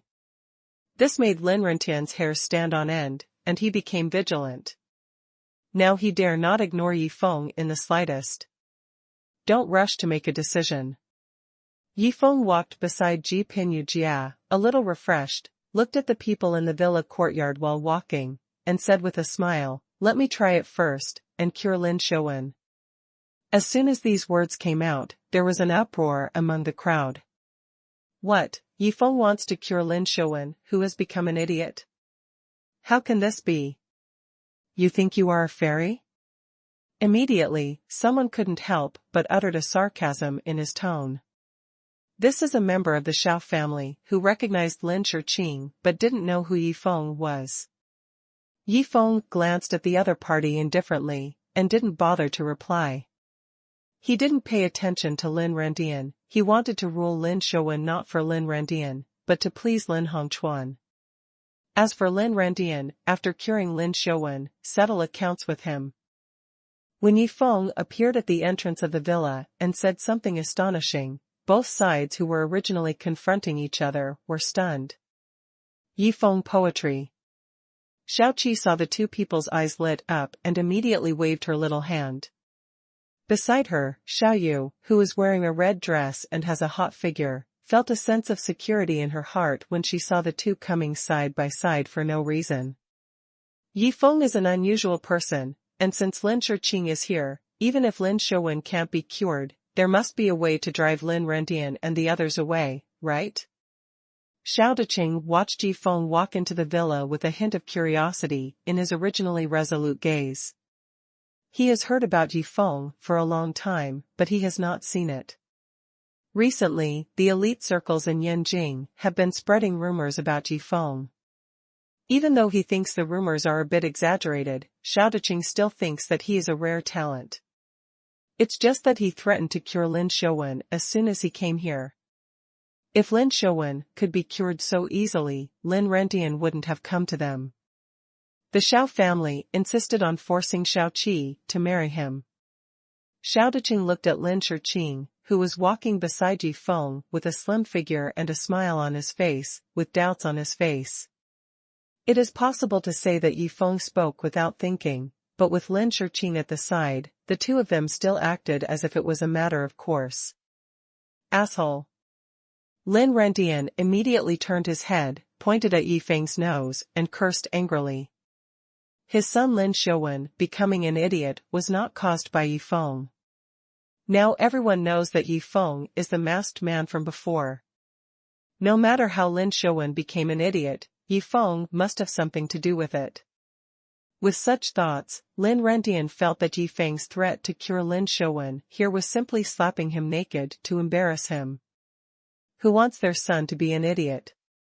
Lin Rendian's face turned red with anger. This Yi Feng is too lawless, relying on an old man Yi to act recklessly like this. Keep your mouth shut. Yi Feng gave him a cold look. Do you want to fight? This glance directly choked Lin Rendian back. Fight. Not to mention one Lin Rendian, even 10 Lin Rendians would not dare to fight Yi Feng. He, Lin Rendian, is a powerful figure in the Yanjing Lin family. Of course he knows some secret information and knows how terrifying Yi Feng's strength is. Who dares to fight Yi Feng in this situation is looking for death. Of course, Lin Rendian is not afraid of Yi Feng because of his status. Even if he is Yi Wentian's grandson, so what? From Lin Rendian's point of view, as long as Yi Feng still wants to take advantage of Lin Shiqing's relationship to gain the position, then he must not dare to beat him. But he didn't know that Yi Feng's behavior had nothing to do with Yi Wentian at all. But he did what he wanted to do, and he never had the idea of relying on Lin Shiqing to take the position.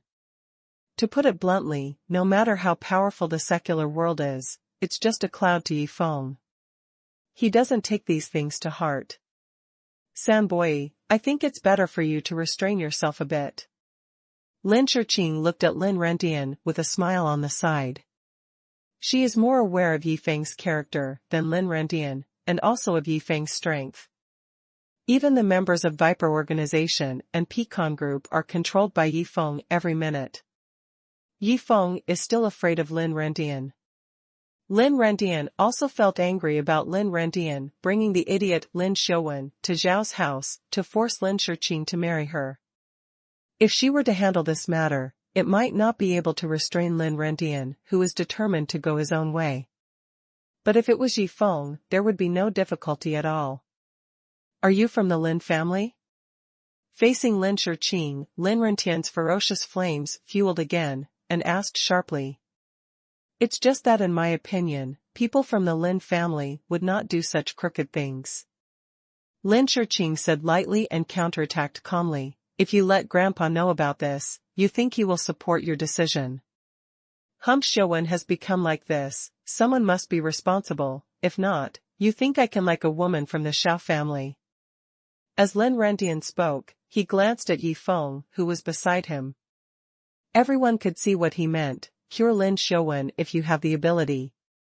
As long as you cure Lin Xuanhuan, he will not hold Xiaoqi responsible anymore. However, these words are just nonsense to Yi Feng. He doesn't care how Lin Rendian treats the Xiao family, anyway, today he is going to teach Lin Rendian a lesson. In the eyes of everyone on the field, whether they were suspicious or trusting or watching a joke. Yifeng walked all the way and soon came to the door of the luxury gold van, opened the door and jumped in. Immediately afterwards, the nanny who had been taking care of Lin Xuanwen was kicked out. In fact, the nanny was very young and beautiful, a young woman in her 20s who looked like a college student. This is the beautiful nanny chosen by Lin Rendian to take care of his son at a high price. After being driven out by Yifeng, the beautiful young girl was a little angry. She couldn't figure out how someone would suddenly break into the van, and she didn't know what to do to Lin Xuanwen. You know, this is her golden job. Taking care of it costs 1,000 yuan a day. It's just a good stock idiot. Where can I find such a good job?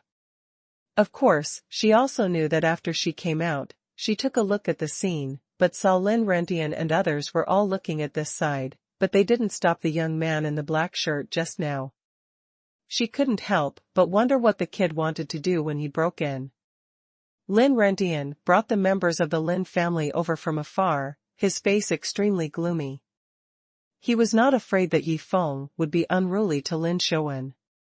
After all, if something happened to Lin Xuanwen in public, Yifeng would definitely not be able to escape responsibility.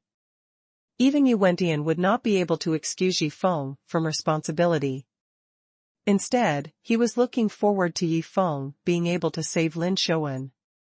Now the rich and powerful in Yanjing have two levels of understanding of Yifeng. The first level is relatively shallow. They only know about Yifeng's awesomeness and the Lin family. The second level is deeper and they know some things about Yifeng in the East China Sea. Lin Rendian is the latter.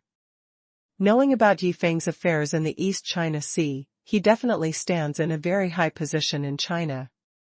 After all, this matter is a state secret. If Yifeng really has the ability to cure Lin Xuanwen, wouldn't he have made money?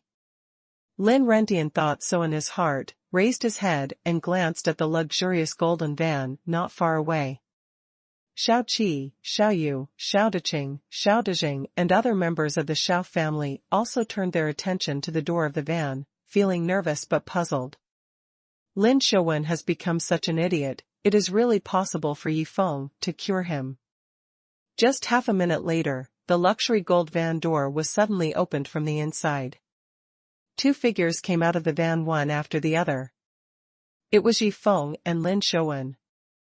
When they saw Lin Xuanwen walking out behind Yifeng, everyone in the field was stunned. What? It was really cured. Lin Rendian looks happy. This Yifeng really has the powerful ability to rejuvenate. When Yifeng walked out with Lin Xuanwen, everyone could clearly see that the dullness in Lin Xuanwen's eyes had completely disappeared. Repair. Lin Rendian was one of the most excited people seeing this scene, staggered and ran towards Lin Xuanwen. Dad. Lin Xuanwen paused, raised his head, glanced at Lin Rendian, and spit out a word. Just this one word made Lin Rendian happy all of a sudden. He originally heard from the people in the military hospital that Lin Xuanwen was hopeless, his lowered IQ was caused by brain cell damage that could not be cured, but now the living fact was before his eyes that his son was cured by Yifeng. A bunch of quacks. Lin Rendian cursed secretly in his heart. A group of the most senior military hospital directors in Huagua couldn't reach a conclusion together, but they were cured by Yifeng. Is it because the people in the military hospital are too weak or Yifeng too strong?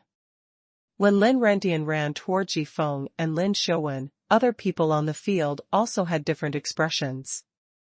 Lin Shiqing showed an expected smile and blinked quietly at Yifeng. She already knew a little about Yifeng's ability on the way here.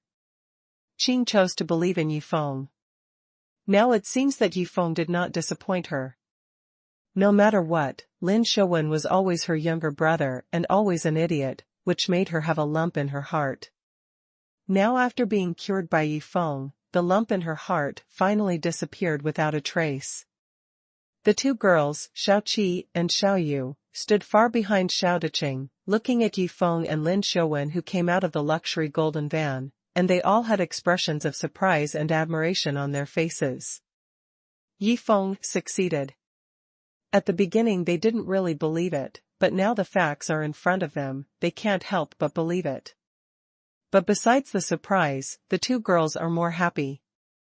In this way, Xiaoqi will not be forced to marry Lin Xuanhuan. The situation facing the Xiao family will be solved easily. It's not what the two girls could have expected. I hope that Lin Rentian will not pursue this matter because of the face of Lin Xuanhuan being cured. Xiaoqi and Xiaoyu were thinking at the same time. As for the rest of the Xiao family, they were even more shocked from ear to ear. They originally thought that Yi Feng was definitely joking. After all, no one in Yanjing now knows that the third young master of the Lin family has become an idiot and has no possibility of recovery for the rest of his life, but they never expected that the symptoms that even the directors of many military hospitals can't do anything about are right in front of their eyes. It was actually solved by Yi Feng. And it only took half a minute to solve. What kind of magic did Yi Feng use? They'll never have the chance to know the truth. Among the followers of Lin Rentian, there are also many members of the Lin family from Lin Rentian's lineage, many of whom are usually friends with Lin Xuanhuan. Seeing that Lin Xuanhuan woke up, they cheered and followed Lin Rentian to Yi Feng and Lin Xuanhuan. "Xuanhuan, how do you feel?" Lin Rentian ran over, pushed his glasses, and hurriedly asked. Lin Xuanhuan, who was wearing an ordinary striped white shirt, gradually showed his usual arrogance on his handsome face. "Brother Yi will be my big brother after I feel good." Lin Rentian's expression turned gloomy as soon as these words came out. What does it mean to recognize Yi Feng as the eldest brother? Fuck. What are you kidding?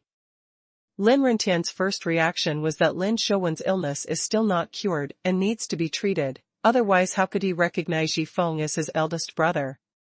Brother Yi and Big Brother stunned everyone except Lin Rentian. What's going on?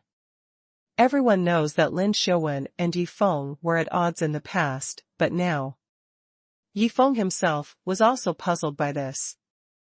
This is not because he used hypnotism to control Lin Xuanhuan, but because although Lin Xuanhuan became an idiot, the memories during this period were stored in his mind. So as soon as he woke up, he figured out everything that happened during this period, including the ins and outs of the Kai Xiaohong incident. Under such circumstances, Lin Xuanhuan naturally changed his view of Yi Feng, not to mention that Yi Feng reversed him from the state of mental decline, which made him even more admired. Lin Xuanhuan is more of a dandy, but under Lin Hongchuan's discipline, he is not as arrogant as Shen Tianjiao, and because he is not very confident, he used to admire Kai Xiaohong, who is almost omnipotent. But now his idol has changed from Kai Xiaohong to Yi Feng. This is something that Yi Feng himself did not expect. "Xuanhuan, let's go to the hospital for a thorough checkup." Lin Rentian's face became a little distrustful of Yi Feng. Why did his son change when he woke up? Could it be that Yi Feng did something in it? He had to think this way because it was indeed a very likely thing in the light of the situation at hand. Yi Feng knew what he was thinking, but he didn't say much. With people like Lin Rentian, Yi Feng felt that he had nothing to say. He didn't save Lin Xuanhuan to please Lin Rentian, so he didn't care at all. On the contrary, Lin Rentian has been playing tricks in secret several times.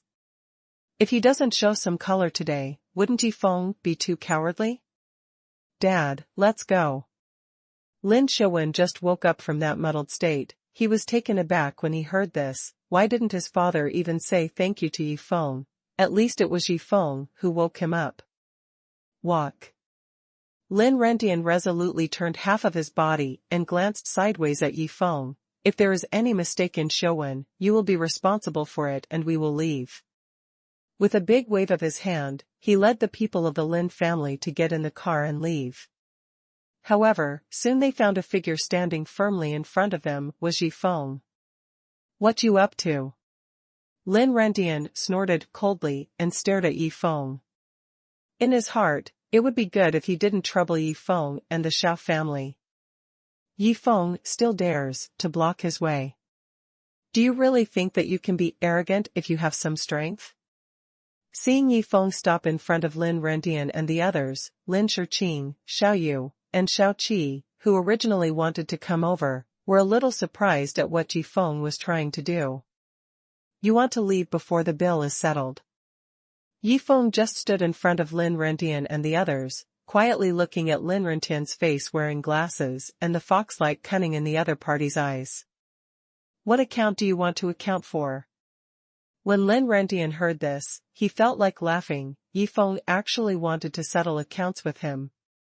He admitted that he had done many things to Yi Feng secretly, but Yi Feng dared to do anything to him. Lin Rendian, no matter what he said, Lin Rendian was also the son of Mr. Lin, or the backbone of the Lin family.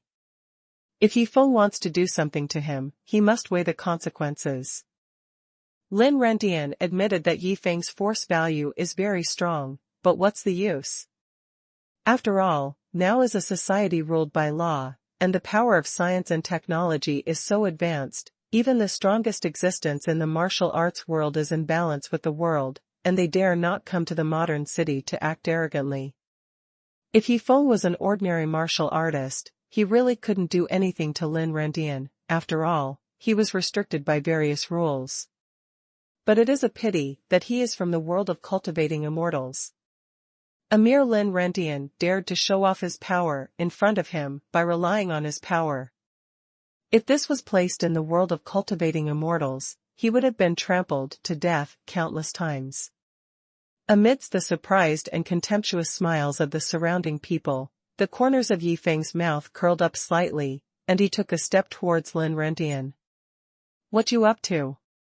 Immediately, two people from the Lin family stopped in front of Lin Rendian, their faces full of vigilance, for fear that Yi Feng would do something wrong to Lin Rendian. I said, just settle old scores with him. Yi Feng said calmly, raised his right hand, and a small throwing knife appeared from his hand. Seeing the flying knife, everyone present was shocked. Seeing this, the two members of the Lin family immediately yelled, you actually used a murder weapon in broad daylight. It's a pity that before the two of them could react, Yi Feng swung his right hand, and the flying knife in his hand was already like a bullet, piercing the sky very quickly, and shot towards Lin Rendian, who was protecting behind them. With a flying knife, Lin Rendian's bespectacled face was easily cut open, knocking his glasses flying, and a few spots of bright red blood were brought up. When the flying knife plunged into the trunk of a big tree not far away, and stopped moving forward. This sudden scene made the people around widen their eyes. What is this? Scratching Lin Rendian with a throwing knife. What is the use of doing this? Yi Feng took a step forward, and the corners of his mouth turned up slightly. Listen well. Now this throwing knife is stained with the suppressing poison of the hidden immortal sect, heartbroken powder. If there is no antidote, you will die in 2 days. After killing Kalinzi, Yi Feng confiscated a kit, in which besides the antidote of heartbroken powder, he also carried some other poisons and antidotes, including heartbroken powder, which he wiped on several handfuls on the flying knife, put it into the storage ring and be ready to use at any time. At this time it finally came in handy. After Yi Feng's words came out, Lin Rendian's face instantly turned purple, while the other Lin family members were stunned and looked at each other in blank dismay. Poison. It's still the poison of the hidden immortal sect. Even Lin Shiqing and Xiao Qi's daughters were taken aback by Yi Feng's actions and words. How dare he do it? What about the antidote? Lin Rendian didn't care about other things, his face darkened, and he stared at Yi Feng firmly. That depends on your attitude. Yi Feng said relaxedly, with a smile on his face, the antidote is not on me, so it's useless to look for me. If you are willing to apologize to me and promise not to embarrass me in the future, I will send someone to deliver the antidote immediately. Dreaming. Lin Rendian's expression turned cold, and he asked him to apologize to a brat. How could this be possible? Wouldn't he lose face and prestige in that case? He picked up his glasses with one hand, stabilized them on the bridge of his nose, and gave Yifeng a gloomy look. He remembered that today, Yifeng dared to threaten him, that flying knife was beautifully played, and a murderous intent flashed in his eyes.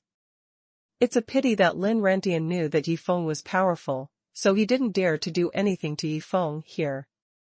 It was impossible to mobilize the National Security Bureau to encircle and suppress Yifeng, because Yifeng's protection power was comparable to what Lin Rentian could mobilize, so there was nothing he could do to Yifeng. In this way, if you want to deal with Yifeng, you can only use other forces.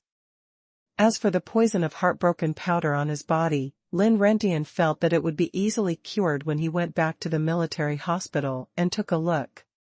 Make him apologize to Yifeng? Totally impossible. Yifeng glanced at him lightly, and saw what the other party was thinking. It's not so easy to get rid of this poison. Yifeng sneered in his heart. Because after he got the heartbroken powder, he added several mixed herbs to it to further enhance its toxicity and strengthen its continuity. They died after the same 2 days, but during these 2 days, the poisoned person would suffer more intense pain. This method of enhancing the toxicity uses a prescription from the world of cultivating immortals. Yifeng believes that absolutely no one on earth can get rid of it. I believe it won't take more than a day. When Lin Rentian is sure that he can't get rid of the poison and is in pain, he should turn around and apologize to Yifeng. Making Lin Rentian bow his head was something that no one in Yanjing dared to think about, but Yifeng did it so easily, and he did it beautifully. Under many scruples, Lin Rentian didn't dare to deal with Yifeng in the open, and let him suffer, so he could only leave with his tail between his legs, but before he left, he gave Yifeng a sinister look, and it could be seen that although Lin Rentian didn't what to say, but I already hated Yifeng to the bone. Of course, Yifeng wouldn't care and let the other party leave. Lin Xuanhuan, who had just woken up, saw the scene where his father and Yifeng were confronting each other, and couldn't help turning around anxiously, but in this situation, he couldn't play any role, he could only watch Lin Rentian leave, and then followed him. Before leaving, he turned his head and glanced at Yifeng. His eyes were a little bit complicated. For Lin Xuanhuan, Yifeng saved him, and he has great powers, so he is the person he admires. But Lin Rentian was his father. The education he had received since childhood made it impossible for him to abandon Lin Rentian and stand by Yifeng's side. The members of the Lin family left the Shao family villa in a luxury golden van. However, the storm they brought was far from stopping. Little Leaf. Lin Shiqing ran to Yifeng in 2 or 3 steps, looked left and right, and found that Yifeng was fine, so she breathed a sigh of relief. Sister Lin, I hope I won't embarrass you. Yifeng narrowed his eyes. The other party was also from the Lin family. If what he did made Lin Shiqing feel that it was too much, there was nothing he could do about it. Fine. Lin Shiqing shook her head and smiled, thinking of Lin Rentian's ashen face just now. Her pretty and beautiful face showed a look of joy. On weekdays, Lin Rentian had trouble getting along with her everywhere, but now he was finally defeated by Yifeng. Since Yifeng didn't directly kill Lin Rentian, Lin Shiqing knew that Yifeng had given him a chance. As for Lin Rentian's life, it is now in Yifeng's hands. I believe that for the sake of his life, Lin Rentian had to put down his old face and apologize to Yifeng, right? It must be very interesting then. Yifeng. Xiao Qi and Xiao Yu, 2 beauties, also ran over quickly. The sexy Xiao Yu in a red dress was fine, but the cute Xiao Qi couldn't hold back her excitement at this moment. She couldn't help chirping, like a cheerful lark. After what happened just now, Xiao Qi now admires Yifeng even more. Lin Rentian's departure made everyone in the Xiao family heave a sigh of relief. Yifeng's way of handling the matter really surprised them all, but it was a good thing for them. After all, the focus of the conflict in the field shifted to Yifeng and Lin Rentian, and their Xiao family was here. The position occupied in this event is very low. Lin Rentian was slashed by Yifeng's flying knife and was poisoned. According to Lin Rentian's personality, he definitely transferred all the hatred to Yifeng. Xiao Deqing glanced at Yifeng, but saw Lin Shiqing, Xiaoyu, and Xiaoqi were surrounding Yifeng. The three girls had smiles on their faces and were chatting with each other. Xiaoyu and Xiaoqi are both his daughters, and both of them are slim and beautiful. Looking around at this moment, I just feel that Yifeng is really lucky, surrounded by so many beauties at the same time. It would have been a long time ago if it was any other man. Laughter blossomed. Unfortunately for Yifeng, this is not a good job. A beauty is a beauty, but don't mess around. Let's not talk about Lin Shiqing, just talk about Xiaoqi. If Yifeng dares to touch her, it is guaranteed that Lin Shiqing will turn against him from now on. As for Xiaoyu, Yifeng quietly glanced at the chest of the beauty in the red dress, and gave a secret compliment. The size is really not comparable to that of other women he has seen, even Lin Shiqing is slightly inferior to her. In addition, Xiaoyu is tall, sweet-looking, and has a mature temperament that Long Weiner and other girls don't have. She is charming, but with a little purity, cheerful and generous, and she will be the focus of the crowd wherever she goes. Yifeng, Shiqing, I invite you to dinner later, don't refuse. Xiaoqi looked at Yifeng full of expectation. She knew that as long as Yifeng agreed, Lin Shiqing would definitely agree. Sorry, I'm afraid I have something else to do. Yifeng shook his head. After getting Lin Rentian settled, his affairs can be regarded as finished, and Dao Scar and Nanfeng should be responsible for the affairs of the trade fair. After the people from the Viper and Pecan group are dealt with, there is no need for Yifeng to sit in charge in person. I believe that with the ability of everyone in the Scar, they can easily handle this job. It's time to go back and practice faster. Now Long Weiner has 25 years of cultivation, but Yifeng still only has 15 years of cultivation. Now he must seize the time to broaden his meridians and absorb the natural materials and earth treasures in the storage ring. In that case, he would be able to reach 20 years of cultivation in 2 months and be able to cast the star shield. By that time, his confidence in going to the desert to find the teleportation array will be much greater. It's a pity that it is really not easy for Yifeng to escape from the encirclement of 3 women, especially 3 beauties. As soon as Yifeng wanted to refuse, Xiaoyu immediately came up and smiled sweetly. Is there anything more important than having dinner with your fiancé? While speaking, she winked at Lin Shiqing, hoping that Lin Shiqing could use her beauty trick. It's a pity that Lin Shiqing was not moved. Instead she looked at Xiaoyu with a little amusement. Her eyes seemed to reveal this meaning. Don't always use me as an excuse, if you have the ability to do it yourself. Xiaoyu and Lin Shiqing looked at each other. Their eyes were full of provocation. Immediately, Lin Shiqing turned her head and smiled at Yifeng. Xiaoya, if you have something to do, go first, thank you this time. Wait. Xiaoyu immediately stretched out her hand, smiled sweetly, and took Yifeng's arm naturally. Today you help our Xiao family out of siege. We should treat you to dinner as a matter of course, otherwise we will feel sorry. If you don't like crowds, you can will Xiaoqi and I accompany you? Saying that, Xiaoyu quietly patted Xiaoqi's perky buttocks, telling her to express it quickly. Yifeng naturally noticed this little move, and was a little dumbfounded. What's going on? Before he could react, Xiaoqi grabbed the other arm suddenly. Yifeng, we must thank you, don't refuse. While speaking, Xiaoqi's lovely face was flushed. One can imagine that it took too much courage for her to come up and hold Yifeng's arm. For Xiaoqi, it was the first time that she was so intimate with a boy.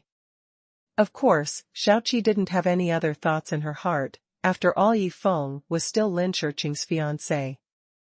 She just felt that Yifeng had saved her several times and done the Xiao family a great favor, so it would be too unreasonable not to treat them to a meal.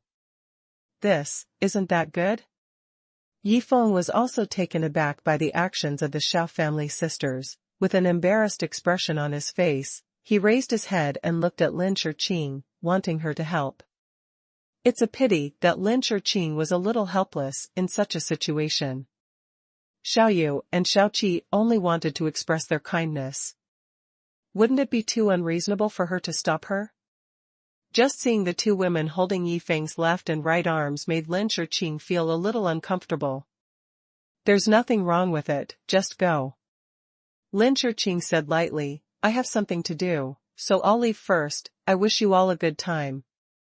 After finishing speaking, he turned around and left, leaving everyone with a slim and beautiful back.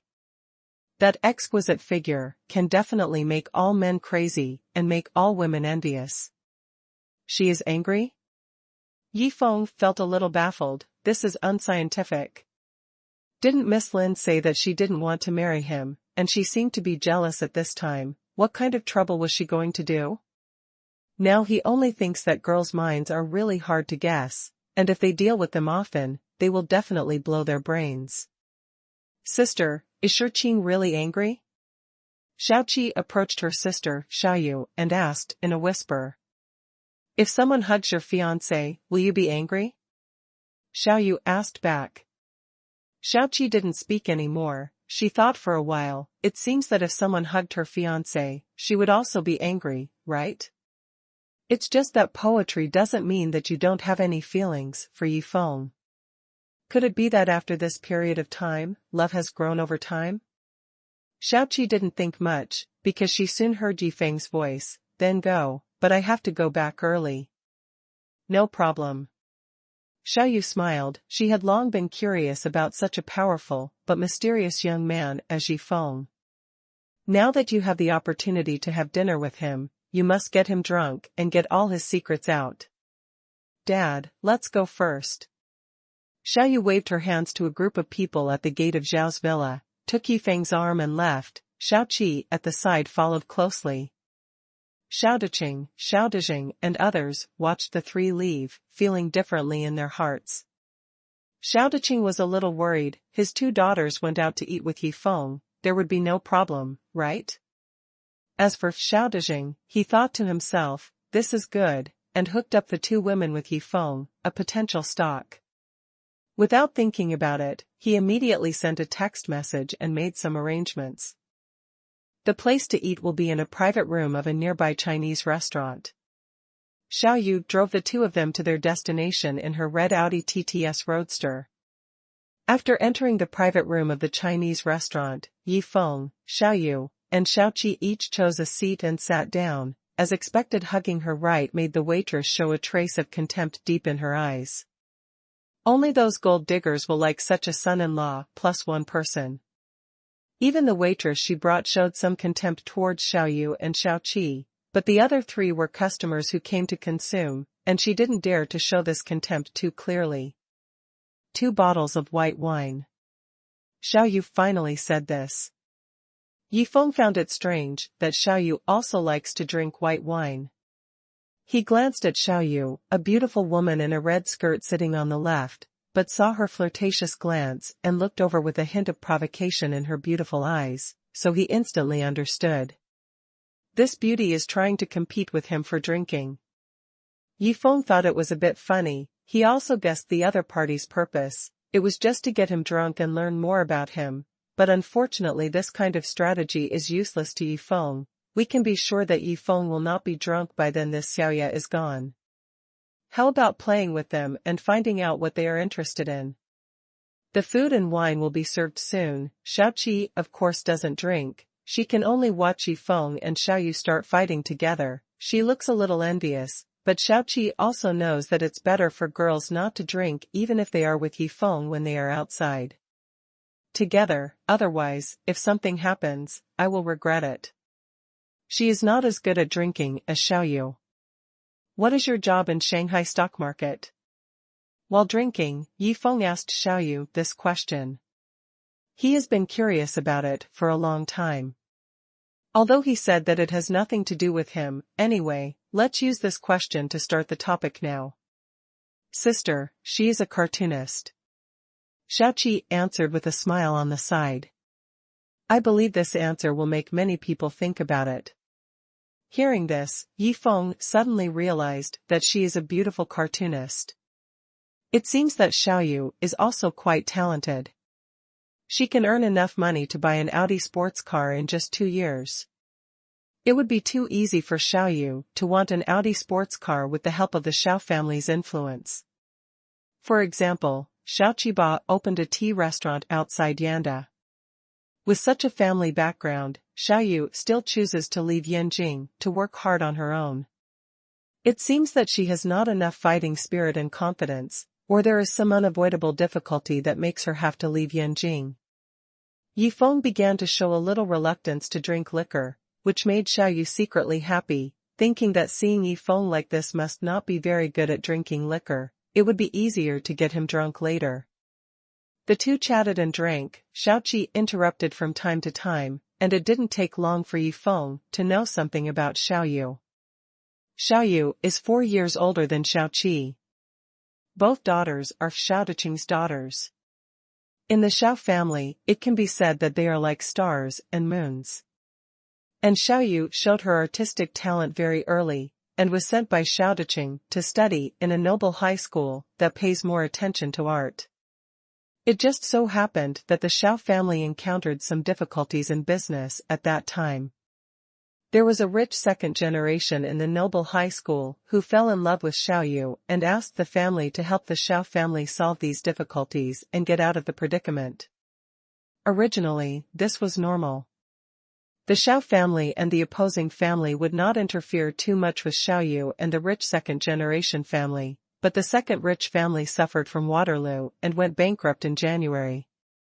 Xiaodeqing has always been a person who must repay his kindness. Seeing this situation, Xiaoyu, who originally disagreed, tried to date that rich second generation. If the two can get married in the future, the Xiao family will not owe each other anything. At that time, Xiaoyu was very obedient, although she was reluctant, but in the end she reluctantly accepted Xiaodeqing's arrangement and started dating the bankrupt rich second generation after the college entrance examination. To be honest, the rich second generation was very handsome and used to be the most popular schoolgirl in their aristocratic high school. That's why Xiaoyu didn't dislike him too much. It's a pity that during that summer vacation, Xiaoyu quickly saw the other party's true colors clearly. That guy is a sissy. After the family went bankrupt, he changed from being rich and handsome to being a hanging silk. Every day, he knew how to ask Xiaoyu for money, and then stayed in the rented house, eating, drinking, and having fun all day long. Therefore, Xiaoyu, who originally agreed to go to Yanqing University together, temporarily regretted that she applied for an art college in Shanghai when filling out her volunteer application. From then on, she left Yanjing and went to Shanghai to go to university alone. It is also during the 4 years in Shanghai that Xiaoyu has undergone earth-shaking changes, from the original innocent little sister to the most popular sexy royal sister in the entire Shanghai Academy of Art. Even her fame has spread so far that many so-called successful people in society have sent messages expressing their desire for high-priced bags. Of course, Xiaoyu scoffed at raising her. During the past 4 years, Xiaoyu understands Xiaodeqing's thinking and still regularly sends money to the bankrupt rich second generation for him to live and study. It's a pity that after 4 full years, Xiaoyu found that the other party not only did not change at all, but became worse. Even asking for money from Xiaoyu has become a habit and a matter of course. At the same time, there are many rumors that the guy used the money Xiaoyu paid to play and live a life of luxury at Yanda University. Xiaoyu was completely desperate. In order to make Xiaodeqing less embarrassed, she decided to look for a job in the Shanghai stock market. Using the contacts accumulated during college, she quickly found a job in a comic agency and became one of the key training and promotion targets. Career development has been smooth sailing. It's just that the matter of Yanjing has always been a thorn in her heart. I didn't expect you to have such a story. Yifeng drank so much that his face was a little red. He smirked.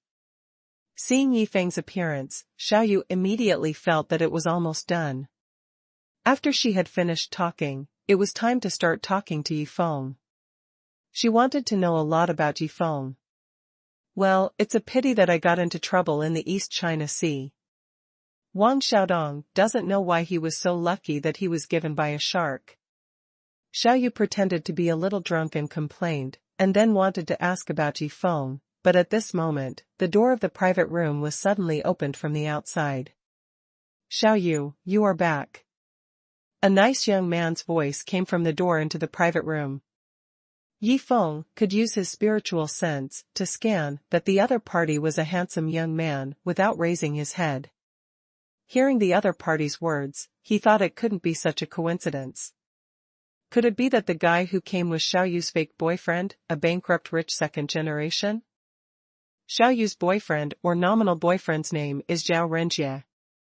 At this moment, it was Zhao Renjie who appeared at the door of their private room with a surprised face. I saw that this man was wearing a well-fitting casual outfit and looked handsome. Walking on the street, he could blind the eyes of thousands of girls. At least Yifeng thinks that if he compares his looks, the other party has indeed dumped him 10 or 8 blocks. Of course, Yifeng now knows that this kid is just a little boy who just relies on Xiaoyu to eat, drink, and have fun. Xiaoya is really you. Why don't you tell me when you come back? I miss you so much. Zhao Renjie saw Xiaoyu glanced at her plump chest a few times. Possessiveness flashed across her seemingly clear and handsome eyes. She is his girlfriend in name, but he hasn't even touched a finger of her, which makes him very upset. Today, he finally received a call from Xiao Dejing, saying that there is something related to Xiaoyu that needs him to do it. Readily agree. Zhao Renjie, how do you know I'm here? Xiaoyu's original good mood was suddenly destroyed by the other party, and she pulled her face down. The news of her return to Yanjing should have spread widely in the past few days. She doesn't believe that Zhao Renjie didn't know until now, but the other party didn't come to her until now, and even appeared directly in front of her and Yifeng. Obviously there is something hidden behind this that she doesn't know. Xiaoya, Zhao Renjie strode forward and wanted to enter the room with an excited look on his face. But he just said 3 words and a foot flew over from the side and kicked him in the stomach. Without warning, he kicked Zhao Renjie straight out of the private room and fell down on the corridor outside the private room. Of course it was Yifeng who made the move. He can't be bothered to talk nonsense with this disgusting guy and solve the problem directly. You don't blame me, Fly Xiaoya, who is an eyesore, right? Yifeng smiled faintly. From the story Xiaoyu told just now, he knew that Xiaoyu hated Zhao Renjie so much that he wanted to get rid of this disgusting guy in his dreams, but unfortunately he couldn't get rid of him. Yifeng made a move at this time, undoubtedly venting Xiaoyu's anger in the most brutal way. Of course not. Xiaoyu glanced at Zhao Renjie, who was kicked out by Yifeng, showing a hint of relief on his face. Sure enough, it was right to be with Yifeng. No matter who it is, don't even think about hurting anyone around Yifeng. If it wasn't for Xiaoyu being a woman, for a disgusting guy like Zhao Renjie, she would have beaten him to Mars by herself. Where would it be Yifeng's turn to do it? That's good. Yifeng smiled and nodded. Xiaoqi on the side was a little surprised when she saw this. She knew that Yifeng's character was full of aggression and was used to solving problems with force, but she didn't expect him to act so decisively. Besides, Zhao Renjie is also Xiaoyu's boyfriend. Yifeng didn't even ask, is it a little bit to do it directly? However, when Xiaoqi glanced at Xiaoyu and Yifeng, she found that both of them had smiles on their faces, and she couldn't help but chuckle in her heart. Could it be that these two guys are so pleasing to each other, just after drinking a little wine? Ah! Zhao Renjie was kicked by Yifeng and lying on the corridor outside the private room, howling, soon attracted the waiters of the restaurant and other onlookers. I'm sorry, I think he accidentally fell down by himself. Please call 120 and call an ambulance. Seeing the puzzled and surprised eyes of those people outside, Yifeng said calmly. His kick not only kicked Zhao Renjie away, but also sealed the various meridians in his body with his true energy, so that his hearing, vision, etc. were all greatly reduced, and his speech was also hindered. "Hey, isn't this Zhao Renjie?" Suddenly, a pleasant female voice came from not far away, causing the expressions of Xiao Qi and Xiao Yu in the private room to change. Yifeng noticed the expressions of the two women, and when he glanced out, he saw another beautiful woman with a brand-name bag walking in from outside the restaurant, just in time to see Zhao Renjie, who was kicked and fell down in the corridor, immediately showed a surprised look. "Who is she?" Yifeng's spiritual sense saw that the woman was wearing a string of Buddhist beads and 2 large silver earrings. She looked like she had a good family background, but she seemed to have some similarities with Xiao Yu and Xiao Qi in appearance. "It's Xiao Lily's voice, why is she here?" While Xiao Yu frowned slightly, she also told Yifeng the identity of the woman who came. Xiao Lily is Xiao Yu's cousin, Xiao Qi's cousin, Xiao Dezheng's only daughter, who just graduated from university this year and is at the age of flowers and jade. Xiao Lily's appearance here at this time makes people feel that it is not a coincidence, because there are not so many people coming to this Chinese restaurant on weekdays, not to mention that Zhao Renjie and Xiao Lily just happened to arrive one after another. If it is intentional, what is the purpose of the other party? Let the trouble go by. Soon, Xiao Lily came to the door of the private room with a famous brand bag, but she was a little shocked when she saw Zhao Renjie, who was already foaming at the mouth.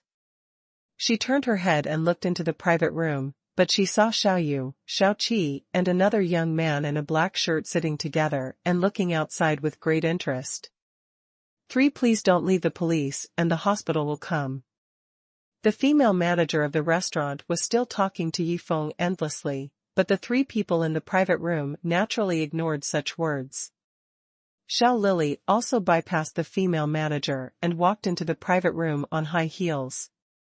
She quietly glanced at Yifeng, who was sitting in the middle, and then looked proudly at Xiao Yu, who was next to her. "Cousin, your husband was beaten here. You are still watching leisurely with interest." As soon as the words came out, it was like a powder keg exploded. Xiao Yu suddenly stood up, pointed at Xiao Lily, and scolded, "Who is my husband? Please tell me clearly." The person she hates the most in her life is Zhao Renjie, but this Xiao Lily came here and said that the other party is her husband, which really pissed her off to death. "I don't think it's necessary to explain clearly." Xiao Lily, dressed in jewels, turned to look at Yifeng, who was at the side while talking. "Handsome guy, my father asked me to invite you to have a meal together. You should come with us. Why bother with my cousin? Don't look at her, she seems very pretty. In fact, it's just a broken flower and a willow." Yifeng squinted his eyes before hearing Xiao Yu's anger. From this sentence, he suddenly understood the purpose of the other party. The former Zhao Renjie seemed to be just a tool called by Xiao Dezheng to use it. The purpose was to let the later Xiao Lily use Zhao Renjie to fight and discredit Xiao Yu. And she, Xiao Lily, can take this opportunity to invite Yifeng to have dinner. What purpose Yifeng has in it? Yifeng doesn't know and doesn't want to know. He only knew that the other party's idea was absolutely wrong. Yifeng can think of the other party's purpose. Of course, Xiao Yu and Xiao Qi can also guess. Originally, Xiao Yu wanted to go berserk after hearing the words remnant flowers and willows in the other party's mouth. But when she figured out the other party's purpose, she returned to her smiling face. There's no need for her to be angry with the other party. Xiao Lily's purpose is to seduce Yifeng. Xiao Yu knew that Yifeng was definitely not someone who could be easily seduced. Even someone like Xiao Lily, I'm afraid he wouldn't want to post it to Yifeng. As for the slander against her, she is even less worried. Those who clean up will clean up themselves. Even if she explains, it is useless. No matter how she explains, Xiao Lily will definitely have something to refute and continue to smear her. It is better to save effort. Don't bother other side. What's more, Xiao Yu felt that she didn't need to explain this kind of thing. Other than Xiao Qi, Yifeng was present. Both of them knew the truth. Why should she care about it? I'm sorry. Please go back. I'm not interested in you. Yi Feng immediately followed the other party's words without even thinking about it, and immediately drove away with a wave of his hand. This made Xiao Lily, who was full of confidence, suddenly deflated. She was stunned on the spot. Is this guy a fool? He doesn't even know how to be polite. He just said that directly to the person who came to invite him to dinner.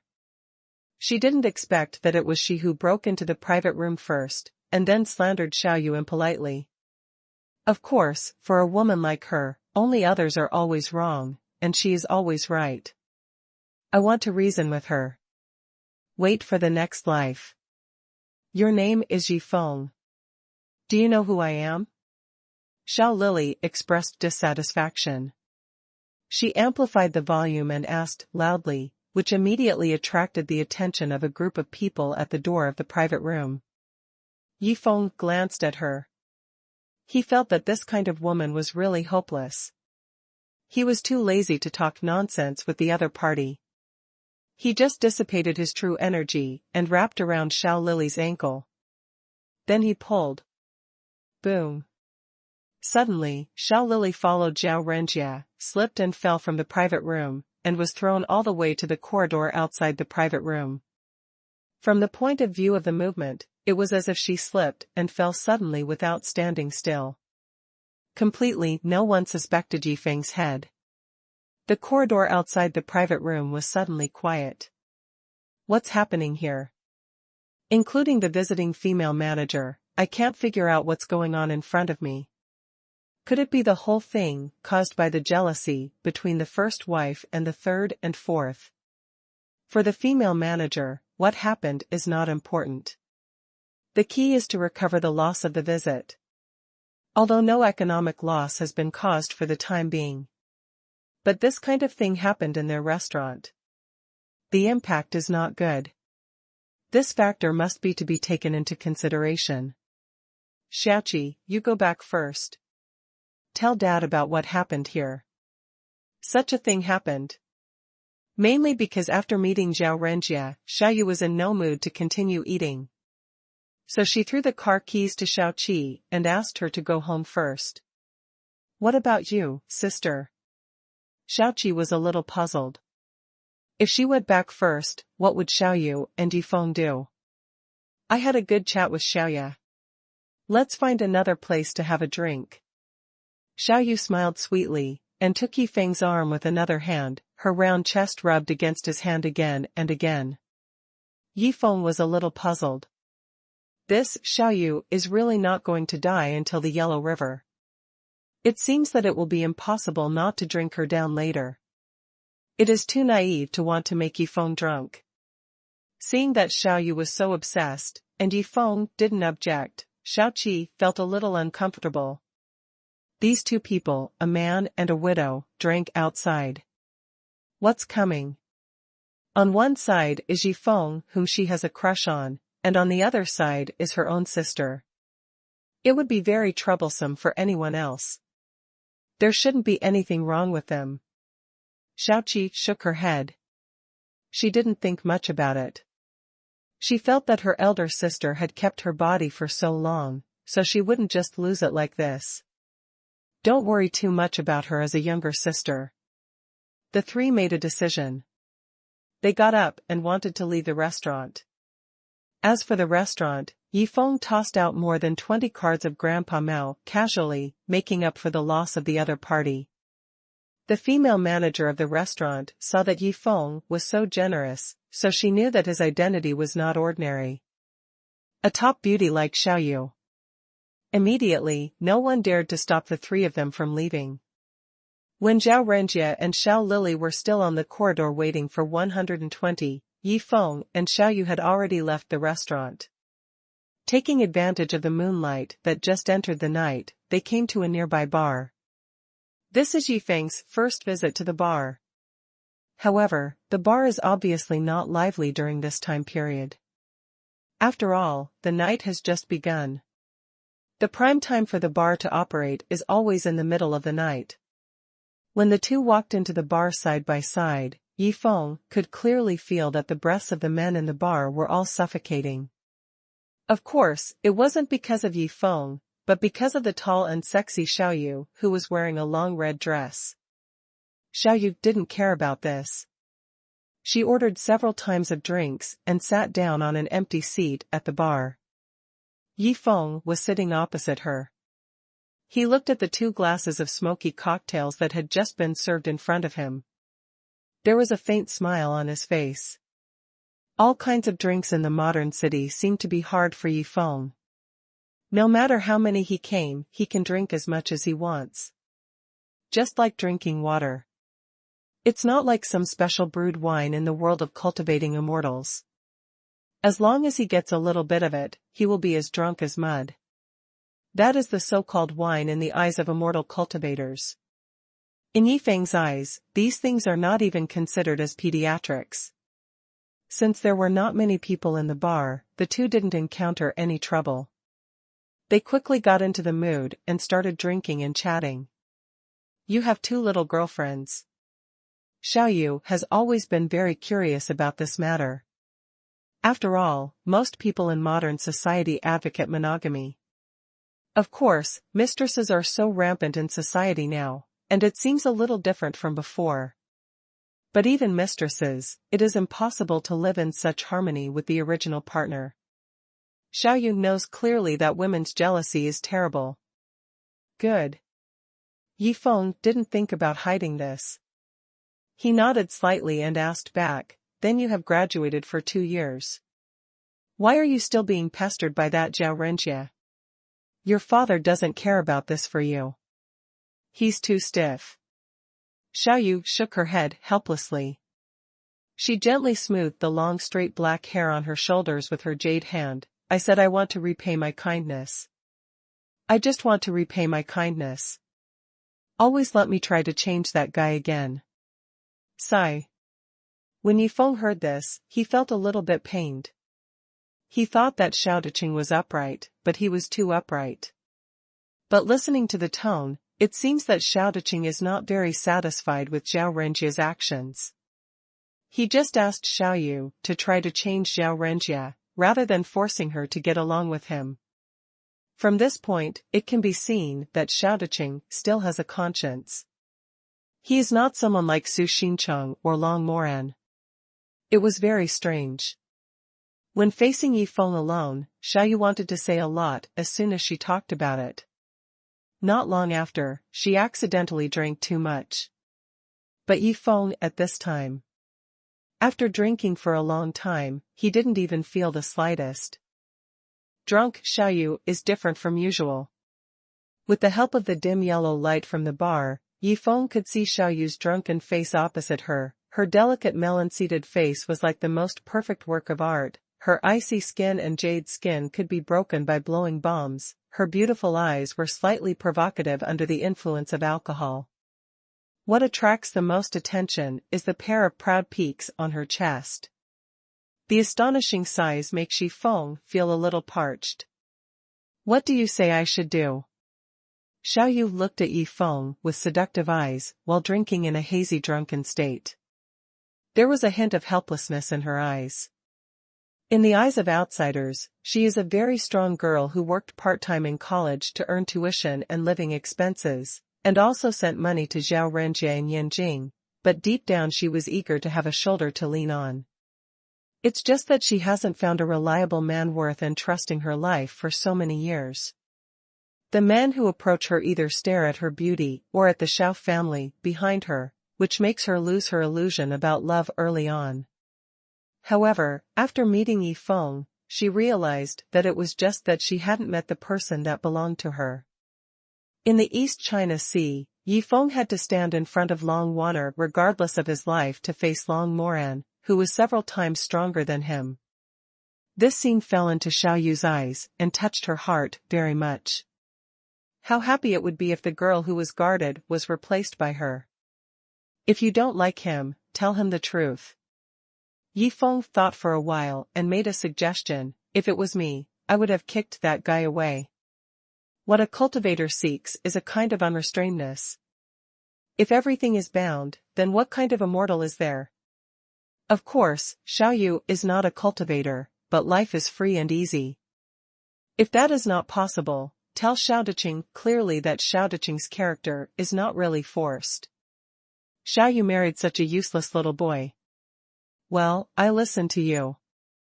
Xiaoyu suddenly got up with the strength of wine, went around half a circle and came to Yifeng's side, bent down and sat on the sofa, leaning on his shoulder generously. Tell me about your affairs, how are you and them? No.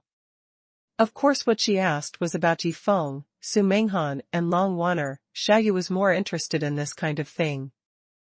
If it was a boy, he would be more interested in Yifeng's ghostly strength, and would not bother to ask about women. After all, as long as the strength is strong, what kind of woman do you want? Smelling the fragrance from his shoulders, feeling the warmth from Xiaoyu's tender face, Yifeng was a little embarrassed. This girl is really cheerful and generous. As soon as he lowered his head, he could see more clearly the two unbearably round and white balls under the neckline of the other party's red dress. This seductive scene can make people spit out nosebleeds. After hesitating for a while, Yifeng stretched out his hand and put his arms around Xiaoyu's slender willow waist, and smiled. The process of getting to know them is very ordinary, there is nothing to say, but it was fun when I met you. As soon as the words came out, the two of them simultaneously remembered the scene where the silver BMW and the red Audi sports car passed by on the way to the East China Sea, which made Xiaoyu smile knowingly. Even without this event, the two will eventually meet, but with such an event, the acquaintance between the two has added some unexpected color. I'm asking them about what you say we do. Xiaoyu smiled sweetly, rubbed her face on Yifeng's shoulder, and leaned into his arms. The two of them seemed to be intimate in the corner seat of the bar, and some other men around shouted that it was unreasonable for a sexy and beautiful big-boobed girl like Xiaoyu to be captured by a young boy. Immediately, someone was eager to come over and strike up a conversation. In their eyes, Yifeng was just a kid who looked like a high school student and had no competitiveness at all. There was a high possibility that they could trick that beautiful woman into bed with a little trick. But when they made plans one by one and wanted to start, a group of men in black suddenly broke in from the door of the bar, and their fierce looks made everyone suppress their thoughts. Isn't this someone from the new gang? Why did you show up in this bar so early? Everyone present had this question in their minds. Over there. As soon as a group of 7 men in black came in, they glanced around and quickly locked their targets on the corner where Yifeng and Xiaoyu were. The leading man in black pointed in this direction, and then a group of men surrounded him aggressively. For a moment, the whole bar fell silent. Everyone turned their attention to this group of men in black, and at the same time gloated at Yifeng and Xiaoyu. Unexpectedly, it was the people targeted by the new gang. Now they are finished. Recently, the new gang has made a lot of moves. I don't think it will take long for the Yanjing gang to be left with the Tian gang and the new gang. I heard that the boss of the new gang is very cunning and an old fox. Yifeng heard the whispers of a group of people verbatim. New gang. Yifeng didn't expect that such a new force would appear in the gangsters who hadn't paid attention to Yanjing in such a short time. New gang. It seems that someone took the opportunity to get up in the chaos, but this is not a big deal for Yifeng, and he doesn't have time to pay attention to these things, as long as the other party doesn't provoke him. With Yifeng's current power, ordinary underworld elements can't do anything to him, and even the people around Yifeng won't be afraid of a mere gangster. I messed with this new gang. With a sweep of Yifeng's consciousness, he felt that a group of people on the other side were walking straight towards him, which felt a bit weird. Or is it because of Xiaoyu in my arms? Yifeng looked down and saw that Xiaoyu was unaware of the group of people's arrival, still leaning on his shoulder, holding a glass of wine in her hand. Beautiful wine is the pursuit of many people in this world, but it's a pity that if you don't have the strength to meet this situation can't be guarded at all. There is no doubt that Yifeng is powerful, at least he is not afraid of a new gangster in the modern city. What are you doing? Before the opponent's group of people approached, Yifeng took the lead and asked a faint question without looking back. At the same time, he was ready to strike at any time. If the opponent made any excessive moves, Yifeng could completely blow up all 7 opponents within a second. Turn. The leading man in black wearing sunglasses couldn't help being a little surprised seeing Yifeng knowing their arrival without turning his head, but he didn't take it to heart. He brought his men all the way to Yifeng and stood there, then said arrogantly, "Our boss wants to see you and come with us. Our boss wants to see you. Come with us." The man in black wearing sunglasses squinted his eyes. He looked at Yifeng with a look of "You are out of luck, kid." He turned his eyes slightly and saw Xiaoyu lying on Yifeng's shoulder. He was slightly surprised for a moment. He didn't expect to see such a decent beauty here. It's a pity that this beauty seems to be with that kid. The new leader of the gang. I'm afraid the end will be quite miserable. Who is your boss? Yifeng raised his head and looked at the other party. Seeing the meaning in the other party's eyes, he couldn't help but secretly smiled. I don't know where this new gang came from. It's not easy to become famous in this area in such a short period of time. It's just that I don't know who the boss of the other party is, and why they want to meet him. Boy, be obedient. You will know when the time comes. Otherwise, I will let you know why the flowers are so popular. Another man in black, who dared to ask back when he saw Yifeng, immediately snorted and reprimanded him loudly. As soon as the words fell, Yifeng picked up a wine bottle and threw it towards the opponent's head. It hit the opponent's forehead with a bang, and everyone on the opponent didn't even have time to react. Ah! The man in black screamed and fell to the ground. The wine bottle also fell to the ground and shattered. Bright red blood flowed from his forehead. Why are flowers so red? Yifeng asked back. Suddenly got up, and wrapped Xiaoyu's tall and sexy body in his arms. Let's go. Take me to see your boss. When he said these words, Yifeng had already quickly spread his consciousness to the surroundings, and he was able to control everything within a range of 150 meters around him. He would be able to detect any disturbance immediately. Arrive. Since someone from the new gang wanted to see him, he reluctantly went to have a look. It should be someone he once knew. But Yifeng can be sure. Judging from the attitudes of these people on the other side, the boss of this so-called new gang is definitely not friendly to him. Then who could it be? It seems that the other party doesn't even know his name. Yifeng's actions bluffed the opponents all of a sudden. Because of a disagreement, they threw a beer bottle directly. They knocked down their brothers with such precision. Not even one of them could react. Immediately afterwards, Yifeng got up and said that he would go with them to see the boss. They suppressed the idea of teaching Yifeng a lesson on the spot. The boss has been looking for this kid. There must be a reason. Seeing that this kid is so ruthless, maybe it has something to do with the boss. It would be bad if he messed up. Several people thought so in their hearts.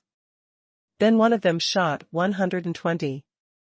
The others looked at Yifeng and Xiaoyu with malicious intent, and walked out of the bar to meet them. The rest of the people in the bar watched them leave, and they all dared not say a word. But they felt the same in their hearts. That kid offended the members of the new gang. There must be no good end. Even with that sexy beauty, he still followed that kid. Don't you know how to sneak away quickly? Of course they won't know. Xiaoyu is completely at ease with Yifeng. Yifeng didn't even change his expression when facing the National Security Bureau. The heroic figure in the East China Sea still echoed in her mind. How could she be afraid of such a small gangster?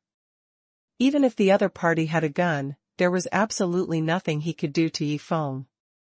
A black Buick car drove away from the entrance of the bar, carrying Yifeng and Xiaoyu towards a nearby large nightclub. In the car, Yifeng could feel that Xiaoyu's body was getting hotter and hotter. He couldn't help but feel a little puzzled. Just now he asked Xiaoyu if she wanted to go home first, but Xiaoyu directly refused, saying it was wine or not. It's over. How could you just leave like this? It's not easy to have a drink with Yi Feng. She's afraid that she won't have the chance in the future. After all, Yi Feng in Xiaoyu's eyes is not the kind of person who idles away. Don't look at her as a beauty. If you want to invite Yi Feng out, then it will definitely depend on whether he has time. Unlike people like Zhao Renjia who only know how to eat, drink and have fun, Yi Feng is fundamentally different from this kind of people. And this is the quality that attracts Xiaoyu most in Yi Feng. Xiaoyu didn't want to go home. Yi Feng had no other choice. He could only take her with him. What's more, Xiaoyu was drunk now. Even if he let her go home alone, Yi Feng didn't feel at ease. It would be safer to follow him. The black Buick car stopped at the entrance of a large nightclub. Yi Feng hugged the drunk Xiaoyu and got out of the car. But it turned out that this place was the Imperial Palace. The Royal Entertainment Club, referred to as the Imperial Palace. Not long ago, it was one of the 3 major gangs in Yanjing. The headquarters of the Black Dragon Club is located. The boss of the Black Dragon Club, Du Banglong, was assassinated one night. As a result, the Black Dragon Club has no leader. It was confusing for a while. Until that day, someone picked up the big sapphire finger that Du Banglong had been wearing all this time, integrated the remnants of the original Heavenly Snake Gang and Black Dragon Society with lightning speed, and established a new gang. The leader of the new gang is powerful and acts ruthlessly. But he takes great care of his own people. People are willing to work for him. Soon the new gang will grow and become the only large gang in Yanjing besides the Tian gang. It's just that the relationship between the new gang and the government is not strong enough for the time being. Of course, the relationship is all based on drinking. At this time, the boss of the new gang is drinking with some important government officials in a luxurious private room in the Royal Entertainment Club. Yi Feng and Xiaoyu were brought to the Royal Entertainment Club at this time. Coming to this place, Yi Feng was a little emotional. At that time, he had only less than 10 years of cultivation. He killed Du Banglong and a group of people here. Originally, it was just by chance. But he did not expect to bring such a big impact to Yanjing's underworld. Influence. And now he has cultivated for 15 years, and will soon have 20 years of cultivation. He came to the Royal Entertainment Club again. He just doesn't know who the boss of the new gang is. Wait here. The boss will come to you. Several men in black took the 2 of them to an ordinary private room. They turned around and guarded the door of the private room to prevent the 2 from escaping. Wait for someone to find you. This is obviously not Yi Feng's style. The other party invited him to come over. If this is the attitude, then it is too insincere. Yi Feng still needs to be polite to the other party. With a random sweep of his consciousness, he felt that in a luxurious private room directly above him, there was a group of people drinking and having fun. Among them was a fat man with a big belly. Framed glasses. It seems that he has a high status during the banquet. This person is somewhat familiar. As soon as Yi Feng felt the fat man, he felt a little confused. He seemed to have seen the fat man somewhere before. Suddenly, he had an idea. Be good. That fat man is the Baoshan brother who was taught by him when he was in Chongbai Mountain. I didn't expect to see him for a while. This guy has gotten to this point. He really can't be judged by his appearance. If it wasn't for seeing the other party here again, Yi Feng would have almost forgotten about this guy. I still remember that when I was in the next village of Chongbai Mountain, this fat man with a figure-shaped head wearing glasses had no ability to resist Yi Feng at all. Could it be that Yi Feng put too much pressure on the opponent at that time, so the opponent worked hard and came to Yanjing to do it? A career. Of course, setting up a new gang is not a career for Yi Feng, but it is already a very powerful thing for ordinary people. After all, a new gang has supported hundreds of people, and it still has some influence in Yanjing. From the conversations of everyone in the luxurious private room upstairs, we can know that this fat man with a figurehead is the current leader of the new gang, Yao Baoshan, whose influence in Yanjing is getting bigger and bigger. Let's go upstairs.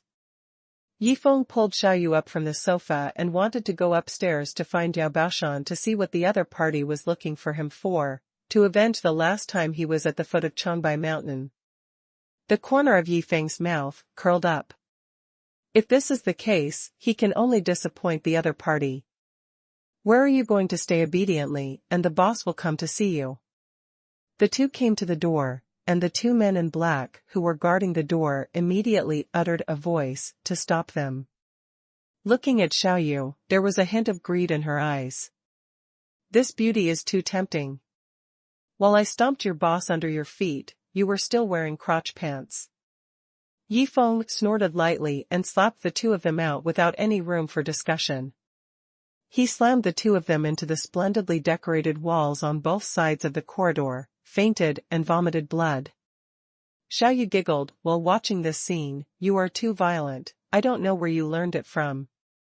Yi Feng thought to himself that what he saw in the world of cultivating immortals were all disagreements and big fights. In such a situation, there is no direct power to reason with others to suppress him. At least Yi Feng will not rely on his strength to bully the weak. Most of the people he deals with are full of evil. Everyone will not offend me, I will not offend others. According to Su Feiying's education, maintaining a righteous heart is very important for the disciples of the Star Tomb sect. After knocking the two gatekeepers into the air, Yi Feng took Xiaoyu and walked upstairs. Stop. There are a few people on the stairs who were chatting. When they saw Yi Feng and Xiaoyu, they immediately stepped forward and wanted to stop them. But then Yi Feng kicked the group of people away with a few kicks one by one, and instantly staggered. Now Yi Feng has 15 years of cultivation. Facing such an ordinary strong man, he doesn't have any pressure at all.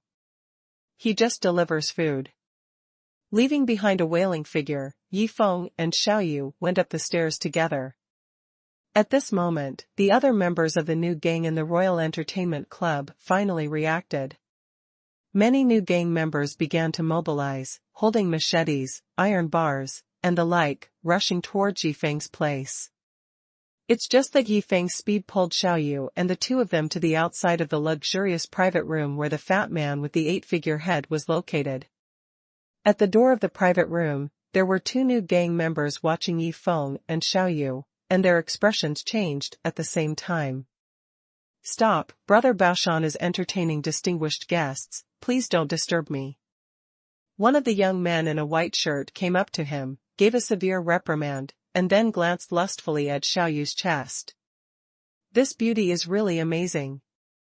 He invited me here, but now he asks me to wait for him. How can there be such a reason? The corner of Yi Feng's mouth twitched. Baoshan brother's status is so honorable. It's your honor to let you wait for him. How dare you feel dissatisfied? The young man in the white shirt walked over while talking contemptuously. He kept looking at Xiaoyu out of the corner of his eyes. He wanted to take advantage of Xiaoyu. He thought that the person who was left aside by Brother Baoshan must not be a big shot. Nothing will happen if you take advantage. Such a beauty is really rare. It's a pity that he just approached Yi Feng and Xiaoyu within 3 meters. Yi Feng kicked him directly in the chest, kicking the young man in white shirt away, and fell heavily on the smooth marble floor. Slide up far. Stop.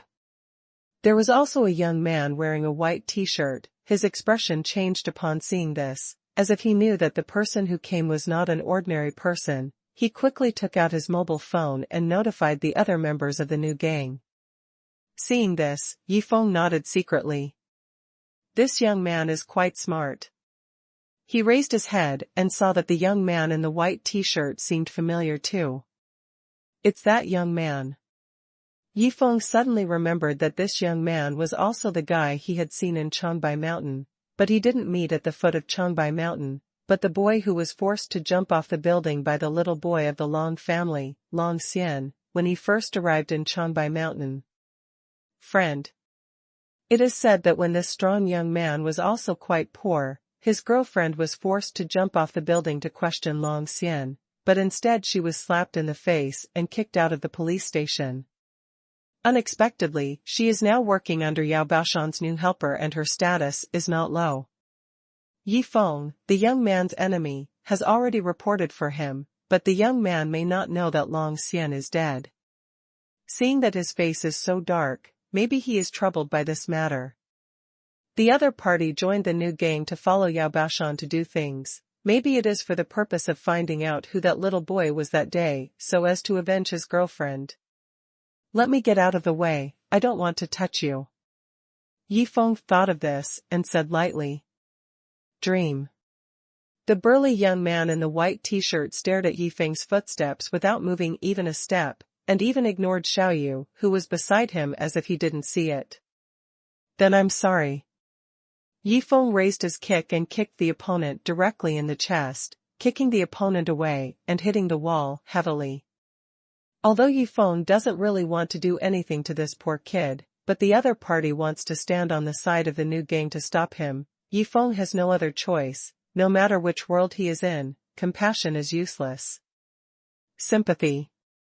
After kicking the opponent down, Yifeng took Xiaoyu's hand and took steps to push open the precious mahogany door of Yao Baoshan's luxury private room.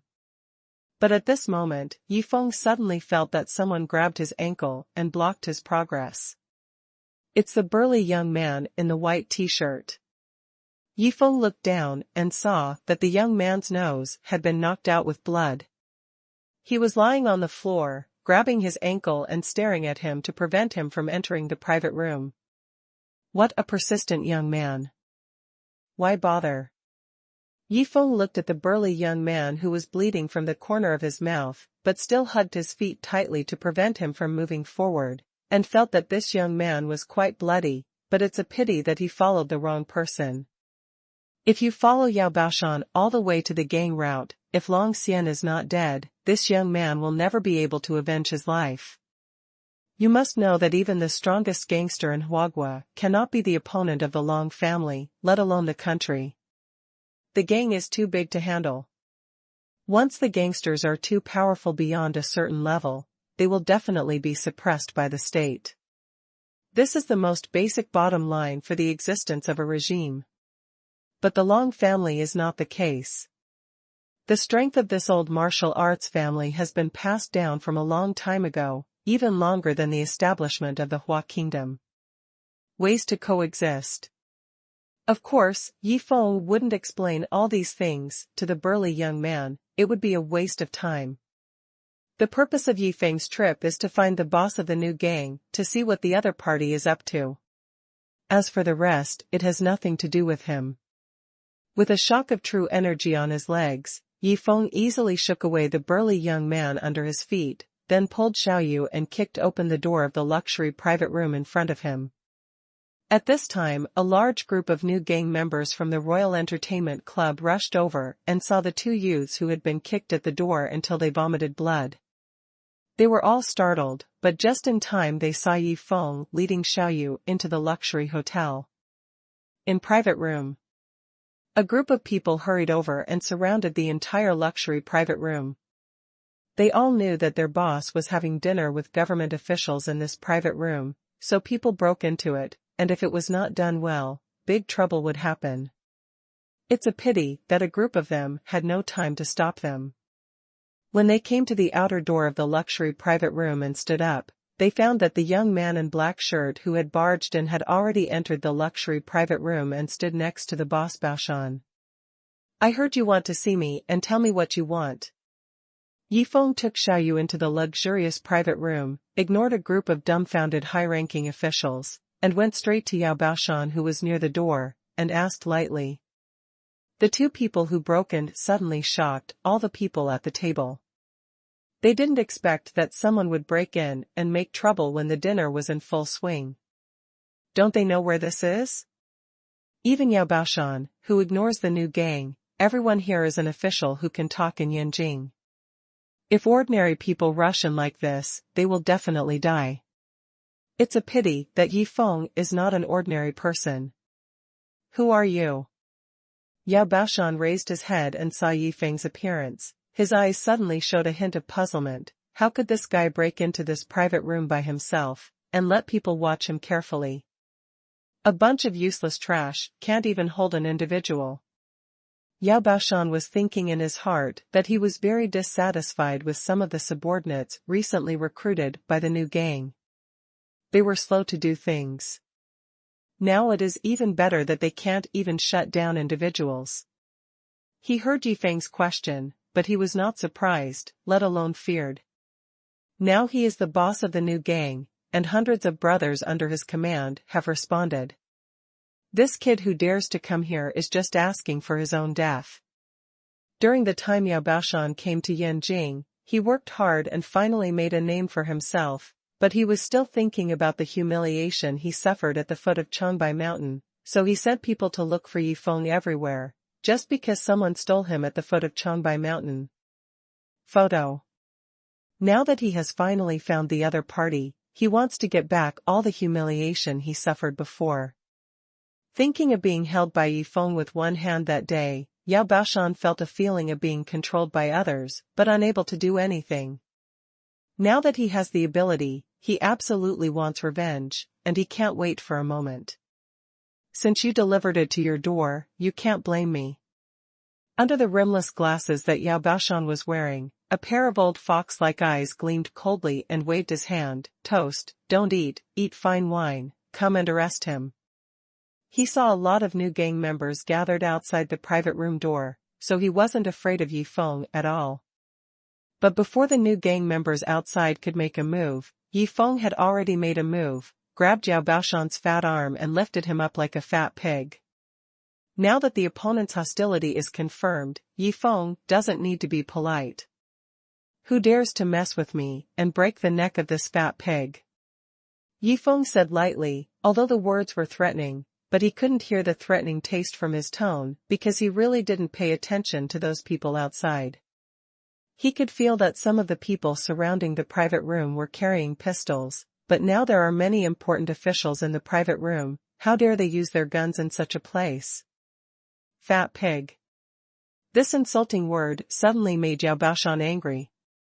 Nima, is he so fat? At most, it's only 200 caddies. And the most important thing is that he was hijacked by Yi Feng again like last time, which drove him crazy. It is an even greater shame to be picked up by Yi Feng so proudly. Of course, Yao Baoshan's psychological quality is very good to become the boss of the new gang and to rapidly develop the new gang. He didn't howl loudly like a real fat pig, but very calmly wanted to start a negotiation with Yi Feng. Little brother, it's not polite at all to barge in like this. Hey, is it polite for you to grab me and let me wait for you down there? Yi Feng smiled softly, threw Yao Baoshan on the ground with his hands, and then stepped on his chest, almost trampling the dignity of the entire new gang under his feet. All the government officials present were here to have a meal, and by the way, to accept some benefits that Yao Baoshan was about to give. When this kind of thing happened, it was impossible to come forward to stop them all, fearing that they would be harmed by Qiyu, who hid away and watched Yi Feng show his power.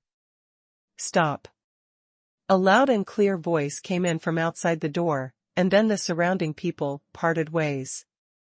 A new member of the gang was holding a pistol and pointed at Yi Feng with a fierce look. It seemed that as long as Yi Feng made a move, he would move towards Yi Feng. Feng fired a shot. But what Yi Feng did immediately shocked everyone present.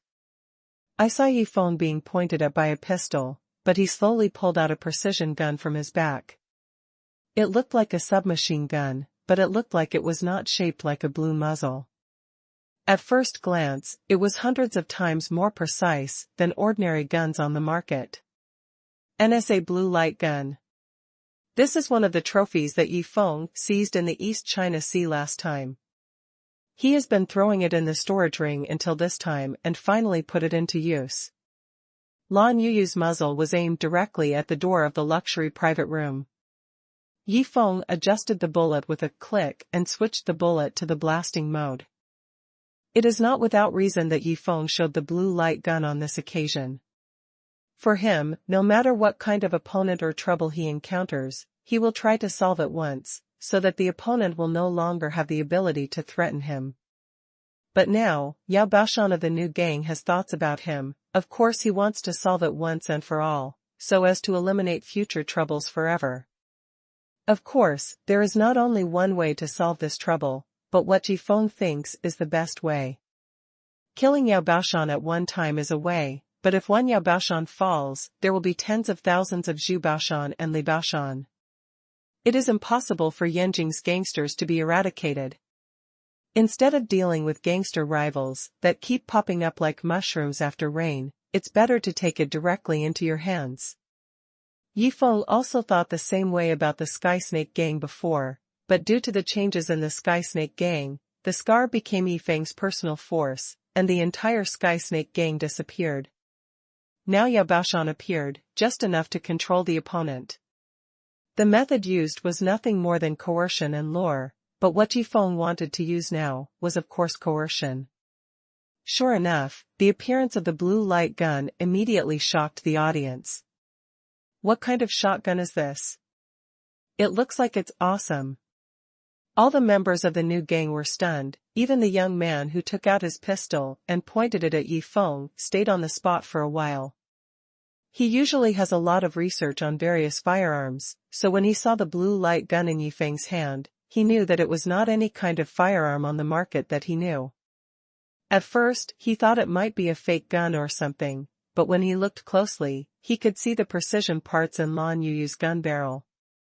This is definitely some kind of high-tech product. As for the officials who came to have a meal, they were even more surprised. They never expected to come to have a meal, and even if they received some benefits, they would encounter gang fights. But looking at the current situation, it seems that this is not just an ordinary gang fight. Immediately, a short and fat official of sufficient rank suddenly pointed at the blue light gun in Yi Feng's hand with a look of surprise on his face. "Are you from the National Security Bureau?" As soon as these words came out, the entire audience changed color. This kid turned out to be from the National Security Bureau. No one doubted what the chunky official said, not only because the chunky official himself held a high position, but also because of the special nature of the National Security Bureau. The Huasha National Security Bureau can be said to be a very mysterious existence among the people. Like ordinary officials, they only know that the National Security Bureau shoulders the mission of safeguarding national security, but they have never seen the true face of the National Security Bureau. Such a department has mastered the highest level of science and technology in the entire country, and usually deals with extremely vicious guys. How can it be like the Yanjing gangsters? The high-tech precision firearms of the National Security Bureau will never fall into the hands of outsiders. That is to say, the boy in the black shirt in front of him is actually a member of the National Security Bureau? The new gang has grown so fast that even people from the National Security Bureau have come to intervene? A group of officials suddenly had such an idea in their minds, and they all broke out in cold sweat. If this is the case, wouldn't those officials who are related to the new gang be in bad luck? Ordinary gangsters don't need to dispatch the National Security Bureau at all.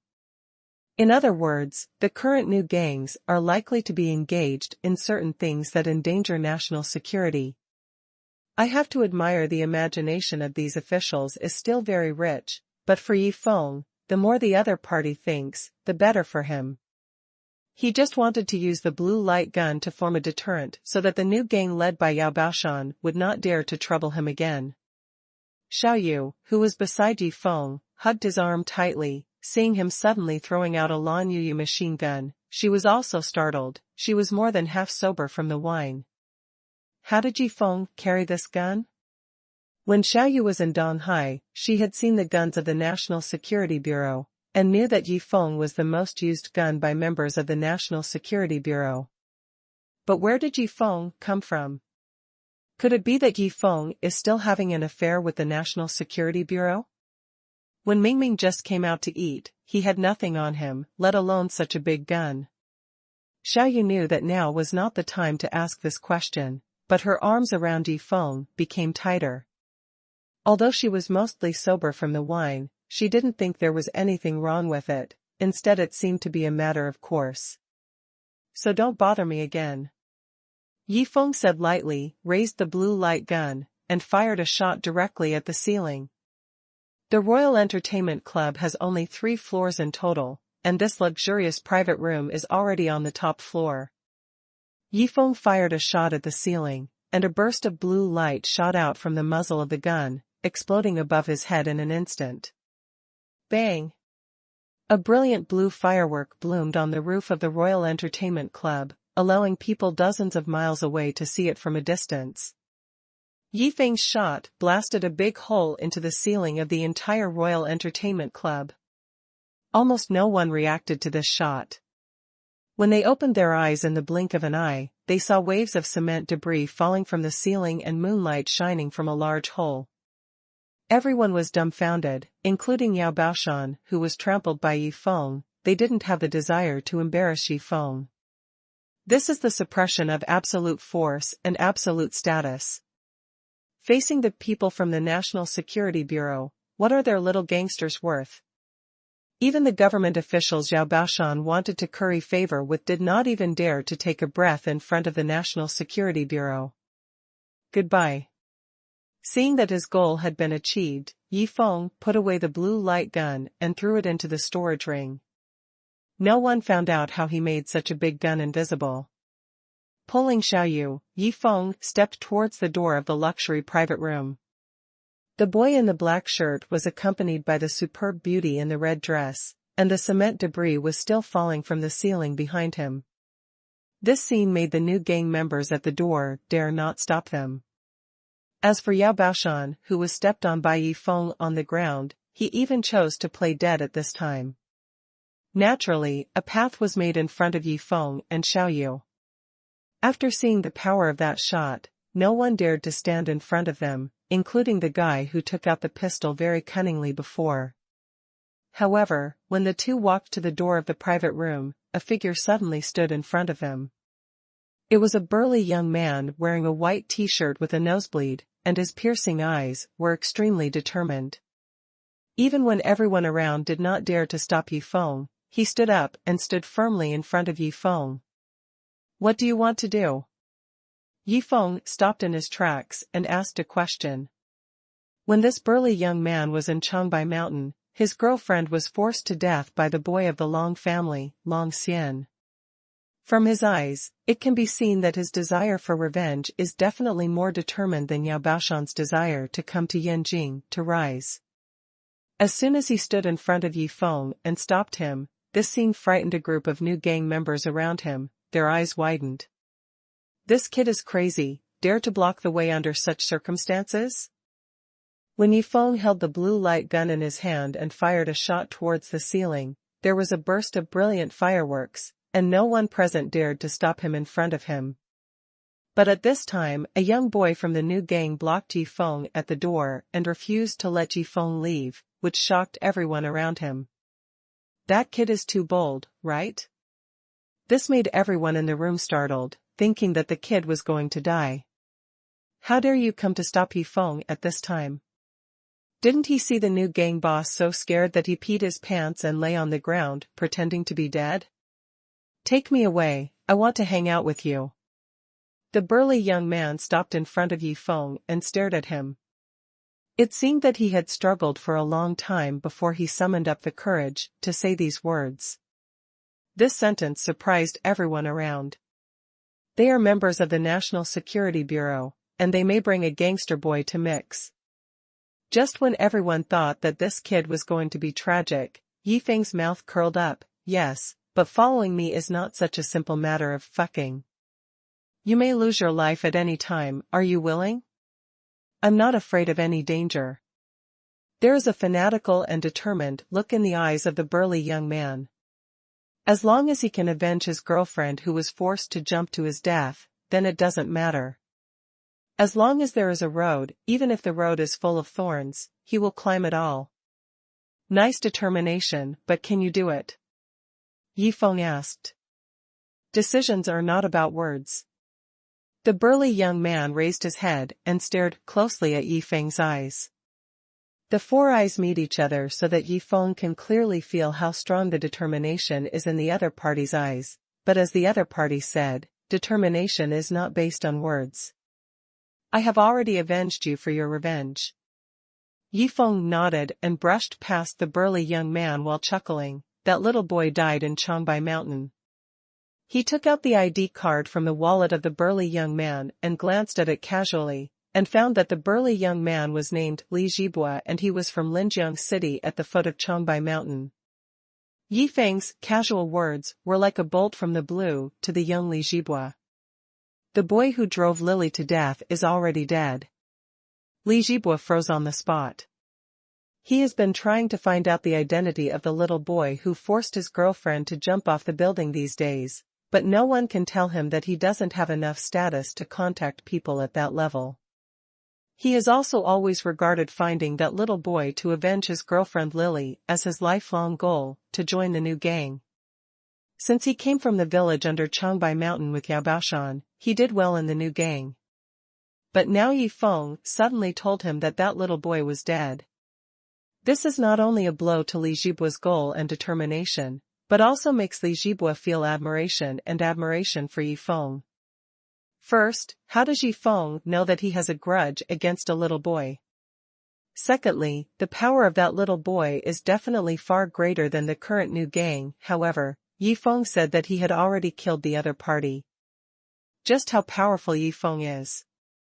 Li Jibua, according to his previous ideas, naturally felt that Yifeng was powerful enough to kill the little boy, but in fact Yifeng relied on his own strength.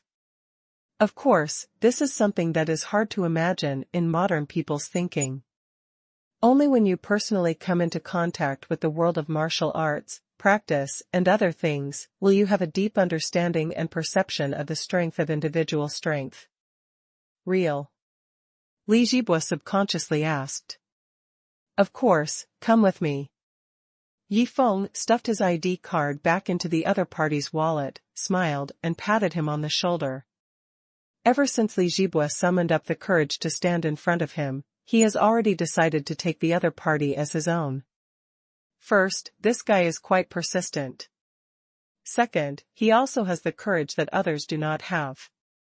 Persistence and courage, these two qualities are really important to a man. Even without Yifeng and Li Jibua's achievements in this life would not be too bad. After all, he can do many things that others can't. That's success. When the people around saw Yifeng asking Li Jibua to follow, they couldn't help showing weird expressions. They really were succeeded by this kid. No one knew what Li Jibua would encounter after following Yifeng. The members of the new gang showed incomprehensible expressions, one by one. Li Jibua was too risky, so he followed each other, for no apparent reason. When he was sold, he didn't know. But in fact, what Li Jibua got from this walk is something that these people present will never get in their entire lives. Yes. When Li Jibua heard Yifeng's words, his face was filled with joy.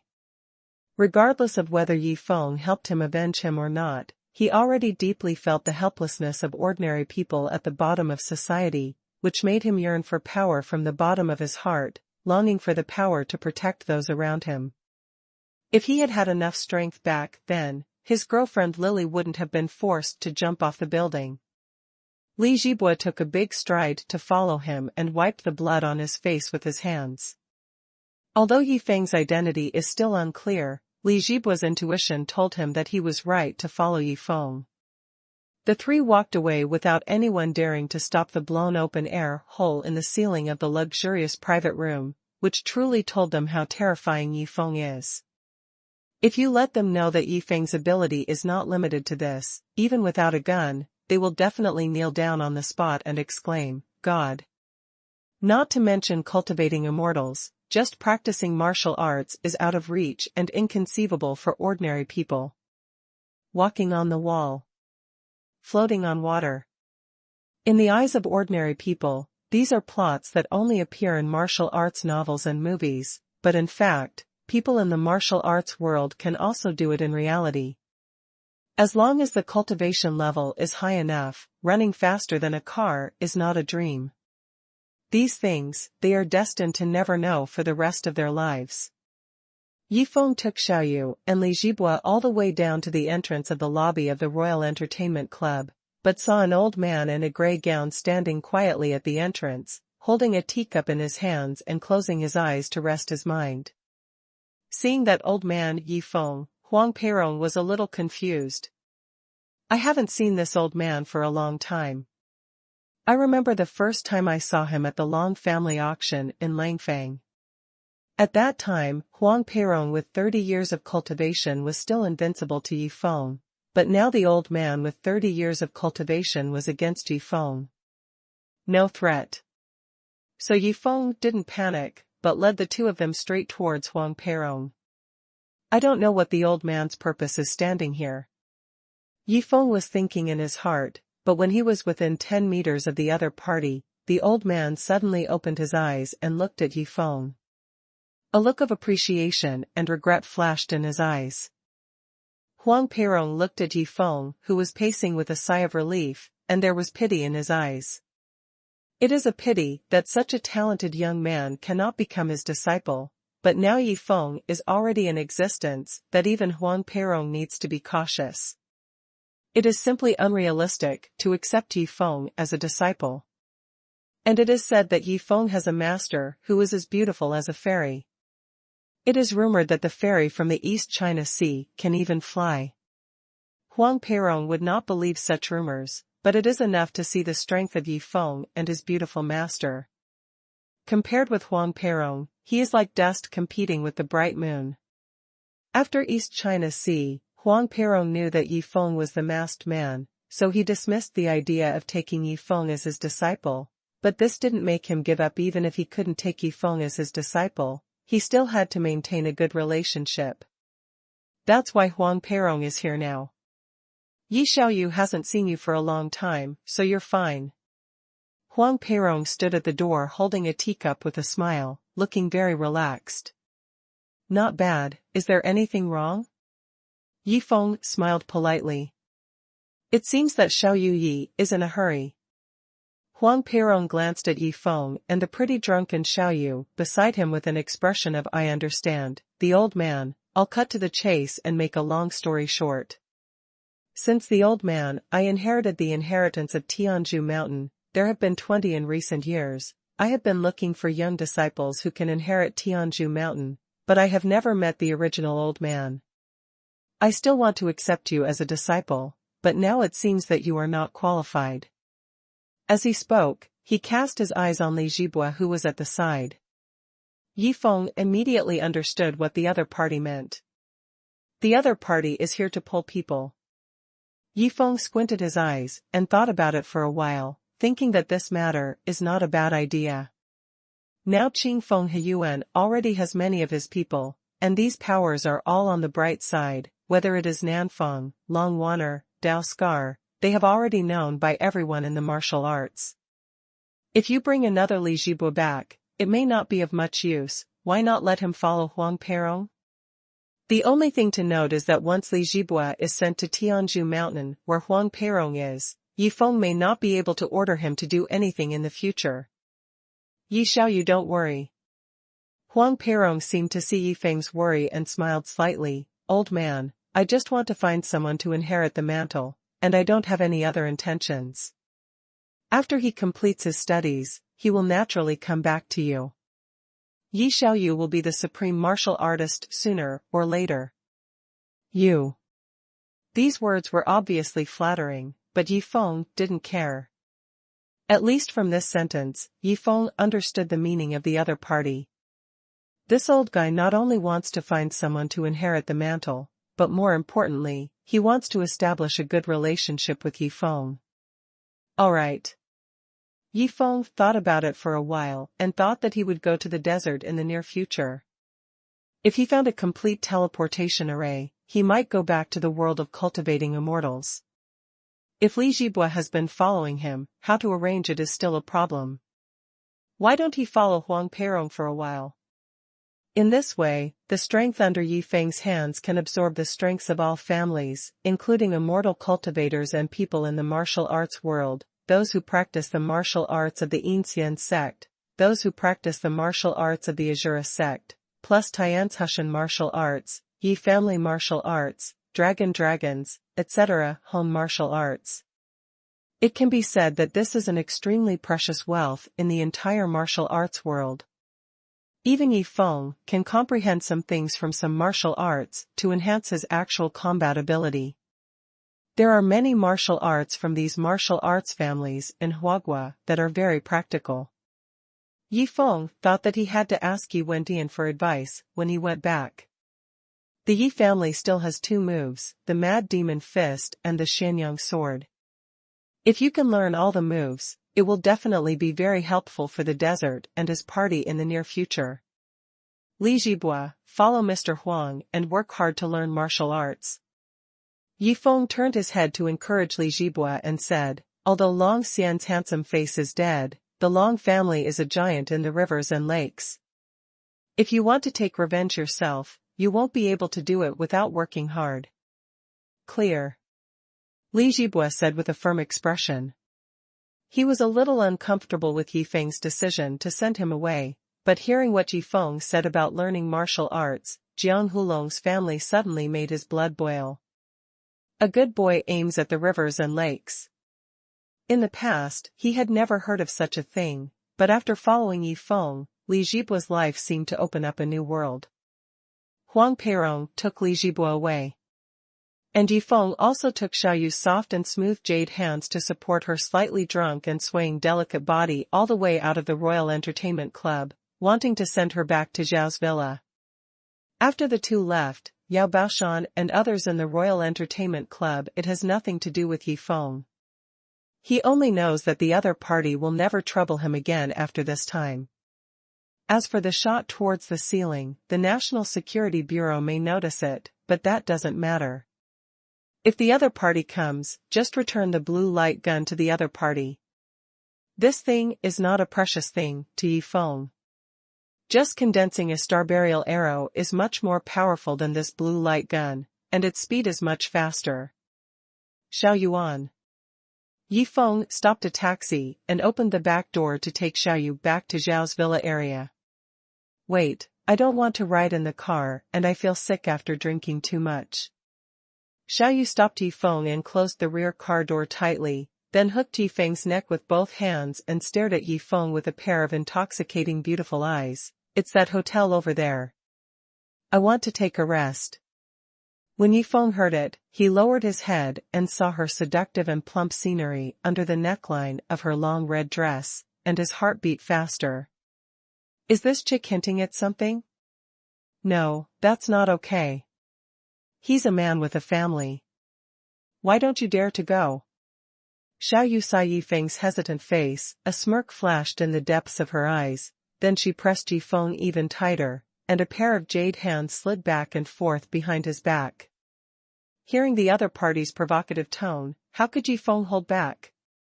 You can't be cowardly as a man. Since the other party teased Yi Feng like this, wouldn't it be too weak if Yi Feng didn't dare to go?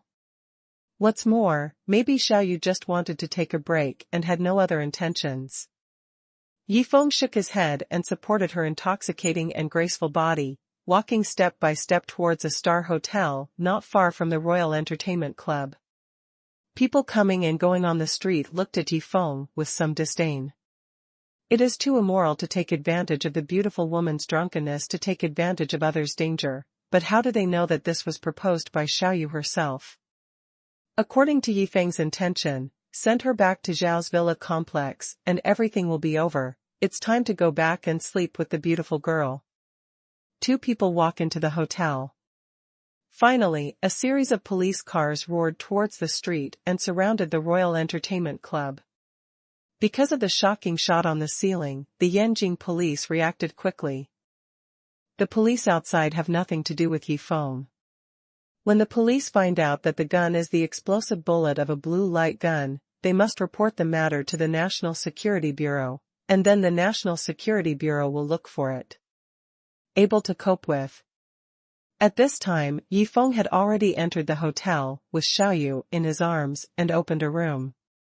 Yifeng's idea was to let her rest here by herself.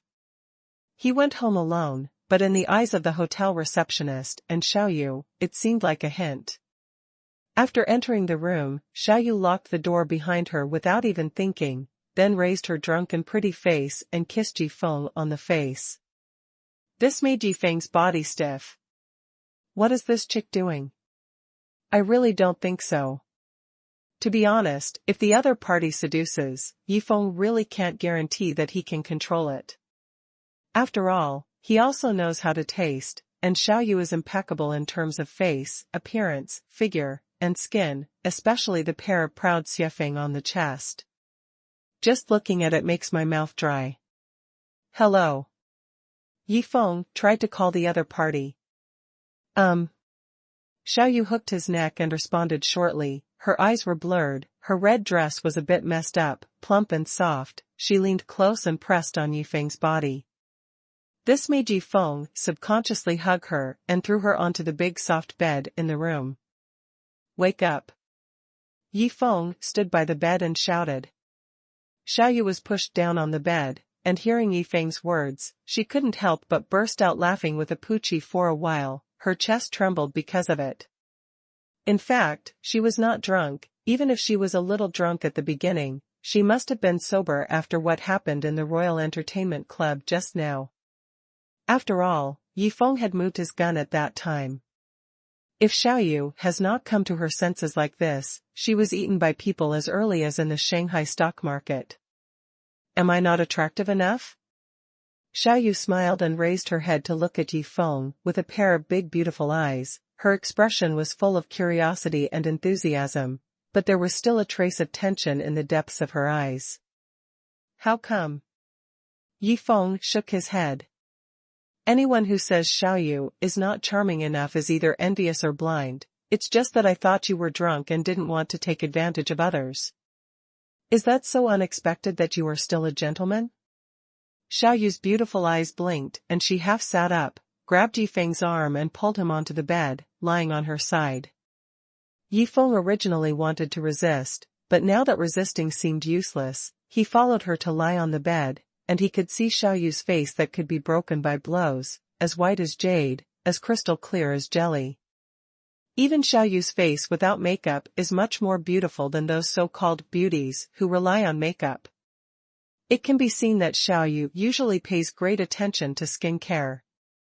It is a woman's nature to love beauty, not to mention Xiaoyu as a painter. I like you. Xiaoyu turned her face sideways and stared closely at Yifeng's eyes. There was only less than 2 finger widths between the two of them. Xiaoyu could feel the heat from Yifeng's breath blowing on her face like a breeze, making her whole body starting to get hot. Her confession was so direct that Yifeng couldn't react. Why? Yifeng was shocked. He never thought Xiaoyu would say that she likes him so decisively. It seems that this feeling came too fast. Yifeng probably knew about Xiaoqi's admiration for Xiaoqi, but he never thought that Xiaoyu, the little girl's sister, would also like him. It seems that he didn't do anything heartless to Xiaoyu. Let the other party fall in love with it. I didn't know you just attracted me. Xiaoyu smiled without explaining more. In her opinion, liking someone doesn't need a reason. From the very first time she came into contact with Yifeng, she felt that Yifeng had a faint and unique temperament. The silver BMW and the red Audi sports car collided at the high speed outside the Shanghai stock market. That was the first time they met. At that time, she faintly felt that Yifeng was different from other men in this world. There's definitely a different vibe, but I can't tell what the difference is. Then at the hotel in Xiangshan County, When she went to look for Yi Feng, Wang Xiaodong followed, but Yi Feng beat him up. At that time, she felt that Yi Feng was a maverick. Not everyone has the guts to do something to someone like Wang Xiaodong, who is clearly a rich second generation, without knowing the truth. People like that are either stupid or awesome. Obviously, Yi Feng belongs to the latter. What happened after that surprised Xiaoyu even more. From Xiaoqi's mouth, she heard about Yi Feng's various deeds in Yanjing. She went to the east coast and witnessed the battle between Yi Feng and Long Moran. She was even more convinced that Yi Feng was definitely not an ordinary person. After returning to Yanjing, she felt something changed quietly in her heart, but she heard that Yi Feng and Lin Shiqing had a marriage contract, and at this time, Yi Feng already had 2 women who were not inferior to her to accompany her. Some hesitation. But after today, let her put all these things behind her. What does she like about Yi Feng's relationship with other women? At least this is the first time she has liked a man since she was a child. Xiaoyu stared into Yi Feng's eyes, looked at the little smile in his eyes, and felt a little hairy for no reason. What was this guy thinking in his heart?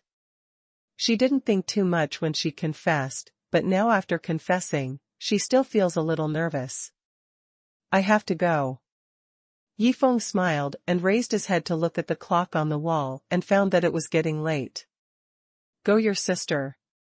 As soon as these words came out, Xiaoyu was furious from the bottom of her heart, and her temper suddenly came up. My mother just confessed that you want to leave after patting your ass. While talking, both hands pressed up towards Yi Feng's chest. The fragrant body in the red dress immediately threw Yi Feng down on the bed again, and the fiery red lips moved up and printed on Yi Feng's face. Wow. Yi Feng was stunned by Xiaoyu's actions. This little girl is so tough, she is even more domineering than Long Wanner. I thought she was cheerful and generous in Donghai before, but now it seems that I still underestimate her. But Yi Feng felt that he didn't know much about this chick at all. Would it be appropriate if he just rolled the sheets like this? Forget it. What else could he think when he felt the 2 balls of elastic, plump, soft and hot bodies pressing up against him? Yi Feng didn't think too much about the consequences of the matter. Net. For him, if he really had sex with Xiaoyu, he would at most be responsible. There were only many women around him, and the only thing he needed to struggle with was how to explain it to Long Wanner, Su Menghan and the others. Yi Feng would not hide this kind of thing from his woman. After all, women are careful. No matter how much he hides it, Long Wanner and Su Menghan will surely find out soon. Moreover, Yi Feng would not have the heart to keep Xiaoyu in the dark. The bodies of the 2 were hot, and they were on fire at the touch. Soon Yi Feng had already touched Xiaoyu's messy long skirt, and with one hand he climbed onto her plump and round chest. For a moment, a feeling like an electric shock spread throughout Xiaoyu's body. Whole body. Yi Feng easily untied the red dress and threw it beside the bed. Across the red lace sexy bra, Yi Feng pressed one hand on the pair of snow-white jade rabbits, and suddenly felt that the size was astonishing, even more majestic than it appeared on the surface. Yi Feng eavesdropped on the conversation between Su Menghan and Long Wanner's 2 daughters, and knew that the 2 daughters were both C. According to this standard, the 2 daughters of Lin Shiqing and Shu Shu had D, while Xiaoyu's was definitely an E. The above, and even more. This made Yi Feng admire secretly. This Xiaoyu's capital is too strong. She is bigger than any beauty he has ever seen, and she has a hot and cheerful personality. For example, she is so proactive now. With a light touch, Xiaoyu had already unbuttoned the black shirt on Yi Feng's upper body. Just when she was about to move further, she seemed to think of something suddenly, and her pretty face suddenly changed. Not good, Yi Feng. Her originally clear and sweet voice was trembling, as if thinking of something terrible. What's wrong? Seeing her ugly face, Yi Feng quickly came back to his senses, and asked a question with his head lowered. I forgot that I came to my aunt. Xiaoyu said, a blush appeared on her pretty face. Yifeng was stunned for a moment. Nima, isn't this cheating? After leaving the hotel, Yifeng was blown by the cold wind, and suddenly he became sober. Thinking of the scene in the room where Xiaoyu used her icy muscular little hands and her round, smooth cherry mouth to calm him down, he couldn't help but feel a little hot in his heart. I have to say that Xiaoyu's performance is excellent. In her words, she is very talented, and it is also the first time for Yifeng to enjoy the service of a beautiful woman, so of course he was deeply impressed. However, after the passion passed, the two had to face the fact that they rolled the sheets without live ammunition, which made Xiaoyu feel a little regretful. She really wanted to hand over her body to Yifeng completely, but unfortunately, she had no choice but to let Yifeng do it, but Yifeng didn't want to force it, in case it hurt her what hurt, but the gain outweighs the loss. After leaving Xiaoyu to rest at the hotel, Yifeng left the hotel alone. Originally, Yifeng was worried that she might be in any danger, and wanted to stay with her until dawn, but Xiaoyu drove him away. She has been alone for so many years, and she is still living alone in Shanghai. For many years, I have long been able to take care of myself. She doesn't want to cause Yifeng any burden. Yifeng returned to Qingfeng Garden all the way, and it was already midnight. The villa was brightly lit, and it looked like the girls were still awake, but the villa where Yi Wendian and Nanfeng lived had already turned off the lights, and the two of them always went to bed very early. Scar and his 8 brothers are still guarding the expo center, to prevent any accidents at night. Together with them are 2 soul cultivators, Zhao Yi and Ling Chen, and the 2 parties are enough to guarantee the exhibition. It will be safe. After all, if the threat of a high-end organization like the Pecan Group is excluded, no other forces will dare to act wildly within the capital of China. In recent days, Yifeng has noticed the efforts of Nanfeng, Dao Scar, Zhao Yibei, and Ling Chen. No matter which one of them has the reason and motivation to work hard to improve themselves. Nanfeng no longer has any relatives in this world. It was Yifeng who avenged him, taught him martial arts, and had the opportunity to personally kill his ruthless brother Nanfeng. Yifeng was his only big brother in this world. No matter what, he has a reason to stand by Yifeng's side. No matter what Yifeng wants to do, he will fully support it. Under the guidance of Yi Wendian, the Southern Ghost Crying Sword technique has been slightly successful, although it is still not enough. Release of internal energy to the outside exerts the true power of the Ghost Crying Sword technique, but with his talent, as long as there is an opportunity, it is very possible to comprehend the state of releasing internal energy to the outside. As for Dao Scar and Zhao Yi, they have a common enemy, and that is Situ Zongdao of the Heavenly Sword Palace. 10 years ago, when Situ Zongdao came to the secular world, he killed Dao Scar's wife and Zhao Yi's sister. Naturally, there is no need to say more about the hatred. If they don't work hard, why should they seek revenge from Situ Zongdao? They hope to avenge this revenge with their own hands. And Ling Chen, meeting Yifeng in the East China Sea, was the second turning point in his life. Now he has become a soul cultivator, but because of this, Li Xian, the elder of the Tai Chi Hall, became hostile to Yifeng. He must be able to condense his soul body as soon as possible, communicate with the elder Li Xian who saved his life, and tell Li Xian what kind of gentleman Yifeng is. Although Yifeng doesn't think he is a gentleman, but in Ling Chen's heart, he thinks so. Yifeng stood at the entrance of the villa and smiled slightly. When these people all grow up, even if they return to the world of cultivating immortals, they will be an extremely powerful force. Who said martial arts are inferior to fairy arts? At least the function of fetching things from the air like the dragon claw hand, in the world of immortality, only those who have cultivated for 100 years and condensed the yang god can rely on the yang god to perform it.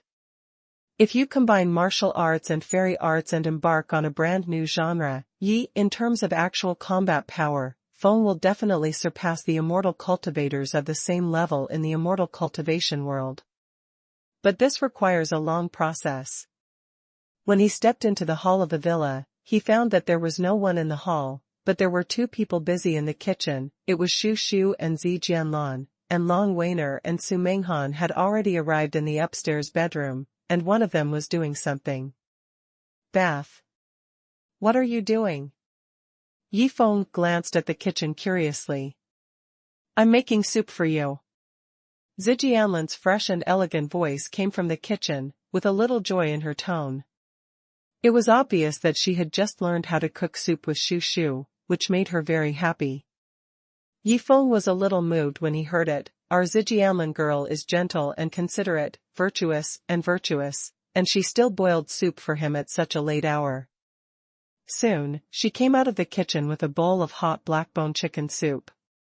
While walking, she pursed her mouth and blew on the mouth of the bowl. It seemed that she was afraid that the soup would be too hot and scald Yi Feng. I saw that she was dressed in purple, and she was wearing a pair of small cloth shoes on her little feet.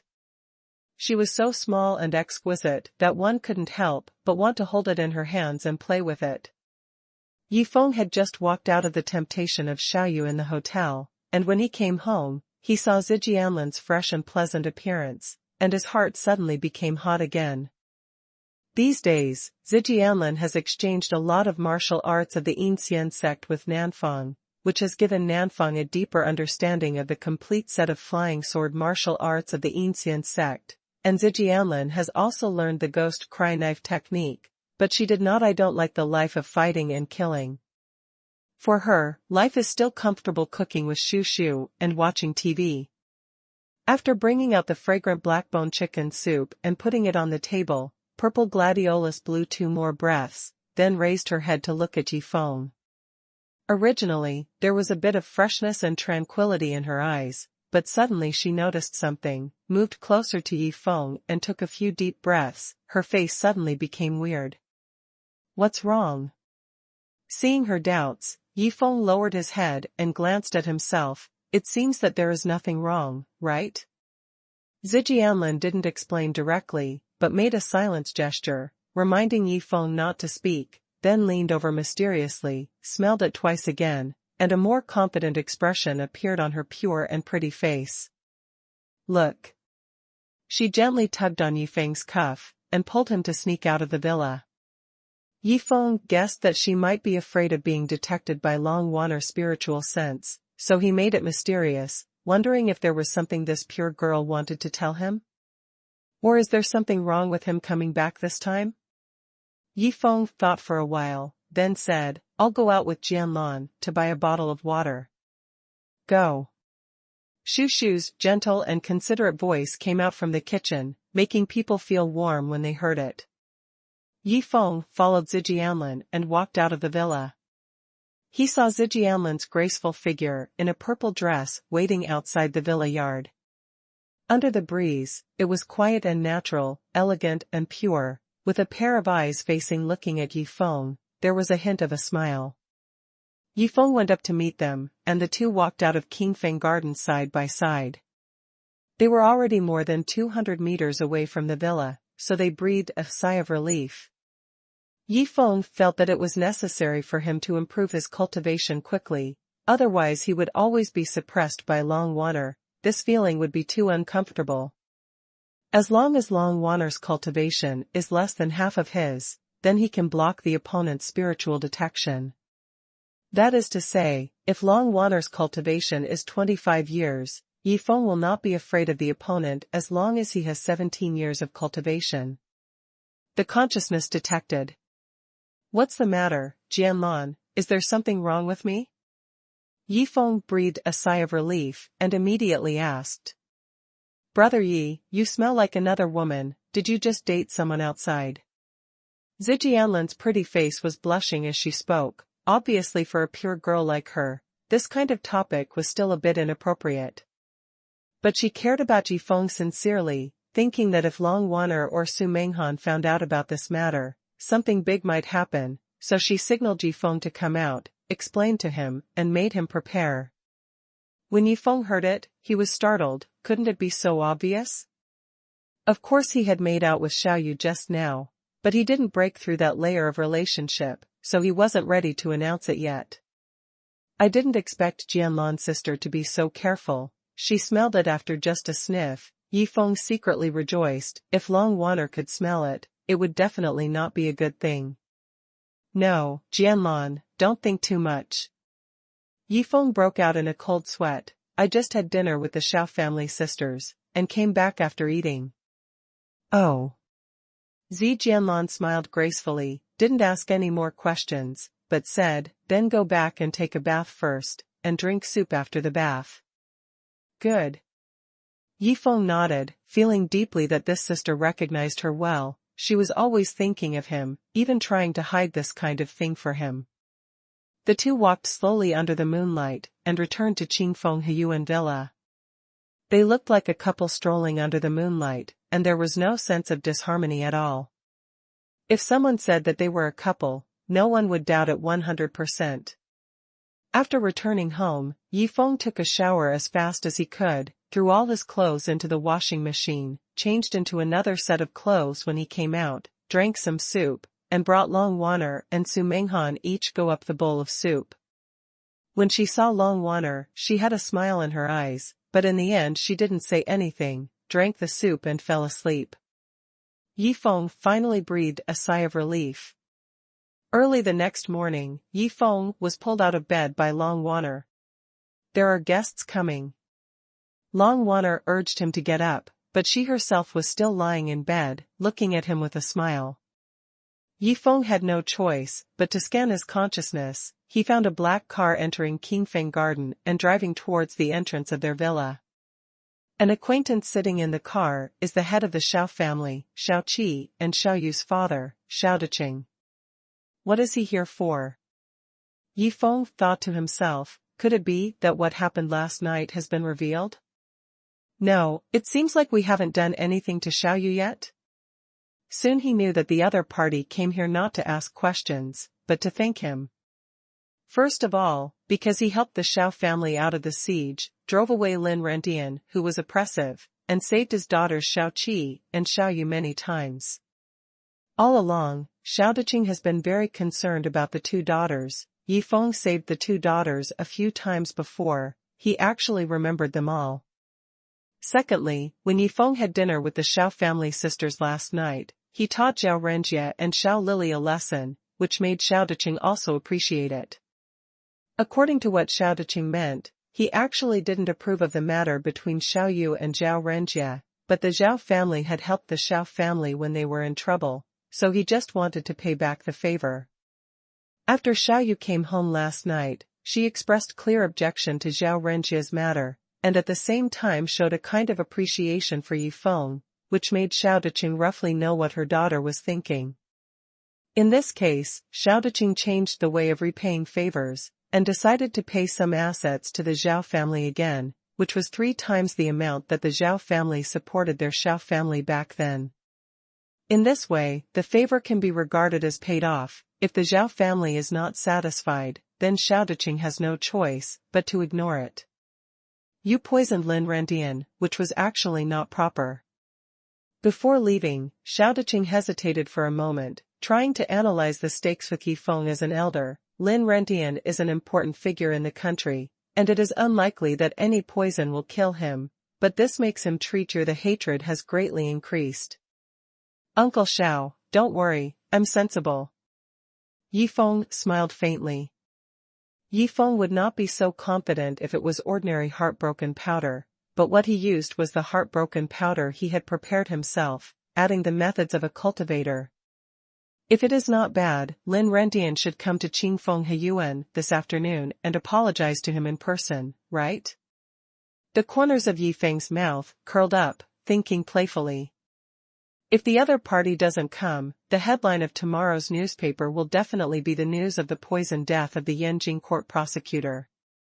Except for Xiao Deqing, even Lin Shiqing couldn't help calling Yifeng, reminding him to be careful about Lin Rendian. Lin Shiqing was in a bad mood when she left yesterday. But after thinking about it, it seemed to be a sign of jealousy. When she looked back, she soon regretted it.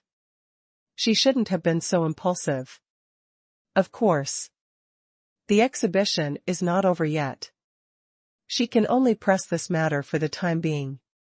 Just a reminder. Lin Rentian has suffered a big loss. It is impossible to stop here. But she didn't think about it. Lin Rentian couldn't cure Yi Feng's poison. The possibility of finally apologizing to Yi Feng. As for Long Wan'er and Su Menghan, they also heard about what Yi Feng did to Lin Rentian, but they were not worried. They knew Yi Feng's identity as a cultivator, so they would be afraid of an ordinary person in the world. Leaving aside the identity of a cultivator, Yi Feng's strength and background are also there. Even Lin Rentian would not be able to do anything to Yi Feng blatantly. Otherwise, the other party would have taken action long ago. In addition to the people around Yi Feng, this incident was also spread throughout Yanjing. After all, there were many people who saw this incident in the Shaojia Villa Park yesterday. Yi Feng actually threatened Lin Rentian and asked him to apologize. In the eyes of others, it is simply pulling out the tiger's whiskers. If you are not careful, you will end up in pieces. Even if Lin Rentian wanted to prevent this news from spreading, it would be absolutely impossible. After all, the technology is so advanced now, and there were too many people at that time. Therefore, this action has caused Lin Rentian's prestige that has been maintained to drop a lot. To be threatened by a junior. This junior is the prospective son-in-law of the Lin family. This is really too shameful. But on the other hand, almost everyone in Yanjing felt that Yi Feng was going to be in big trouble this time. Even if he wouldn't face too much revenge, because of his status and background, Lin Rentian still hated him. Everyone knows that Lin Rentian is an old fox. Even the members of the Shen family and the Miao family, who are both big families in Yanjing, no one wants to be remembered by him. It is really like a sharp edge, restless. Not to mention Yi Feng, a fledgling kid. He might die suddenly in a car accident one day or something. No one will have evidence that Lin Ren did it. For a moment, everyone wanted to see how Lin Rentian would fight back, and how long Yi Feng could persist in his plot. Even Yu Wentian felt that Yi Feng's actions were inappropriate. With Lin Rentian's power, most poisons in this world can be cured. It's really not a good idea for you to threaten that guy like this. Regarding this, Yi Feng said calmly, they couldn't cure Lin Xuanhuan. I recovered him in 2 minutes. The poison I released. It's not so easy for the old fox to undo it. The old man will wait and see. Yu Wentian squinted his eyes and drank his morning tea. The warm sunshine came in from the window, making his whole body warm and extremely comfortable. The old man is now. It's time to enjoy the blessings. Yu Wentian looked at the many beauties busy in the house, and felt very relieved. All of this is thanks to Yi Feng's beautiful teacher. Otherwise, how could he be so peaceful? Compared with the ups and downs in the martial arts world, threats like Lin Rentian from the mundane world are just like children playing house. Since Yi Feng said it's okay, then Yu Wentian believed him. Yu Wentian was sitting comfortably on the sofa. He really wanted to see the scene of his descendants wrapping around his knees. It's a pity that he knew that Yi Feng's movements should not be so fast. After all, after following the beautiful teacher of the fairy in the East China Sea, Yu Wentian knew that Yi Feng still had a lot of things to do. The matter of revitalizing the Yi family had to be discussed later when he was free. If you can bring the beautiful master along. When Yu Wentian thought about it, he couldn't help but shook his head. The Eastern Sea Fairy is too mysterious. At first glance, she is not a woman who is easy to subdue. With Yi Feng's current strength alone, it is still impossible to win her. If Yi Feng knew what this old man was thinking, he would definitely be extremely puzzled. Su Feiying was both a teacher and a friend to him. His only feelings for her were respect and admiration.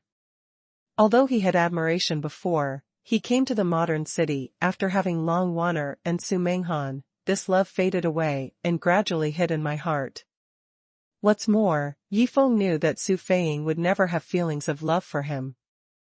The next day, Yifeng began to concentrate on widening the meridians in his body. He strived to raise the upper limit of his cultivation to 20 years as soon as possible, so that he could learn the immortal art of Star Shield and go to the desert.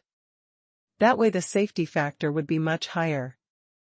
The trip to the desert. Yifeng didn't want Su Menghan and Long Wanner to follow him, because there was no need for that. He just searched for the teleportation array. It shouldn't take much time. Of course. The prerequisite is that no one is blocking. But Yifeng calculated that once he leaves Yanjing, the danger will increase greatly. Although under the words of Long Moran, the alliance that surrounded and suppressed Yifeng in the world has collapsed. But it does not mean that no one wants to attack him. The current Yifeng, widening his meridians for 2 months, can only increase the upper limit of cultivation for 5 years. It is much more difficult than when he was just reborn in the modern city. However, he can only progress step by step in this way. Otherwise, his life will be in danger. Today, Yifeng had a very pleasant day. But compared to him, Lin Rentian, who was far away in the military hospital, experienced a day like a nightmare. Toxins cannot be removed from the body. Many chief physicians at the military hospital were helpless against the poison Lin Rentian was poisoned by. Although they could be relieved a little, after 2 days, the poison was still able to knock Lin Rentian down in one fell swoop. He died. Regarding this, the chief physician of the military hospital asked Lin Rentian to apologize to Yifeng quickly, so as not to accidentally get really pissed off. Lin Ren had to gnash his teeth because of the weather. This group of quack doctors is really useless. Not only his son Lin Xuanhuan can't be cured, but now even the toxins in his body can't be removed. Fortunately, they are still the top medical elites in the country. Dad, how about I go talk to Brother Yi and let him? Lin Xuanhuan asked nervously from the side.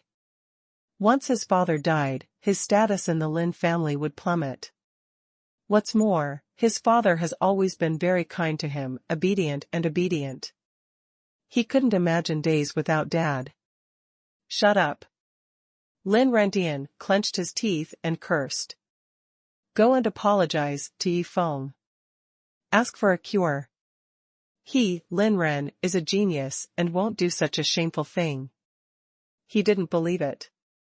Yifeng really dared to watch him die like this. He, Lin Rentian, was a high-ranking official of the country.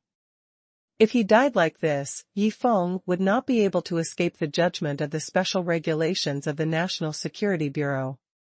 Although Yifeng's status is special now, the National Security Bureau doesn't want to embarrass that kid. But if Lin Ren died innocently, then the nature will be different.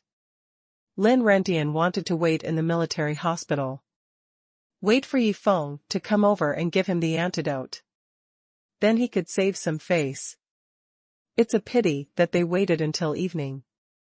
Lin Rentian felt the alternation of heat and cold in his body, and he was about to vomit and diarrhea. Yifeng still couldn't be seen. The moonlight hangs on the tip of the tree, shedding like silver yarn. Lin Rentian's face became more and more gloomy. Yifeng, that boy, does he really dare to remain indifferent? When Lin Rentian was so nervous that he couldn't even eat, Yifeng was at home, feasting with all the girls. Shushu's cooking skills are amazing. Yifeng feels like he is in heaven every time he eats. This is much happier than when he was in the world of cultivating immortals. It is much happier to eat and sleep with concubine Su. Although Su Feiying is strong, she really doesn't have any outstanding culinary skills.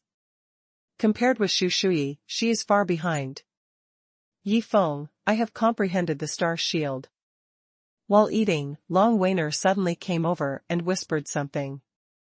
The shield of the stars is no longer a low-level fairy art. It is an exclusive fairy art of the Star Tomb sect. Its complexity is far beyond that of the burial star arrow. It took Long Wanner so many days to comprehend it. In fact, it is considered very fast. Not bad. I'll give you more rewards tonight. Yi Feng chuckled. Long Wanner's pretty face flushed, and she gave him a blank look. You have to quickly raise your cultivation base. Otherwise, don't blame me for bullying you. Don't worry. Menghan and I will work hard together. Yi Feng looked at Su Menghan, who was eating quietly, and smiled slightly. Su Menghan is the same as him. He has just started to practice. The meridians are not broad enough. Even though there are many treasures of heaven and earth in the storage ring, there is still no way to absorb and improve his cultivation. He can only take his time. Among the words, everyone didn't take Lin Rentian's matter to heart at all. If other people in Yanjing knew how comfortable Yi Feng is now, everyone would be envious to death. He offended Lin Rentian from the Lin family, and he was able to flirt with so many beauties. The entire Huagua could do it. He's probably the only one with this. It wasn't until the end of the moon that Yi Feng and the others had finished their dinner and packed up the dishes. Only then did they notice that Qing Feng and Yuan Wei finally had one after another commercial vehicles driving over. After sweeping their consciousness, they found that all of them were from the Lin family. People. Can you finally sit still? The corner of Yi Feng's mouth curled up. He continued to watch TV with his arms around Long Wanner. He didn't bother to get up to greet him. To deal with people like Lin Rentian, he had to put on airs and put on airs. Otherwise, how could he convince the other party? Soon, both Long Wanner and Yi Feng felt business cars stop outside the courtyard of the villa. Then a group of people came down. There were men and women. The leader was Lin Dedian, the head of the Lin family. As the patriarch of the Lin family in Yanjing, he definitely needs to come forward when he encounters this situation. Lin Rentian, on the other hand, may not be able to rush over because of his deep poisoning. He did not appear among the crowd. Beside the serious Lin Dedian stood Lin Shiqing with her arms folded, her eyebrows were tightly frowned, she seemed a little worried about Yi Feng's situation. Among the group of people, it is Lin Shiqing who attracts people's attention the most. Not only is she beautiful and good-looking, but also because of her identity. You must know that she and Yi Feng are engaged to be engaged. But Yi Feng this time it is standing on the opposite side of the Lin family. No one came out to meet them. This made some people in the Lin family feel very uncomfortable. They all wondered why Yi Feng was so arrogant. Facing the Lin family, the first family in Yanjing, they were all so blind and arrogant. They didn't know to come out to greet people. It will be difficult for such a kid to survive in society in the future. If Lin Shiqing really marries him, the future will be worrying. Although they are members of the Lin family, there are not many people who really know Yi Feng's deeds in the East China Sea and his true strength. Among the people who came now, only Lin Dedian and Lin Shiqing know Yi Feng better. Originally, Lin Dedian didn't let other people follow him. But there are many reasons why he couldn't stand the other party. Why Lin Rentian was poisoned. Of course, they are relatives who can't sit idly by, and so on. Lin Dedian shook his head. Only he knew clearly. Even if Yi Feng faced their Lin family, it was impossible for him to give in. Now his brother Lin Rentian has been poisoned by Yi Feng. If he wants to survive, he can only talk to Yi Feng first. Otherwise, Yi Feng will break his heart and Lin Rentian will go to see Lord Hades. Lin Dedian knew from the information about Yi Feng that he had obtained. Yi Feng is a man who prefers to be soft, but not hard. Being tough with him will definitely have the opposite effect. Poetry. Come in with me. The others stay outside. Don't move a step. Lin Dedian was afraid that they would get in the way, so he gave an order. Unexpectedly, this sentence was strongly opposed by the other Lin family members. They all started to talk aloud. They wanted to follow Lin Dedian into the villa. They taught Yifeng a lesson. You guys shut up. Lin Dedian glanced at the others, coldly. The powerful momentum suddenly calmed down the whole scene. He thought to himself that he knew that these guys would not be allowed to come here. If he didn't make it right, there would be trouble again. But they have already come. It is not appropriate to drive them away now. Just let them stand outside. After Lin Dedian roared, the rest of the people didn't dare to say a word.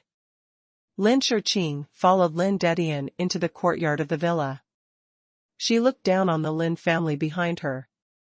Do you really think that the Lin family is the best in the world? Do you think that being born in the Lin family can do whatever you want outside? Lin Shiqing knew it very well.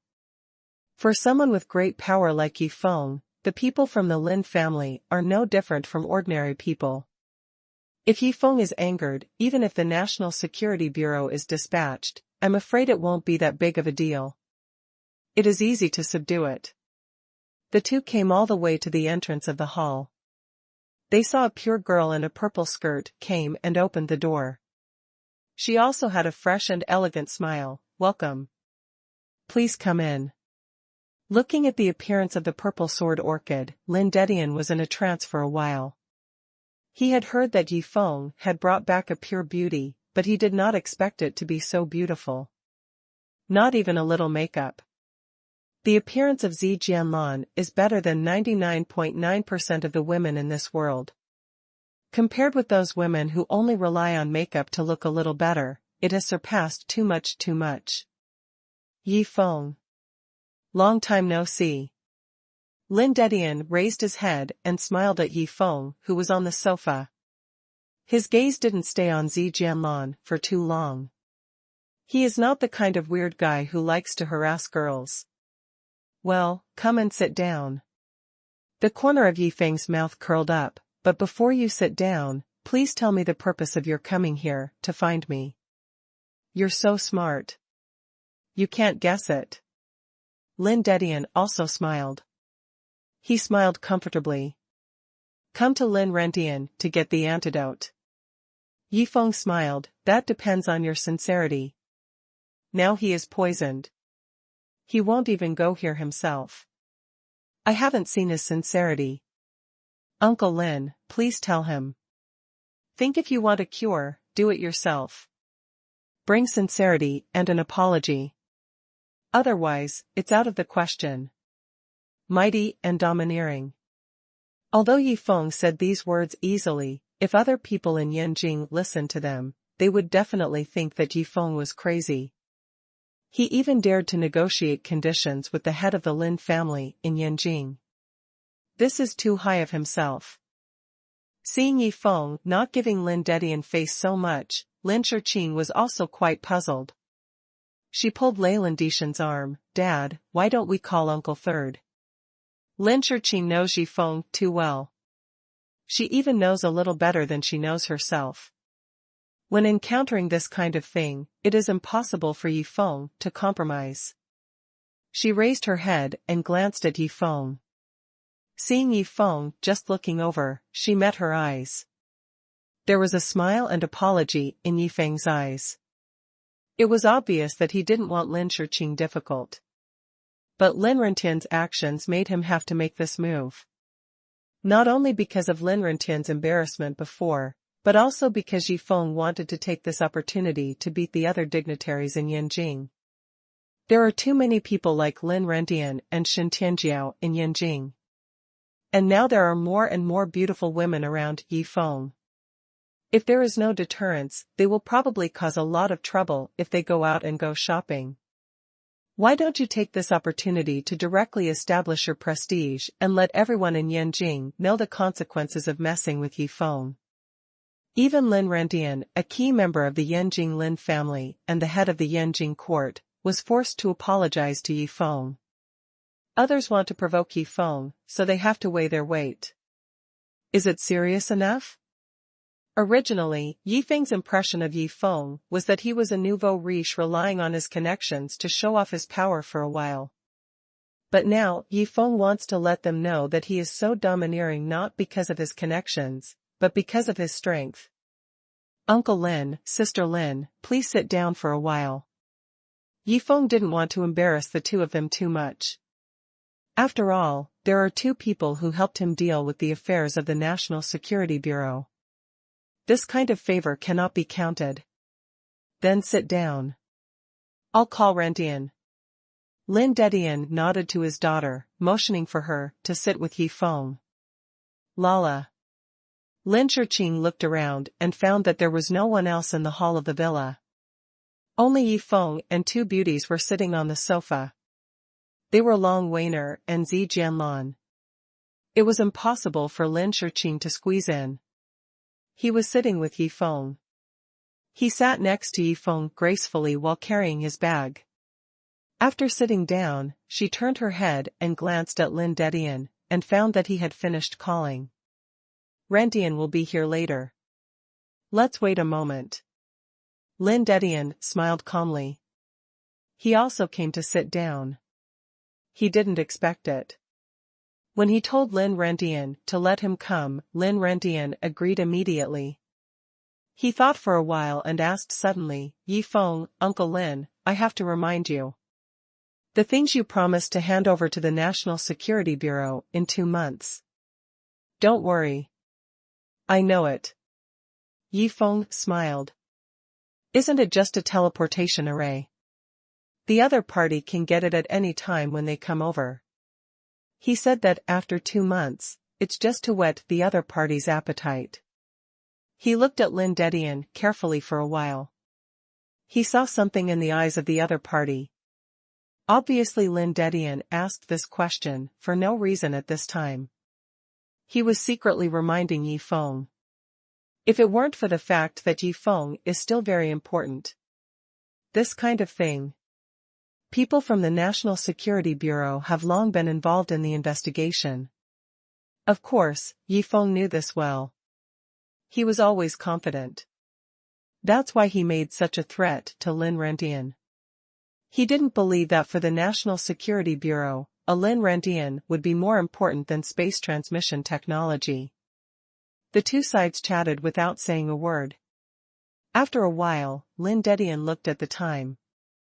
He felt that Lin Rentian should also arrive. He frowned slightly. Now the whole Yanjing is paying attention to this matter. I don't know what kind of conflict will happen when Lin Rentian confronts Yifeng after he comes over. After all, Lin Rentian is his own younger brother. Lin Dedian understands his character very well. It is really difficult for him to apologize to Yifeng. It's not certain when the time comes. Lin Dedian still has to act as a middleman, to persuade Lin Rentian and Yifeng, and to say hello to Yi Wentian when necessary. Try to resolve this conflict peacefully. Now the entire upper class of Yanjing is paying attention to this matter, including the other big families except the Lin family. The confrontation between Lin Rentian and Yifeng.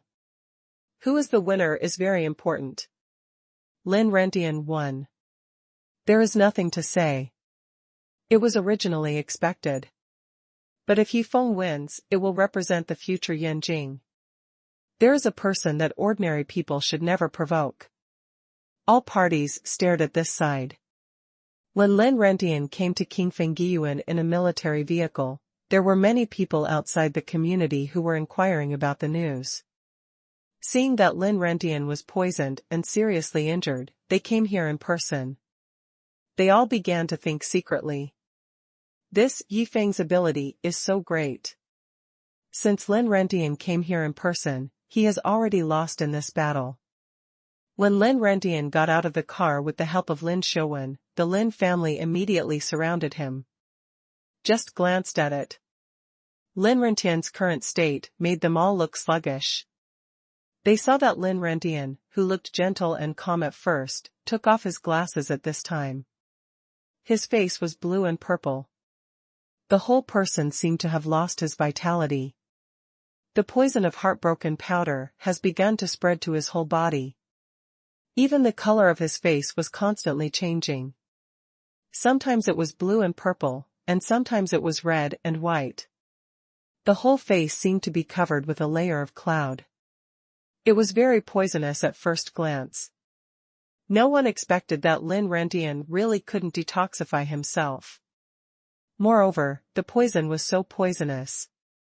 Lin Rentian's hands and feet were trembling a little. With the support of his son Lin Xuanhuan, he walked towards the villa step by step. There was a little unwillingness in his eyes. He knew this. His prestige in the Lin family and Yanjing would plummet. On the contrary, he would become Yifeng's stepping stone. Achieve Yifeng's reputation. He was extremely unwilling, but there was nothing he could do. Because those fellows in the military hospital were all urging him to hurry up and find Yifeng. Otherwise, his life would be in jeopardy. Compared with life, a mere reputation is really nothing. As a person of a certain age, Lin Rentian deeply understands the reason why there is no need to worry about having no firewood to keep the green hills. Uncle Lin came to see this junior in person. I'm really flattered. Yifeng got up this time. He walked with Lin Dedian, Lin Shiqing, father and daughter, and walked out of the door of the villa hall. He looked at Lin Rentian, who was gradually approaching with a half-smile. Is this insidious guy ready to apologize? Or is he ready to explode? Sorry. Lin Rentian almost gritted his teeth and squeezed out these 3 words from his mouth. He raised his head. Under the moonlight, his face looked colorful and extremely bright. There was only a pair of pupils shining brightly. As long as he survived, he would have time to play with Yifeng in the future. It's a pity that Yifeng certainly wouldn't give him this chance. Puff puff. When Yifeng raised his hand, several long needles came out of his hand and shot straight into several acupuncture points on Lin Rentian's body. Your intestine-broken powder poison has been cured. But there is still some residual toxicity. Yifeng said lightly, you won't die too quickly. But my future life is still in my hands. I hope you don't mess with me again. If you didn't make things difficult for me again and again, I wouldn't bother to argue with you. Wow. The short conversation between the two was like a stormy sea. Everyone around including Lin Dedian was stunned. Lin Rentian's apology alone is shocking enough. Who in Yanjing doesn't know that if Lin Rentian's character hadn't been driven to a corner, he would never have apologized to a junior like this, or a junior he detests, but now he forced out the 3 words I'm sorry, which shows how strong Yifeng is. And domineering. Yifeng's poison is really terrible. Almost instantly, the news of Lin Rentian's apology flew all over the upper circles of Yanjing like wings, making everyone remember the name Yifeng at once. The news that followed made them even more shocked. Yifeng didn't simply detoxify Lin Rentian, but left some tails in Lin Rentian's body. As long as Yifeng wanted to, he could kill Lin Rentian at any time. So cruel. When everyone heard the news, they couldn't help giving Yifeng a thumbs up. No one in Yanjing would dare to do such a thing, but Yifeng did it so naturally. This seems to be a declaration declaring that everyone in Yanjing should not easily try to offend Yifeng, or they will suffer the consequences of offending him. That's how Yifeng behaved. When he was threatened in the rivers and lakes, he went directly to the Inxian faction and took over the opponent's lair once and for all. Now Yanjing came to threaten him again, before he was about to go to the desert. There is no doubt that acting in the rivers and lakes is not the same as acting in the modern city. In the rivers and lakes, he can kill people door to door.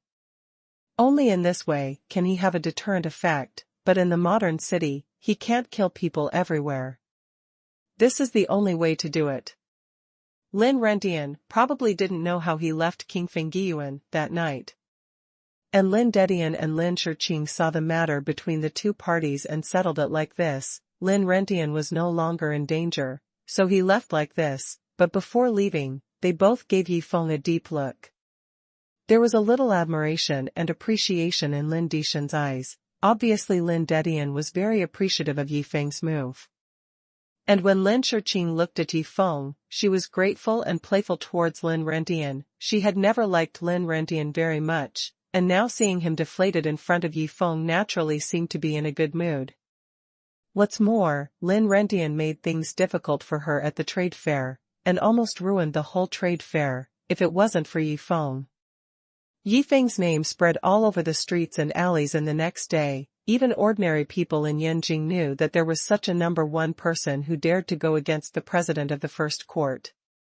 Those press releases were written by various forces, including Lin Rendian, who smeared Lin Rendian and highly praised Yi Feng. Yi Feng has been deflated by the Lin family. There are too many forces in Yanjing who like to hear it. It is their usual style, to beat up the dog afterward. This can be considered as a help to Yi Feng, no matter it is the Yanjing Miao family or the Shen family and the Lin family, there are many conflicts with each other. At this time, they secretly threw an olive branch to Yi Feng, hoping to have a chance to cooperate with Yi Feng. Of course, I still have reservations about Yi Feng, the quasi-son-in-law of the Lin family, who is from other forces, or else he would have sent someone to the door a long time ago. If it is said that the person who is most deeply touched by this matter is the people around Yi Feng, they are the father and son of the O family who helped him deal with the Yi Mingzhu and later handled a series of jewelry sales.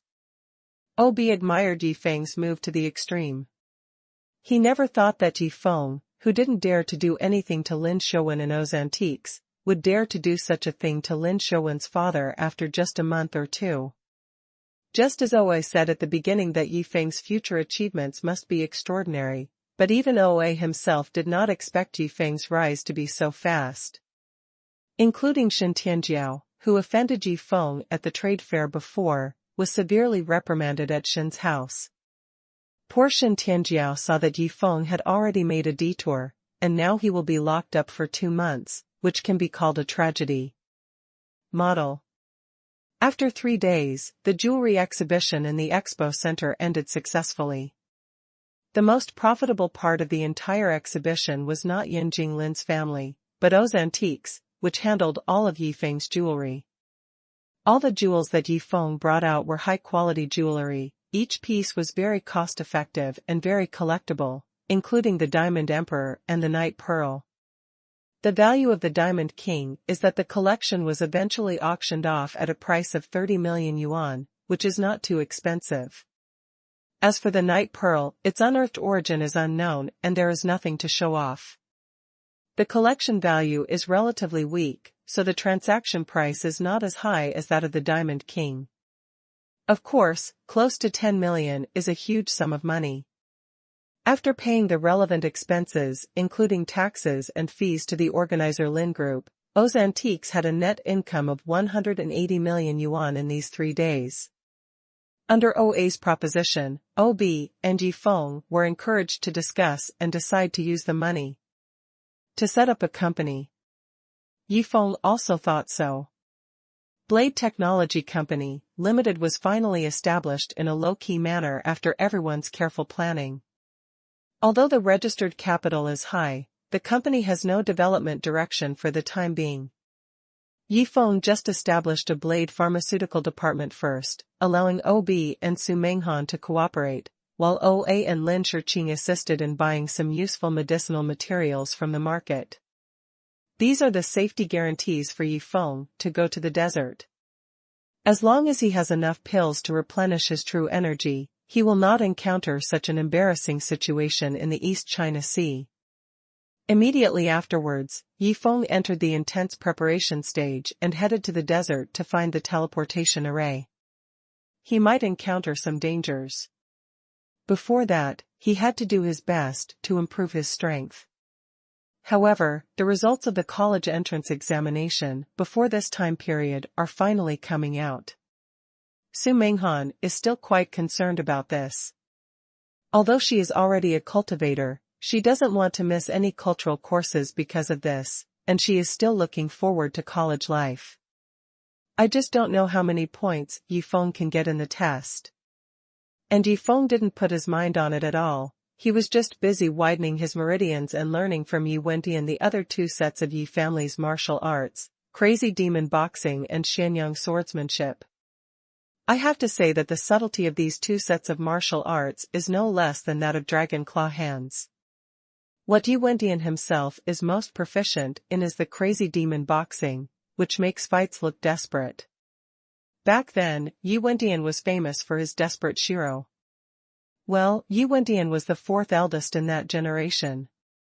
As for the xuanhuan swordsmanship, it is the most exquisite martial arts routine of the Yi family. Even in the heyday of the Yi family, not many people were proficient in this set of swordsmanship.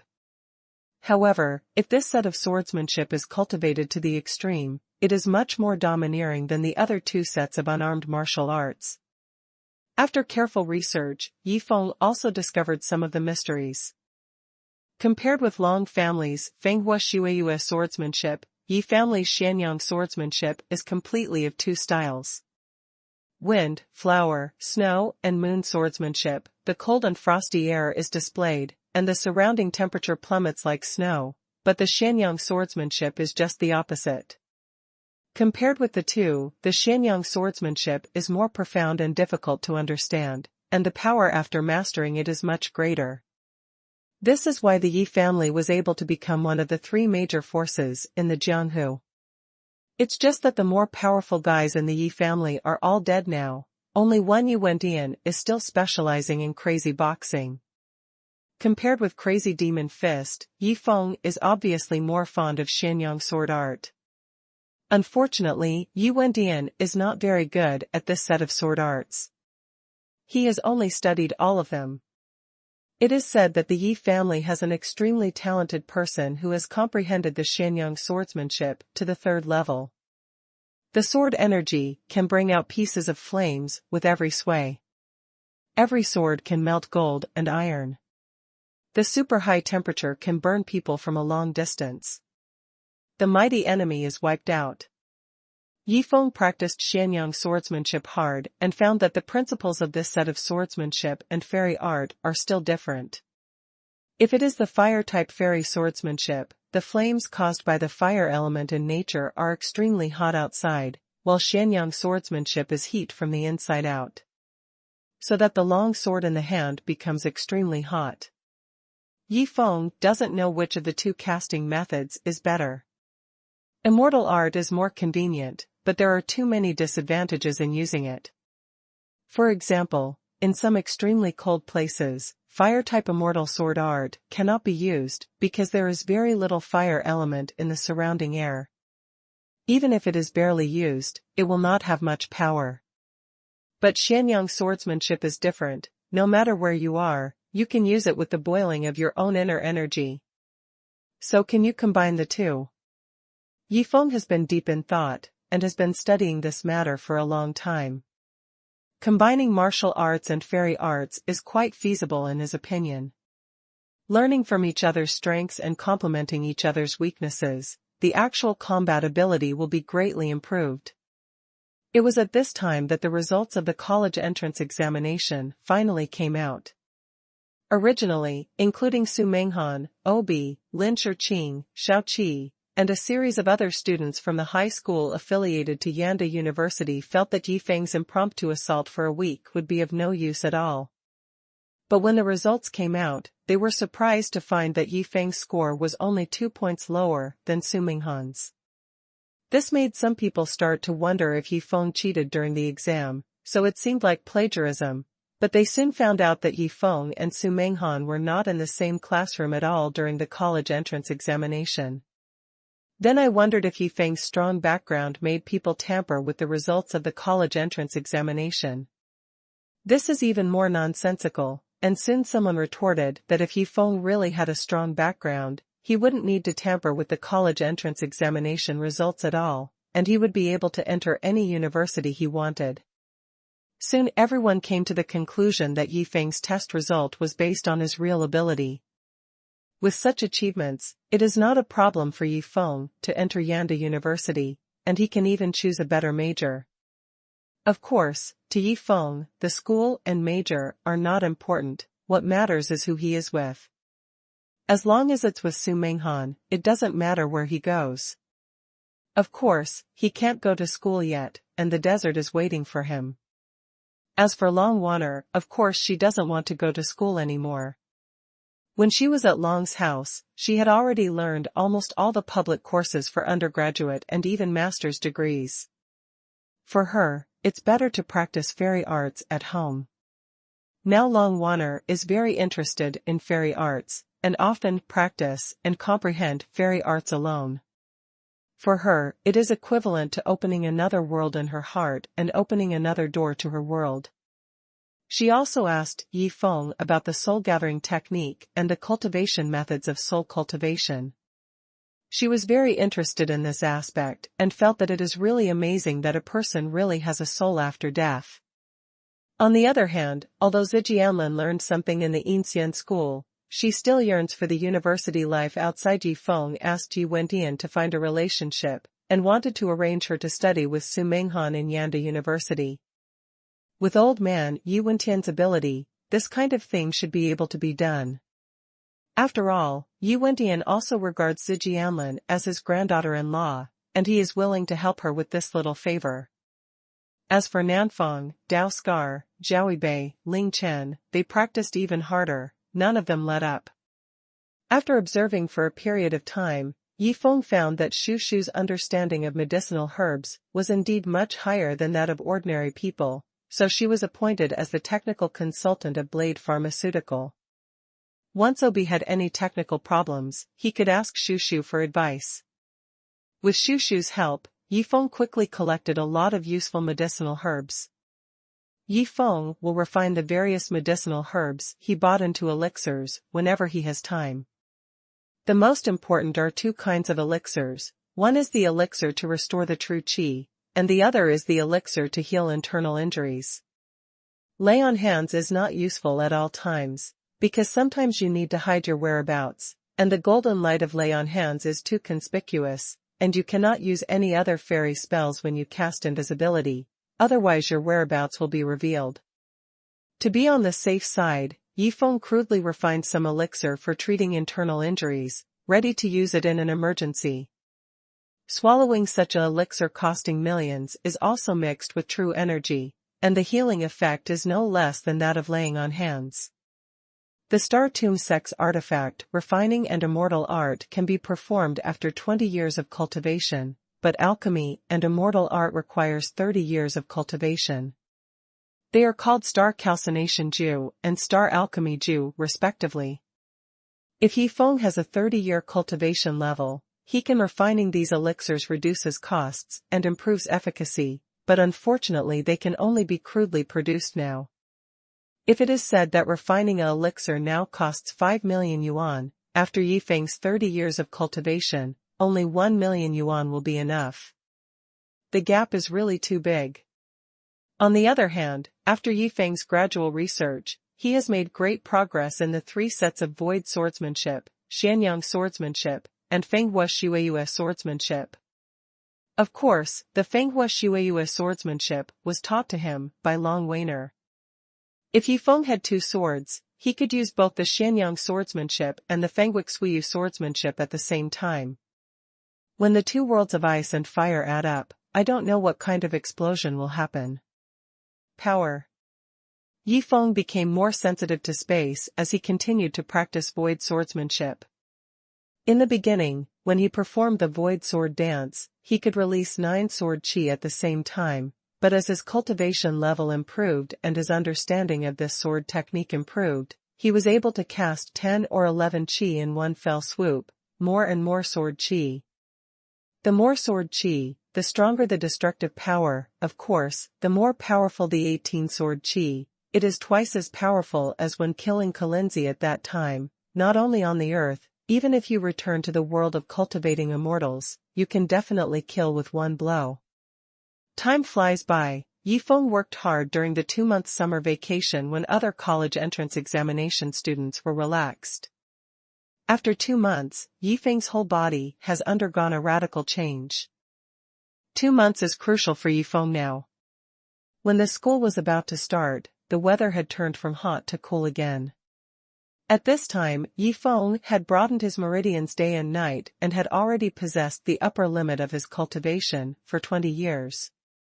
After absorbing all kinds of natural materials and earth treasures in the storage ring, his cultivation has been raised to 20 years in one fell swoop.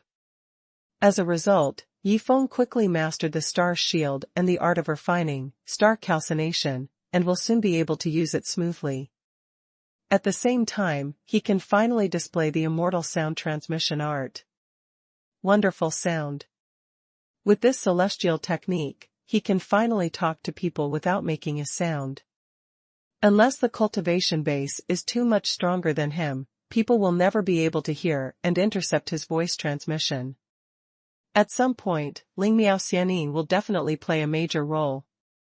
Before leaving, Yifeng decided to take Su Menghan and the girls back to the East China Sea, see Su Feiying again, and finally listen to her teachings. Of course, the most important thing is to take another look at Su Feiying. After such a long time, Yifeng misses him a little bit. This time, he still wants to take Su Menghan and Long Waner together, and Zi Jianlan is still yelling that she also wants to go. Yifeng couldn't refuse with her pure and expectant appearance, and finally decided to take the three girls to the East China Sea. Yifeng still has some doubts about the practice of void swordsmanship. As for the family affairs, Yu Wendian is on guard and nothing can happen. On a sunny morning, Yifeng and his three daughters set off by plane to the East China Sea, and then rented a local car and yacht to prepare for going out to sea. The 2-month deadline is approaching. Li Xian and the people from the National Security Bureau are probably also staring at Yifeng. Yifeng felt like he was being watched along the way, but he didn't care. As long as you find an opportunity to use the invisibility technique, you can easily get rid of the other party. With his and Long Waner's cultivation base, it is not too difficult for Zi Jianlan and Su Menghan to hide their bodies. After sailing smoothly, Zi Jianlan sat beside Yifeng and asked, curiously, "Is Master Yifeng very beautiful? Can she really fly?" "Will do." Yifeng looked at the pure and elegant face of the girl in the purple dress with a smile, and suddenly a thought came to his mind, wondering if Su Feiying would be willing to accept her as a disciple of the Star Tomb sect. From living together in normal times, it can be seen that Zijianlan's cultivation talent is not bad, but she is calm by nature and doesn't like to fight and kill. As for her talent and physique, Yifeng doesn't know. The most intimate relationship ever happened. Looking beyond the surface of the sea, Yifeng had a bit of yearning in his eyes. This yearning is not only for Su Feiying, but also for Xiaoyu. Ever since he was in the hotel that night, Xiaoyu has never come to him again. Perhaps it is because she is afraid that Long Waner and the girls around him will have opinions, or maybe she is a little afraid of seeing Yifeng arrive. During the 2 months, Yifeng occasionally saw Xiaoyu a few times, and every time he saw him, she walked away in a hurry, her pretty face blushed, as if she was shy. It's just that Yifeng knows that Xiaoyu is not a shy girl. He asked Lin Shiqing about this, but the other party said that Xiaoyu was normal and nothing changed. Yifeng shook his head and didn't think much about it. Let's talk about it when he comes back from the desert. If he really found the teleportation array in the desert and can go back to the world of cultivating immortals, he still has to weigh whether he should continue to develop with Xiaoyu. About 1 kilometer away from the archipelago, where Su Feiying was located, Yifeng suddenly stood up, and Long Waner was with him. The faces of both of them were a little dignified, because there was a burst of fiery heat waves from the direction of the archipelago, which gradually raised the temperature of the surrounding sea. Like hot springs. How is this going? Yifeng could feel that this was definitely not a natural phenomenon, because the heat wave seemed to be accompanied by a trace of fiery true energy, which made people feel a little dry and hot. What happened to Master? Yifeng thought about it, but immediately shook his head. Su Feiying practiced mostly water-type and ice-type fairy arts, besides the Star Tomb sex fairy arts. It is unlikely that she could create such a heat wave. So did other people come to the islands? The National Security Bureau is also unlikely. After all, it has been 2 months since this and the East China Sea incident. The news from Lin Shiqing that the National Security Bureau has long since given up on the East China Sea. They just sent some people to guard it regularly. It is impossible to make such a big deal. Come. Not good. Yi Feng suddenly remembered that maybe it was the Huiyun demon lord who came here and found Su Feiying's trail, and then the two sides started fighting. That would be miserable. The current concubine Su's body will take at least half a year to recover from the fire injury. If she fights with the fire cloud demon master, she will have no advantage at all. Yi Feng's face suddenly became serious. What's wrong? Zi Jianlan and Su Menghan also quickly sensed the unusual aura coming from the front of the sea, and saw the solemn look on Yi Feng's face. They all stood up. There may be changes on the island, you stay here and I'll go take a look. Yi Feng said solemnly. This situation is no longer suitable for Long Wainer and the others to come closer. However, if it is the real fire cloud demon lord, they must have been discovered by now. The detection range of their spiritual sense has reached more than 1 kilometer. They may already be within the detection range of the fire cloud demon lord. Even if Yi Feng wants to back down, he can't do it, he can only keep going. At least it is impossible for him to leave Su Feiying alone. With the void swordsmanship he has mastered now, it should be able to play a role in a century-old battle, right? Never mind, go and have a look. The yacht stopped on the sea 1 kilometer away from the archipelago. Yi Feng jumped into the sea step by step, and suddenly he could feel the heat wave after wave sweeping in. There was also some icy air mixed with it. This was Su Feiying's familiar breath. It seems that the battle between the two sides is quite fierce. Long Wainer and the other 2 women stood on the speedboat and watched Yi Feng jump into the sea, feeling worried and excited at the same time. Although she is an immortal cultivator now, she has never seen other immortal cultivators other than Yi Feng and Su Feiying.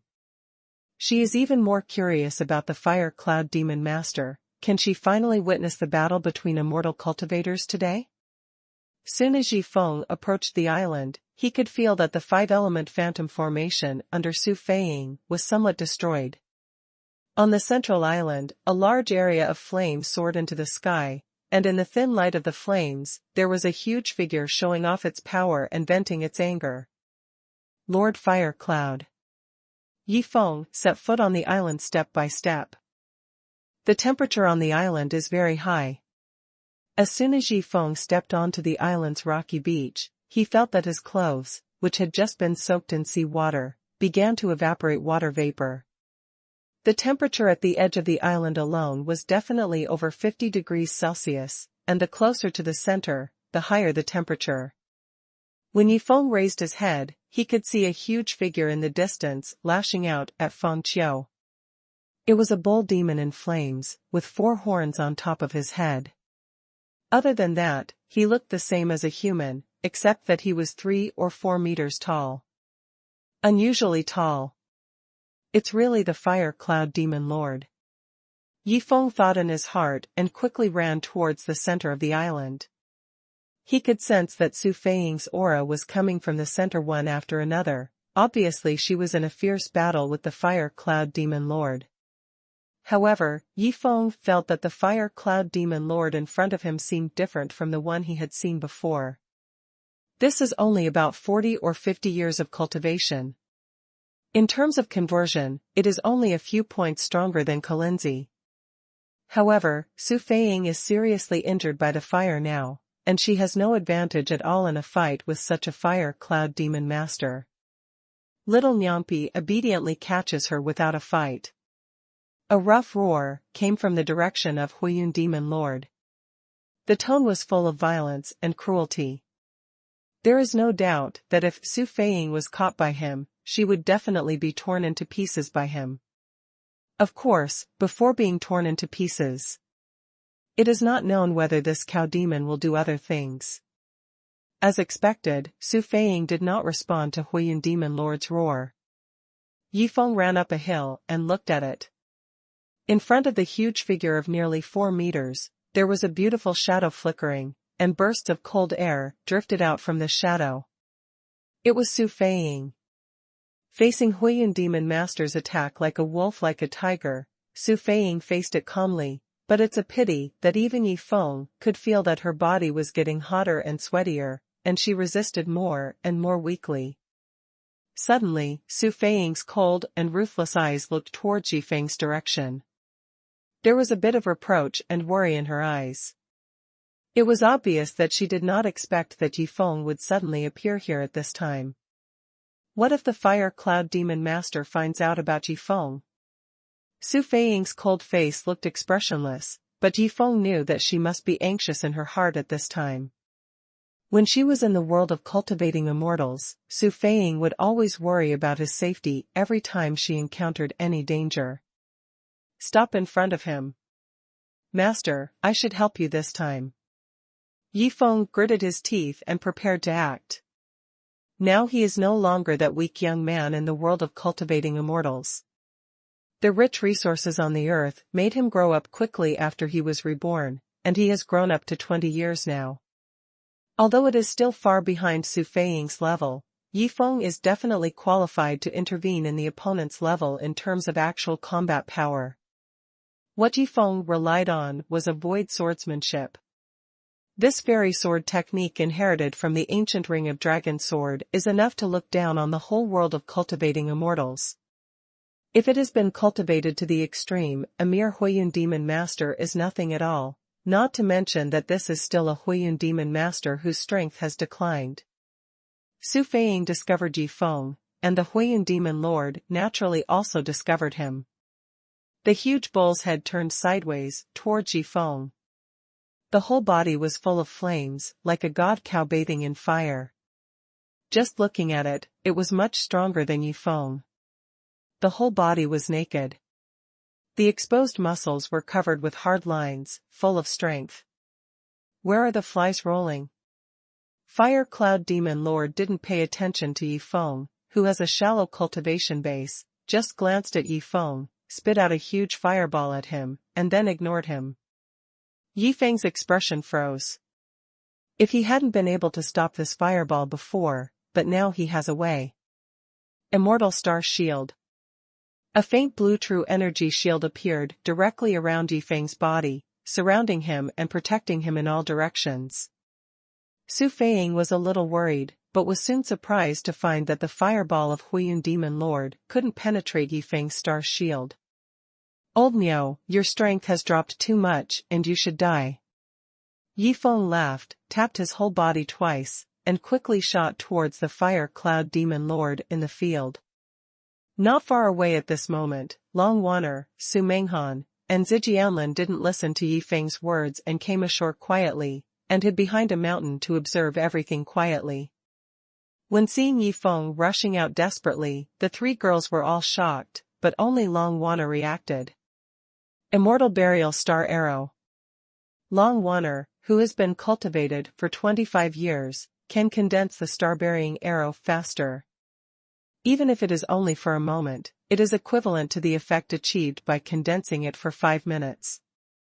In an instant, a dark blue arrow is aimed at the huge flaming bull in the field.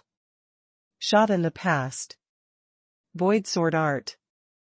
Yi Feng didn't hesitate. Now his attack is very difficult to be effective against the Huiyuan Demon Lord, so he must use his ultimate move directly at the beginning.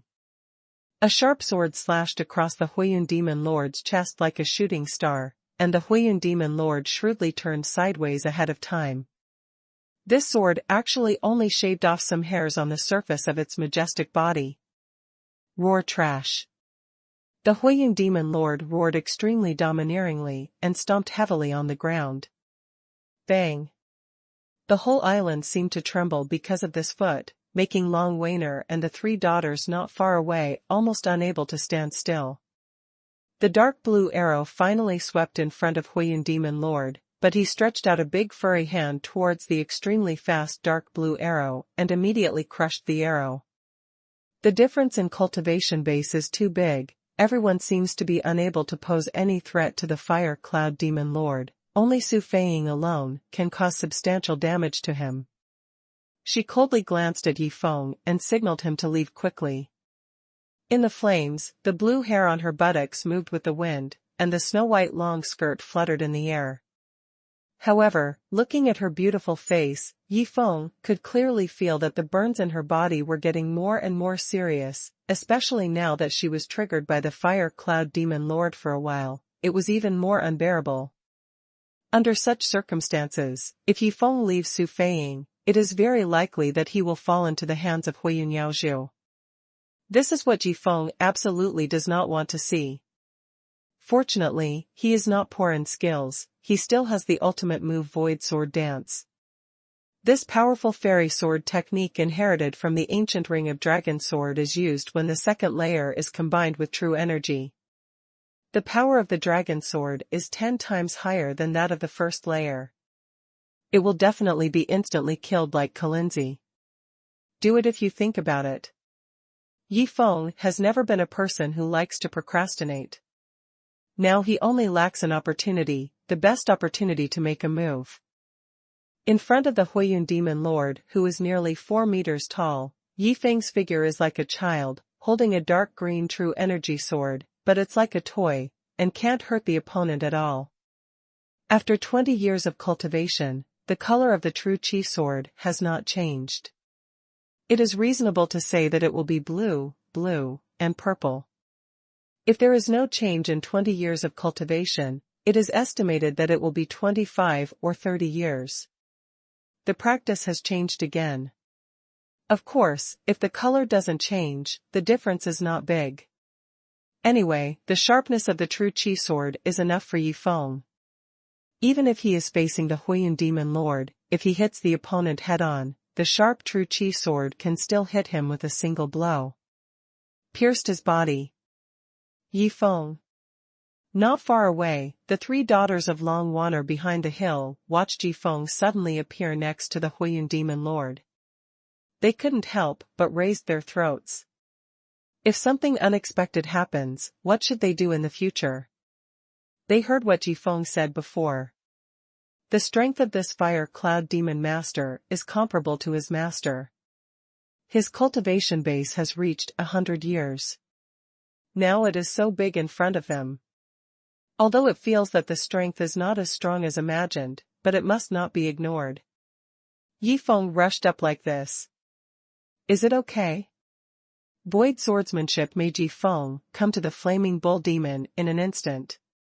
His firm and powerful eyes, like 2 blades, raised his head to look at the fire cloud demon master. Trash. How dare you block my Huiyun demon's footsteps? The Huiyun demon lord immediately roared. Layers of flames on his body continued to rise, making the surrounding temperature higher and higher. In an instant, the black shirt on Yi Feng's body began to burn.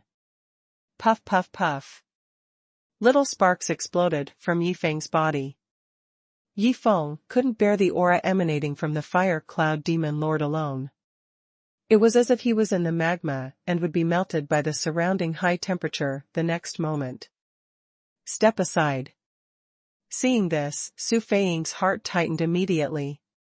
Her snow-white long sleeves were fluttering.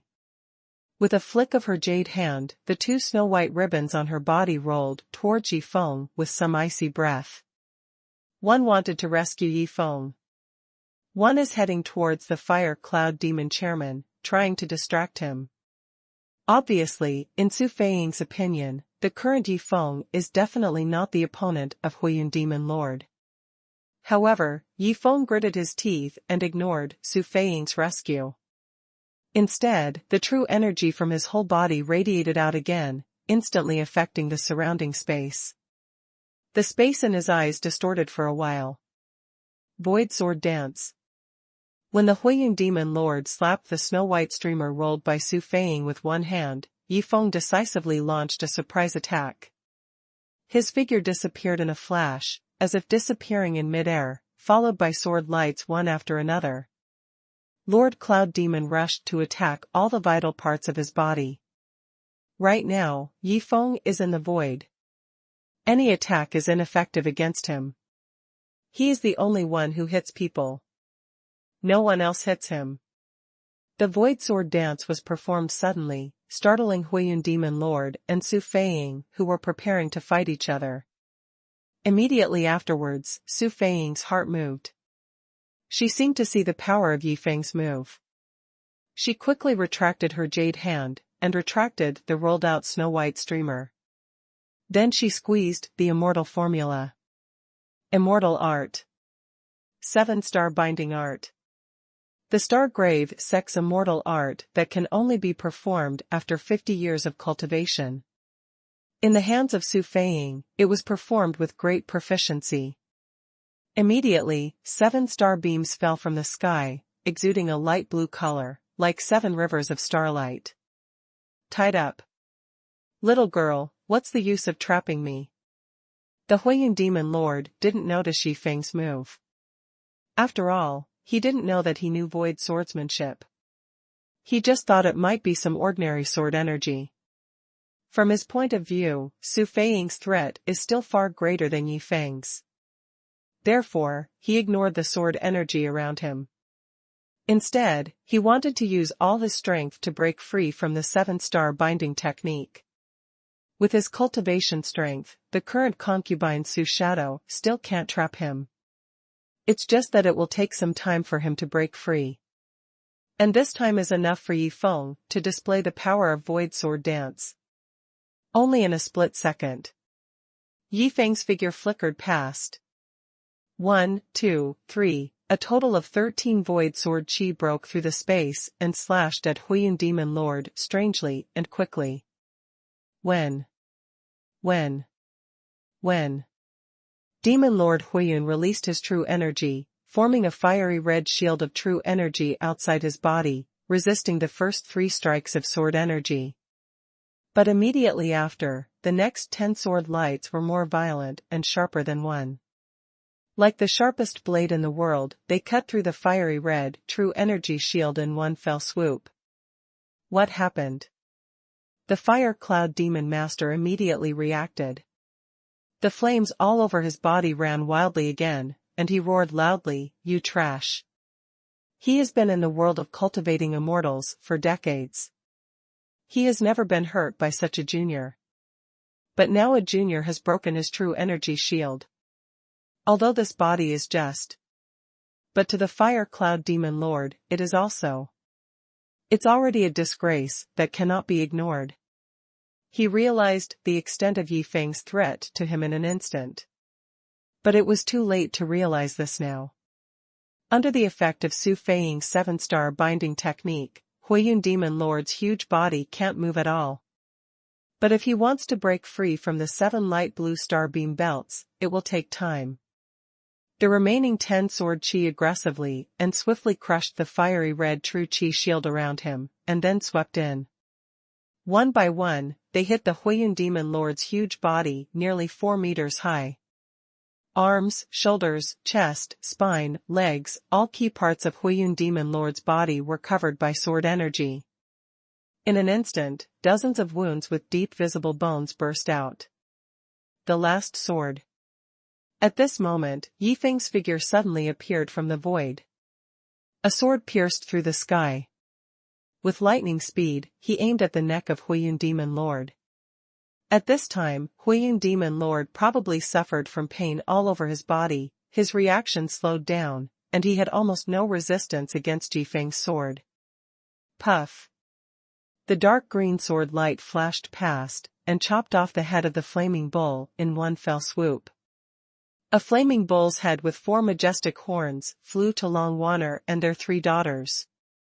A pair of huge bull's eyes on the head startled them all. Slap! Yi Feng fell from midair and stood on a stone. The black shirt and jeans on his body had been burnt to pieces, like a wild man who just came out of the fire. Fire Cloud Demon Lord's tall and majestic body slowly fell in the flames. Just behind Yi Feng, it seemed like a tall building was slowly collapsing. When he fell to the ground, the whole island seemed to tremble. Careful! Just when Yi Feng and Xuanhuan and the 3 daughters were all relieved, Su Feiying suddenly became vigilant. Her cold eyes swept over Yi Feng and the body of Huiyun Demon Lord behind him. After the huge flaming cow fell to the ground, the flames on its body did not go out, but burned more and more. This is just the young god incarnation of Fire Cloud Demon Lord. Be careful of self-explosion. Su Feiying reminded Yi Feng without even thinking about it. Then she waved her jade hand, and the snow-white streamer quickly rushed out. She rolled up the huge bull's head and threw it into the sea around the island. When Yi Feng heard the words, he immediately reacted. But just as his feet moved, a violent explosion sounded from behind.